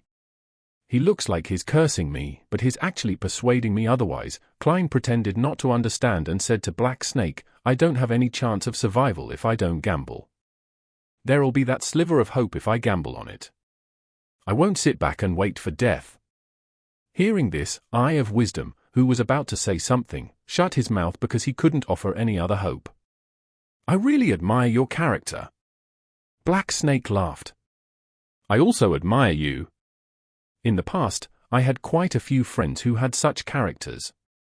Now, I visit their tombstones every year and place a bunch of flowers there, the suspected apothecary mused in a mocking but actually persuasive manner. He didn't care that Black Snake was a better fighter than he was. He said whatever he wanted to. Mr. Apothecary must have suffered because of his temper. Klein was secretly grateful. He handed the iron cigarette case containing the Hunter Beyonder characteristic to the attendant who brought it to Eye of Wisdom. The old gentleman counted out £400 in cash from the suitcase beside him and got the attendant to pass it on to Black Snake. Black Snake casually took a glance and said, I believe in Mr. Eye of Wisdom. He took out a small wooden box, bent down, and placed it on the ground. He pushed the box so that the object slid to Klein without going through the attendant. The moment Klein's fingers touched the surface of the box, he heard faint illusory sounds and immediately felt a strong sense of dizziness. For him, this wasn't something he couldn't handle. It wasn't even comparable to the illusory voices of Justice and company when they pray to him. After sitting up straight again, Klein carefully opened the wooden box and saw a ear inside. The ears looked real, except that the skin was dark and there were a few green areas where it had rotted. How do I use it? Klein asked. Black Snake casually replied, grasping it without gloves is the same as using it. You'd better go home and try it when you're alone. Klein didn't ask any further questions. He closed the box and put it into his pocket. He deliberately smiled bitterly and said, "This makes me dizzy." After a short moment of silence, the suspected apothecary suddenly shouted, "I want to buy Spring of the Elves marrow crystals, who has it?" As his voice echoed in the air, no one answered. The apothecary smacked his lips and mumbled, "Seriously, there's no answer every time this is asked." "Maybe you could book a cruise to Sonia Island," Eye of Wisdom quipped. The Spring of the Elves was also known as the Sonia Golden Springs, and one could tell from its name where it came from. The Spring of the Elves was a commonly seen liquid and was an object with rich spirituality. However, the marrow crystals were considered beyond ingredients and not easily purchasable. After that, there were a few failed transactions at the gathering. Eye of Wisdom clapped his hands and said, "Let's end it here today. According to the convention, we leave one by one, each separated by 3 minutes. Leaving one by one. Each separated by 3 minutes. This is to prevent the gathering members from being tailed and robbed." When Klein received the signal from Eye of Wisdom, he stood up and, guided by the attendant, left the activity room, and went to the door. He took off his hooded robe and handed it back to the attendant before following the path in his memories back to the back door of the Bravehearts Bar. He then removed his iron mask and walked through the kitchen to see Caspers standing outside the card room. Over the barking of dogs and clamoring of people. "I'm delighted that you could come back." The red-nosed elder heaved a sigh of relief, the nasty wounds on his face seemingly trembling. Klein leaned over and said in a low voice, "Are there such gatherings in the future? It seems like you didn't get what you wanted. Holy Lord of Storms, I don't think you should continue wasting your time." Casper scanned this customer he felt worried for. "Maybe it'll take a few days. I don't know the details. Let's see if you can make it in time." Klein nodded and asked, "Is Marek here?" "You're still trying to convince him?" "No, it will only anger him." Caspers warned him in a deep voice. "He's in the card room behind you." "No, I'm not going to convince him. I'm trying to stay as far away from him as possible so that his zombies won't go into mutiny." Klein touched Azek's copper whistle in his pocket. He left the Bravehearts Bar at once, went to the one-bedroom apartment in East Borough to relieve himself before returning to Minsk Street. Inside the card room, Marek had gone all in and confidently flipped open his cards. He had 3 kings and a pair of 9s, and the zombie opposite him had a pair of 6s and an 8. Suddenly, the zombie took the initiative to reveal its hidden cards, a pair of 6s. This round, it won with 4 6s. The pale Marek sat there blankly and immediately felt all the surrounding zombies coldly staring at him. A few minutes later, he staggered out the card room on shaky feet and almost collapsed at the door while his usual entourage of subordinates inside the room fell to the ground. "Don't let anyone in before dawn," Marek ordered in a hoarse voice as he looked at the stunned Caspers. He took out a white handkerchief and wiped the corner of his mouth. The handkerchief was quickly dyed with a dark blue tint with some redness. After receiving Caspers's acknowledgement, Marek found a chair to sit and asked for a barrel of Southville beer. He stared blankly as he drank. At 15 Mint Street, Klein followed his usual routine of washing up and returning to his room before he drew the curtains. After waiting for over 10 minutes and confirming that there were no specks of spirituality around, he started to summon himself. He responded to himself and brought the wooden box containing the black ear into the mysterious space above the grey fog. The illusory crimson stars didn't twinkle at all as Klein sat at the seat of honor of the long ancient table and opened the wooden box. This time, he didn't hear any murmurs or feel dizzy. The boundless grey fog seemed to isolate all external sounds. Klein let out a sigh of relief. He was now much more confident with his impending attempt and much more confident about his own safety. With a thought, he blocked his own hearing and performed a few experiments to confirm the effects. "That's right," Klein nodded in satisfaction, reached out, and grabbed the black ear with signs of rot. He felt its coldness and slipperiness, but he didn't hear the voice of the great being that was described by Black Snake. "Completely isolated? This won't do. It's impossible to use it alone," Klein muttered to himself, puzzled as he thought of the methods he could use to stimulate an effect. After a dozen or so seconds, he conjured a pen and paper, intending to emulate the process he used to spy on the eternal blazing sun previously. That time, I looked directly at the eternal blazing sun through the use of divine blood. This time, I'm only using the remains left behind by a listener, so it definitely isn't that dangerous. Klein wrote down a divination statement without any hesitation. He took a breath, held the black ear, and leaned back as he recited the divination statement. After reciting it 7 times, his eyes darkened as he entered a deep slumber. In this blurry, shattered, and grey world, Klein saw a man struggling on the ground. He rolled, screamed, and his eyes bulged out. His body swelled like a balloon, and countless hairs on his body turned black and long. Soon after, an extremely evil and foul voice rang in Klein's ears, waking him up instantly. It was different from the ravings and howling that came from the mysterious space above the grey fog. This sound was more penetrating, more purposeful, and more active. Klein covered his ears and isolated any fallout, but the same voice echoed in his head. He saw his vessels and veins bulge out as if they had become thick squirming venomous snakes. His blood vessels burst, and his veins broke off from his body, spreading out into slippery tentacles filled with sinister patterns. The grey fog slightly swayed, making the giant's palace look like it was about to corrode. Unlike the incident with the eternal blazing sun, Klein still retained his sanity and didn't roll over on the ground. He gripped the handrail tightly and endured the pain. After a few seconds, the slightly swaying grey fog regained its calm, and the evil voice that echoed in Klein's mind completely died down. One tentacle after another fell to the ground, and his wounds began to rapidly heal. Interacting with deities is truly a dangerous matter, regardless of the method. Thankfully, I didn't face the true creator directly this time. If not, I'll have remnants of madness and signs of losing control and would affect my body in the real world. Klein weakly leaned back into his chair and silently mocked himself. This process was within his expectations, and it didn't go out of his control. The only thing that surprised him was that the true creator appeared to be slightly stronger than the eternal blazing sun. Just as Klein's thoughts were about to wander off, he saw the black ear in his palm suddenly crumbled, turning into tiny specks of black light.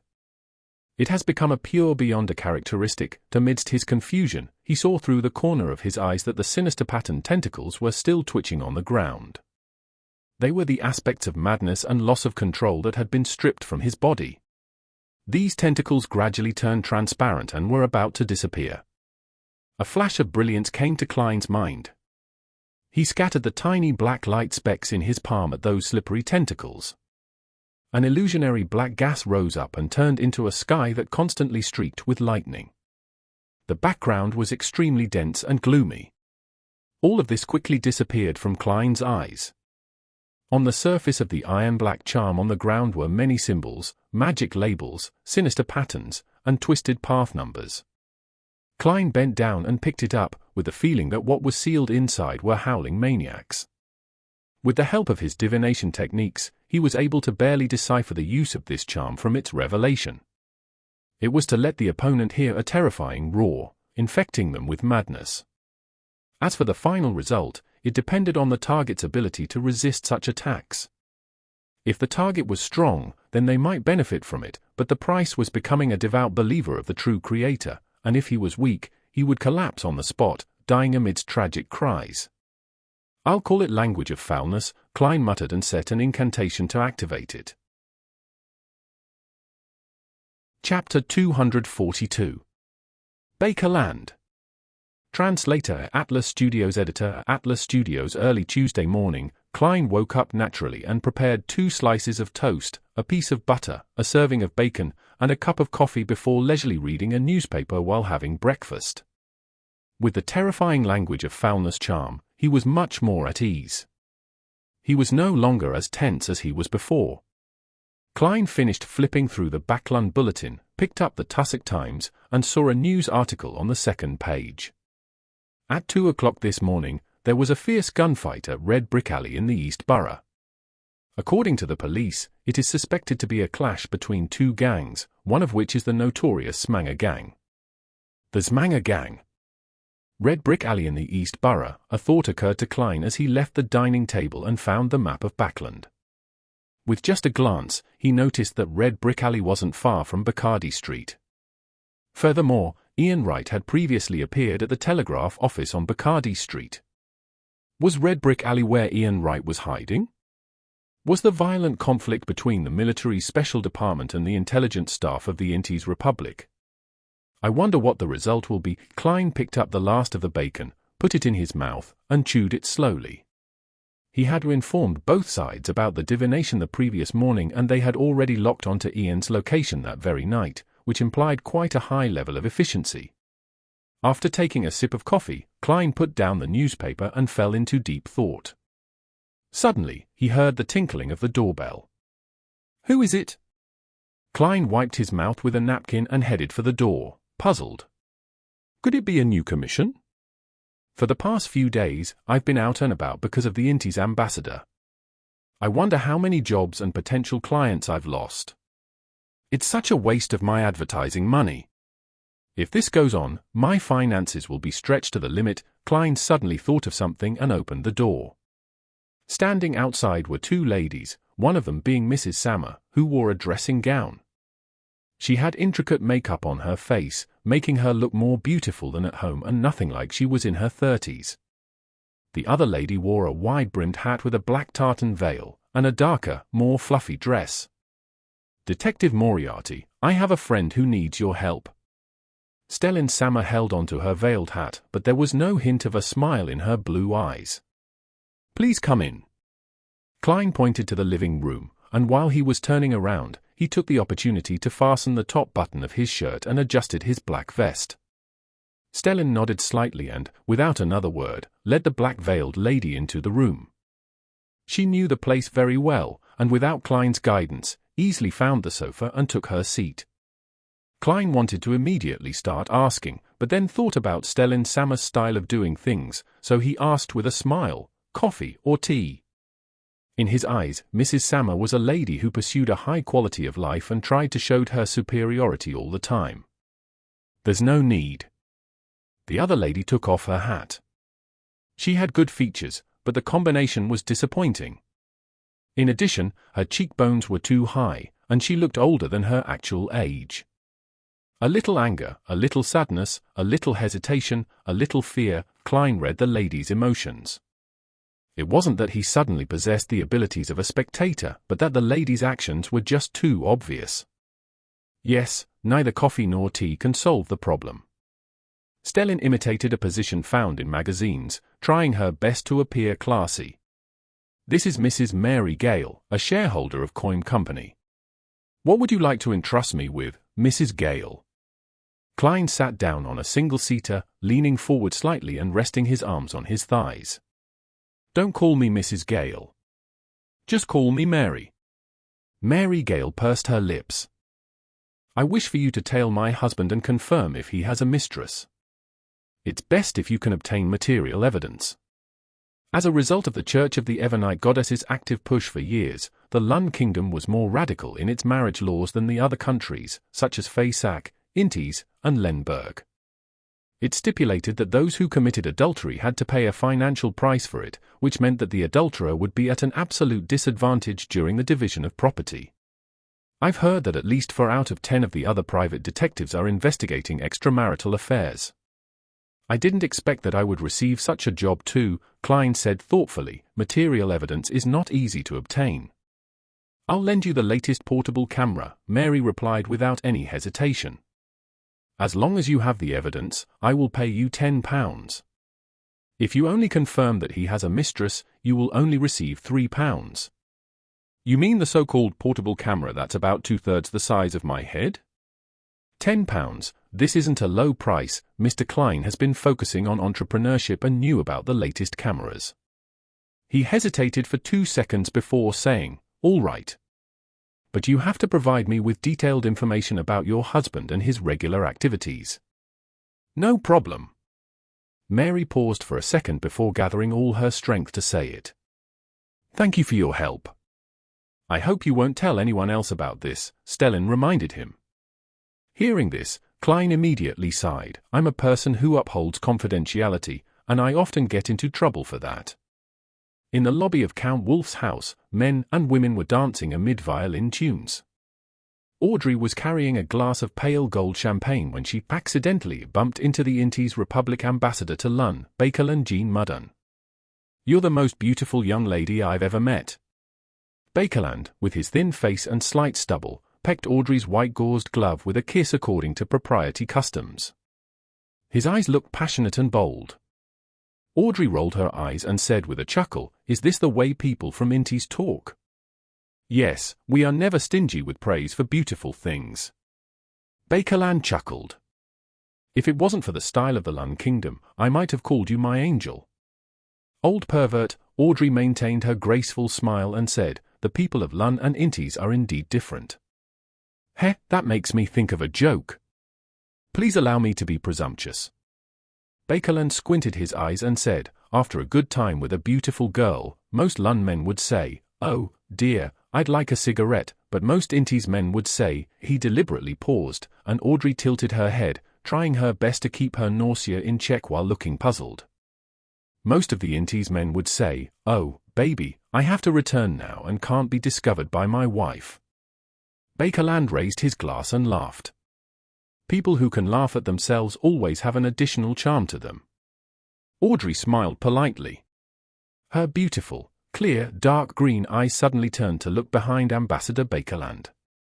"I'm sorry, a friend is looking for me." "It's a pleasure talking to you." Bakerland bowed and moved aside. Audrey moved forward gracefully and didn't look back again.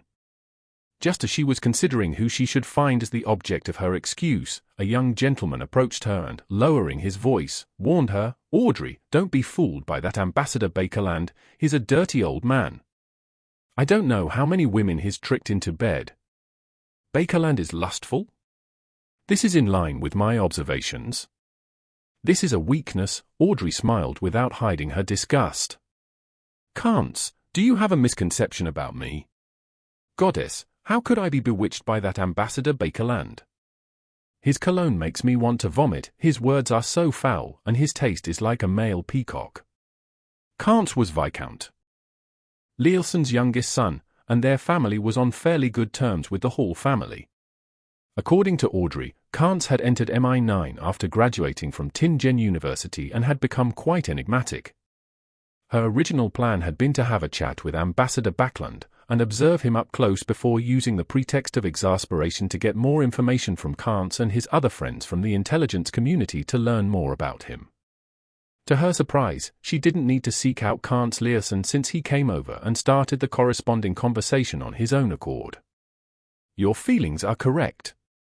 Cants gave a sincere smile. He surveyed his surroundings and whispered, "Besides, Bakerland is a very dangerous fellow." "How dangerous?" Audrey asked curiously. "Have you heard of Beyonders?"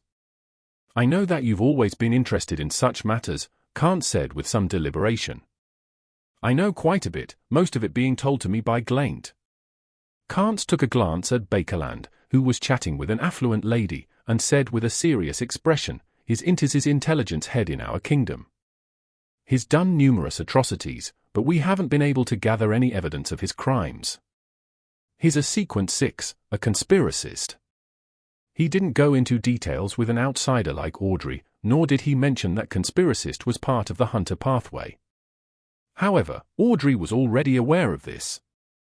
She feigned naivety and sighed. "He has an assistant in the shadows, one that has perhaps reached Sequence 5. In addition to that, all of the Inties intelligence agents in the kingdom are under his management. Many of them are beyond us. Unfortunately, we only know a few of them," Cants added in passing. "Don't be too happy if Bakerland praises you either. It's not what he truly thinks. He just wants to use this opportunity to gather more information." "I don't like what you're saying." Audrey looked up at the ornate chandelier and thought for a few seconds. "Is Bakerland very smart?" "You haven't managed to get any incriminating evidence. He truly is good at scheming, but he also has a lot of problems. He likes to chase after women and loves the feeling of romance. He takes risks and is quite radical. If it wasn't for his identity as an ambassador preventing us from taking action easily, he would have been captured long ago. Kant stroked his chin and said, however, he'll be replaced very soon. Very soon. Why? Audrey asked in surprise. My dear beautiful lady, this isn't something you should know. Kant adhered to the principle of confidentiality. When the ball was almost over, Audrey, who had gathered quite a bit of information, found Viscount Kleins and asked him to help her contact Xio and Force. Chapter 243. Catching the Adulterous Act. Translator Atlas Studios. Editor Atlas Studios. Wednesday morning, across from the Coin Company, in the Sherwood Borough. Klein was sitting on a wooden bench outside the Gardley department store, clutching a paper bag containing the most famous Cindy Desi pie in the area with one hand, and holding a cup of iced tea in the other. Beside him, a tramp was curled up on the other side of the bench, sleeping. 10 minutes later, the mall security guard woke him up and shooed him away. Klein wore gold-rimmed spectacles which didn't provide for any vision correction and a silk half-top hat. He didn't look much different from most of the gentlemen around him. He idly looked across the street at the Coin Company, lifted his right hand, and took a large bite of the Cindy Desi pie. He felt the rich aroma gush out and fill his oral cavity. The reason why this pie from Desi Bay stood out amongst the southern pies was that it used a lot of oil and fat, but the meat was chopped into very tiny bits. With the fat and lean meat mixed together, it didn't feel too heavy. The rich, meaty juice seeped into the outer crust, neutralizing the dryness and made up for its shortcomings. The wheat fragrance was clearly brought out, and the small pieces of crushed apples were used to stimulate appetite with a slightly sour and sweet taste while neutralizing the oily taste. It's okay. Although the weather isn't good and the pollution is terrible, Bakerland is far superior to Tingen in many other aspects. Foods of all styles can be found everywhere. There are all kinds of operas and plays available. They can be enjoyed as long as one isn't afraid to spend money. Although I might not necessarily eat or partake in such entertainment, I have these options at the very least. This is the advantage of a big city. Klein raised his sweet iced tea and took a sip. He never took his eyes off the Coin Company's entrance. For that £10, he had been sitting there since 8 in the morning. Even his breakfast was bought on the way there. Of course, for most private detectives, a commission of £10 was an absolutely enviable business, equivalent to about 3 weeks' salary for a member of the middle class. According to the information provided by Mary Gale, her husband was currently the first manager of Coin Company and was Luke Sammer's superior. However, their shares in the Coin Company came from Mary's father, and Mary had inherited it. One of the immediate reasons she suspected her husband of having a mistress was that an employee in the company had divulged to her that Dorigu Gale would leave the office on Wednesday and Friday mornings alone and only return in the afternoon. In addition, he would leave work early for 2 days a week, and Mary had never seen her husband return home before 7. After breakfast, Klein waited another hour plus before seeing his target walk out of Coin.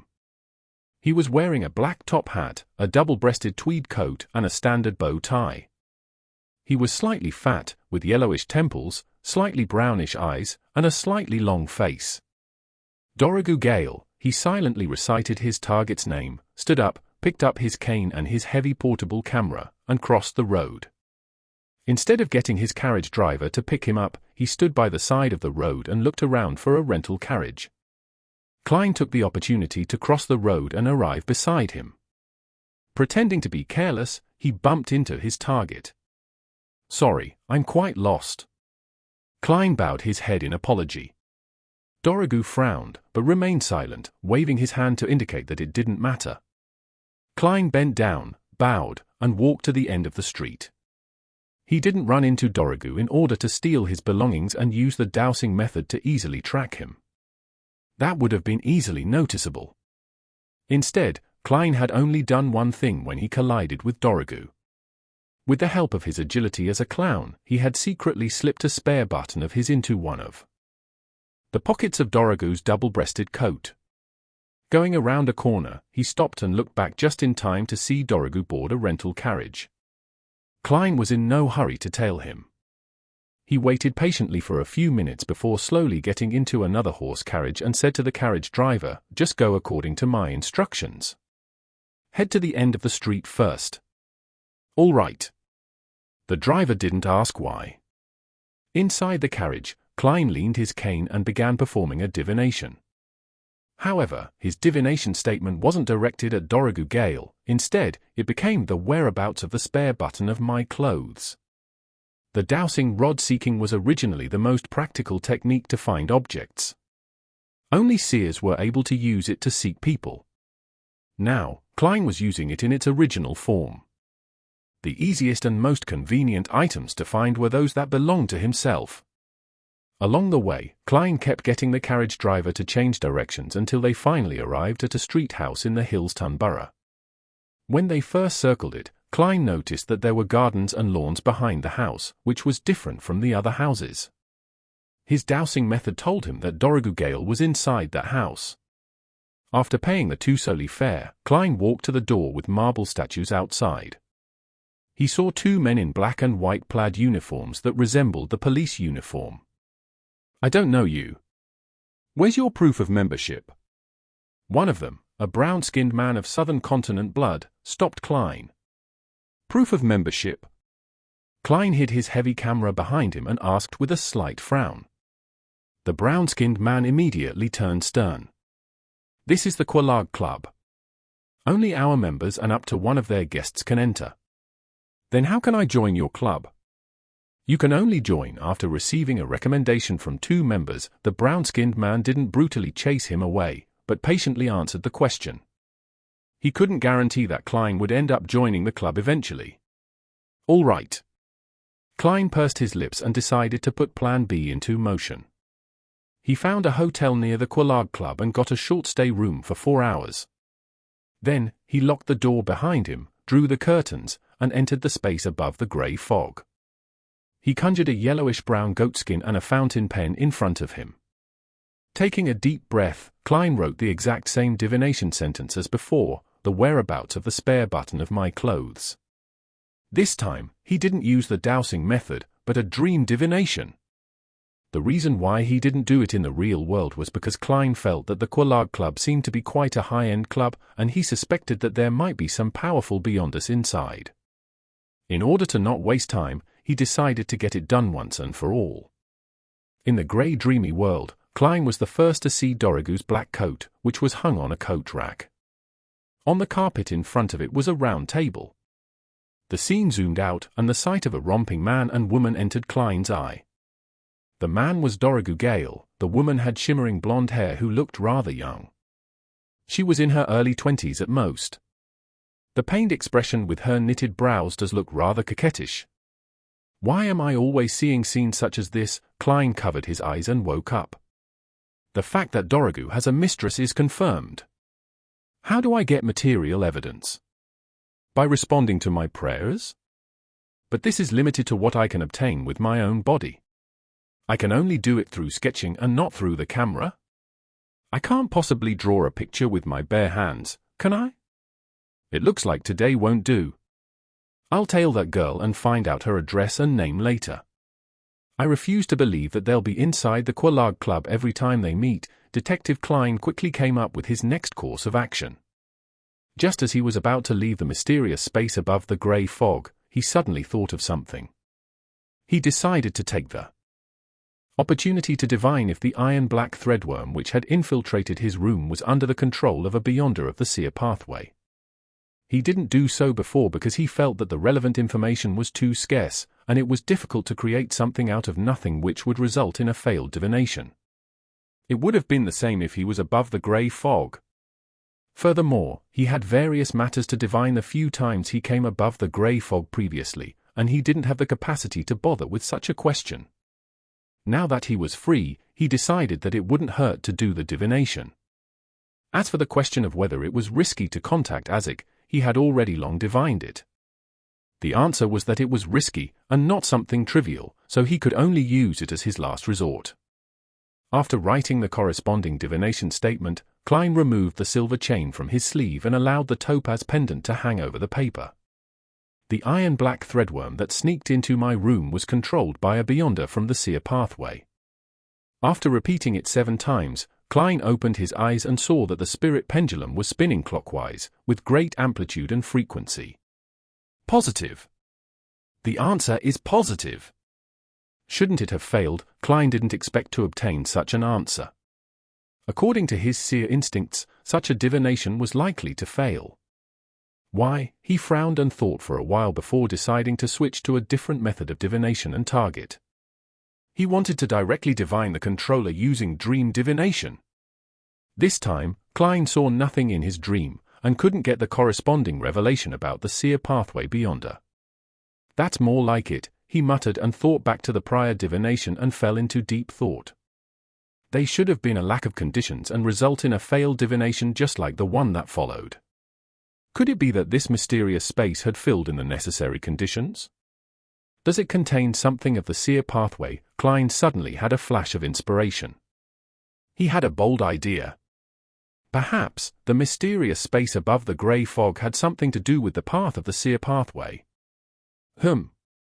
Klein lightly rapped the edge of the ancient table. Despite thinking about it, he couldn't find any other evidence. He could only temporarily put this matter on hold and prepare for his return to the real world. Regardless, I've confirmed at least one thing. The mid-sequence Beyonder beside the ambassador is from the seer pathway, and whether he's a member of the seer doesn't matter. This might be my chance of obtaining the sequence 7 and even the sequence 6 potion formula. Klein extended his spirituality and wrapped it around him before plunging into the grey fog. Meanwhile, in Viscount Kleins' study, Audrey let the master of the study guard the door while she looked at Xio and Force. After a few seconds of silence, she said, "I need your help with a mission." "What mission?" Xio's eyes lit up as if she could smell the ink on the bills. Audrey gave her a polite smile.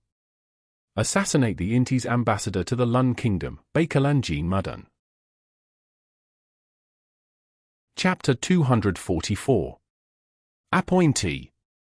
Translator at Atlas Studios. Editor at Atlas Studios. What? Force touched her earlobes, wondering if she had heard wrongly. The beautiful, naive, curious, and scatterbrained Miss Audrey actually assigned an assassination mission.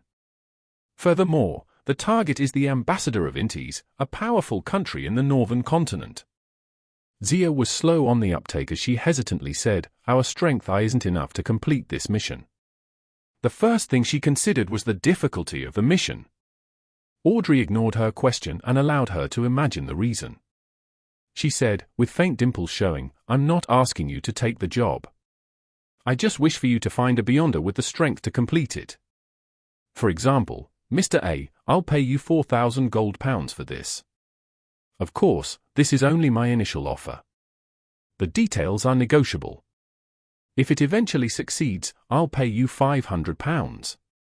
Even if the mission ends up failing, you will receive 200 pounds due to the risk you have taken."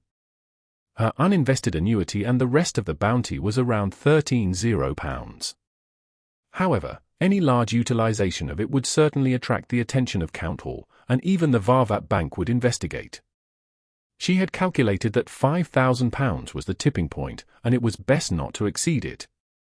4,000 gold pounds. Xio heard her own heavy breathing, but she quickly became depressed, knowing full well that she wouldn't be able to complete the mission herself. Just 500 pounds to seek out other Beyonders in our names while maintaining it a secret. Miss Audrey is the most generous and beautiful lady I've ever seen. Xio quickly returned to reality. While feeling enticed, Force mind was filled with questions. Why would Miss Audrey delegate such a mission? Is there some internal strife among nobles? Is this the precursor to inciting a war? Is Count Hall representing some important figure in a bid to make the situation turn chaotic? The duo quickly contacted Mr. A using a previously agreed-upon channel. At 3 o'clock in the afternoon, when the rare sunlight shined through the fog and lit up the whole of Bakerland, they arrived at the house where they had previously participated in gatherings. There, they saw Mr. A sitting with his legs up and his hood over his head, but he gave off a condescending air. "You said that you have something important to talk to me about." Mr. A's eyes moved back and forth between the two ladies. I heard that some female beyonders would use their bodies to trade for potion ingredients with Mr. A. He's really a disgusting pervert. Force curled her lips and said, there's a large transaction, I wonder if you're interested in it. Mr. A scanned Xio's face and chuckled. Tell me. Let's see what this large transaction is. Holding back the urge to draw her triangular blade, Xio answered with the tone of a tribunal, assassinate the Inti's ambassador to the Lun Kingdom, Bakerland Jean Mudden. Mr. A fell silent, but since his expression was obscured by the shadow of his hood, Xio and Force couldn't guess what he was thinking. After a while, he slowly leaned back and said with a deep voice, so, what's the reward? £4,000. In addition, we will provide the relevant information such as Ambassador Bakerland is a Sequence 6 conspiracist of the Hunter pathway, or that his weakness is lust. Xio tried her best to make Mr. A believe that there was hope in completing the mission. Mr. A chuckled and said, I can accept this mission, but the reward must be raised. The first choice, the potion formulas to Unshadowed, Cataclysmic Interrer, Prophet, or Manipulator. Of course, their price is higher than this mission. There's no need for the complete formula. A partial formula will suffice. The second choice, 10 gold pounds. Hey, this is the bounty of Rear Admiral Hurricane Chilangos. Bakerland's strength definitely isn't as strong as he is, but he has powerful aides. Besides, believe me, he definitely has mystical objects on him. A reasonable price, but that's also an exaggerated price. Xio and Force looked at each other and said, we shall return and discuss it. At this time tomorrow, we'll give you our answer. Sure. Mr. A made a gesture of farewell. After being led out by an attendant, Force murmured in puzzlement, those are high sequence beyond formulas. Frankly speaking, I find it strange. I thought Mr. A would only want formulas or potion ingredients. Money shouldn't be a necessity for him. Xio turned to look at her friend. Force, you really are a naive clinical doctor and author. You must know that Mr. A has many subordinates. They need a house to sleep in, stomachs to fill, clothes to buy, and the need to vent their desires. All of this has to be bought using money. Besides, to some nobles who have declined, what wouldn't they sell if there are gold pounds to be made? Without his men, Mr. A would be just as scary, but he will be rather lacking in intelligence. That's what all the small gangs in the East Borough know. Force frowned and said, Xio, you're not that stupid after all. In the evening, the two of them met the familiar large golden retriever at a predetermined location and passed Mr. A's reply to Audrey. When Audrey finished reading the note, not only did she not feel stumped, she even let out a long sigh of relief. It was simply wonderful for her that she could finish the ambassador with just 10 gold pounds. For the time being, I can only use £5,000. I'll still have to pay Xio and Force £500. Well, first of all, I'll borrow £6,000, no, £8,000. I can't expose any problems with my daily expenses. Then, I'll pay him back over 4 to 5 months, with interest of £1,000. Before the new year, I will be quite poor, having only £1,000 to use a month. Audrey quickly made her decision. Then she burned the original slip of paper and wrote on a new piece of paper. The second option. An advance of £2,000 and the remaining £8,000 will be paid after the mission is completed. At 15 Mint Street, Klein saw Mary Gale again at tea time. He had initiated the meeting through Mrs. Stellan Sammer. Madam Mary, I found out that your husband went to the Quelaag Club while tailing him. However, I wasn't able to enter because I'm not a member of the club. Even so, according to my observations, about half an hour after your husband left, only one young lady came out. Her name is Erica Taylor, who lives at 126 New Year's Street, Hillston Borough. She used to work at Coim for a period of time and is currently unemployed. I took a picture of her leaving the Quelaag Club. She's unemployed, yet she can live in Hillston Borough, Stellan sneered. Mary wore a gloomy expression as she remained silent for a few seconds. You have to obtain material evidence of them being intimate. Oh. The Quelaag Club, right? I'll get 2 members to nominate you as a member, but you must fill in your particulars as famous detective. I can't get people to bring you in because it might not mesh well with the schedules of others. All right. Klein hesitated, but still asked, who will pay the club fees? I will be responsible for the initial fees. This is in return for your efficiency. If you wish to remain in the club, you will have to pay the annual fee of about £15 yourself. There seemed to be a fire burning in Mary's eyes. The fee is £15 a year, and the initiation fee is at least £50. A high-end club. Madam Mary, you sure are generous, Klein immediately nodded. I will provide you with the evidence as soon as possible. After dinner, Klein went out again and continued to the Bravehearts Bar in the Bakerland Bridge area. There were 2 reasons for this. First, he wanted to show his helplessness in front of the military special department and the police who were observing him in secret. He wanted to appear as though he was trying every method to save himself.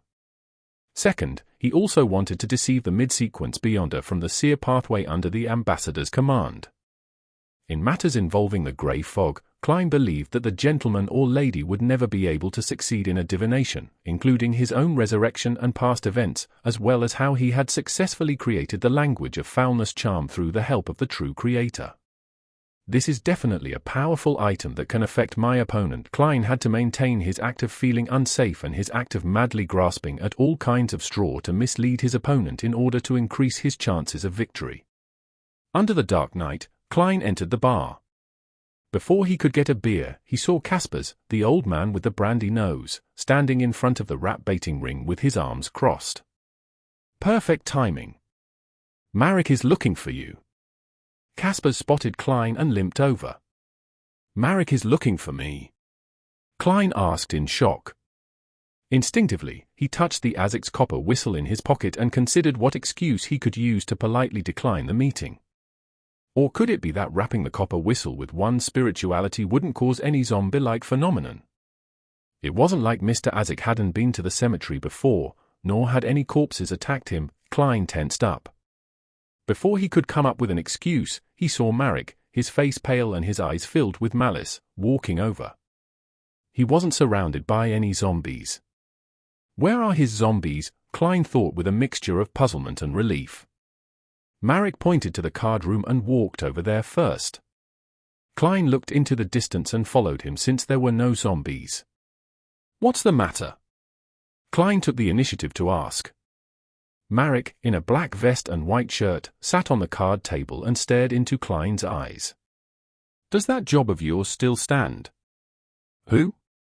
Klein wasn't able to react in time. I have a friend who is short on money and is willing to accept this commission. She's stronger than me and should be able to protect you. However, she can only protect you for 3 days.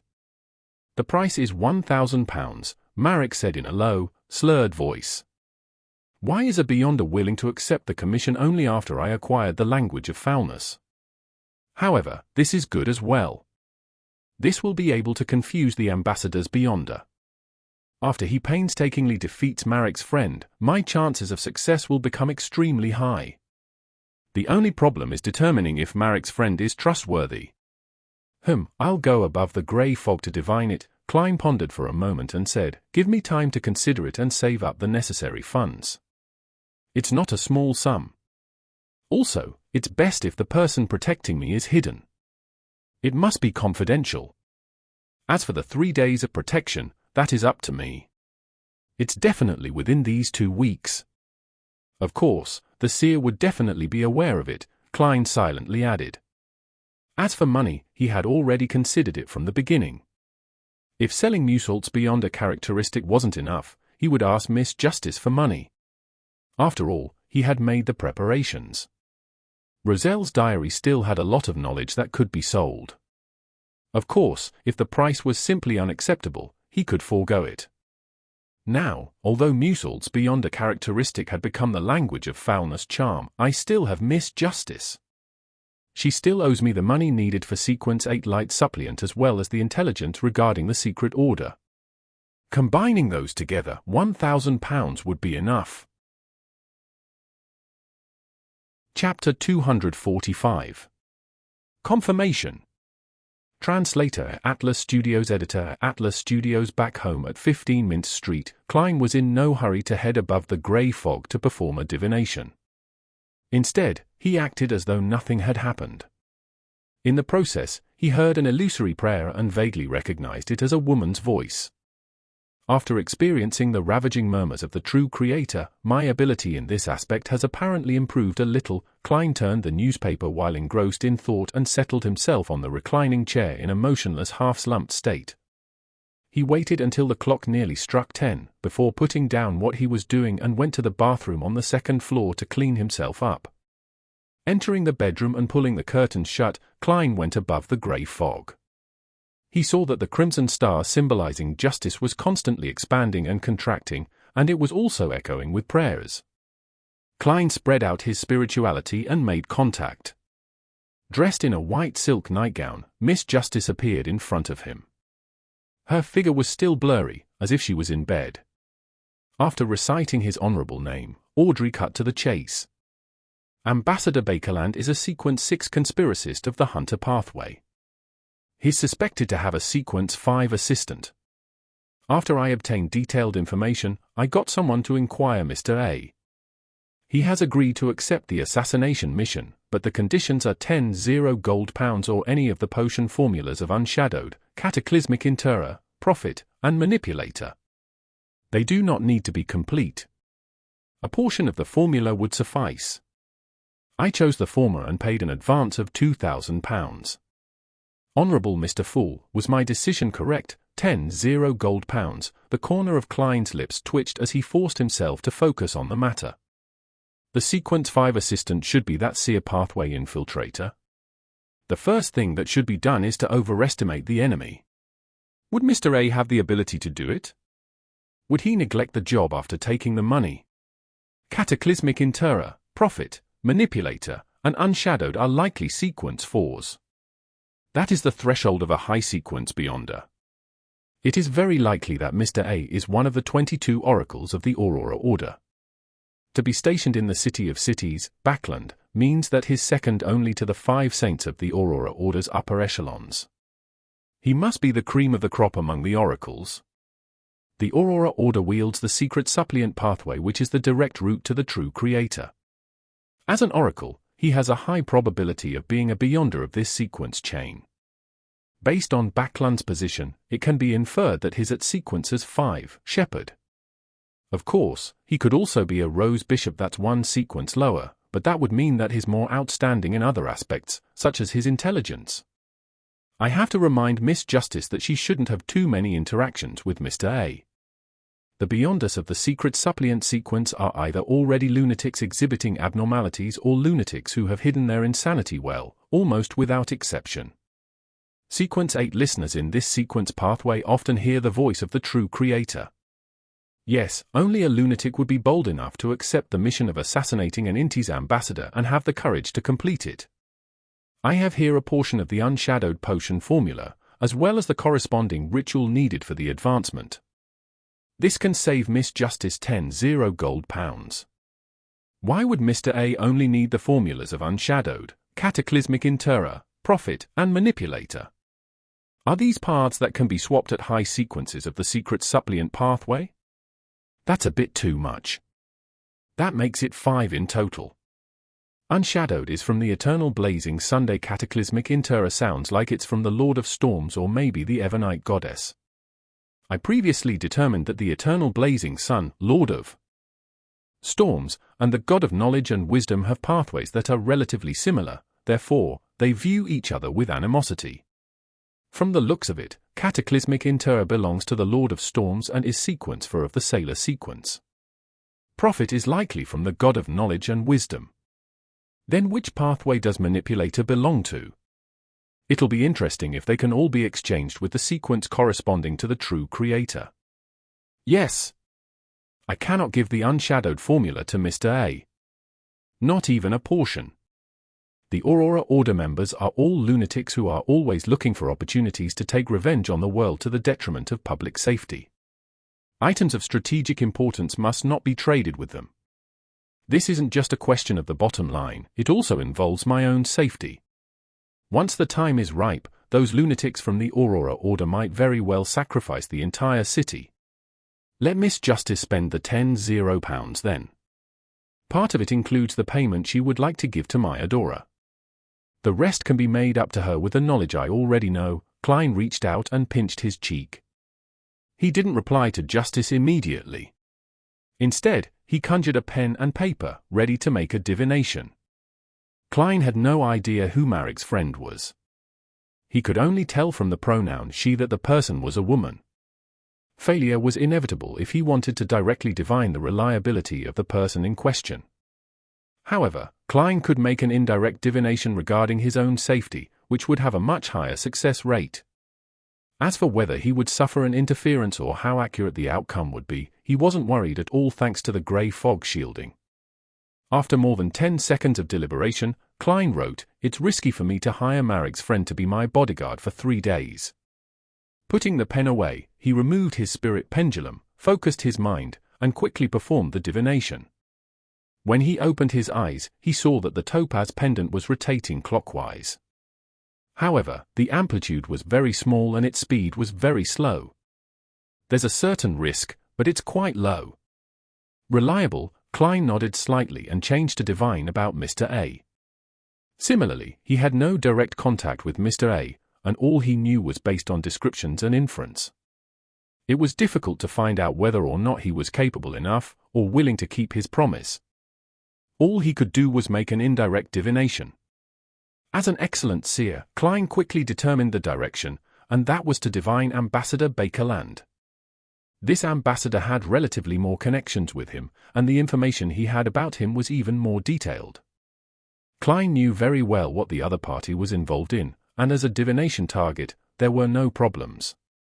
After some thought, Klein wrote, "Bakerland Jean Mudun will have his life threatened by Mr. A." To prevent it from failing, he tried his best to make the words vague in this low-confidence divination and didn't require a definite answer.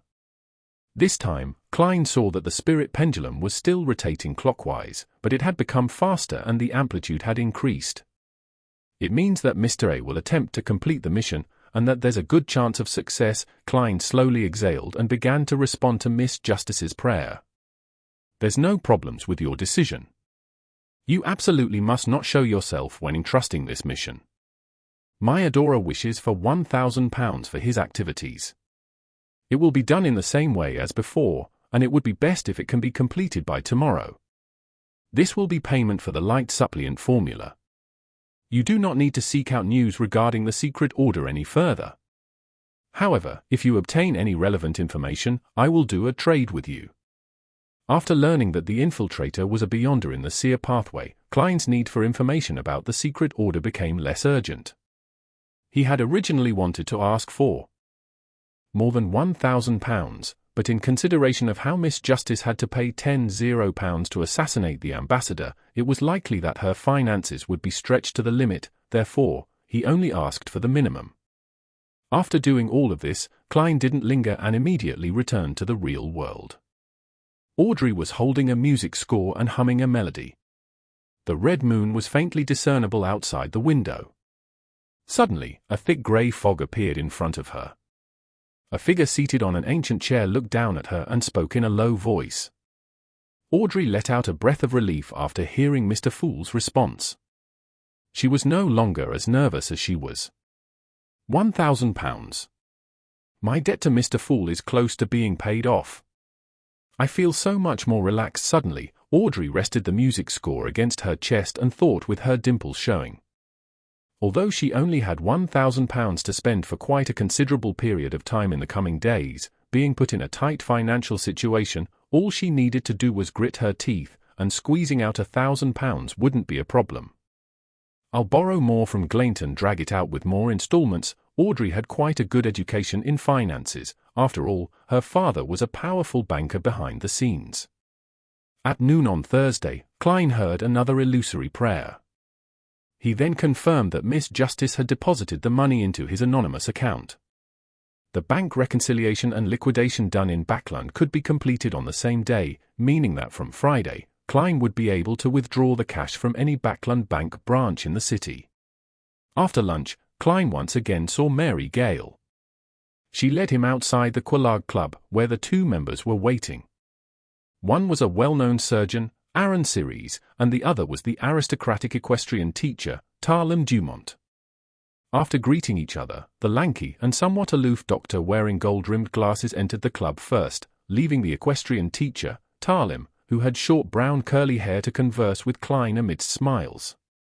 "If it wasn't for Mary mentioning you, I wouldn't have known that Bakerland has had an additional outstanding detective join its ranks.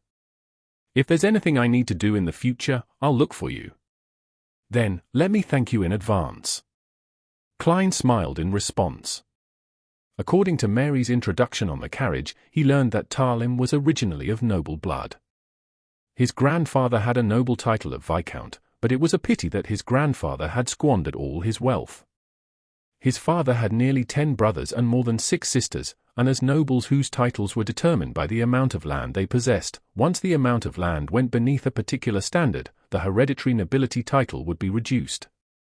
However, that also depended on the king's mood.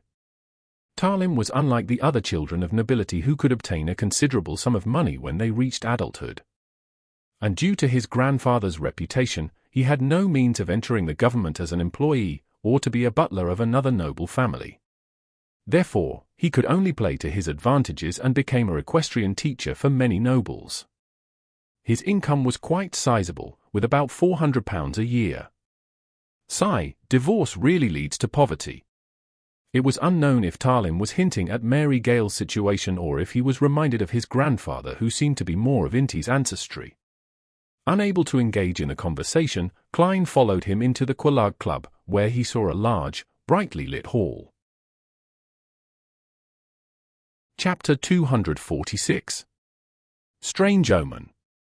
Translator at Atlas Studios. Editor at Atlas Studios. Aaron and Talim left the Quelaag Club after they separately completed the nomination form. It wasn't a weekend, the former had 2 more operations in the afternoon, and the latter had to teach Viscount Conrad's youngest son horse riding. The teenager needed to ensure that he didn't embarrass himself during the Bakerland social events in the second half of the year. Klein watched the manservant dressed in a red vest and a maid in a beautiful dress come and go a few times before finally delivering him his own proof of membership and a badge with the symbol of the Frost constellation engraved on it. An entry fee of £50. There are still 3.5 months left this year, with an annual fee of £4 a year. The manservant in the red vest pushed the 2 objects to Klein. Klein took out the £57 which Mary Gale had given him and handed him £54. The amount beyond the entry fee and annual fee was Mary's first payment. She was very pleased with how quickly Klein obtained information on Dorigu Gale's mistress, as well as her photo. £50 membership? Madam Mary is such a generous lady. While Klein watched the manservant and the maid verify the money and confirm the exact amount, he recalled Stellan Sammer's private introduction. Mary's father was a co-founder of the Coim Company and had a 20% stake. It was originally just a small company that barely made money, but as Bakerland's pollution worsened and the demand for anthracite and charcoal increased, the company rapidly expanded to become one of the top 10 companies in the capital's industry. As such, Mary's net worth skyrocketed. The only problem was that when she was married to Dorigu Gale, the company was still quite an unknown company. Her father hadn't paid much attention to using the shares as her dowry and didn't proceed with any protection of estate gifting and had instead used the more popular willing of gifts. The former referred to the dowry as an independent and separate estate of the woman and not subjected to her husband's control. Even the right of use depended on the woman, while the latter assigned the dowry's ownership to the entire family. However, the husband had to immediately make a valid will to promise that if he passed away before his partner, the split of the estate would be 2 to 4 times the rights and interests of the dowry received. After which, the rest would proceed according to the normal inheritance laws which could effectively guarantee the livelihood of the widow. If Mary initiated a divorce before she could get evidence of Dorigu's adultery, the Coim Company's shares would be divided equally between both parties. Klein remembered Stellan saying enviously, "The current value of those shares is currently close to 20 gold pounds. Adding the other property in their name, Mary is a truly wealthy lady. Once she's divorced, she will definitely become the target of many men in Bakerland, including some nobles. That's only enough money for Miss Justice to assassinate Ambassador Bakerland twice. Kleins suddenly thought about that when he saw the red-vested manservant and the good-looking maid bow at him. "Mr. Moriarty, welcome to the Quelaag Club." Upon hearing this, Klein picked up the proof of membership and the frost badge. The former was made of elastic paper which looked like a card with Klein's name and his membership start date on it. After applying an imprint of his index finger, the proof of membership was officially ready for use. The latter was the Quelaag Club's distinctive badge, named for its founding in early November, which corresponded to the month of the Frost constellation. The symbol and the number 192 were printed on the front, followed by Sherlock Moriarty imprinted on the back. The club now has 192 members. Klein asked casually. "Yes, our club doesn't accept people without a recommendation." The red-vested manservant beamed and introduced, "On the first floor, there's a buffet cafeteria, bar, library, squash room, conference room, and card room. You can use them all for free. The food and wine are free for your sampling as well. There are 16 lounge rooms and 2 small conference rooms on the second floor. They are also free, and can be used as long as they aren't occupied." The good-looking maid pointed to the rear and said, "There are 2 tennis courts on the lawn, totally free of charge. There are 2 shooting ranges underground, and you only need to pay the corresponding rental fee of the equipment. If you aren't satisfied with the simple buffet, you can order à la carte. We have an exclusive chef, and you just need to pay for the ingredients. Board, lodging, and entertainment are all provided for." As expected of a high-end club, Klein sincerely thanked Mrs. Mary. He smiled warmly and said, "Send someone to show me around so that I can familiarize myself with the environment. Afterward, give me a lounge to take an afternoon nap." "All right." The red manservant made an inviting gesture. After familiarizing himself with the Quelaag Club's environment, Klein entered a lounge and carefully studied the layout of the place. He discovered it was similar to a hotel room of the later generation. It was said to be decorated in the Intis style. "I have to consider how to obtain evidence of Dorigu's affair tomorrow. It's simply impossible to hide the flash of the camera. In other words, I only have one shot at taking a picture. And if I do that, I'll definitely be kicked out of the club. I have to think of a safe way. I'll read through the papers later and try to determine the progress regarding Ian's case through the news. From there, I can determine which 3 days I should be guarded." Klein paced back and forth, lost in thought.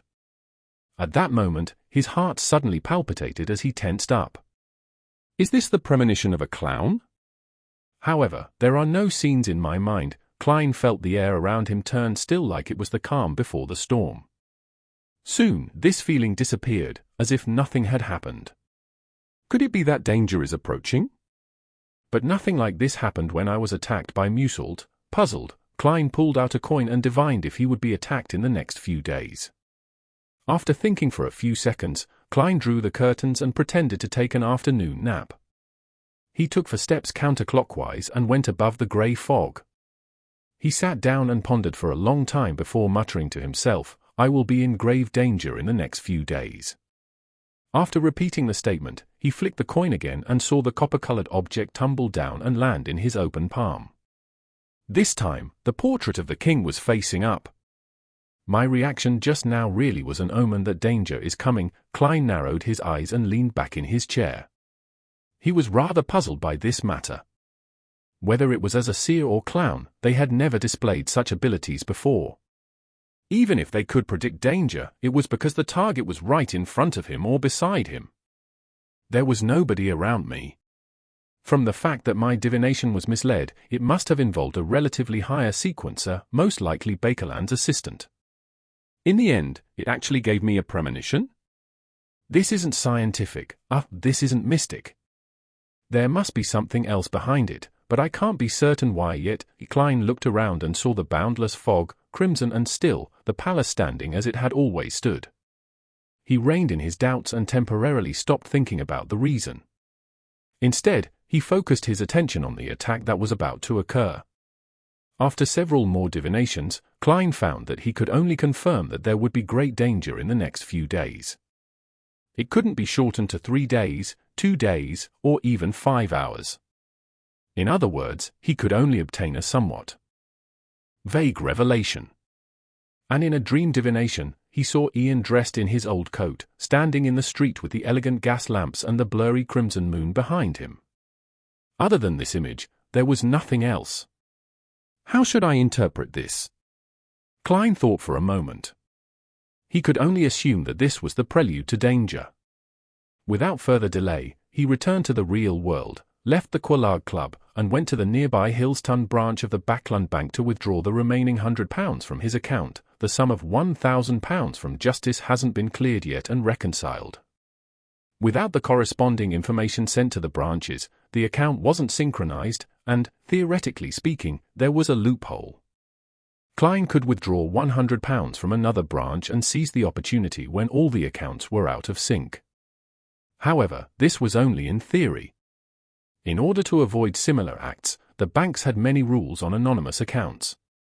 First, it was to enhance the transmission of similar information in the same city. Second, it was to limit a single withdrawal to no more than £500. And third, if the last withdrawal wasn't done locally, a telegram was needed to inquire about it, and today, Klein encountered the third situation.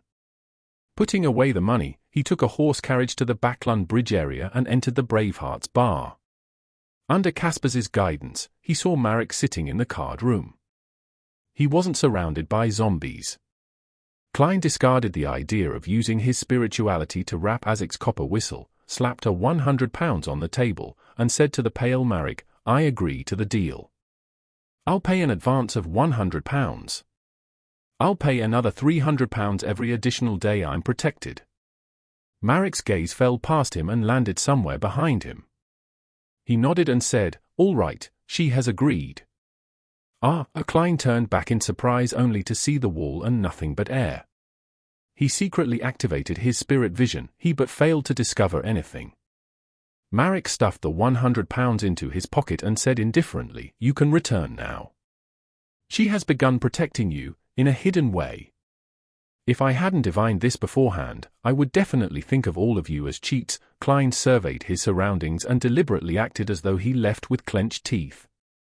Along the way, he would occasionally activate and deactivate his spirit vision, constantly observing the outside through the carriage windows, but he didn't find his so-called bodyguard. Back at 15 Minsk Street, Klein closed the door, went into the bathroom, turned on the tap, and washed his hands. The sound of water splashing disappeared as he shook off the water droplets and wiped his palms with a towel. Then, he raised his head to look at himself in the mirror to inspect his appearance. At this moment, he saw himself phasing away in the mirror before transforming into a woman wearing a black regal dress. The woman had light golden hair and blue eyes.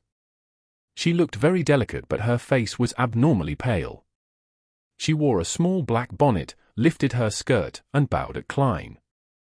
This, without hiding his surprise, Klein took a few steps back and leaned against the wall. Only then did he realize that this might be the bodyguard he had hired for £1,000. The image in the mirror quickly dimmed and Klein saw himself again. Everything had been restored back to normal. Chapter 247. The whole story. Translator, Atlas Studios. Editor, Atlas Studios. The figure in the mirror was clear, but it was as though the woman in the black regal dress had never appeared. Klein secretly activated his spirit vision, but didn't find anything. Did I just hire a female ghost as my bodyguard? She's even stranger than a female ghost.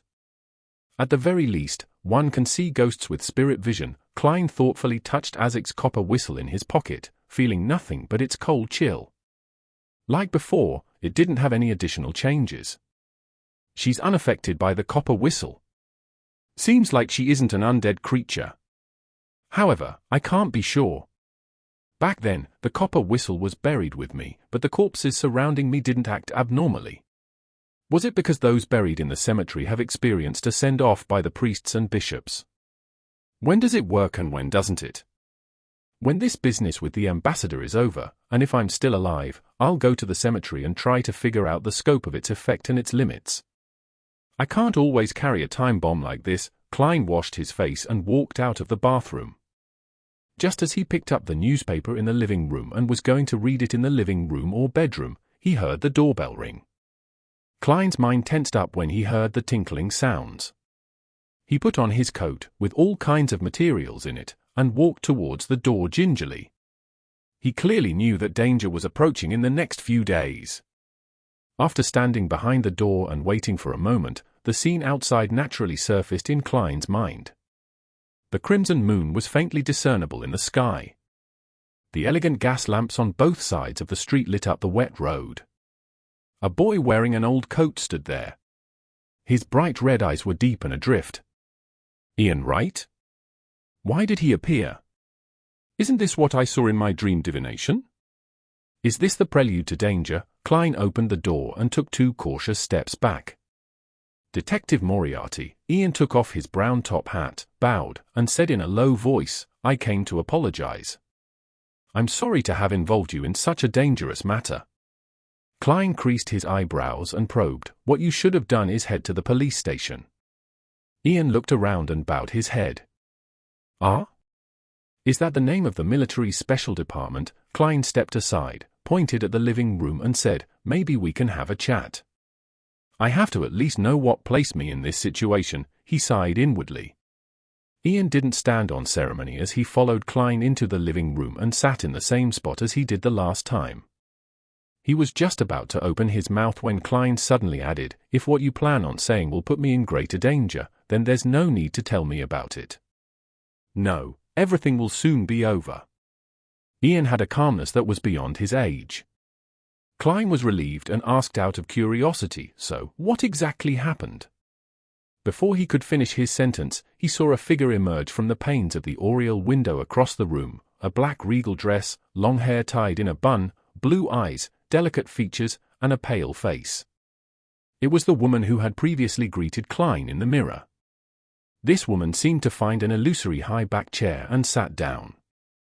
Her left palm supported her right elbow while her right hand supported her face, pretending to listen attentively while appearing expressionless. For a moment, Klein was left at a loss. Ian, who had been silent for a few seconds, said softly, "In fact, Detective Xio is a spy for the Faceac Empire. He adopted several vagrant children and taught them how to gather intelligence. I am one of them. So that's how it is. I was involved in a huge spy conspiracy." Klein suddenly felt enlightened. Ian looked at the coffee table and continued, "We have the advantage of age, and are often ignored by others, allowing us to gather a lot of useful information.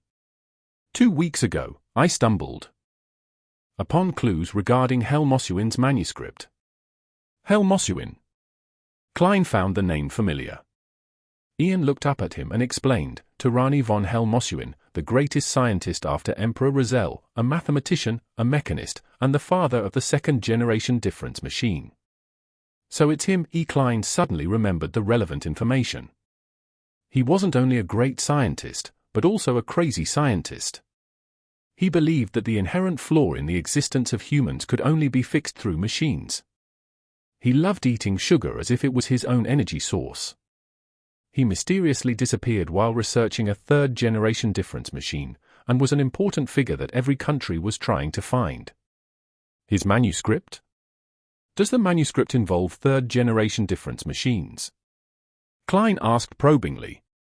A difference machine was a mechanical device for computing. It could effectively improve the efficiency of scientific research and various projects. In Klein's opinion, it was an alternative computer in the age of steam. Of course, it could only do computation at present. I'm not sure. I didn't actually see it. Perhaps it had some related ideas. He paused for a moment, then went on to recount what had happened. When I reported this to Detective Xio, he was very happy and told me to follow up on that lead while he immediately reported it to his superior. It took me some time to determine where the manuscript was, but I was afraid of the danger, so I didn't steal it directly. I decided to return to Detective Xio, and after that, it was as I told you. Detective Zreal's house was infiltrated while many of the tiny traps were not restored, and he didn't respond to my contact request. The Zmanga gang tried to capture me. With your help, I confirmed the death of Detective Zreal. I took a fake tooth from his corpse. Oh, that happened after we parted. Detective Zreal told me that, inscribed on the inside of the fake tooth, there was a method to urgently contact his superior. It was a method that even he didn't know of and was something he would only remove if an accident occurred. Klein nodded slightly and said, "So you sent a telegram?" A rare look of surprise flashed across Ian's face as he asked, "Did the people from MI9 tell you that?" "No, a friend of mine happened to see you on Bacardi Street." Klein casually made up an excuse. "I see." Ian nodded in depression. I got in touch with Detective Zreal's superior in Bakerland via telegram and arranged the time, place, and manner of meeting, but soon enough, I was found by the Zmanga gang. No, to be exact, it was an intelligence officer of the Intis Republic. That was what the people from MI9 people told me. Fortunately, MI9 arrived in time, and both sides engaged in a chaotic battle. I took this opportunity to escape. However, when I met with Detective Zreal's superior this afternoon, I was once again ambushed by the Intis intelligence officers. Unfortunately, I was caught by them, and I was very afraid of dying, so I told them everything that I knew. However, they didn't keep their promise and still wanted to kill me. At that moment, MI9 finally found me. It is only during such times when you look like a 15 or 16-year-old teenager. Just as Klein was reflecting over this, he suddenly thought of a problem from what Ian had just said. Back when he discovered that something important was left behind on Zreal's corpse and that Ian had successfully taken it away, he had written the matter off, thinking that the Beyonder was lacking in skill and that the Beyonder had missed out on something because the mediumship provided little useful information. However, after confirming that the ambassador had a mid-sequence Beyonder of the seer pathway, the situation became extremely peculiar. With powerful mediumship, it was impossible for the fake tooth to not be discovered. Leaving the body in such a remote and hard-to-find place didn't seem like a trap. Combined with Ian's description, the answer was obvious. Klein nodded and said, "Have you ever thought of the possibility that Zreal's superior has traitors around him, a traitor who has defected to the Intis intelligence services? That's also why Zreal was exposed and killed when he obtained the clue to the manuscript, as well as why you were ambushed. It was because the Intis ambassador had information about Zreal's superior, which was why he didn't pay much attention to the urgent communication method inscribed on the inside of the tooth. Zreal's report to his superior directly led to his demise." Ian fell into a daze when he heard that. It took him quite a while before he clenched his fists in anger, trying hard to compose himself as he said, "I didn't think of that." "You really are an excellent detective," he quietly let out a breath of air and changed the topic. "I have divulged the whereabouts of the manuscript to MI9 and everything else. They also mentioned your predicament in passing. They didn't suspect me of lying, nor did they send anyone to watch me. All of them went to vie for the manuscript. However, with that kind of pressure, no one can lie." Having said that, Ian stood up and gave a deep bow. "Please allow me to apologize again. Sorry to have involved you in this. Actually, you don't need to hide anything from me." Having understood the entire situation, Klein smiled and said, "No, the main problem in this matter was because I made a mistake that made me end up in my current situation." As he was listening, he used Ian's description of the entire situation and his reflections of the past few days and confirmed that he had made two mistakes. "When I discovered that Ian's matter ran deeper than it appeared, I still accepted the request. That wasn't a problem since I only felt that it involved gangs, and there would be, at most, one or two Beyonders who wouldn't dare expose themselves.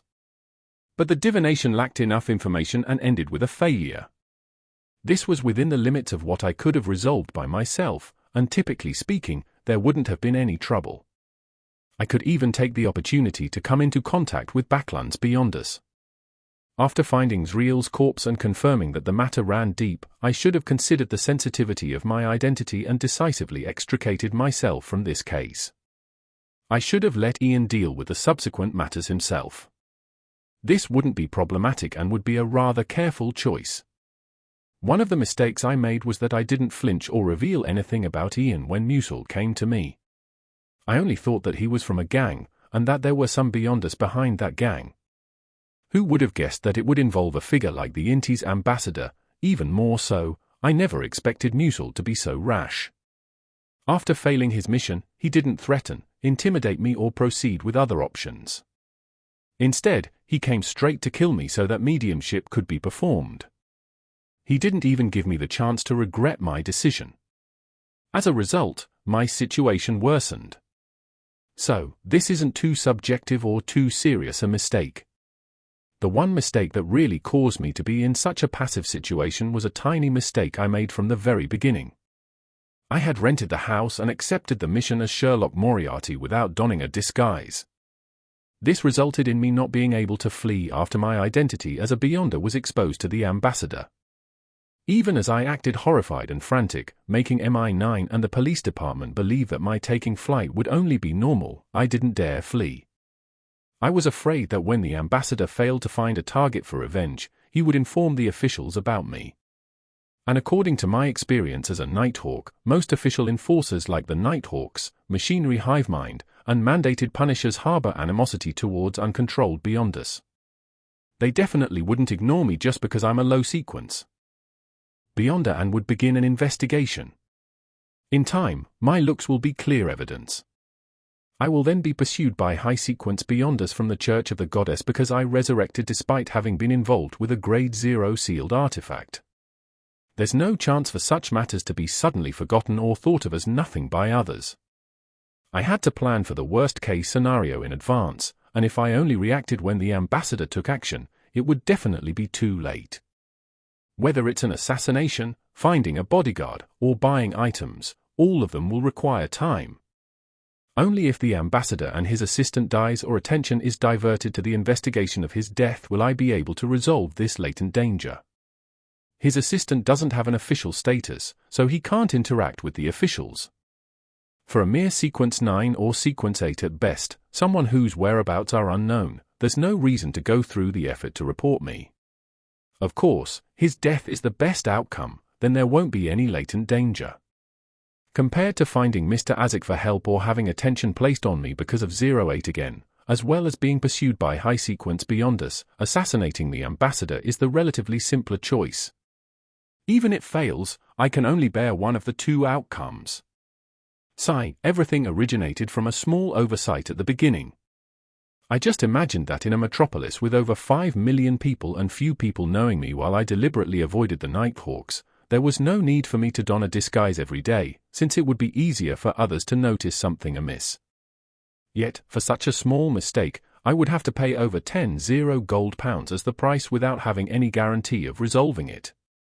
I'm really like a clown, with one mistake triggering a chain reaction, only to result in a desperate attempt to balance myself so as to please the audience. This is all because of my lack of experience. This is the first time in my 2 lifetimes combined that I've ever been a fugitive. Once this matter is completely resolved, exposing my identity as a Beyonder would no longer be that dangerous. They would only think that I obtained a potion while finding a bodyguard and not doubt my origins. Of course, I'll have to get used to wearing glasses and a mustache in the future so that the people around me will gradually get used to my new image.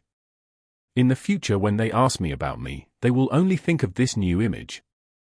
Having thought through the entire matter, Kleins' laugh became more pronounced, making Ian feel strange. It's time for me to leave. I'll need to disappear for a while, otherwise, I might be thrown into jail. Ian put on his hat, bade farewell, and left. Klein didn't stop him, watching him disappear into the crimson moonlight, while the woman by the oriel window had disappeared without him realizing it. Chapter 248. Waiting from Both Sides. Translator Atlas Studios. Editor Atlas Studios. With both sides being aware of the whereabouts of Helmosuin's manuscript, this matter would come to an end tonight. Therefore, the ambassador would have the freedom to take revenge. Is this the reason for the impending danger? Klein gained a rough understanding of the divination results and the inexplicable omen. If he didn't have the language of Foulness charm or the powerful bodyguard that cost him £1,000 for 3 days, he would have shamelessly gone to the police station or the Church of the God of Steam and Machinery's headquarters in Bakerland, St. Hireland Cathedral for a temporary stay. He could avoid any possible attacks and await the assassination of the ambassador. As for how successful the assassination would be, Klein wasn't confident either. He had already considered the worst outcome and had a plan for it. But now, with double the preparations, he no longer wanted to avoid it. He would stay at home and pretend that he knew nothing. Deep down, he was even looking forward to having his attackers come knocking at his door. Sequence 9 Hunter Musault was killed by me. If they send someone else again, they would at least be a Sequence 7, or even a Sequence 6 or 5. They might even come in numbers, but regardless, as long as I finish them, I'll obtain formulas and Beyonder characteristics. I can then make up for some of my losses. Yes, I'll tell Miss Bodyguard that I had good luck and managed to benefit from the black ear that I bought and became a Beyonder. After all, when the battle becomes intense, there's no way to hide it at that point. Besides, what I'm saying is nearly the truth. I did benefit quite significantly from the black ear. As Klein considered what would soon follow, he almost instinctively drew the sign of the crimson moon on his chest. May the goddess bless me that the Beyonder who comes is the one from the seer pathway, he prayed silently. As he thought of this, he looked around the room for his bodyguard. He was worried that she would run away without a sound after hearing the whole story. The lights in the dining room were warm, illuminating the coffee table, sofa, and chairs. There was no one else in the room except him. As Klein gradually grew nervous, he suddenly saw a face appear on the glass cover of the gas lamp in the living room. The face was pale, with pale gold hair and delicate looks. This lady is quite confident in her own strength. Klein's mind calmed down, and he whispered to himself, I'm also a Beyonder. I made a gamble on an item I bought from Casper's gathering and benefited from it, but it was only beneficial for me. What he said was true. No matter what method he had to face, these sentences would endure a truth test. But when these two sentences were put together, one would think that the benefits made him a Beyonder. The face on the glass cover nodded slightly and quickly disappeared without any other reaction. Klein's expression didn't seem to change, but he secretly exhaled in his heart. Without taking off his coat, he went back to the sofa and picked up a newspaper and started reading. After a while, the tinkling sound echoed again. Someone had rung his doorbell again. Who is it? Klein immediately tensed up. He stuffed his hands into his pockets, touching his tarot cards and language of Foulness charm. He slowly walked towards the door, and with the help of his abilities as a clown, he predicted what he would see after opening the door. The crimson moon was still faintly visible, the elegant gas lamps were unchanged, and a sergeant in a black and white checkered uniform with 3 chevrons on his epaulets was impatiently waiting by the door. He had a short, brown beard and he was none other than the sergeant who had dealt with Sherlock Moriarty's case of self-defense. I think Eugen mentioned his name. Sergeant Faxine?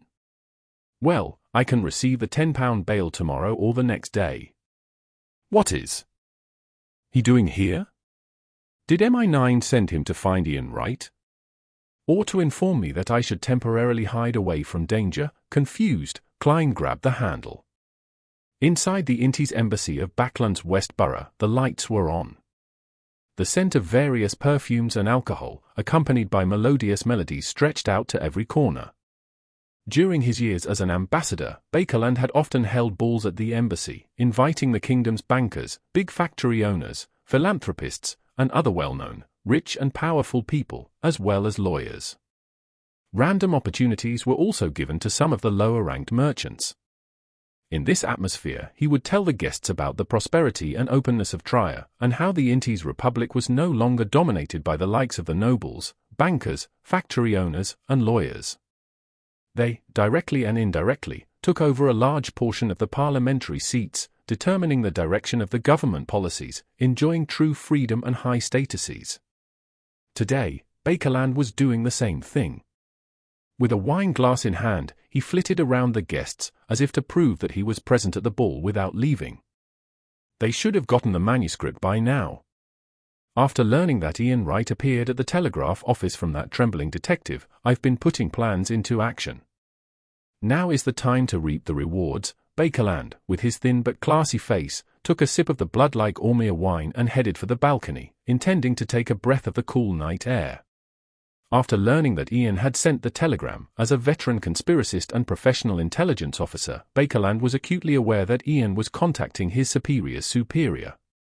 Therefore, he quickly made the double spy that had infiltrated the Fasak Empire's Backland intelligence team investigate and obtain the meeting time, location, and manner agreed upon by Ian and the team leader.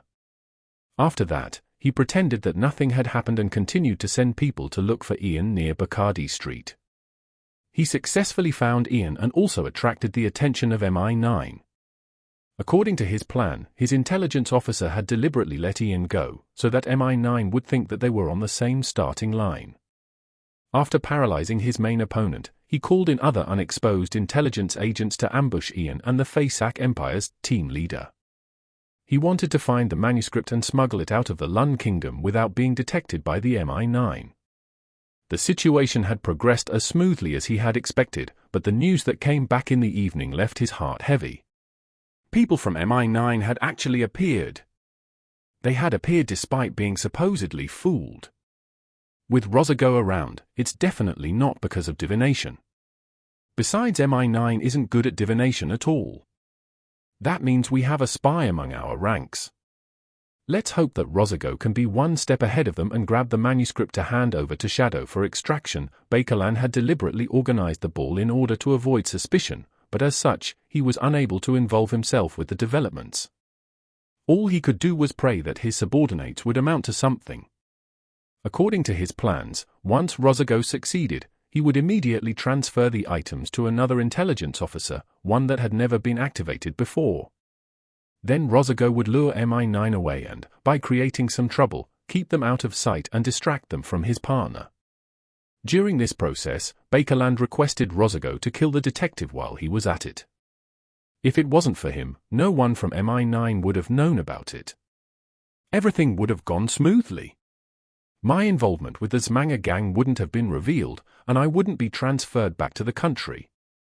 He actually didn't run away, thinking that MI9 would keep protecting him, and that staying at home is safer than running away. Bakerland rubbed his face.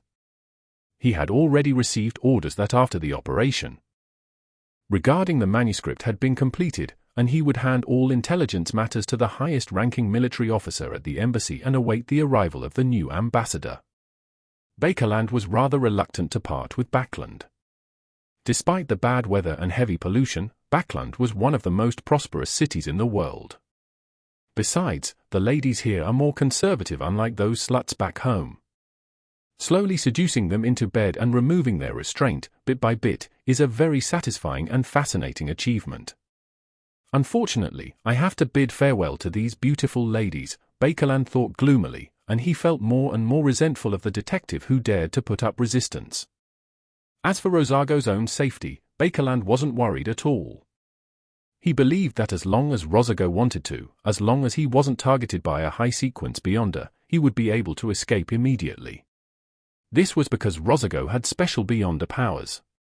As he lost himself in thought, Bakerland's eyes suddenly lit up. He saw a young lady in a crimson dress standing at the edge of the balcony with a glass of wine in her hand. She had a pretty face and a gentle temperament. Her hair was ink black and luxuriant, and her light brown eyes seemed to speak volumes. Bakerland went over at once and began to chat with her. He learned that the lady was the daughter of a timber merchant named Eileen, and that her father wasn't very rich and was trying to make his way up the ranks. With his status as Inti's ambassador, Bakerland quickly received Eileen's affection. After sharing 2 dances, their bodies became more intimate. "Beautiful lady, I'd like to invite you to my room to sample some Ormea wine of 1286. Eileen replied, almost without any hesitation, "All right." The 2 of them left the ballroom and secretly went to the 2nd floor. They entered Bakerland's room, and he ordered the guards to stay away from them and not to disturb him. Before the so-called Ormea wine 1286 appeared, Bakerland had passionately brought Eileen to the bed. While romping around in bed, Eileen's simple skirt came undone as her pure, fair arms hugged him. While her hands gripped Bakerland's shoulders, her nails and veins suddenly sprouted black, thin, fluffy spider feet. Eileen's eyes suddenly bulged as white foam poured out of her mouth. Bakerland retracted the fist that he had used to hit her abdomen and stood up from the bed. He no longer had the hasty actions from before and instead wore a cold expression. "Who sent you?" Bakerland asked in a deep voice. Eileen attempted to stand up, but the pain was too much to bear. Her eyes were filled with shock and fear. Seeing the expression on the pretty girl's face, Bakerland smiled and said, "It's true that I'm into beautiful ladies, but I know this problem of mine. So, every time I meet a beautiful lady, I'm especially careful. Don't bother resisting. I'm very good at using fire." Chapter 249. The Assassination. Translator, Atlas Studios. Editor, Atlas Studios. Eileen clamped her mouth shut and angrily looked at the thin, smiling face of the ambassador, with a touch of terror. Bakerland stretched out his right hand, which was covered in a plume of orange flames that danced silently. He took 2 steps forward, making a gesture as if he was pressing his palm against Eileen's skin. This made Eileen think of the descriptions in many novels in which cruel interrogators would use red-hot iron to brand their target's body, bringing about an extremely painful experience. "No, I can't be that brutal to such a beautiful lady." Bakerland suddenly stopped his outstretched right palm and chuckled softly. He shook suddenly, turning the orange flame into a long red whip.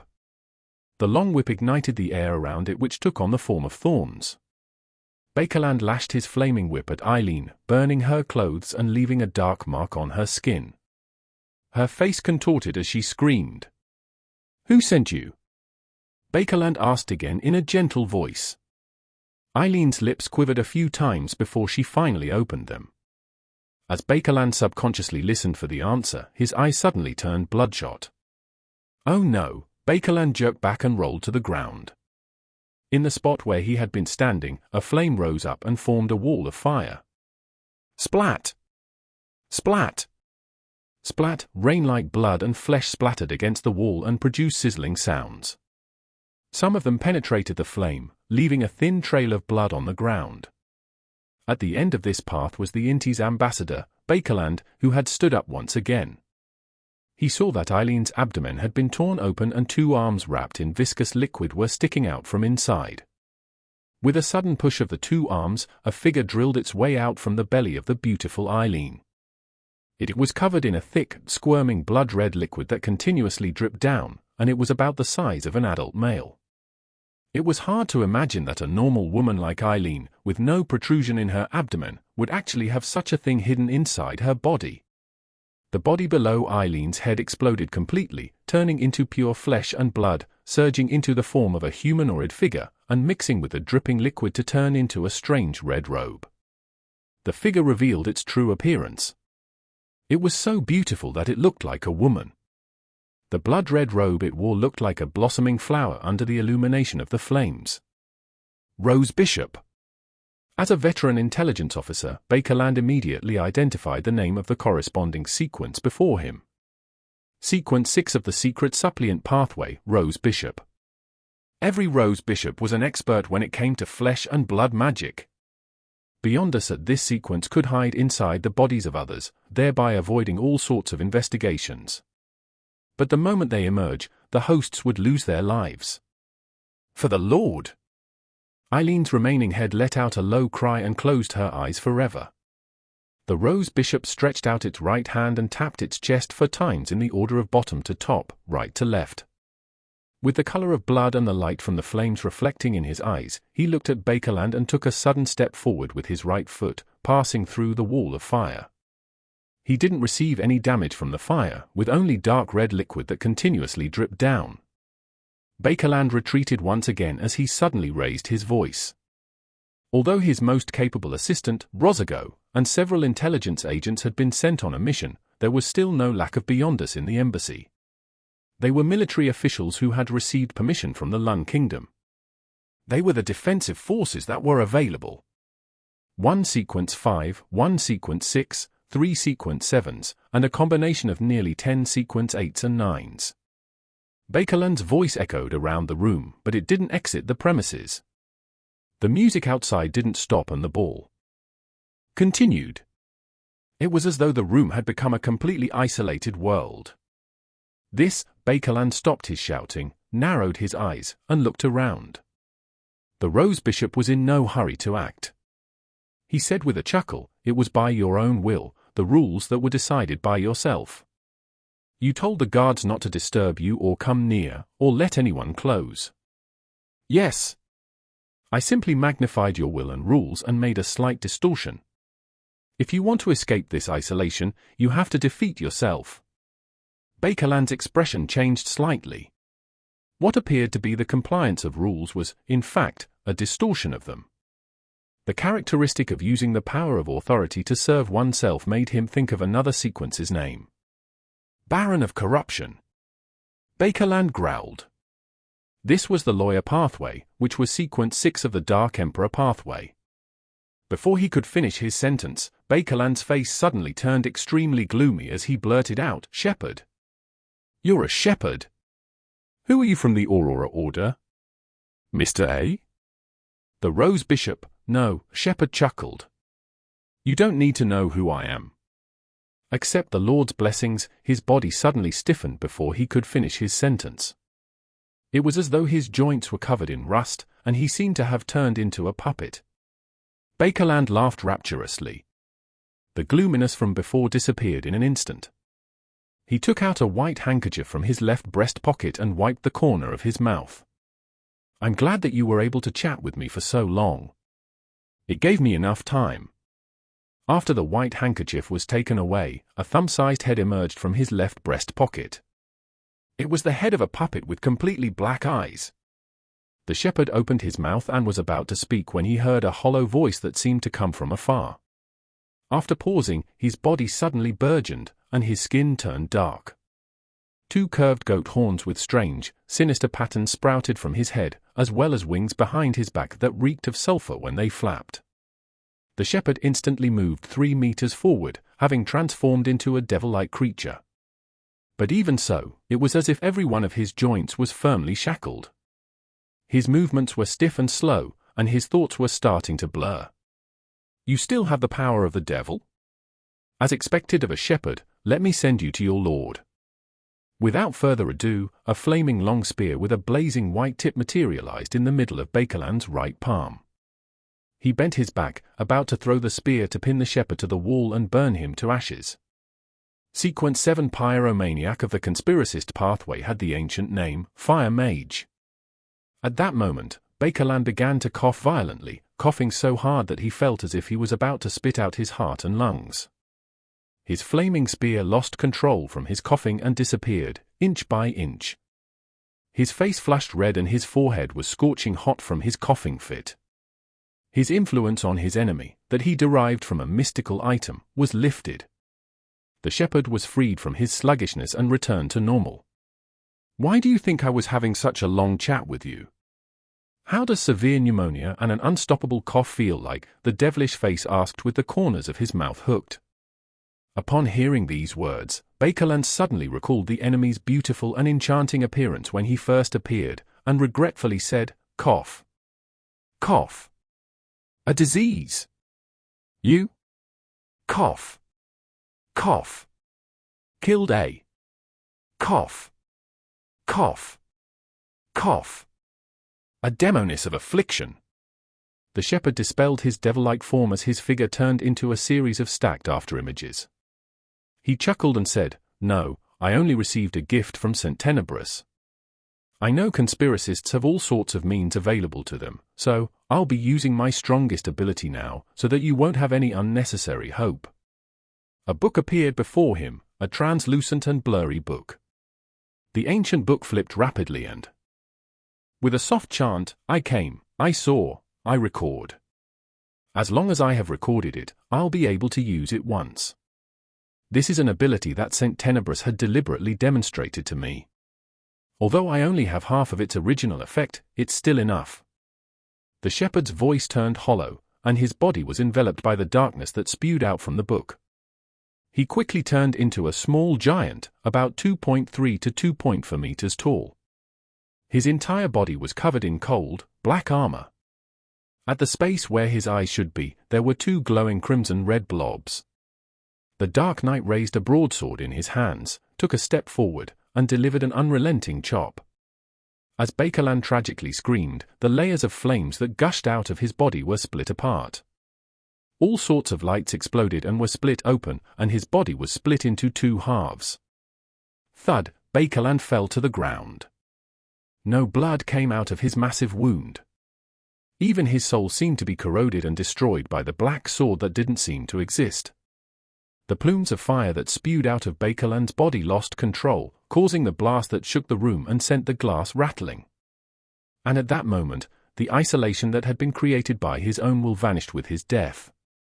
The shepherd didn't stop, nor did he wait for the Beyonder characteristic to appear. He restored his inconspicuous appearance and seized the opportunity before the military officials of the embassy arrived, sprinting through the layers of walls and into the darkness outside. At 15 Minst Street, Klein paused with his right hand on the handle. He decided to throw a coin before he opened the door. Since Ian had already come, the revelation that he had seen in the dream had already happened. That meant that danger could come at any moment. While muttering the words "the visitor outside will bring danger," Klein flicked up a quarter pence and watched it fall to his palm, its number side facing up. Negative, Klein muttered to himself as he reached for the handle. However, he didn't let his guard down. He knew that there was a mid-sequence Beyonder of the same pathway as him on the ambassador's side who could interfere with his divination. If it was that person, it would be normal for him to get the wrong result. It's a pity that I don't have the time or an opportunity to investigate it. Above the grey fog, Klein looked through the door for a moment with his spirit vision. Realizing that nothing was amiss, he opened the door and took 2 steps back.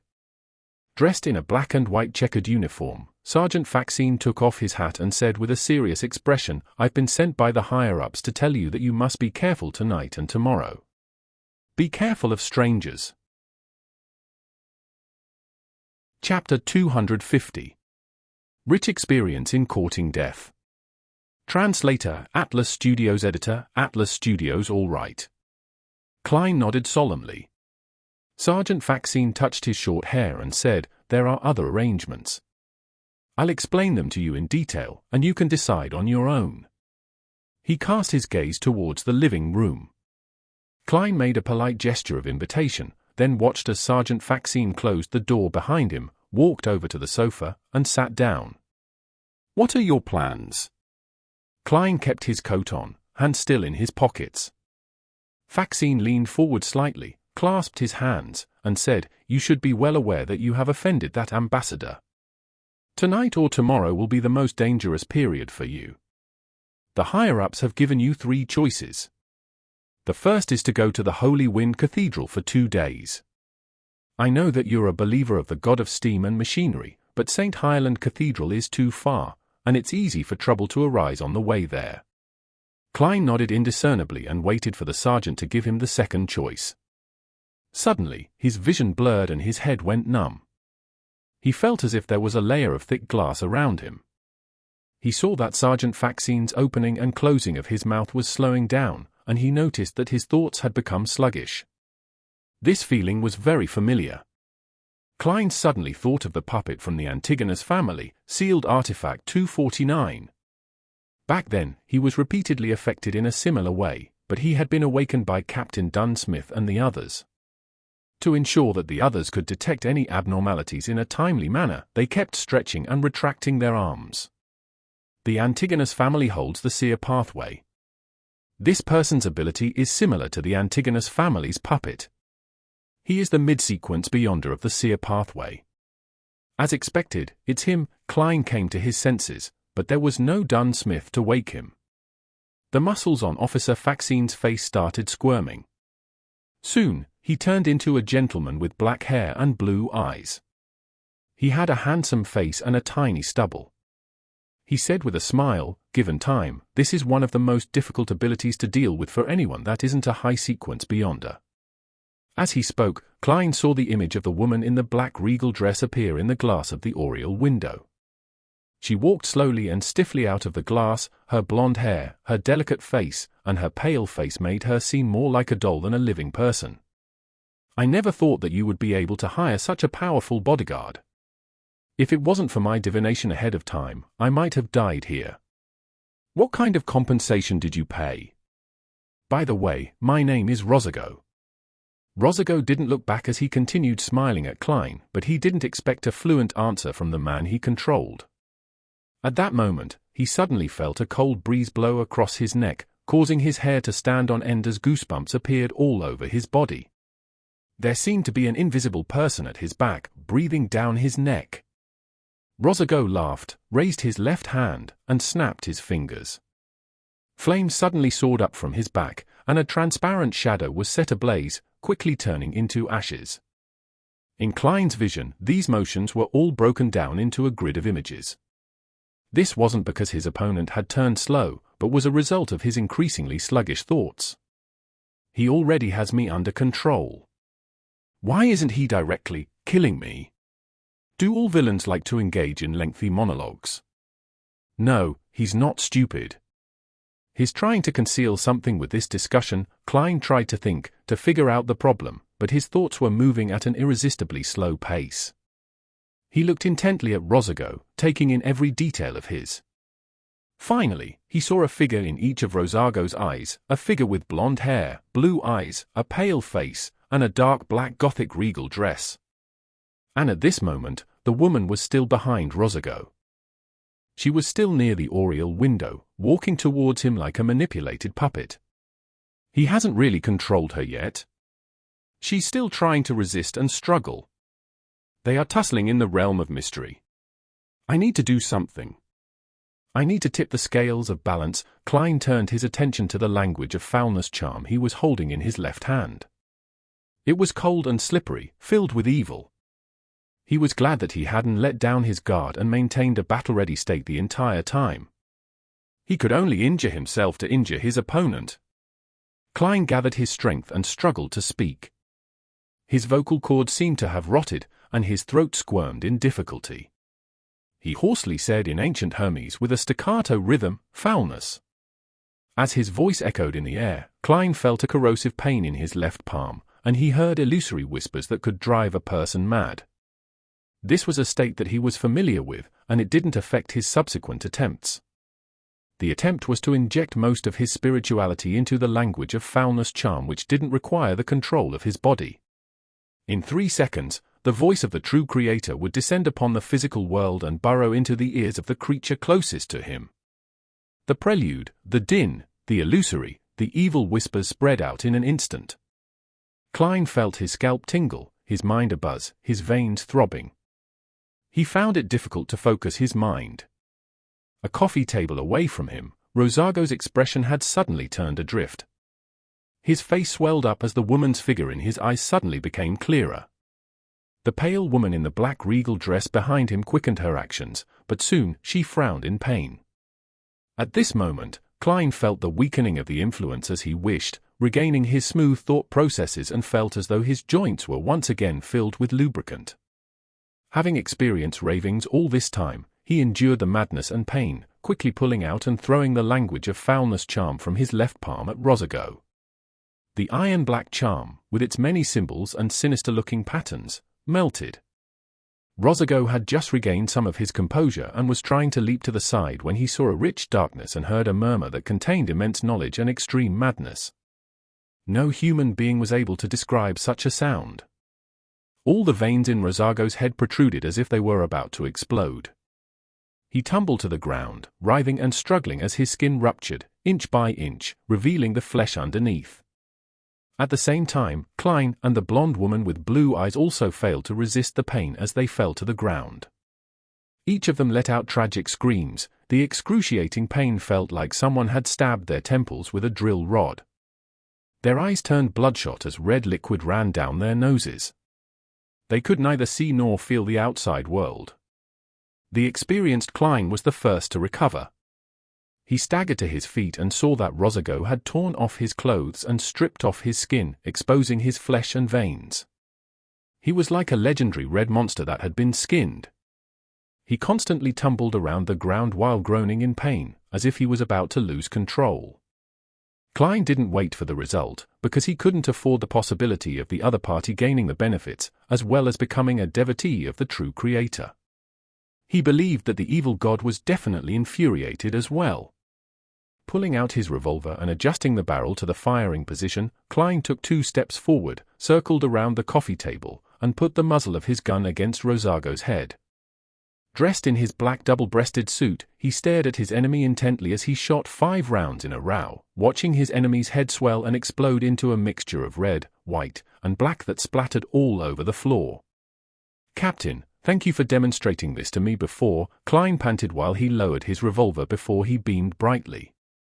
In front of him, Rosago's headless corpse faltered a little before collapsing to the side of the sofa. Only then did the woman in the black Gothic regal dress stop her screams. Her struggles and rolling slowed down, but her skin seemed to turn a lot more translucent. Seeing the flesh on Rosago's corpse squirm, Klein didn't hesitate to use his self-created Requiem charm. Under the calm and serene atmosphere, the corpse finally stopped moving. Upon seeing this scene, Klein thought of something.